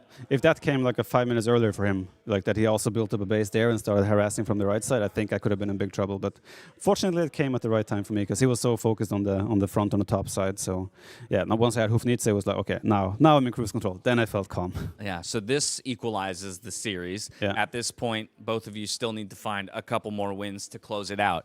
Now I want to go back to kind of the Civ and map draft here because there were a lot of options. Like, for example, you, Fortified Clearing, Arena, we were like, oh, Bohemians, Hindustanis, I'm forgetting one as well. Bohemians just played, obviously. And Burgundians. Bengalis as well. And Bengalis, right? So it felt like you had so many options.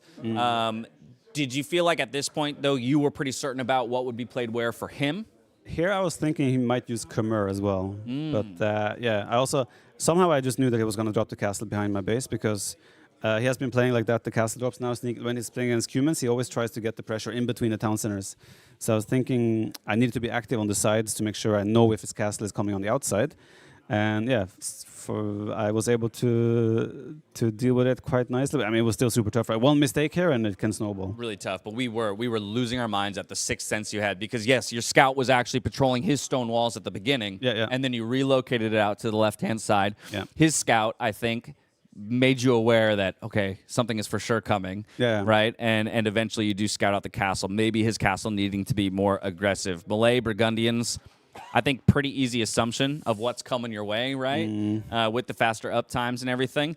But I think just beautifully navigated here in the mid-game by DauT. Yeah. This was a super well-played game by him. That was worst fight I could have possibly taken with my monks. I thought I had the bug where they were continuing to convert. But apparently they weren't, so... No, and you didn't get a single one. So it was 400 gold lost for not a single light cav coming back the other way. Take this fight as well is so unnecessary, right? But yeah, when the second I saw the castle coming forward, I was like, oh, okay, I'm in big trouble because my stone was also forward, like as close to his castle as it can be, and yeah. Right, you had to buy 200 more stone just to get the castle up in the back. But still, I mean, there were moments here with the micro on the bombard cannons and also block printing, right? A number of converted cannons that I think, lucky for him, castles were able to target and ultimately take down. But he pushes you to Game 7. We end on African rebeds. Just walk me through this one, start to finish, to your victory. Yeah, I was a bit fortunate with the way how easy it was to wall off my fish at the top. It was very like just few houses and a few palace sites, so that was very fortunate for me. I took some decent trades with the scouts initially. Like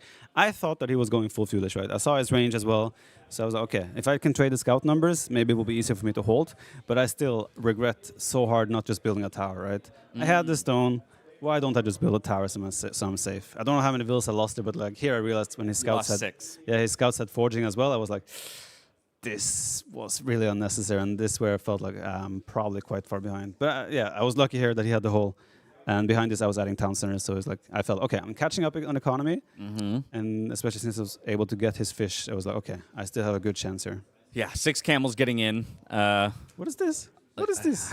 It's this Vil is blocking. You targeted the north one, and the one that's trying to bring wood back was like literally preventing them from getting to her. So like they just kind of bugged out. You still managed to keep 3 camels alive though, and the amount of work you got done with 3 camels and his eco was absolutely insane to me. Yeah. Talk to me about this castle, because at least from our perspective, actually the most impactful thing was the fact that you went for the attempted to counterattack with the camels and caught the Vils coming forward. Right. Yeah. I realized it was happening then, right? So I could try and prepare a little bit, but still, I didn't realize it was imp, right? When he was doing that cast, I was thinking, okay, this is his last all-in and castle age, right? So I was like, okay, phew, I won the game when I denied it. But then I saw, like, oh, he hit imp, and then I'm like, immediately like, wow, what if that castle went up? Right? Exactly right. But yeah, he was probably way too greedy in where he put it, right? He could have easily just done it like 15, 20 tiles further back and still maybe where apply he ended pressure. up dropping Yeah, his castle exactly. in the end. But even then, like I had a solid equal lead, well, a little bit equal lead, and composition-wise, it's maybe a bit tricky for him. I mean, I got a cast on the right side as well, so I was able to secure myself gold income. And as long as Hindustanis have gold income, I could always play Handcannoners, Camels, Gulam, whatever I needed. So composition-wise, maybe he's still in a rough spot. But yeah, if he got that castle up forward and Imperial Age, I could have been in big trouble. Yeah. Now, prior to the series, DauT was. What's the word I'm looking for? Quite insistent that T90 focus on 2023 as a year of tournament results between the two of you. As he bested you in 3 tournament series. Well, right at the beginnings of 2024, you get the better of him, but just by 1 game. How are you feeling about your overall chances through the rest of the year against DauT? Well, we have to look at S-tier tournaments. That's what really matters. So if you take that into the equation, the scale might shift a bit, you know. But no, I think, like I said before, DauT and me, I think DauT matches up well against me because, as I said, stylistically, me and DauT, like I came up when DauT was the best, right? Yeah. So partly of his gameplay has rubbed off on me. And yeah, like I said, stylistically we're the same. Maybe slight differences in micro capabilities and quick wall capabilities, but strategically, like every time we talk about drafts with others and like give ideas of how to approach matchups, always me and DauT are like, yeah, okay, yeah, we think the same, right? Yeah. So we're very similar in that regard. So that also makes the games between us way closer than I would like them to be, I think. Right. Well, we will look forward to any future rematches between the two, as I'm sure we will run into them, but not before we look forward to the matchup that you have coming up next. Oof, a big Viper, one, yeah. Hera, Yeah. best of 9. Yeah. How you feeling? No, I feel good. Like, I mean, today's set was probably honestly the worst I've played this tournament. So that's usually I feel like I'm getting better and better throughout the tournaments, but today was a big step down for me. I felt like performance-wise, and when you have a DauT that is performing so well and drafting so well and strategically playing so good, I think I was lucky that I won today. Honestly. Now, that said, in your matchup against Hera, while Hera has had probably the best 2 years of Age of Empires in his career, like ramping up, you did get the better of him in the most recent series that y'all played, right? 3-1 and the comeback? Oh, yeah. So you're not talking about the group stage? Not group stage, Okay. sorry. I'm talking, Yeah, I did beat him 4-3 in the warm-up to NAC, you can say. We played the tournament with NAC settings. He was up 3-1. I came back to win 4-3. But again, that's like, it's still different. We were both streaming. We're talking to our chat. It's not the same as like high intense focus LAN event, right?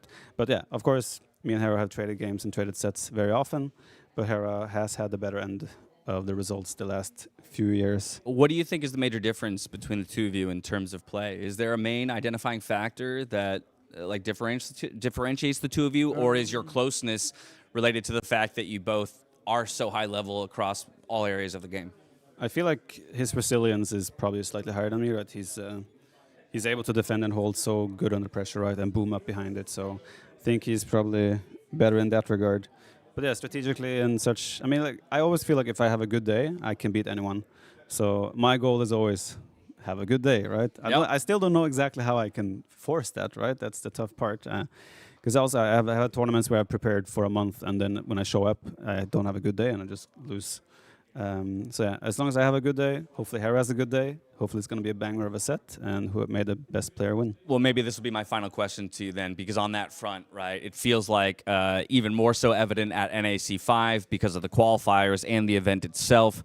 Again, we're in the most competitive era of Age of Empires 2 ever. Yeah. But you have also had the privilege of playing through so much of the history of the game. Like, what has that been like you over the years to kind of experience a resurgence of the game, a resurgence of competition, to be pushed to the degree that you're pushed to, and the idea that anyone having their best day here could be the victor of this tournament? Yeah, I think the competitive scene is in a very healthy spot, right? Because we have so many different people that can win tournaments these days. Back in the day, people were kind of like, a lot of people didn't like that I was winning so often, right? Which is fair. I think now we have so many, obviously Hera has won most of the S-tier tournaments as of late, but we still have TaToH, Yo grabbing tournament wins here and there. Even DauT was able to win Red Bull Volo 3, right, a couple of years ago, as he keeps mentioning. But yeah, I think that's a really good place for the competitive scene, that we have so many people that can step it up and beat each other, and that's probably making it way more fun to watch for a viewer as well. Oh, hell yeah. Can confirm, as one of the viewers, we are quite spoiled here in the Age of Empires 2 community. We see the last of the players hopping onto the conveyor belt line when it comes to signatures on hoodies and shirts. Viper, once again, congratulations on your huge win here to push yourself into a semifinal finish at the very least. Thank you very much. I'll let you go celebrate with your buddies. You joining me on the couch, Nilly? What are we doing next? We are kind of ending the show. And yeah, the thing that you just saw is obviously the big thank you for all the big donators. We had so many people supporting us very generously, and we tried to give something back. Have roughly 120 items, hoodies, t-shirts, mouse pads to be signed there. DauT is sitting there, and that was kind of rough for him. Like I told him, damn, tomorrow at the meetup, we will give out those hoodies as well. But he said, I will do it for the fans, and he's there. And as you can see, those are the last 4 players. All the other casters and players already signed it. And we actually got some footage for the meetup for tomorrow. Oh, let's go. 450 people will be in attendance. Kind of one of the biggest Age of Empires stages we ever had. We could have maybe sold 700, maybe 800 tickets. It should be pretty pork. As we can see, this is going to be the setup. Those are 2 of the screens. Then are 2 screens on the other side. We basically rented a whole hotel venue. You can. Some people hold their weddings there and sold the ticket pretty instantly. It's going to be an absolute banger. I'm excited to get there. You will get there. I will be there. I got to cast the first series, right? And then you can stop by. Then I will be there. I will be parking it in one of those chairs next to all of you and celebrating what is, again, some of the best Age of Empires 2 we've ever seen played. I'm so excited for tomorrow. You and Dave will open the show tomorrow with TaToH versus Yo. Dave already Craigasmed. Yeah, I mean, that's so exciting. I think most of us will agree, and I know that Dave and I, we kind of gush over this all the time, but Yo as a player and the way that he ramps up over a tournament is just, it will never cease to amaze me. Sick. Right? Again, you can watch him. He arguably struggled day 1, day 2, and then he finds his way through these bracket stages just like that into a top 4. But by the same token, TaToH has so impressed me at this tournament. Obviously deserving of his top 2 finish. That series against Hera, I think, is all the is what you need to see to know the value that TaToH has as a player in terms of his creativity, his willingness to fight, and everything. So that's going to be an exciting matchup, to say the least. Not to be eclipsed, of course, by Hera Viper to follow. Indeed. Back-to-back sets there. We won't wait the full 4 hours. If it's going to be a short one, right, we obviously want to give the players some rest, but we will still try to guide you through all the drafts. We'll have the player insights that were so great. I'm looking forward to one of the best days of Age of Empires to come. Today, we were scratching the 44,000 viewer mark. That was the NAC 4 final number as well. So, and we got 2 more days. Tell your friends, tell your parents, tell your dog, whatever it is. Get everybody signed up to Twitch, YouTube. Let them know. This is a couple, 3 remaining series that they are not going to want to miss. Indeed. See you tomorrow, 1 hour earlier than the last 2 days at 15 UTC. Game start, 14:30 draft start. See you then.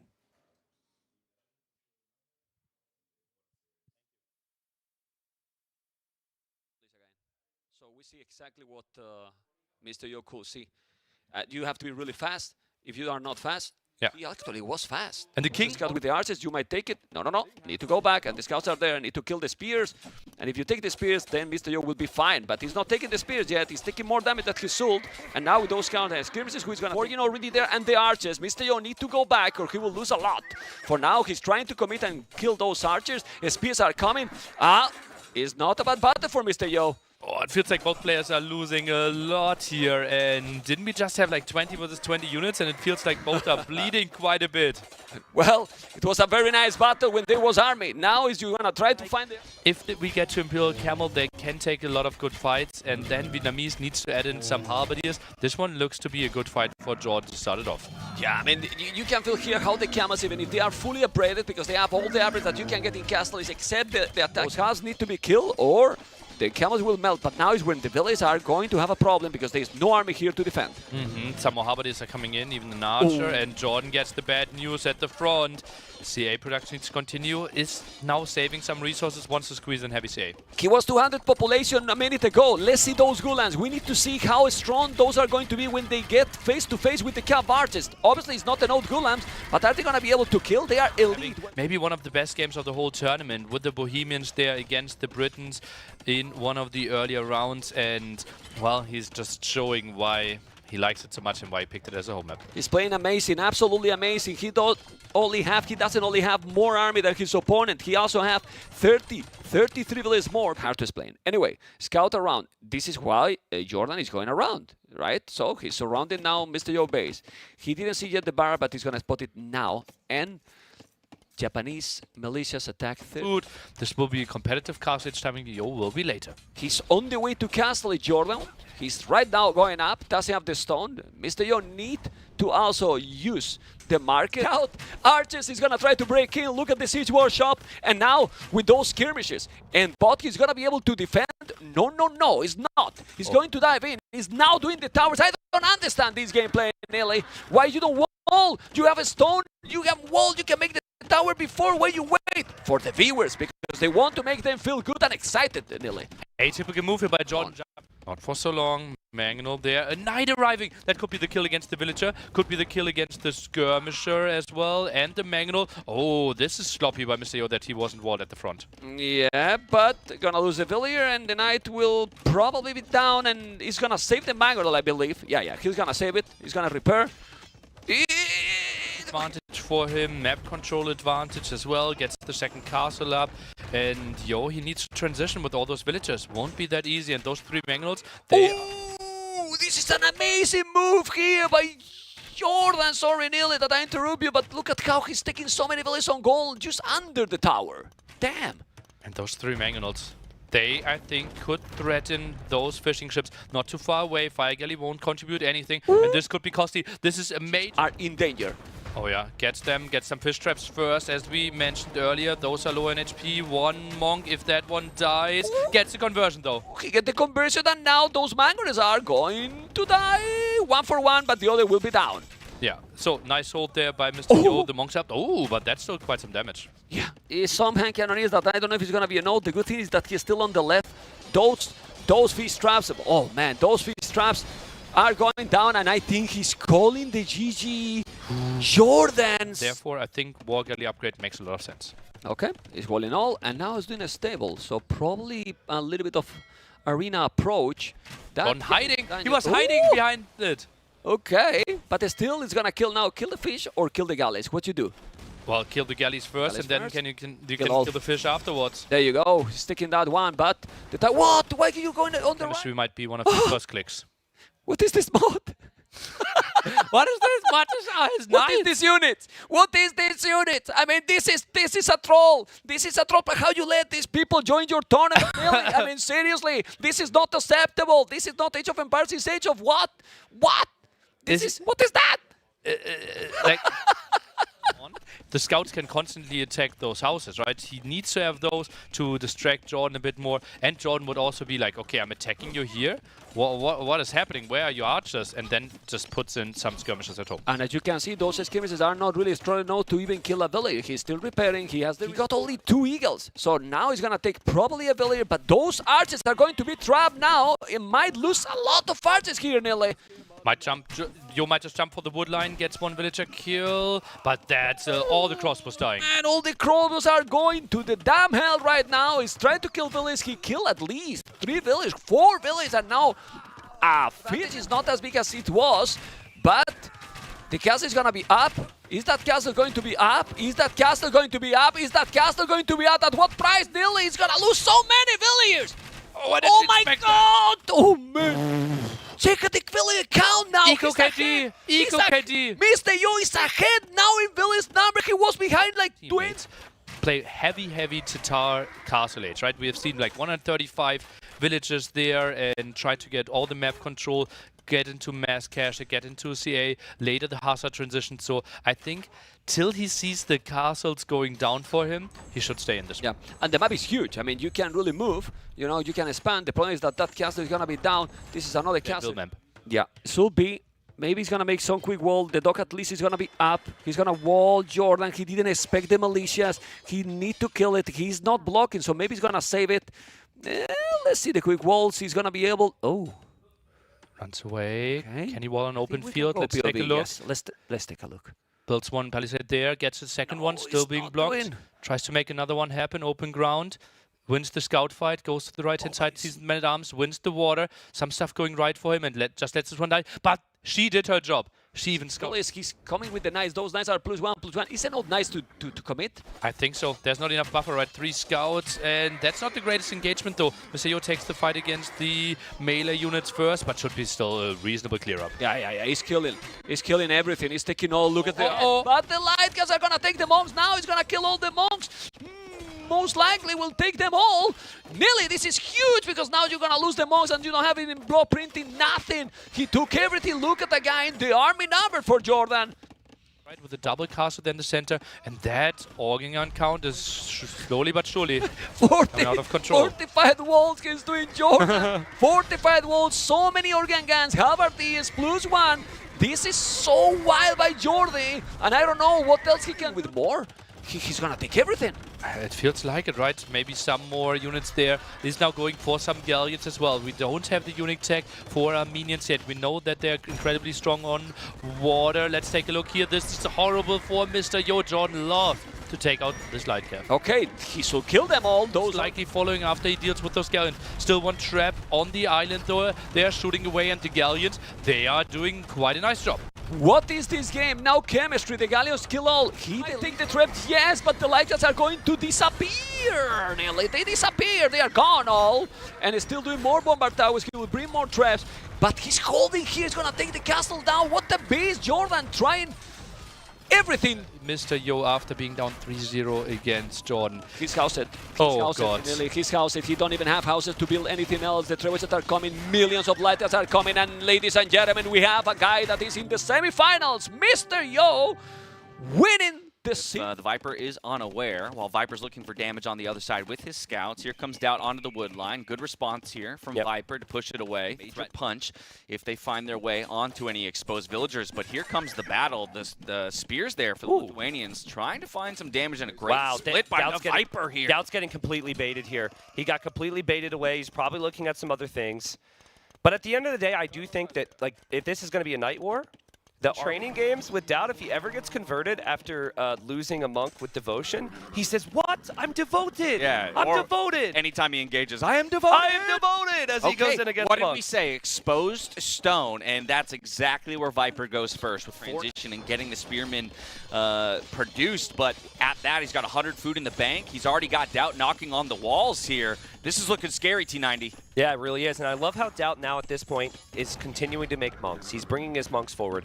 And he's not going to go for any risky raids where his units could get trapped or get separated. And DauT, this is his win condition, right through the middle. Viper can try. He can try and counterattack here, but if the pressure continues to be like this for DauT, eventually Viper has to deal with these knights. All right, redemption coming in for Viper, so that could always turn the tides of the table, or at least stop the aggression in its tracks. Diving under the TC. The beautiful thing is that Viper's assuming this is an all-in, where DauT's just like 2 TCs. Yeah. DauT's on 5. Down here, or will DauT get a villager kill? It's looking like a villager kill at the very least, but now the scout does arrive to the scene trying to help out, but the Vil goes down in the end. That's disastrous here for the Viper. And then he doesn't know there's a spearman there. DauT is all over him here. The scout goes down, and DauT's scout with the Georgian bonuses. And Viper's villager stuck. It looks like it won't let him build. And the wall's about to go down. It looks like it won't let him build. Oh my goodness. I'd be very curious to see, did he task that villager to build anything and the villager wouldn't move or what, but it looked like he was, there he goes. Wow. At least he gets the dock. I think he was distracted. No, yeah, he clearly tasked it to finish the dock, but it somehow got walling at home, but we don't have time to look at that. DauT is going to try this again. There's monks waiting for him. He's not devoted, and DauT could lose all 3 knights here if the conversions come in, and DauT just ran it towards monks. He loses 3 knights. And but over the halberdiers, I think in these numbers it will be, and so there will be, or rather needs to be more of a response here from the Viper. Yeah, now most of DauT's units are fighting uphill here, but like we established, that is a counter unit DauT is fighting up against, and I think some people are going to be saying overpowered right now because that was a complete and utter wipe. Away in the final moments. Ooh, and the fires for DauT staying alive. The skirms come to defend. And this is where you'd expect Byzantines to have a little bit more success there on the water Actually, area. with the dying breath of that fire galley, Viper gets 2 kills. Oh, man, that's a brutal regroup right there. There's an issue with this patch where that will happen, and DauT could will, and that's horrible for DauT. Viper's got such a big eco lead. DauT cannot afford these losses. Yeah, that's painful to say the least. Already down. So they're going to the same spot. DauT's going to drop a castle. If Viper sees that, Viper's going to try and drop a castle too, but where? Yeah, what a castle position if he manages to get it down. I don't yet see the response here from the Viper. He gets confirmation of that castle being dropped in just this moment. But of course, attention is being paid to all corners of the map. The demo wanted to find purchase onto a good group, but doesn't. DauT put in an order for that positioning 3 weeks ago, and it just now arrived. Like, that is perfect.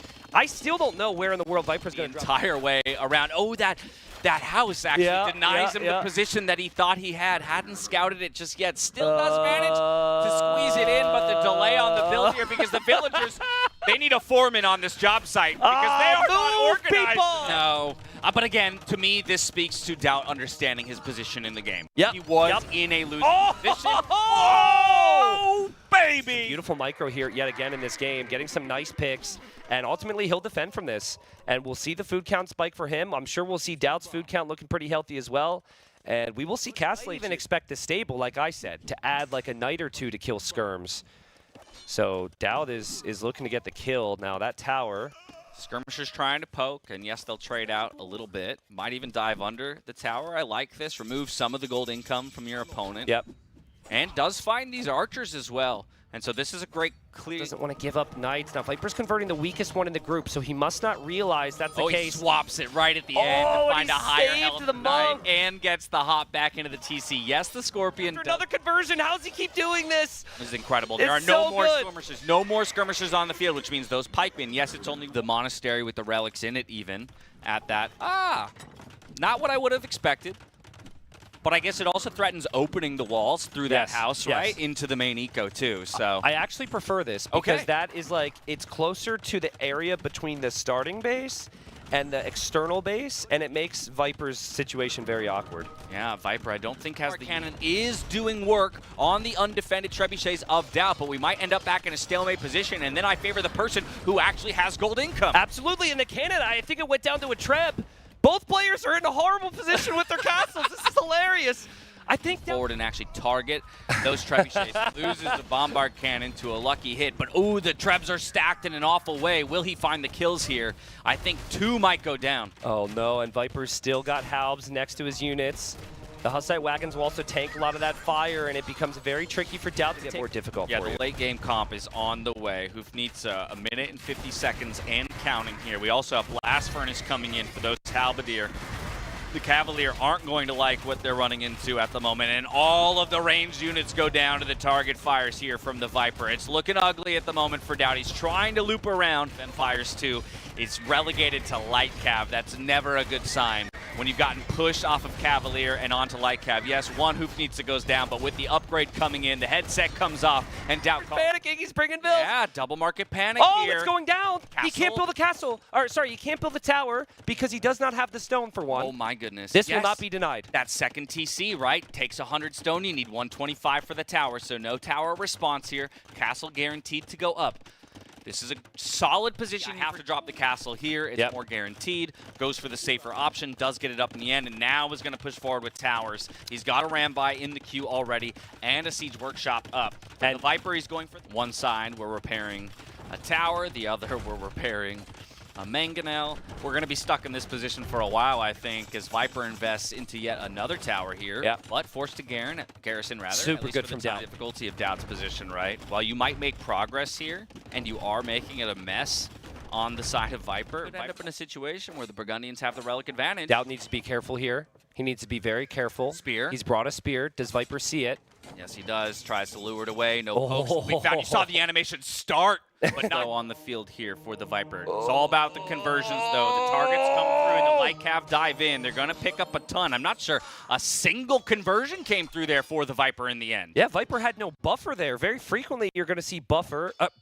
You're going to see Bruce buffer. You're going to get light cav in front. Even more into eco upgrades. Now some conversion attempts here for both players. DauT will find one while losing 2 monks. Viper with the conversions over the wall. Does manage to secure them. But again, in the end, this castle might go up. The numbers are okay for DauT. The numbers are good for DauT. Castle hopping his way through the Viper's base. Wow. The light cap come forward to try and make this messy. They're looking for some snipes. Can't find them on the trebs. There's pikemen there to deal with them. This is a great position for DauT. He continues to put his foot on the gas. Yeah, and it's Viper, you know, enjoying this freaking scout attacking his fishing ships right now. Yeah, and again, with that slightly faster feudal timing, the number of scouts on the field for the Hindustani player is already creeping up. This might be a Vil pick, though he does have the... Oh, man. And DauT knows that. Think about Castle Age big fight here. It's very close, actually. I think Viper wins it. Repositioning for the hill advantage as well, I think. This could be good for him, but the health is still in favor of DauT. This is a razor thin. Bad for DauT, but Viper's here with his first camel. Yeah, you said 4 or 5, and 4 will be found in the end. Possibly a 5th as well with Maybe that a 6th. forging upgrade. This is pretty big. These scouts still left unchecked. Yes, the camel is cleaning up the archers, but I think the scouts are actually get them up just in time for the camels to arrive. Oh!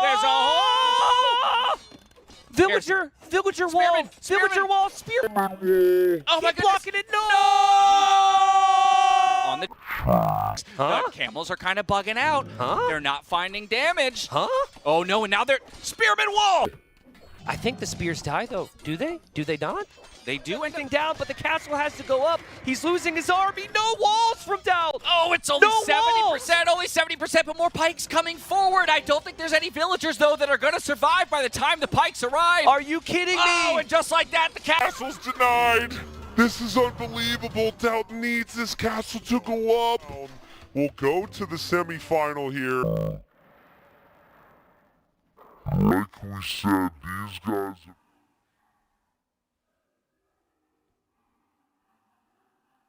Yeah, full of